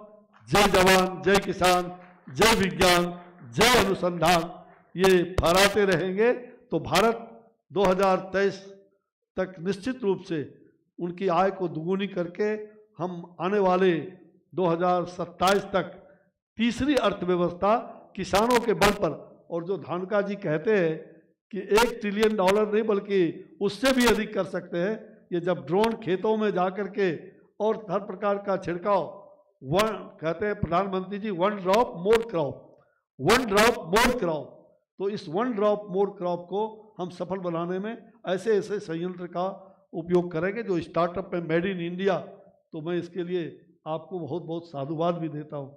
धन्यवाद, नमस्कार।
लाल बहादुर शास्त्री के बेटे भी इनको याद करेंगे। ओहो अच्छा।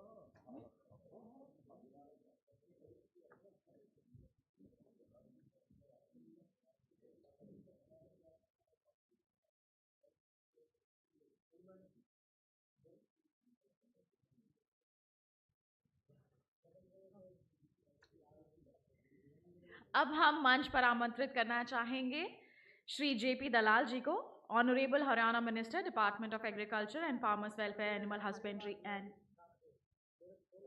अच्छा आप बोलना चाहेंगे? बिल्कुल।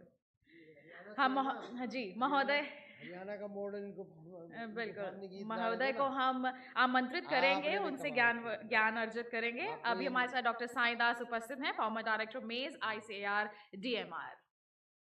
हरियाणा की बात करनी है तो उनको भेज रहे हो आप। रिस्पेक्टेड मंत्री जी, doctor Chakravarti, Kanungo ji, Vandana ji, thanks to the Dhanuka ji, हमारे CD माई साहब बैठे हैं। स्टार्ट कर दो स्लाइड को मैडम एकदम। देखो, monocropping of wheat rice need diversification क्यों चाहिए, तो उसके लिए नेक्स्ट स्लाइड। इसके डिवर्स फैक्ट क्या है?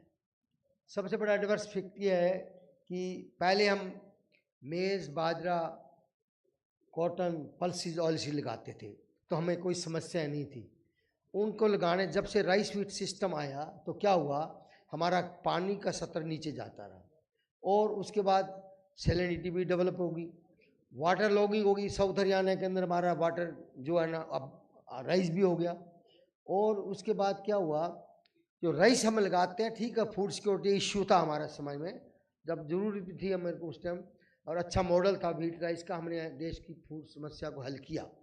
लेकिन उसके बाद क्योंकि राइस जो है ना, ये क्रॉप है उस एरिया के लिए, particular eastern India, south India, जहाँ रेनफॉल 1200 मिलीमीटर से ज़्यादा होता है।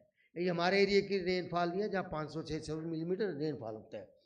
और उसका कारण क्या हुआ, हमारी सॉइल हेल्थ इफेक्ट हुई और इन्वायरमेंट का पोल्यूशन हुआ।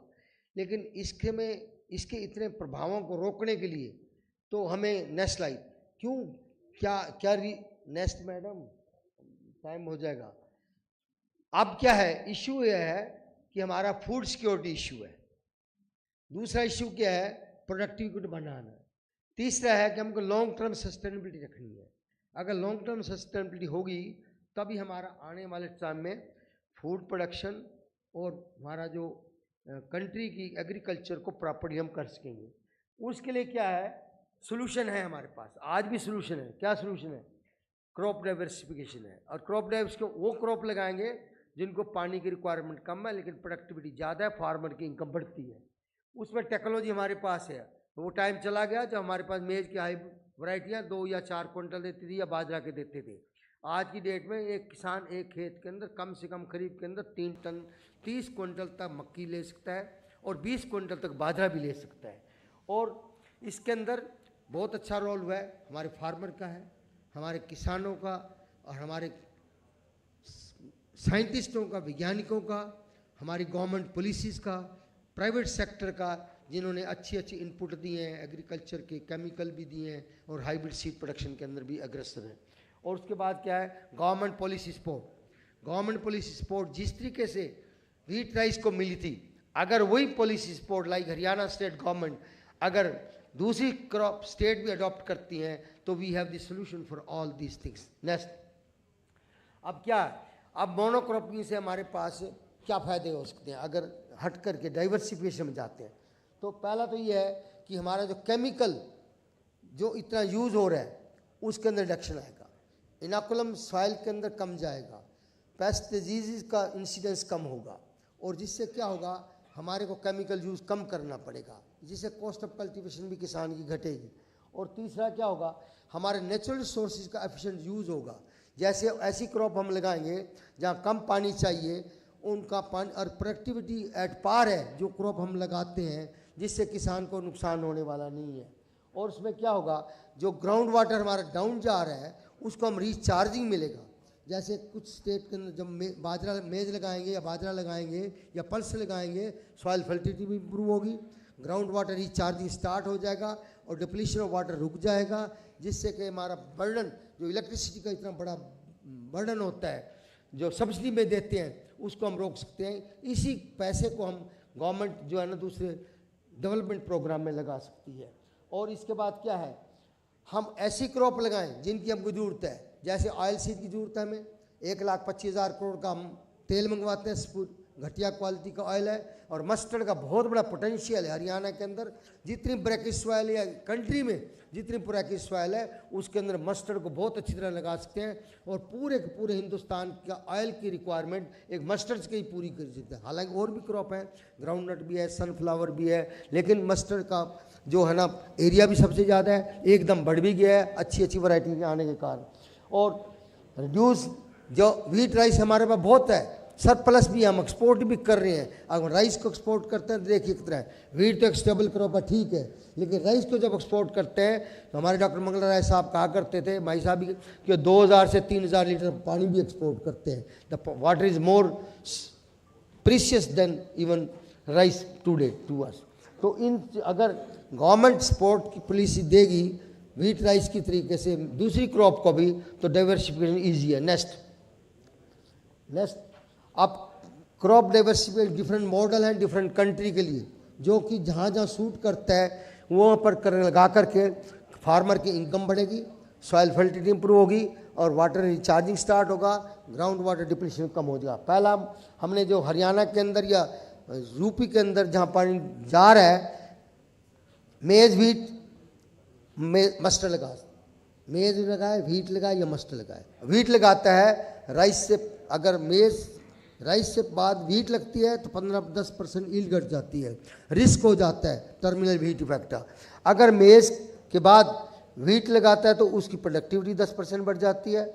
अगर मेज के बाद मस्टर्ड लगाता है और उसके बाद मूंग लगाता है, या मेज के बाद मस्टर्ड या पोटैटो लगाता है, तो आपका सॉइल फर्टिलिटी भी इंप्रूव रहती है, वाटर टेबल भी, ग्राउंड वाटर भी डाउन नहीं होगा, कॉस्ट ऑफ कल्टीवेशन घट जाती है and highest cropping profitable model है। नेक्स्ट दूसरे जिस बेल्ट के अंदर नेक्स्ट मॉडल क्या है, जैसे साउथ हरियाणा है या यूपी है, जहाँ पर मथुरा आगरा बेल्ट में बाजरा लगाते हैं। हमारे साउथ हरियाणा में महेंद्रगढ़ गुड़गांव ये बेल्ट है, यहाँ पर अगर हम बाजरा लगाते हैं, बाजरा के बाद मस्टर्ड लगाते हैं, मस्टर्ड की सॉइल भी ब्रैकिश हो गई है तो मस्टर्ड लग सकती है। उसके बाद मूंग लगाते हैं जब पानी अवेलेबल है, तो 3 क्रॉप भी ले सकते हैं, क्रॉप की इंटेंसिटी बढ़ सकती है और आपका वाटर ग्राउंड वाटर डिप्लीशन से बन जाएगा। और साउथ हरियाणा में खास करके हमारा पानी ऊपर आ जा रहा है, वाटर का जो है ना ग्राउंड वाटर ऊपर आ रहा है, वो ब्रैकिश वाटर है जो सॉइल को भी ख़राब कर रहा है, पानी को भी ख़राब कर रहा है, ज़मीन को भी ख़राब कर रहा है। नेक्स्ट मॉडल क्या है, हमारा पल्स है। अगर पल्स इंट्रोड्यूस करते हैं सॉइल फर्टिलिटी इंप्रूव होती है हमारी। और उसके बाद जैसे पिजन पी है, पिजन पी के आजकल हमारे पास 120 दिन की वैरायटी आ गई है। पिजन पी के बाद इमीडिएटली आप शॉर्ट रेट से मस्टर्ड लगा लीजिए, शॉर्ट रेट से मस्टर्ड लगा लिए, उसके बाद फिर मेज लगा सकते हैं, जिससे क्या होगा, अगेन आपकी सॉइल फर्टिलिटी भी इंप्रूव होगी और आपका पानी भी बच गया और आपकी ऑयल्स की समस्या कंट्री से बच गई। नेक्स्ट स्लाइड, दूसरी स्लाइड है पोटैटो। अब पेरी अर्बन पॉकेट्स के अंदर पोटैटो का एरिया बढ़ रहा है। अब मेज लगाइए या मस्टर्ड लगाइए मेज के बाद, या आलू लगाइए और आलू का फिर मेज लगाइए, मस्टर्ड के बाद भी मेज लग सकता है। अगेन आपकी इनकम भी बढ़ जाएगी, सॉइल फर्टिलिटी इंप्रूव, नेक्स्ट पानी भी बच जाएगा।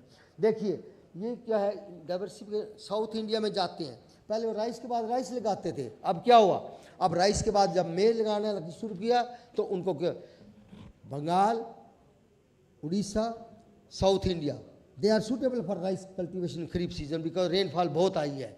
मेज वहाँ पर अच्छी ईल्ड नहीं देती, only upland area of Orissa and Bengal वहाँ मेज हो सकता है, या आंध्रा में भी हो सकता है, कर्नाटका तमिलनाडु में भी होता है, लेकिन राइस उसके लिए सूटेबल क्रॉप है। और उसके बाद जो है ना, राइस के बाद साउथ इंडिया के अंदर seed production is a very paying, बाजरा का, मेज का, सोरगम का, कस्टर्ड का, सनफ्लावर का, इनका हाइब्रिड सीड प्रोडक्शन हो रहा है, जिससे किसानों को बहुत फ़ायदा हो रहा है।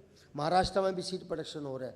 नेक्स्ट मॉडल, नेक्स्ट देखिए, महाराष्ट्र में भाई साहब बैठे हैं, शुगर केन और कॉटन लॉन्ग ड्यूरेशन क्रॉप है। और जिस एरिया के अंदर सितंबर के बाद रेन नहीं है वहाँ पर मेज, अब मेज का एरिया महाराष्ट्र में sir more than 1,02,000 12 lakh hectare area हो गया, जब किसी समय मुश्किल से महाराष्ट्र में 2-3 लाख हेक्टेयर होता था। पिछले 10 साल से एरिया बढ़ता ही जा रहा है महाराष्ट्र में। और उसके बाद चिकपी और मूंग बीन जब लगाते हैं तो हमारी सॉइल फर्टिलिटी, क्रॉपिंग इंटेंसिटी बढ़ जाती है। अदरवाइज क्या है, किसानों को सफ़र को, उनको जहाँ पर पानी सितंबर के बाद नहीं होता तो कॉटन प्रॉब्लम में आ जाती है, शुगर केन की स्टंटेड ग्रोथ हो जाती है, तो कॉटन तो फ्यूल रह जाती है और sugarcane only fodder. Farmer don't get feed, food and finance. So पांचों चीज़ें उसको ये मिल जाती हैं जिससे किसानों को बहुत फ़ायदा हो जाता है। Next model that's it. Assam, Andhra, ये जो मिजोरम, मैं पिछली बार गया 3 महीने पहले, जब राइस के बाद खेती खाली पड़े तो वहाँ के मंत्री जी मेरे पास थे। मैंने कहा मंत्री जी ये देखो आपका पूरा का पूरा बेल्ट खाली खाली है। कहते यहाँ ना किसान एक कोपल दूसरी लेती है। मैं कहा मस्टर्ड लगा दो, शॉर्ट रेशन मस्टर्ड, हमारे पास वैरायटी है पीली सरसों की, और आप सभी लोग मस्टर्ड खाते हो। तो उसने कहा ठीक है इस पर हम प्लान बनाते हैं। तो उस क्षेत्र के अंदर मस्टर्ड लगा सकते हैं या मेज़ लगा सकते हैं, और नवंबर के बाद आपको एक क्रॉप मिल जाएगी, और फरवरी राइस स्टार्ट होगा आपका मई में, अप्रैल मई में, उसमें 4 महीने क्रॉप भी खाली रखती है। तो they can increase the income by increase the crop industry. Next, अब मध्य प्रदेश के अंदर वायरस बहुत ज़बरदस्त आ गई थी, और विद इन 3 ईयर्स 16, 17, 18, 19 के अंदर जब मध्य प्रदेश एक इंटरवेंशन दी कि आप 100 दिन का मेज़ का हाइब्रिड लगाइए और रिज पर सोयाबीन लगाओ, और जहाँ ज़्यादा रेनफॉल है वहाँ मेज़ लगाओ, तो मध्य प्रदेश के अंदर 3 साल में 7 लाख हेक्टर से 14 लाख हेक्टर की मेज़ का हो गया है, और प्रोडक्टिविटी 1200 किलो से 3 टन हो गई है। तो नेक्स्ट अब क्या है, डाइवर्सिफिकेशन सक्सेस के सिर्फ 3 रीजन है। मंत्री जी हमारे बैठे हैं हरियाणा के, कि government policy and support. We have the policy, we have the support, but we need execution and implementation. Assure procurement like wheat and rice. Treat wheat and rice, mustard, moong, maize. You can have the crop diversity, you can save the water, you can save the electricity burden. And then identify target area crop wise हमने model है, उन crop wise model को adopt किया जाए, we can save water. And then training and awareness program. Farmer को और training, जैसे thank to the Agarwal साहब, और जहाँ भी जाते हैं ये ऐसे ट्रेनिंग प्रोग्राम अवेयरनेस करवाते हैं। और इस तरीके से अगर गवर्नमेंट के साथ प्राइवेट सेक्टर मिलकर काम करता है तो we can save the natural resources. Next अब देखिए मोनोक्रॉपिंग एडवांटेज क्या है। 90% आपका जो है ना पावर बचता है, और 70% आपका पानी बचता है अगर हम राइस से दूसरी क्रॉप में शिफ्ट करते हैं जो एरिया राइस के लिए सूटेबल नहीं है। नेचुरल रिसोर्सेज का एफिशिएंट यूज हो रहा है। आपका फार्मर की क्रॉपिंग इंटेंसिटी बढ़ी है, 1-2 क्रॉप से रिस्क क्रॉप नहीं होता, वीट का भी रिस्क नहीं आएगा, और 3 क्रॉप ले सकते हैं। और इकोनॉमिकली वायबल जो क्रॉपिंग सिस्टम है वो हमारी कॉस्ट ऑफ कल्टीवेशन को घटाता है, फार्मर की इनकम बढ़ाता है, और हमारी वन हेल्थ, अभी डॉक्टर पड़ोदा साहब ने मोरनी कहा था, soil health, animal health, environment health and human health, सभी की हेल्थ को भी जो राइस की बर्निंग से इफेक्ट होता है वो बच जाएगा। केमिकल ज़्यादा जाता है, ग्राउंड वाटर कंटेमिनेट होता है, उन सब से हम बच जाएंगे। और then we are giving good water, good land to our future generation, they will be happily to accept for sustainable agriculture, and we are going to address the issue of climate change also. Next is we have some case study. Haryana government has discouraged diversification rice to wheat. We congratulate Dalal Sahab and the government of Haryana. They have supported policy, and they are Jal Hi Jeevan Yojana ke andar they are giving incentive to farmers 7,000 rupees per acre. 7,000 means 17,000 rupees per hectare, more than. And then they are also giving insurance money to the farmers. And thirdly, they are procuring maize, mustard and moong on assured procurement. And other states can also understand this model, implement in their state, and can save the natural. Then we have one lesson from developed country. Next slide, last. Today, China, they have doubled their area under rice and reduced rice from 51 to 34% to save the natural resources, to address their food security. Wheat area is almost same, and for other take reduced to 2%. USA, 85% under area corn, and only 2% area under rice. And wheat, they have reduced to 10%, from double to 23% to only 10%. And Brazil, 79% under maize, and only 7% under wheat, and only 10% under rice. Now these developed countries can do it, why India can't do it? Thank you very much.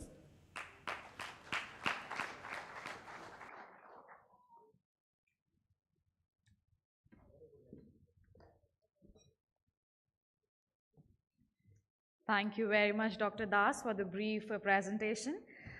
और अब हम मंच पे आमंत्रित करना चाहेंगे हमारे मंत्री महोदय श्री JP दलाल जी को, honourable Haryana minister, department of agriculture and farmers welfare, animal husbandry and dairying, fisheries and law and legislative, government of Haryana.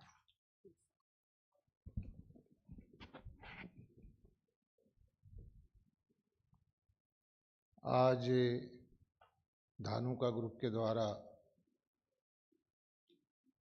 भविष्य में क्या तकनीक के अपनाई जाए जिससे कि खेती और किसानी में प्रगति हो,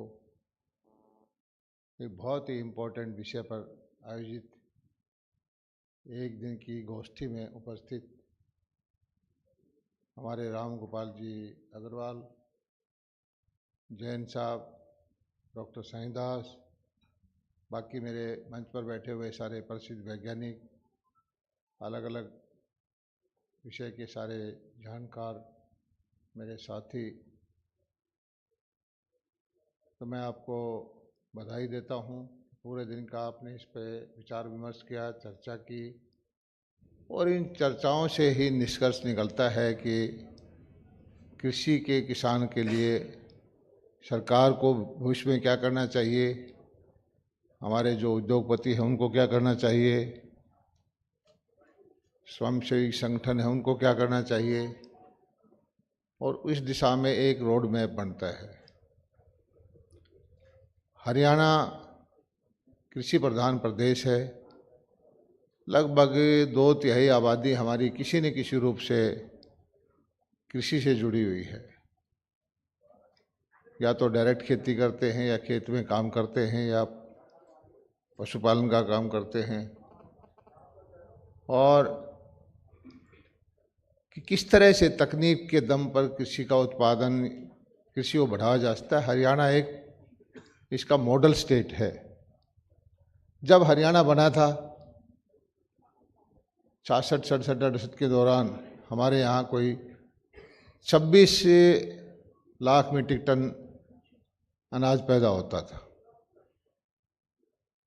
और लोग ये कहते थे कि हरियाणा सर्वाइव ही नहीं कर सकता क्योंकि हमारा पंजाब का मोस्ट बैकवर्ड पार्ट था. ना हमारे पास कोई संसाधन थे, ना कोई बड़े पानी की व्यवस्था थी, ना हमारे पास सिंचाई की व्यवस्था थी.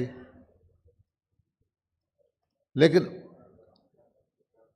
इस दौरान जो पिछले हरियाणा बनने के बाद जो तकनीक का उपयोग हरियाणा ने किया है, आज हरियाणा लगभग 2.25 लाख मीट्रिक टन, 7 गुना ज़्यादा उत्पादन करता है. मैं समझता हूँ कि कोई और प्रदेश ऐसा नहीं होगा. तकनीक का उसमें हरियाणा के जगह जगह सिंचाई की और नहरें निकाली गई. पहली बार देश में लिफ्ट इरिगेशन, हमारा दक्षिण हरियाणा का जो रेगिस्तान का इलाका था, पानी को उल्टा उठाया गया. ये टेक्नोलॉजी के माध्यम से हुआ.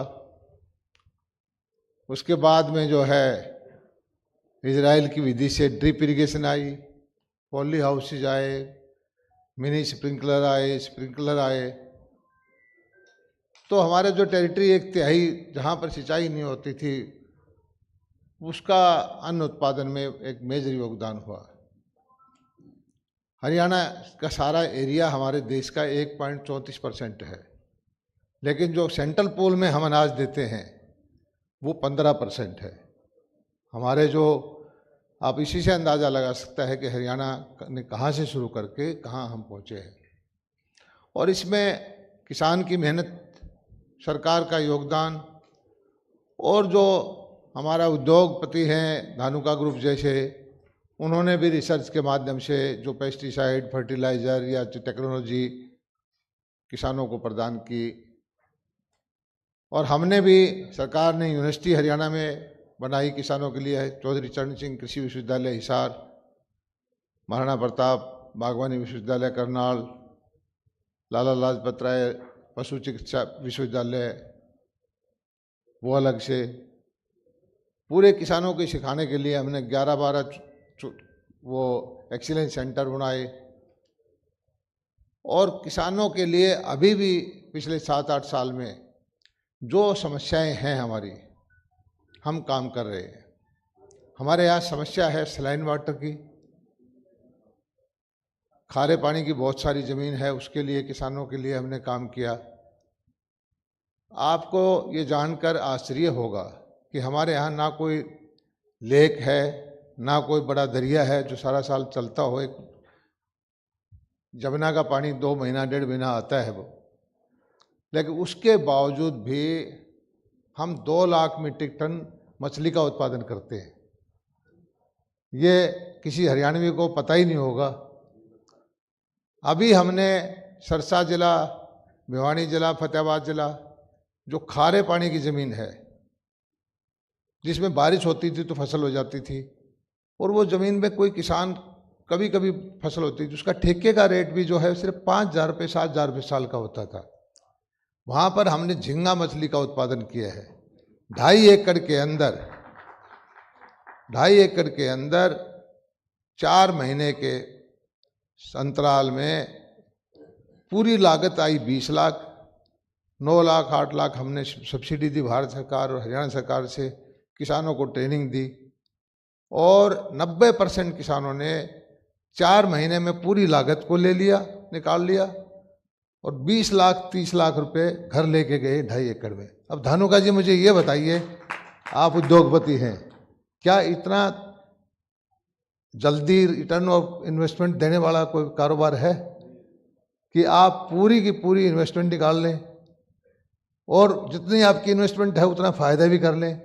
मोदी जी का जो लक्ष्य है आमदनी बढ़ाने के वाला, हम इस तरह के काम करेंगे तो होगा। परंपरागत कृषि से करते रहें गेहूं धान, वो सैचुरेशन आ चुकी है। 1000 कोई 1-2 फार्म नहीं है, 1000 किसान फार्म हमने तैयार किए, और कृषि मंत्री के तौर पर मेरा टारगेट है आने वाले 2-3 साल में 10,000 किसान बच्चों को करोड़पति बनाऊं, और ये होगा क्योंकि मैं किसान का बेटा हूँ, कृषि भी की है, व्यापार भी किया है, थोड़ी बहुत समझ में दुनिया की देखी है।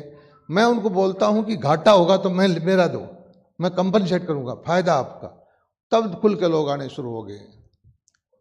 तो इस तरह की नीतियाँ बना करके हम काम कर रहे हैं। धान का पानी का इतना हमारे यहाँ संकट है, हमने दुनिया भर की नीतियाँ बनाई, भाई धान को किसी तरह से छोड़े, लेकिन जब उसको फाइनेंशियली फ़ायदा होता है किसान नहीं मानेगा। उसके लिए हमने किसान को 7,000 रुपये प्रति एकड़ का कहा कि धान को छोड़ोगे, कोई फसल बोइए, आप खाली छोड़ दीजिए ज़मीन, 7,000 रुपये प्रति एकड़ आपको देंगे। फिर यह कहा कि धान को कम पानी लगेगा, सीधी बिजाई करिए, DSR विधि, डायरेक्ट सीडिंग के माध्यम से, उसको भी हम 4,000 रुपये देते हैं प्रति एकड़ के। और 2 दूसरी फसलें हैं मक्का की, जैसे डॉक्टर साईदास ने बताया, उसके लिए हालांकि अभी कामयाब नहीं हुए, लेकिन हम मक्का खरीदते हैं। हरियाणा देश में पहला प्रदेश होगा, 14 फसलें खरीदने वाला प्रदेश है। शायद ही कोई प्रदेश होगा जो इतनी ज़्यादा किसान के लिए फसलें खरीदता होगा। अभी आप देखिए, इस साल पिछले 2 महीने से धान की और नहीं गेहूं की और इसकी सरसों की खरीद थी। पिछले साल सरसों का अच्छा भाव था, 6 से 8,000 रुपये बीच में सरसों बिकी। दुर्भाग्य यह है कि जब भाव तेजी होता है तो किसान लालच में आ जाता है, उसने बेची नहीं। इस बार सारे इंटरनेशनल प्राइसेस, पाम ऑयल की प्राइसेस क्रैश कर गई, सरसों गिरती गिरती 8,000 से अब आज जो है MSP हमारी 5450 रुपये है, और बाजार में भाव 600, 700, 800 रुपये नीचे है। हमने 1.5 महीना, 20 मार्च से लेकर के कोई 30 अप्रैल तक के आसपास की हमने खरीद रखी। धीरे धीरे किसान लेके आया, सरसों लेके आया, कोई हमारे पास 6 लाख मीट्रिक टन। हमने MSP पर उसकी 90% खरीदी, जो क्वालिटी खराब थी उसको छोड़ दिया। किसान के पास हमें पता था कि अब फिर आखिर में देखते रहे कि भाव बढ़ेगा, भाव बढ़ेगा। 2 दिन के लिए हमने कल खरीद खोल लिए, आज 4-4 किलोमीटर की ट्रैक्टर की लाइन लगी हुई है। हमने आज ही मैंने प्रबंध किया कि पुलिस लगाओ, प्रशासन लगाओ, इनको जैसे वोटिंग के वक्त पर्ची बांटती है ऐसे बांटो, रात के 2 बजे तक खरीदी चलेगी। 2 दिन में हमारे, मुझे लगता है कि 2 लाख मीट्रिक टन सरसों आ जाएगी। लेकिन हमारा ध्यान ये है कि किसान को नुकसान ना हो, MSP पे हम उसको खरीदेंगे, हमारा एफेड है वो उसको प्रोसेस करेगा, तेल को हम बाज़ार में क्वालिटी प्रोडक्ट देंगे। पूरा ध्यान है कि किसान कहीं से नुकसान में ना जाए। ये व्यवस्था हरियाणा के मुकाबले में बाकी प्रदेशों में नहीं है, होना चाहिए और जागरूक होकर के किसान की मदद करनी चाहिए। माइक्रो इरिगेशन का पानी हमारे पास कम है, 85% हम सब्सिडी देते हैं माइक्रो इरिगेशन के लिए, फव्वारे के लिए, ड्रिप इरिगेशन के लिए। दक्षिण हरियाणा में समस्या फिर दूसरी आई कि पानी जो फ्लो से फ्लड तो इरिगेशन हो ही नहीं सकती, रेतली जमीन है। खेतों के अंदर किसानों को हमने कहा कि आप तालाब बनाइए, हर किसान 100 बाई 100, 100 बाई 50 का तालाब बनाए। जब हमारे उपलब्ध होता है पानी, हम उसको नहर के द्वारा तालाब में पानी भर देते हैं और वो एक उसका रिजर्व हो जाता है। जैसे एक हमारी जेब में या बैंक में पैसा होता है, किसान के खेत में तालाब में पानी रखता है, उससे सिंचाई एक तालाब से 10 एकड़ की 3 सिंचाई कर लेता है ड्रिप से या फव्वारे से। तो हमारा उत्पादन जो बढ़ता जा रहा है उसके लिए भी हम 90% सब्सिडी दे रहे हैं। हम आगे से आगे स्कीमें बना रहे हैं कि किसान को कैसे मजबूत किया जाए, किसान की आमदनी कैसे बढ़ाई जाए। हरियाणा की मंडियां मैं समझता हूँ सबसे अच्छी है, रोड नेटवर्क हमारा सबसे अच्छा है। अभी हम गन्नौर के अंदर इंटरनेशनल लेवल की हॉर्टिकल्चर मार्केट बना रहे हैं, जो विश्व स्तरीय मंडी है, फ्रांस की है रिंगस मार्केट, या स्पेन की मंडी है या हॉलैंड की फूलों की मंडी है, उनको मैंने जाके देखा है। उससे बेहतर मंडी आपकी गन्नौर में बनेगी। मैं 50,000 करोड़ रुपए का एनुअल इसका टारगेट है कि कारोबार हो। और जो हमारी वेस्टेज है फलों की, सब्जी की, फूलों की, 25% वेस्टेज देश में है, इसको रोकना जरूरी है। अगर यही अकेला वे आगे कंज्यूमर के पास चला जाए, वेस्ट ना हो, तो कितना किसान को लाभ होगा। हमारे देश में पैकेजिंग का काम या प्रोसेसिंग का काम बहुत कम है। अभी शुरुआत, मैं कहता हूँ कि शुरुआत ही है, लेकिन आने वाला वक्त जो है प्रोसेसिंग का है, पैकेजिंग का है, एक्सपोर्ट का है। इस 2 साल के अंदर आपने देखा होगा, सारे कोरोना के संकट के वक्त सभी उद्योग, सभी धंधे माइनस में थे, जीडीपी डाउन थी, लेकिन कृषि एग्रीकल्चर एक ऐसा चमकता हुआ सितारा था कि 3.4% की ग्रोथ हुई है कोरोना के टाइम में। हाईएस्ट ग्रोथ जो पहले नॉर्मल टाइम में कृषि की ग्रोथ नहीं होती थी, ये ग्रोथ हमारी हुई है। हमारे किसानों ने इतनी मेहनत की है और उसके परिणाम आप देखिए, उसके परिणाम कितने सुखद हैं। आज हमारे पड़ोस में हमारा देश है, वहाँ 200-300 रुपये किलो आटे के लिए लाइन लगती है, जिससे लोग दुनिया मुकाबला करते रहे हमारे। और एक हमारा देश है कि 80 करोड़ लोगों को फ्री में अनाज 2 साल से लगातार बांट रहा है, हमारे खाद्यान्न भंडार भरे हुए। तो टेक्नोलॉजी के माध्यम से ये चीज़ें संभव है। मैं खुद किसान का बेटा हूँ, हमने देखा हुआ है। आप तो आजकल तो आप लोगों को जानकारी नहीं होगी, हमारे गांव में गेहूं बोते थे, काट करके, दाती से काट करके उसकी गेहूं निकालना नहीं आता था किसानों को। बैलों के पीछे जो झाड़ियाँ बांध करके 1-1 महीना तक एक करके बैलों के पाँव से ना गेहूँ निकालती। हमने वो दिन देखे हुए हैं। पानी उठाने के लिए हमने वो दिन देखे हुए हैं कि लिफ्ट करना है, पानी आ गया नीचे तो वो एक रहट होता क्या बोलते थे, बैलों के द्वारा, मतलब एक जो मोटर 1 हॉर्स पावर की पानी निकाले, उसके लिए 2 बैल 18 घंटे काम करते थे। एक वो जमाना था जब मैं कहता तो हरियाणा का उत्पादन 26 लाख मीट्रिक टन था। लेकिन आज टेक्नोलॉजी, मोटर आई, बिजलियां हर गांव में गई, इलेक्ट्रिफिकेशन हुआ, ड्रिप इरिगेशन, लिफ्ट इरिगेशन, ये सुविधाएं दी और अब इससे आगे जाने का जरूरत है। आज जो ज़माना है ड्रोन का ज़माना है, टेक्नोलॉजी का ज़माना है। अब जो नैनो यूरिया आई है, नैनो DAP आई है, और जो प्रधानमंत्री जी ने, क्योंकि सबको पता है छोटी है, छोटे किसान के ये कैपेसिटी में नहीं है, लेकिन मैं कहता हूँ कि ड्रोन एक किसान के बेटे के लिए कारोबार है। हम इनको लाइसेंस दिलवाएंगे, ट्रेनिंग दिलवाएंगे, और जो ड्रोन खरीदने के लिए भारत सरकार ने भी सब्सिडी दी है, हरियाणा अपने उससे भी इसको टॉप अप करेगी, सब्सिडी को बढ़ाएगी, ताकि हज़ारों बच्चे जो ड्रोन के द्वारा किसान के पेस्टिसाइड, फर्टिलाइज़र या जो डालना है वो डाले और कृषि आसान हो जाए। इसी तरह से मैकेनाइजेशन आज गांव के अंदर मैं समझता हूं कि हर तरह की मशीन है और उसका फ़ायदा ये हुआ है कि आज किसान की, चाहे वो पराली है, चाहे वो तूड़ा है, ब्रिकेट्स बनते हैं, हर चीज़ बिकने लग गई है। अब तो कृषि आसान भी हो गई है। अब इसमें किसान को हमें व्यापारी बनाने की ज़रूरत है। वैल्यू एडिशन कैसे करे, लेटेस्ट टेक्नोलॉजी कैसे सीखे, तो इसके लिए भी हम कोशिश कर रहे हैं कि किसान को कहीं ग्रुप बना करके इजराइल के लेके जाएं, विदेशों में लेके जाएं, उनको दिखाएं, उनको टूर सीखें। हरियाणा मैं समझता हूं कि कृषि के क्षेत्र में देश का सबसे प्रमुख स्टेट इस वक्त है। पंजाब से भी हम आगे निकल गए हैं। हालांकि पंजाब में ज़्यादा पानी उपलब्ध था, पंजाब की ज़मीन फर्टाइल ज़्यादा थी, लेकिन इस वक्त हमारे हरियाणा की सरकार की नीतियों की वजह से, किसान की मेहनत की वजह से हरियाणा बिल्कुल आगे बढ़ रहा है। और हम तो किसी भी भाई को कहीं पर भी, मैं जो कोई जैसे आप जैसी कॉन्फ्रेंस होती है, मेरी रुचि ये होती है कि कोई वैज्ञानिक नई चीज़ बताए, कोई नई रिसर्च हुई है, उसको मैं अपने किसानों के लिए अडॉप्ट करूं।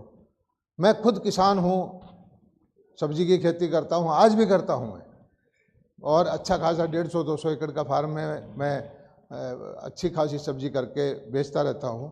और नई से नई टेक्नोलॉजी पहले किसान को, जो प्रगतिशील किसान हैं उनको सिखाया जाए। हरियाणा के अंदर हमने अलग से जो फार्मर का के लिए एक विभाग बनाया है प्रगतिशील किसानों का, इनाम हम उनको देते हैं, साल में हम उनको मेले लगाते हैं। और मैं मोदी जी का खासकर विशेष धन्यवाद देता हूं कि पहली बार हरियाणा के 3 किसानों को पद्मश्री मिला है। हमारे यहाँ बेबीकॉर्न के किसान हैं चौहान साहब, पद्मश्री मिला है।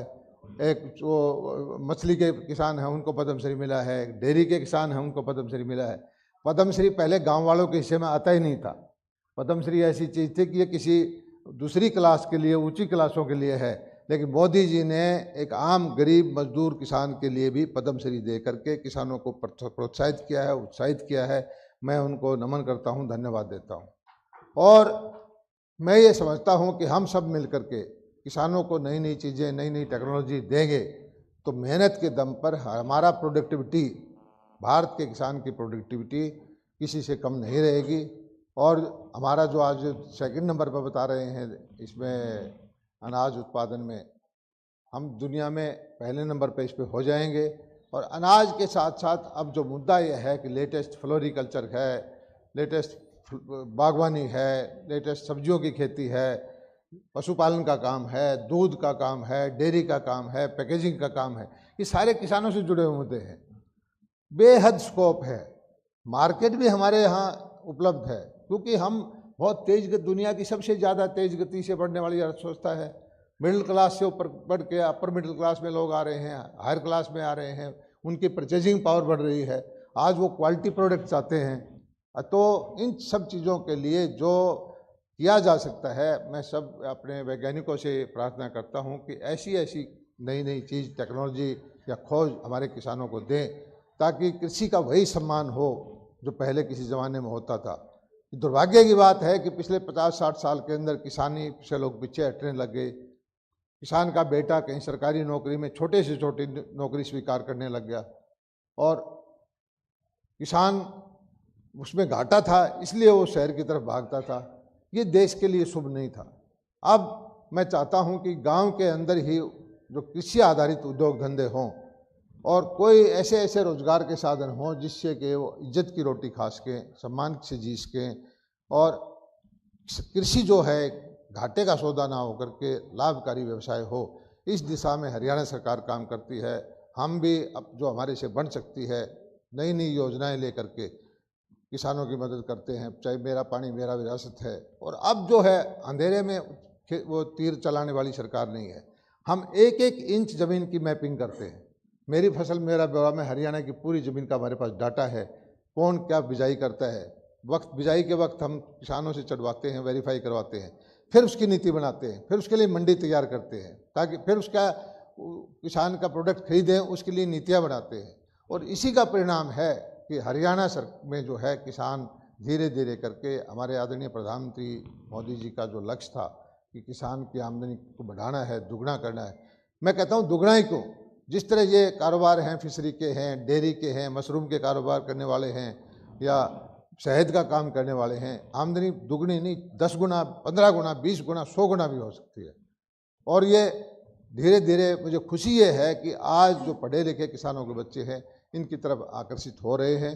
निश्चित तौर पर जो है ये एक सम्मान के साथ अपना व्यवसाय करेंगे, कृषि आधारित काम करेंगे, कृषि को वही सम्मान मिलेगा जिसका वो सही मायने में हकदार है। क्योंकि जिस व्यवसाय पर या जिस काम के ऊपर 2/3 आबादी हो उसको पूरा सम्मान मिलना चाहिए। इतनी बात मैं कहने के लिए आपके अंदर उपस्थित हुआ हूँ। और हमारे जो वैज्ञानिक हैं इनसे मैं यही प्रार्थना करता हूँ कि जो दुनिया के अंदर नई से नई टेक्नोलॉजी है वो हमारे किसानों तक पहुँचाएँ।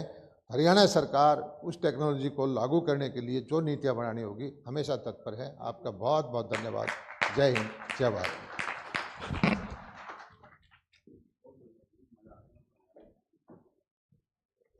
बहुत बहुत धन्यवाद मंत्री महोदय, आपने अपने अमूल्य विचार सभी के साथ साझा किए। और इसी के साथ आपसे निवेदन है कि यहाँ पर या फिर कहीं मंच पर उपस्थित हमारे सभी स्पीकर्स को आप सम्मानित करें एक मोमेंटो प्रदान करके। तो आपसे गुजारिश है कि आप सबसे पहले यहाँ पर सम्मानित किया जाएगा doctor CD my, former chairman ASRB and farmer agricultural commissioner, ministry of agriculture and farmers welfare, government of India. A big round of applause for Dr. CD Mai. Thank you very much, sir, for being here.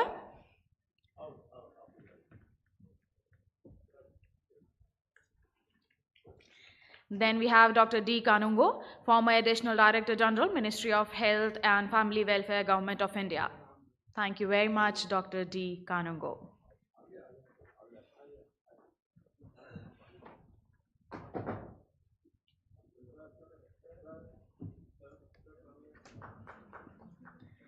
Dr. Vandana Tripathi, Principal Scientist and Network Coordinator, AINP on Pesticide Residue, IRI, Pusa Campus. And Dr. Saidas, former Director Maize, ICAR, DMR. जोरदार तालियों के साथ हमारे सभी गणमान्यों का अभिनंदन।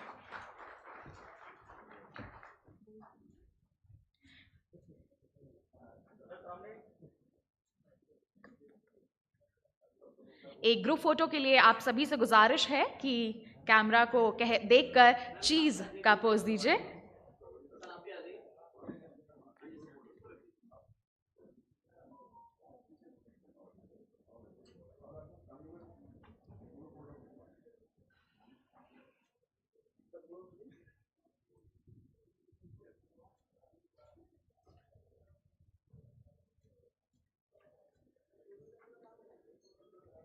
Thank you very much. And as this session comes to an end, I would like to call on dais Mr. Harsh Dhanuka, Executive Director, Alliances and Supply Chain, Dhanuka Agritech Limited, for the vote of thanks. A big round of applause for Mr. Harsh Dhanuka, please.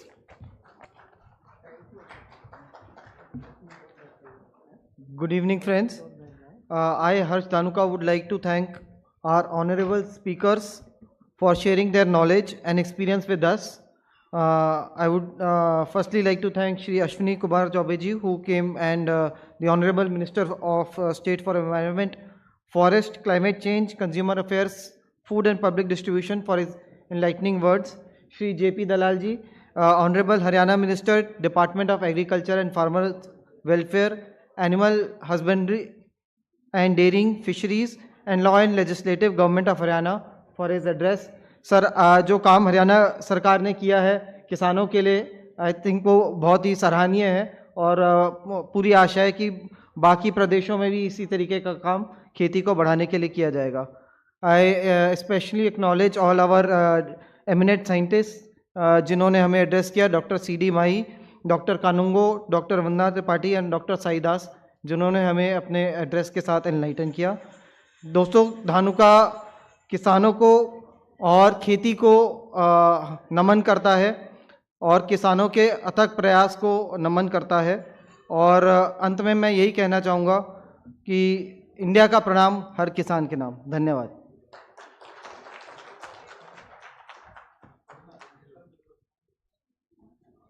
So this was our technical session 2, and now we move further for our valedictory session, synchronizing Indian agrochemicals innovations and protect policies with a global framework and laws to boost agriculture, production and marketing.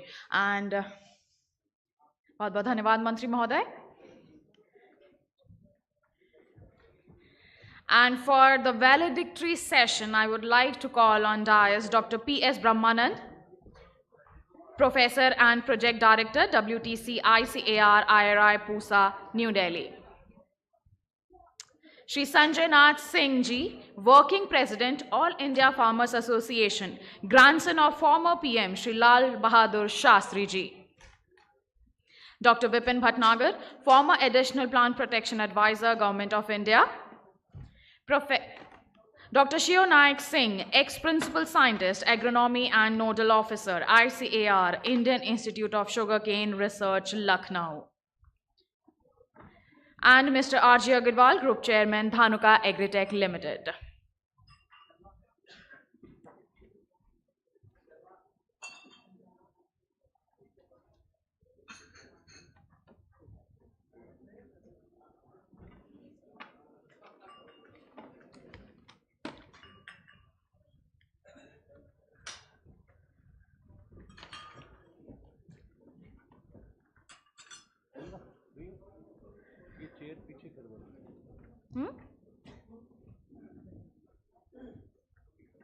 Okay.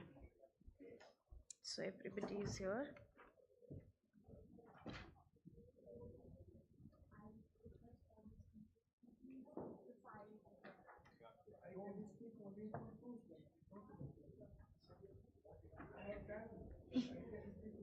Okay, so let's begin with the presentation. I would like to call Dr. P.S. Brahmanand.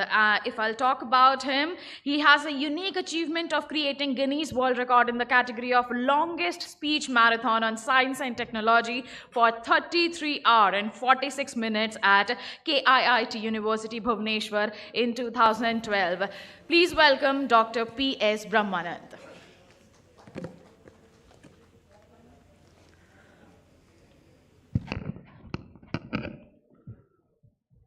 सबको नमस्कार.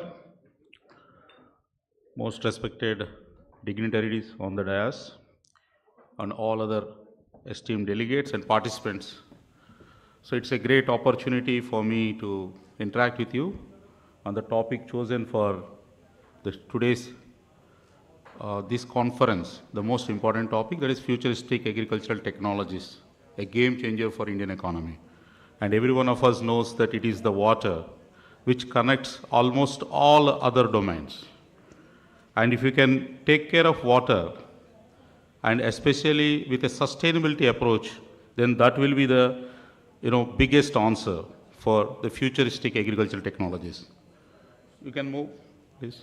Next slide. So when you talk about the sustainability, it's not only the quantity, but also in terms of quality, the food and nutritional security that needs to be provided, and in that, water as a medium and elixir of life, it has the major contribution. Go for next, please.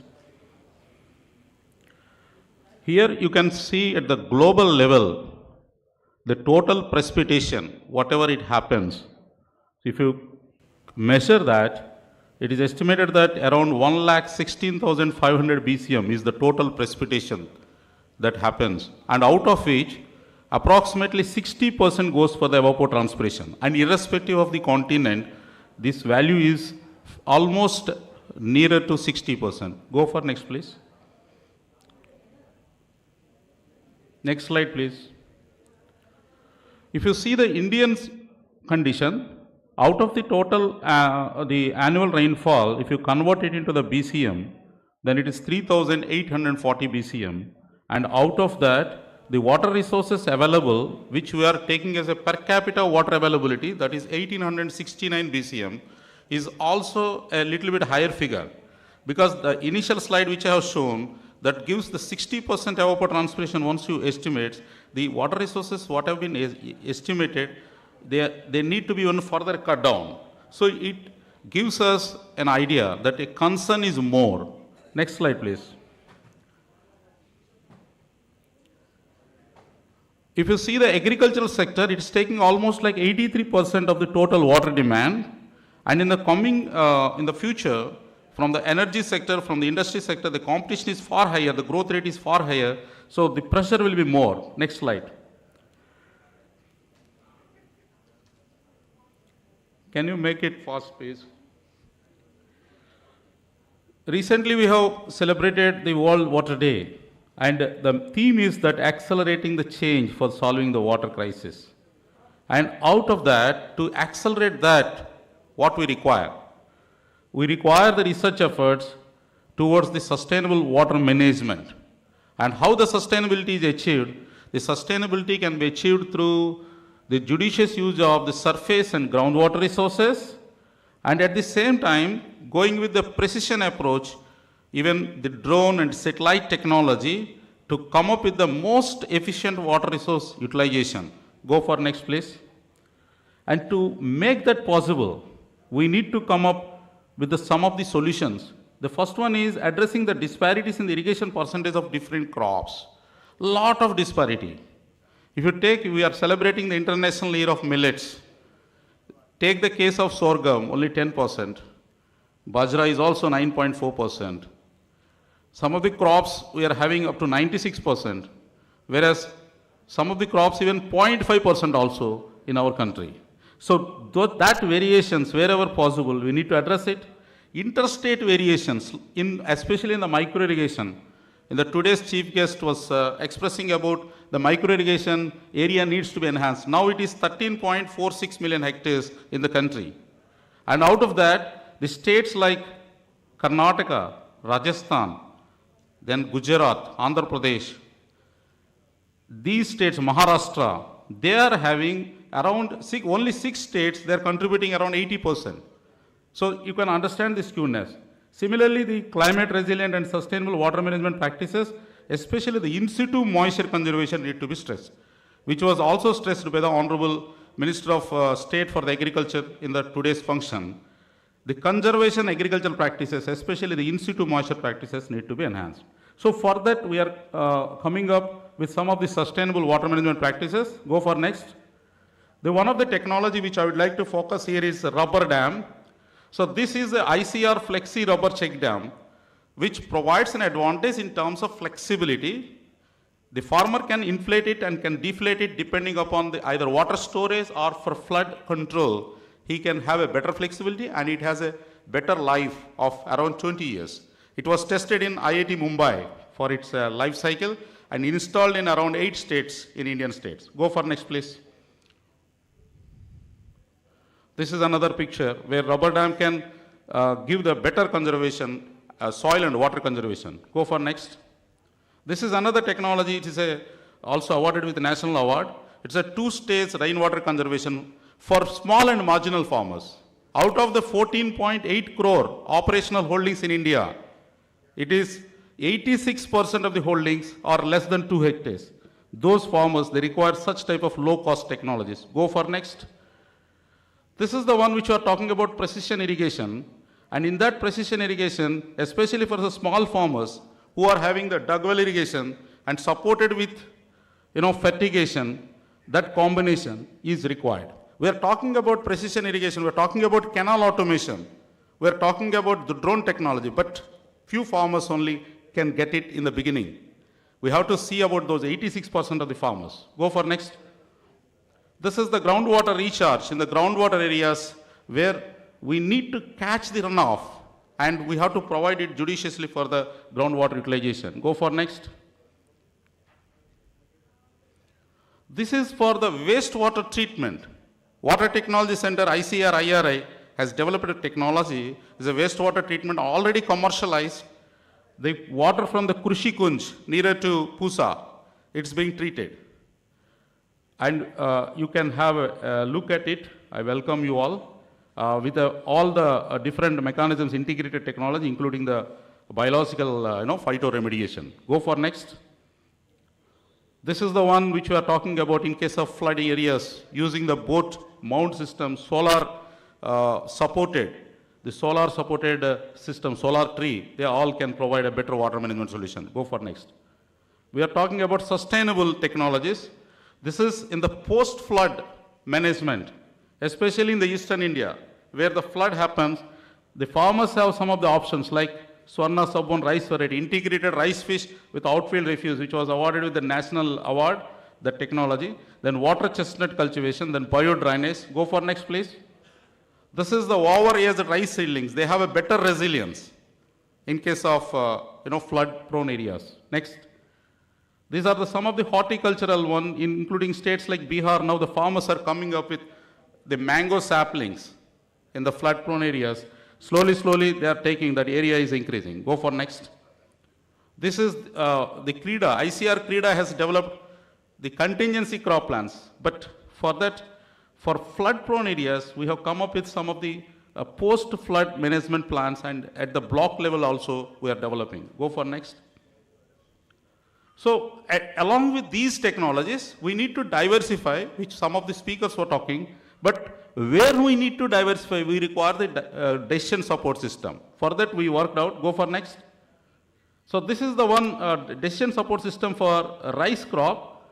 We have come up with, based on the rainfall, we have given different scores, based on the water resources gap between the supply and demand, and based on soil type and based on the existing productivity of rice, we can come out with a decision support system. Only in those areas where the score will be coming towards it, considering all this and then integrating with the economic returns of the existing crop and alternate crop, then only we are going to suggest. And we are supporting this one with the government of India now. Go for next. This is the one example for Haryana, for Jind district, we estimated, and it is coming 6.9, which is strongly recommended. In some of the cases, it is coming less than 5, it's not recommended.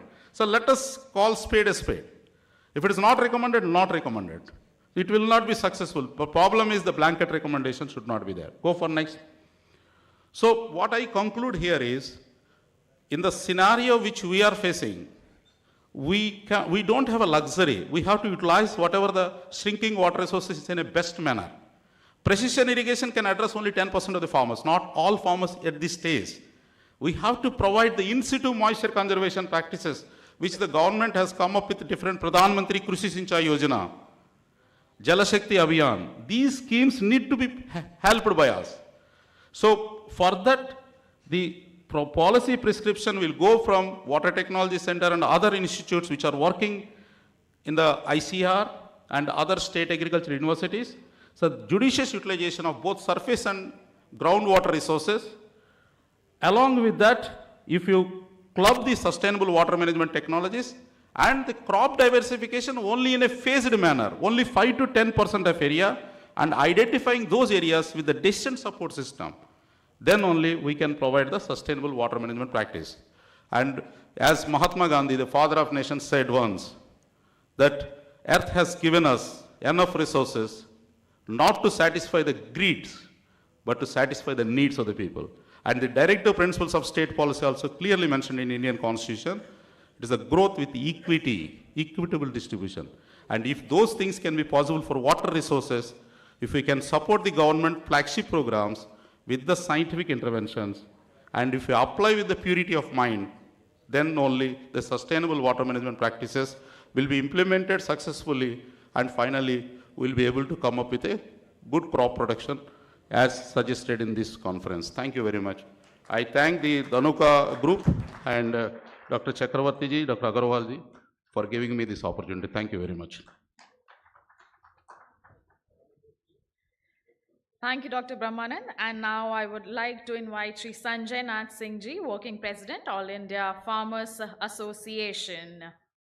I would like to tell you about him. He joined Tata Steel in 1981 and he held many leadership positions and has had 17 postings in different locations, and he's associated with agriculture sector as well.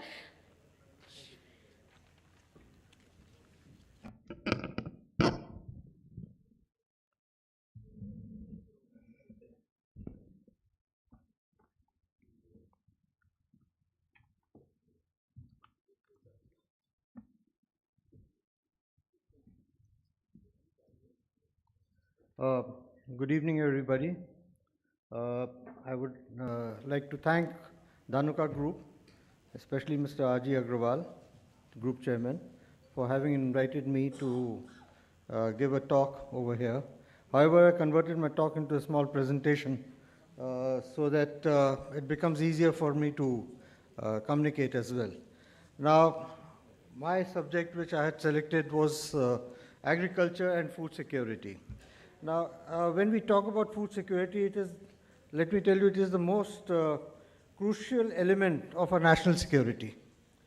We have to serve our borders, we have to secure our borders and the integrity of a nation.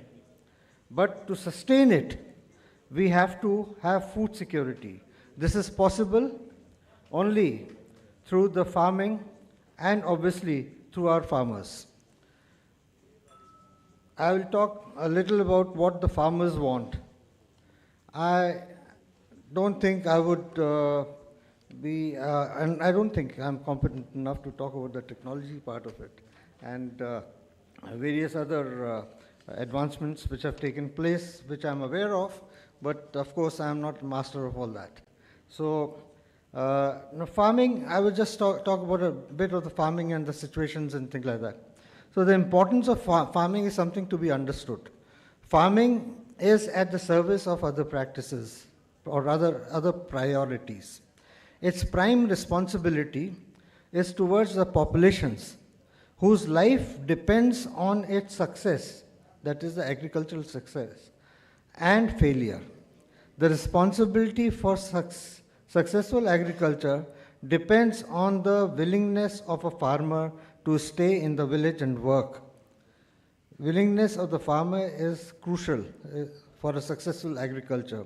And we have to ensure all the policymakers, all the think tank, and everybody has to ensure that a successful agriculture is possible only if the farmer is given right environment to work in the villages. The situation of farmers, if you look at it, is in today's scenario reminds me of the ancient Rome, where 80% of the serfs used to serve 20% of the nobility, so to say the elite class. Now, a similar situation is here, where almost over 70% of our farmers are serving the other organized sectors of the society. So we have a situation which is quite similar to that. And the farm holdings of all these farmers, by and large, about 86% of the total people in the farming are, or 80% are either marginal or small farmers.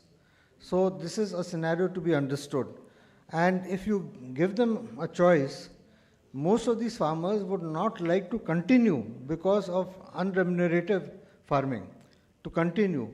And this is not good for the nation's food security. It's very dangerous for the nation's food security. Now, the issues which are faced by farmers are also to be understood. There is this fragmentation of land, there's a debt trap, low yields are there, shortage of electricity, droughts, floods, education, non-remunerative farming, as I earlier said, information, lack of information, lack of mechanization, inadequate subsidy in case of crop loss or failure. Lack of organization. Sorry.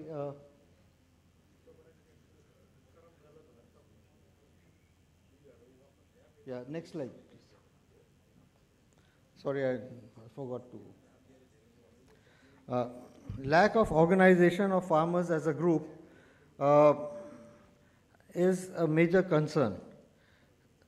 किसानों में जितने भी groups बने हुए हैं 400 मान लीजिए कितने हैं 400-500 इनमें एक में कोई भी एका नहीं है and there are reasons for that और एका क्यों नहीं है because everybody wants to be a leader. A lot of them are politically motivated, but actually they are not willing to actually work for the resolution and solutions of the farmers' problems. And that is where we fail. to organize ourselves, all the farmers, into one big national group.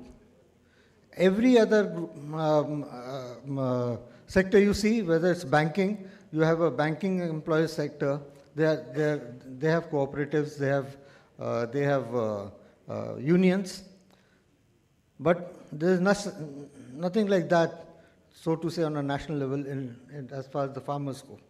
Then naturally the exploitation of middlemen also comes into play, and such pressures are leading the farmers to sell their land and migrate to the cities, which is again another problem, and look for non-agricultural livelihood. Worst is when they are faced with lack of money, lack of remuneration, they start committing suicides, and which is another subject altogether. Add climate change to this, and you have this land pressure.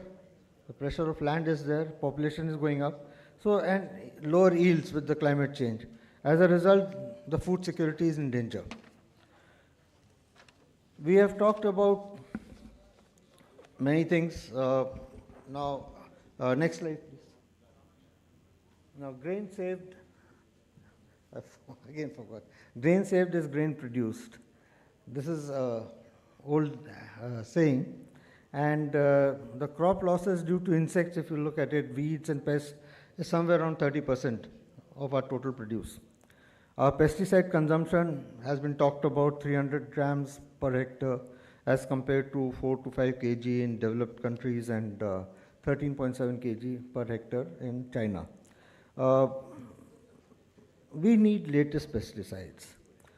Farmers need latest pesticides. New worms come up, new diseases come. So we require new molecules. Now, why we don't get new molecules has been debated earlier over here and discussed. If you look at our population, our population is at 1.425 billion, and supposedly we are much ahead of China, or maybe slightly ahead of China. And the age distribution, if you look at it, 0 to 14 years is about 26% of the population. 15 to 64 years, that is the most productive age group, is about 67.51% or maybe 68%, you can take it. And over 65 years, don't bother much, they are just about 7. So arable land and the most productive age group and the younger age group require nutrition, they require food. And the arable land is reducing by the year. So you are getting something like about, in the last 3 or 4 years, almost 3 lakh hectares have been lost as arable land to various other usages. Next slide, please. Now, this is something which I think has been, during the date, has been compared, that is China, India, arable land, rainfall, GDP and all that. If you look at it, we are nowhere, we have more land. We have more rainfall, we have yet, we are nowhere near China with regard to the GDP of agriculture. We are much lower than that. There are many resolutions and suggestions. Everybody must have been talking about it. That is linking of rivers, drip irrigation, effective water harvesting. Next slide, please. Sorry.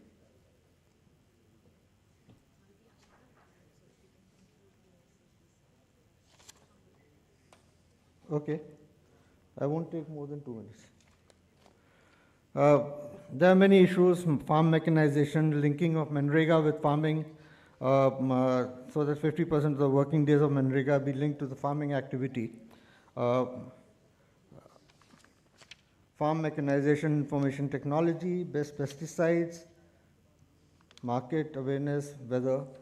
So I'm in a rush, so I'll rush through.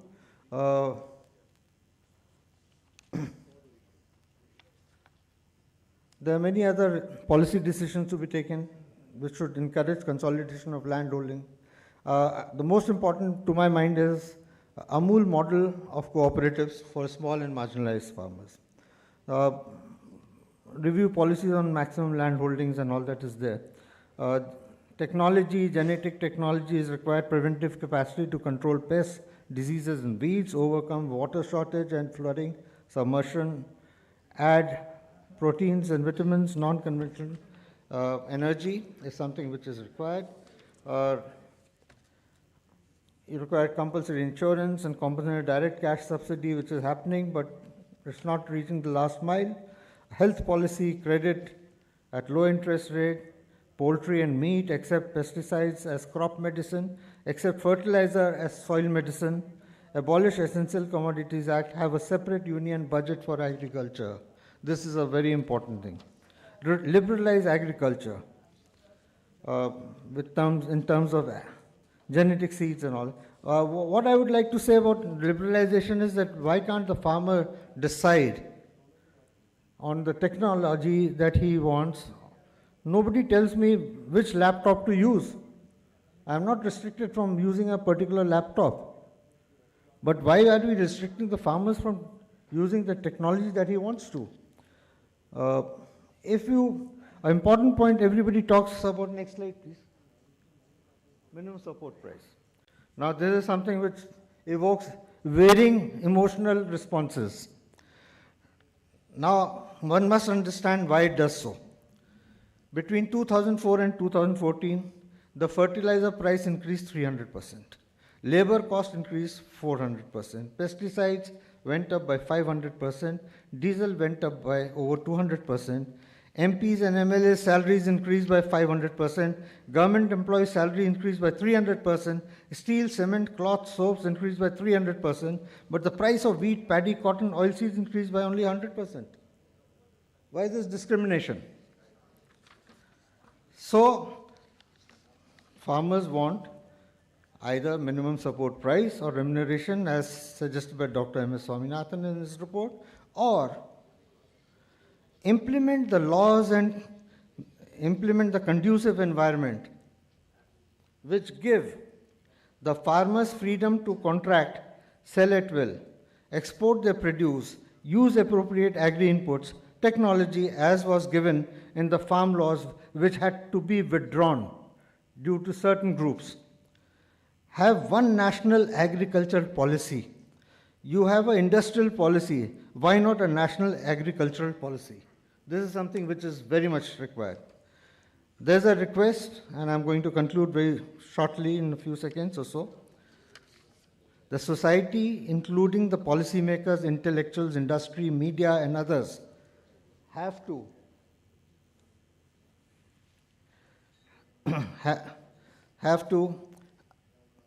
give that respect to the farmers, restore their self-esteem, their izzat. A country can survive 100 wars, but not 100 days of food riots. What the farmers assure, you give them all this, resolve the issues, and what the farmers say is, give us technologies and agri-inputs, we will increase productivity. Make investments, we will make it sustainable. Give us freedom to market, we will increase profitability. Empower farmers, we will become globally competitive. I conclude with this. Jai Jawan, Jai Kisan.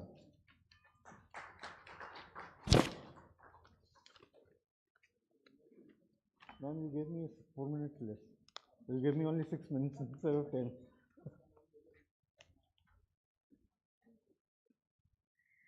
Thank you very much, sir. Now I would like to call Dr. Vipin Bhatnagar, former Additional Plant Protection Advisor, Government of India. A big round of applause for Dr. Bhatnagar.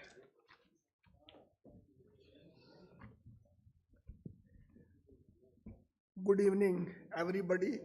Thank you, organizers. Shri R.G. Agarwal, Dr. Chakrabarti, and all Shri M.K. sitting there, distant. Thank you very much for giving this opportunity to speak on a very important subject. all of us want quality. Whenever we go to purchase some item, we say, give us the best quality. But how the quality is achieved, what is quality? Everyone has his own parameters, but there are supposed to be some minimum parameters which define the quality. Quality is important. Why? I come ahead. Quality is conformity to certain parameters. For example, we go for electric iron. We would like to see whether it gives appropriate temperature for a particular kind of cloth or not. We go for a watch. We shall see whether it is giving accurate time or not.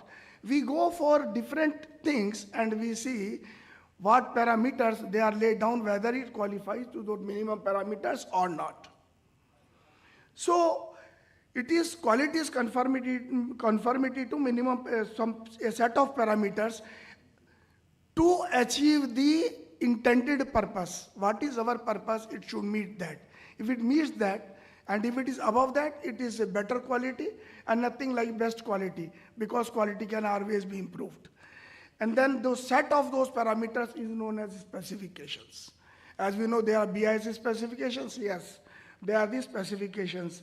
And it requires continuous efforts. Earlier, if we have seen, there used to be Bullet, there used to be Yamaha, there used to be Rajdoot, the motorcycles, and Lambretta and Vespa scooters. In every street, every next street, people are clearing the spark plug. They are cleaning the spark plug. But slowly the improvement was brought. Now today we have the push buttons. Now any one of you watching, the people clearing the spark plug or ignition problem in cars or scooters, motorcycle? No. That is the effort of, continuous effort of improvement to achieve the quality. So the quality of ignition has improved remarkably. Similarly, initially we had dust. Now from dust we have gone to vegetable powders. From vegetable powders we have gone to granules, and we have gone to soluble granules, so that nothing flies in the air. Similarly, we earlier had emulsions. From emulsions we have gone to soluble liquids.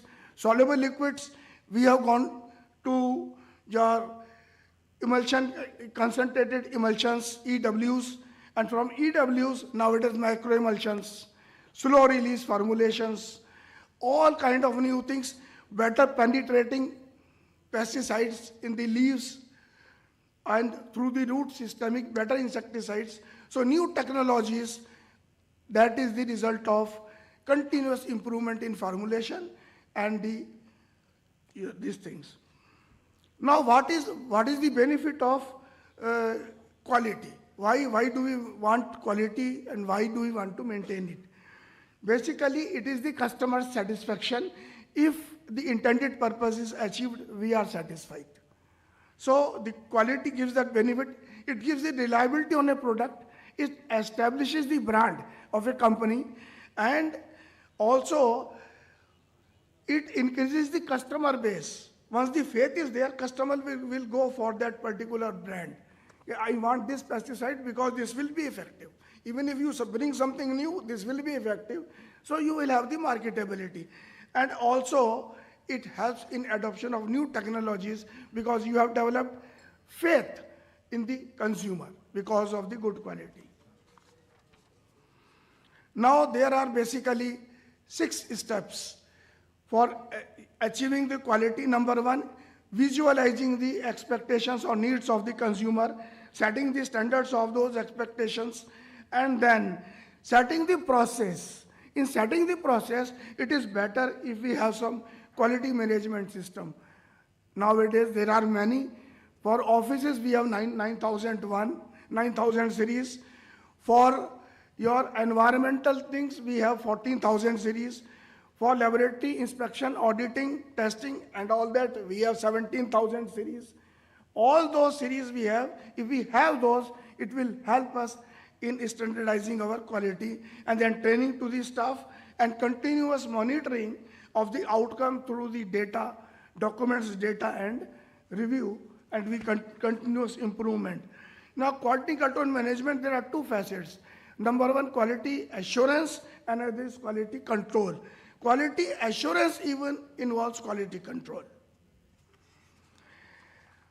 I go to the next one. Under the Insecticides Act, it is the responsibility of the producer or the manufacturer. In Rule 17.2, please, next slide, please. Rule 17.2, next slide. Yes, clearly defines before putting any insecticide into the primary package, every batch thereof shall be analyzed as per the specifications, that is parameters of manufacture thereof, in accordance with the approved method of analysis, which are given in Rule 24.2, and the results of analysis shall be maintained. Once the manufacturer does this, the producer does this, he assures the quality of the product.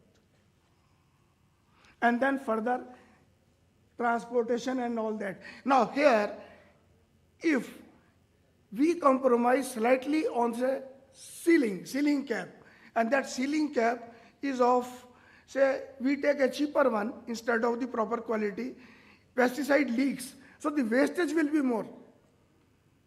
It will cause more loss. So that is why quality assurance is defined under the law, and it is to be ensured by the manufacturer. Now I come to the your management part. Quality control, it is the regulatory for the regulators. Regulators means the samples are to be drawn 3 times. Every inspector has to visit the premises, and twice the manufacturing premises, and draw samples. Even if one sample is taken, and there are nowadays around there are 2 lakh sale points, 6 lakh samples. Do we have that paraphernalia to test? No, we don't have. So what are the gaps? Time is short, I will cover up quickly. There are gaps, the number of test sample, the testing that way, what is provided under the law is very huge. Therefore, the sampling has to be very, very significant. So, and then we should have the interface between the BIS, that is the manufacturers, regulatory authorities, as well as the National Standard Setting Agency, BIS. So that we don't have standards, we have only half the products have the BIS standard. So we don't have the parameter to test. Similarly, there are a few more problems. I will cut short here. And then suggestions. Most important is significant sampling. A Rajasthan model was suggested when I was in job, before 2015. That model was very good because we learned from the history and take action for the future. But it suffers from a flaw. If the history says something was wrong in the past, is right in the past, it does not mean something wrong cannot go in future. Therefore, we should go by the factual model. How the factual model we have to arrive at? If we go through the forms by the insecticide, given under the insecticide rules, and those forms, if all the columns are studied and compiled, they will give what were the inputs and what are the outputs. If there is a gap, sampling should be done, and certainly we shall be able to catch the culprits, and we shall be able to reach the right quality. And then there were 2 things I have not mentioned here. A concept was started, genuine manufacturers. Every manufacturer who has registration or who has the license is a genuine manufacturer. But the need of the hour is manufacturers of genuine products. It has to be modified a little. Manufacturers of the genuine products, that is the manufacturers who produce the right quality, right material. Thank you very much. That's all I wanted to say.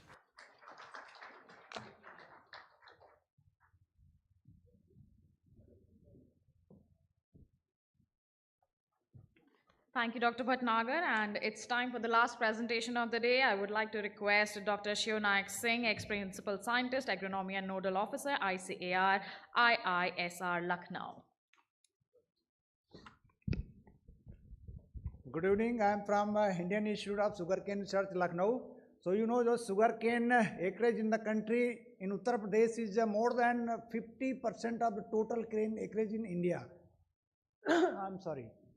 So UP has around 28 lakh hectare. So next one, please. So I am going quickly because the time constraint is there. Next one, please.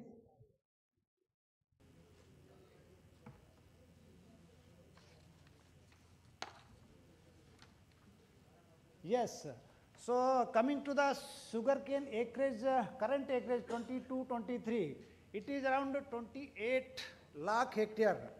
And I already said that it is around 50% of the total cane acreage. Looking into the sugarcane productivity, up to 2014 and 15, we were hovering around 50 to 60 tons per hectare. But nowadays, sugarcane productivity has risen to 82 tons per hectare, and this has been possible because of production practices, improvement in sugarcane varieties, and some other factor, plant protection measures. So sugar recovery is also improved from 2015 and 16. Nowadays, sugar recovery in our particular improving sugarcane varieties is around 11.50%. Next one, please. Yes, the highest ever sugarcane area in the state, 28 lakhs hectare, as I have already told. So our western part has the highest sugarcane acreage. Around 45% of the total cane acreage in Uttar Pradesh is in western Uttar Pradesh, followed by central Uttar Pradesh, which is 35%, and the lowest cane acreage in eastern Uttar Pradesh. So looking into the plant and ratoon cane yield, so western Uttar Pradesh has around 90 tons per hectare of plant cane yield, whereas ratoon cane yield is a little bit higher, that is 91 tons per hectare.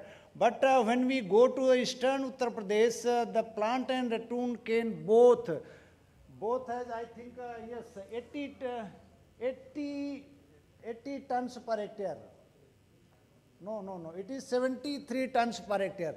So in western part of Uttar Pradesh, sugarcane productivity and plant and ratoon cane, it is 90 tons per hectare, but in the case of eastern Uttar Pradesh, it is 73. So there is a gap of at least 10 tons per hectare. So this gap is a low productivity in eastern Uttar Pradesh is particularly due to non-adoption of plant protection measures. I have seen many areas from central Uttar Pradesh to eastern Uttar Pradesh, and I have seen that there is a much problem of weed management, top borer, and so many diseases. Next one, please.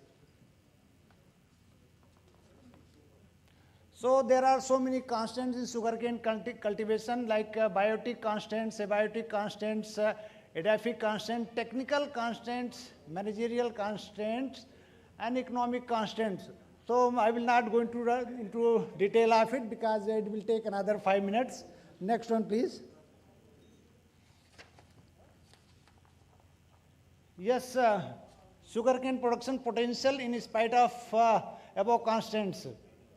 You know that average cane yield in the state is 82 tons per hectare. But as per state government crop competition results, it shows that our farmers can produce more than 200 tons per hectare. So it means we can say that we can achieve at least 100 tons per hectare sugarcane yield on an average in the state, as well as 11.5% sugar recovery from the state with the adoption of improved management practices and sugarcane varieties. Next one. Yes, so healthy, yes, to address our constants. So first one is the adoption of 4G approach, means a good seed, good field, good management, and good harvest. So there are so many factors also. Yes, next one, please. So coming into the weeds. Weeds is a very important factor for agronomists that wherever undesired plants are there, that is a weed. If I am not invited in this hall, I am also a weed. So for the management of weed, we can say that it has been estimated that weeds can take about 160 tons, 160 kilogram nitrogen, 25 kilogram P2O5 and 200 kilogram K2O per hectare from sugarcane field. So this is a very critical factor for sugarcane growth. During April and May, when tilling process starts in sugarcane field, so weeds competition is very much there for land, for water and for nutrients. So weed management should be taken or should be adopted on priority, because if we don't adopt if we don't care our weed management practices, then definitely we are going to lose about one third of our sugarcane yield. It has been already estimated that if weed management is not adopted, then sugarcane yield can reduce by 1/3 of the total produce. If not adopted insect pest management, then yield losses will be 1/4. And in the case of diseases, it is 1/5. Next one. So this is some major weeds in sugarcane production system. So this is Ipomia species, Convolvulus arvensis. So these are the binding weeds. So if binding weeds are there, then even harvesting becomes really very difficult. I have seen in many parts of India, particularly in the eastern UP and Bihar. So there is a much problem during harvesting of sugarcane. I have seen such type of problem in Odisha also. Even harvesting by harvester is also difficult when Ipomia and Convolvulus arvensis infestation is there in sugarcane field. Next one, please.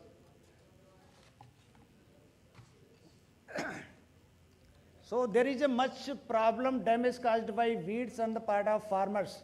So during April and May month, due to wheat harvesting, manpower is not available, particularly in April and May months, when farmers are busy with their wheat harvesting. About cost on manpower. So total cost of cultivation in sugarcane, we can say that 50% cost of sugarcane cultivation goes to manpower hiring. And if you, next one, please. Yes, this is a brief look about cost of weed management practices by various methods. So cost on manual hoeing, whatever recommendation is there for 2 manual hoeings plus 1 hoeing by cultivator, it is around 20,000 per hectare. Cost on atrazine, dhanujain, it is about 2,500. Cost on halosulfuran, this Sempra, it is around 2,875. Cost on 2,4-D sodium salt, Weedmar, as post-emergence, it is around 1,000 per hectare. So total herbicidal cost under B, C and D above, that is 2,500 plus 2,875 plus 1,000, it will be around 6,300. So saving of cost due to herbicidal application means A minus E above, 20,000 minus 600, 300, it is 13,625. So cost on 1 mechanical hoeing in addition to B, C and D above, so it is only 2,400. If we adopt 1 mechanical hoeing over 2 herbicidal application and 1 mechanical hoeing, so total cost would be 8,700. So saving of cost on chemical plus mechanical means A minus H, it will be around 11,225 means if we adopt one mechanical hoeing as well as two herbicidal application, we can save 11,000 from our total cost of cultivation. So additional income from 10 tons cane yield. We can presume that if you adopt proper weed management practices, we will definitely get at least 10 tons additional cane yield, and 10 tons additional cane yield will be about 35,000 per hectare. So additional income coming from with the cost as per I above means 35,000 plus 11,225. So total additional benefit will be 46,000. So we can say that the most feasible way to contribute for higher farmers' prosperity and doubling their farmers' income. So इस picture को आप देख लीजिए. This is the picture I have taken from central part of Uttar Pradesh. Survey work is going on, and I think you can say from there that this picture shows that cane plants are very good. Cane population is also very good. But one problem is there in this picture. There is a Cyprus rotundus. There is a problem of Cyprus rotundus. Next one. Yes, sir. This picture I have taken on 28th of April in Muzaffarnagar district. So one farmer who applied 2-3 days back this Sempra, and this is and he was saying, and not only he, but so many farmers in the area were telling that Sempra, it is really working very well. But in the case of some farmers in central to eastern part of Uttar Pradesh, in general they tell us that Sempra is not working. It is because of technology application. The big question before technology application, आपको जो है ना से ये nozzle कौन सा flat fan वाला use करना है, कौन सा करना है, ये फार्मर्स को कहीं कहीं ऐसा होता है कि ईस्टर्न पार्ट में या सेंट्रल पार्ट में कहीं कहीं फार्मर्स को ये पता नहीं होता है. तो हमारा कहने का मतलब ये होगा कि जैसा आपका सवाल होगा आपका आंसर वैसा ही आएगा. इसलिए मेरा कहने का मतलब ये है कि western UP farmers are really very very innovative, but when we go to central and eastern part of Uttar Pradesh, farmers are not very innovative, and जो एप्लीकेशन ऑफ टेक्नोलॉजी है वो दूसरे फार्मर्स को देख के करते हैं. तो then I would suggest Dhanuka Agritech Limited that small meetings or small conferences must be conducted in central part of Uttar Pradesh or in eastern part of Uttar Pradesh, so that the application part of this technology may be addressed effectively, so that farmers may adopt this technology, means application of Sempra and other commercial products very very effectively. Next one. Yes, this photograph I have taken from Saharanpur district.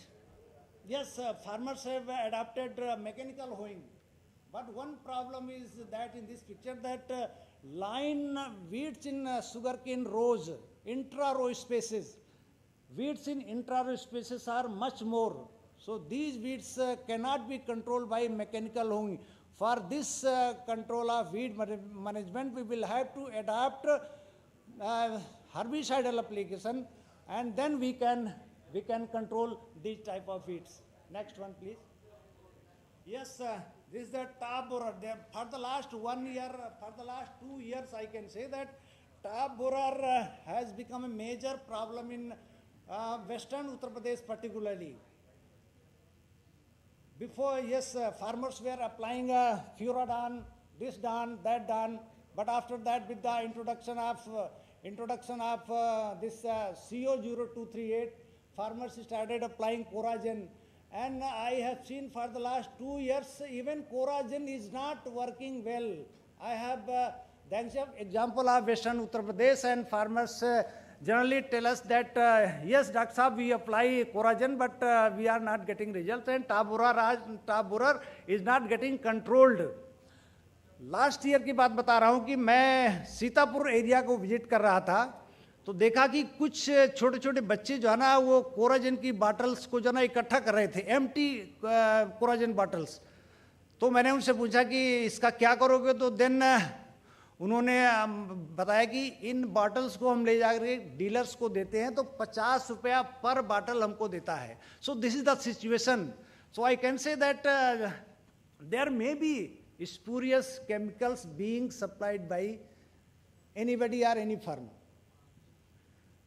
Yes, so I think for this top borrower management, I think Dhanuka has developed one commercial product, that is cover.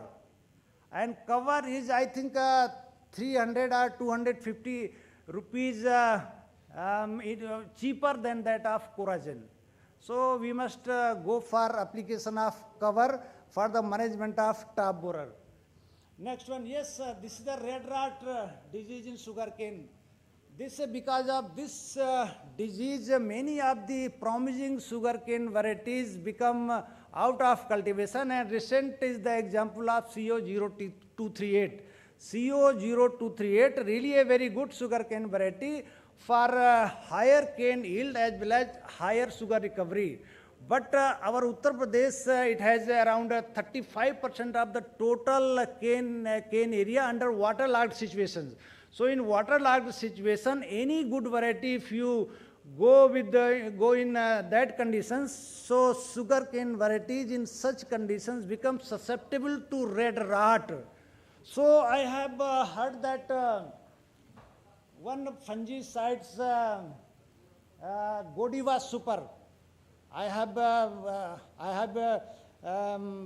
been told by someone that Godiva Super, and I've got this photo also. So Godiva Super has been developed by Dhanuka Sugar, Godiva Super, and it has been, I think, recommended by CIB also.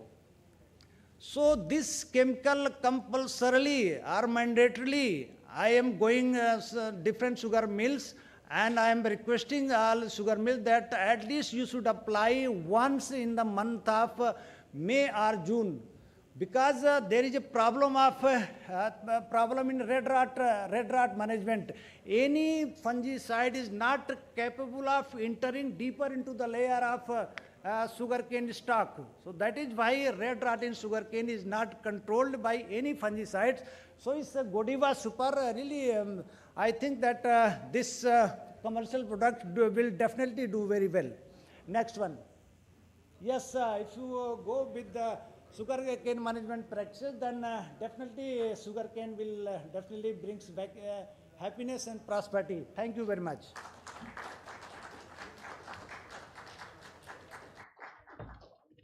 Thank you, Dr. Singh, for the brief presentation. And now it's time for the felicitation of our speakers. And for the same, I would like to request Mr. R.G. Agarwal to felicitate our honorable speakers. First of all, Dr. P.S. Brahmanand, Professor and Project Director, WTC ICAR, IRI, Pusa, New Delhi.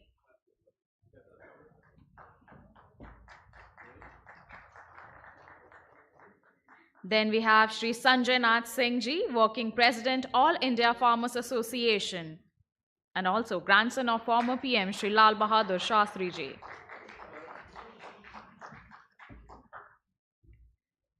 Then we have Dr. Vipin Bhatnagar, former Additional Plant Protection Advisor, Government of India.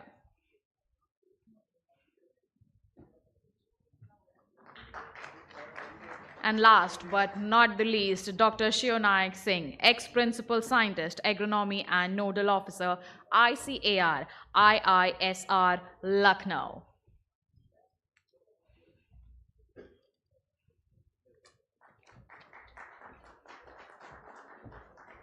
All the dignitaries kindly pose for the group photograph.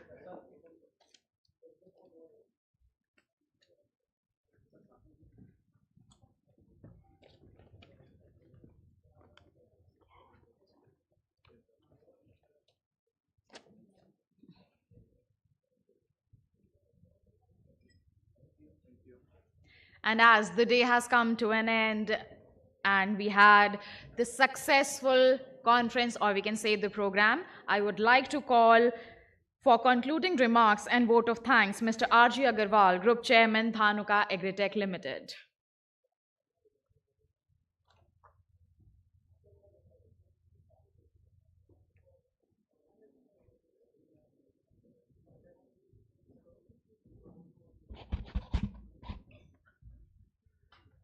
Ladies and gentleman, सुबह से हम सुनते सुनते थक गए होंगे, तो मैं सभी पार्टिसिपेंट्स का और जिन्होंने इतनी अच्छी नॉलेज हमको दी है, अभी लास्ट में डॉक्टर एस.एन. सिंह का शुगर केन के ऊपर हम सुन रहे थे, और जिस हिसाब से बनिया कैलकुलेशन करता है, वैसे डॉक्टर साहब ने कैलकुलेशन करके बताई कि 1 हेक्टर में किसान सही तकनीक का यूज़ करे तो उसको 50,000 रुपये का फ़ायदा हो सकता है। और जुबे सो मैं अपने प्रेजेंटेशन में बात कर रहा था कि चाइना से हमारी आमदनी 1/3 है, तो ये सब बातें जो है ना, मेरी बात को सही प्रूव करते हैं कि हर क्षेत्र में बहुत गैप है। और हमारा देश, जो प्रधानमंत्री अभी उससे पहले चौबे साहब भी बोल गए कि 1 ट्रिलियन क्या, हम एग्रीकल्चर से $2 ट्रिलियन भी इनकम कर सकते हैं। तो इसी उम्मीद के साथ कि जितने भी हम भारतवासी हैं, सब मिलकर अपने देश को और ख़ास तौर से कृषि को आगे बढ़ाने की कोशिश करेंगे, क्योंकि आज हमारा देश पूरे विश्व का फूड हब बनने जा रहा है और ये हम सबके प्रयासों से बनेगा। आप सब लोगों ने सुबह से पार्टिसिपेट किया, इंटरेस्ट लिया, एक बार आप सब लोगों का पुनः धन्यवाद। Thank you very much. जय हिंद, जय Bharat.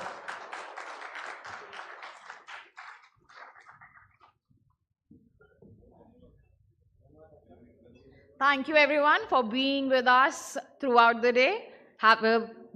We had a great time today, and good night and take care to everybody. Thank you very much.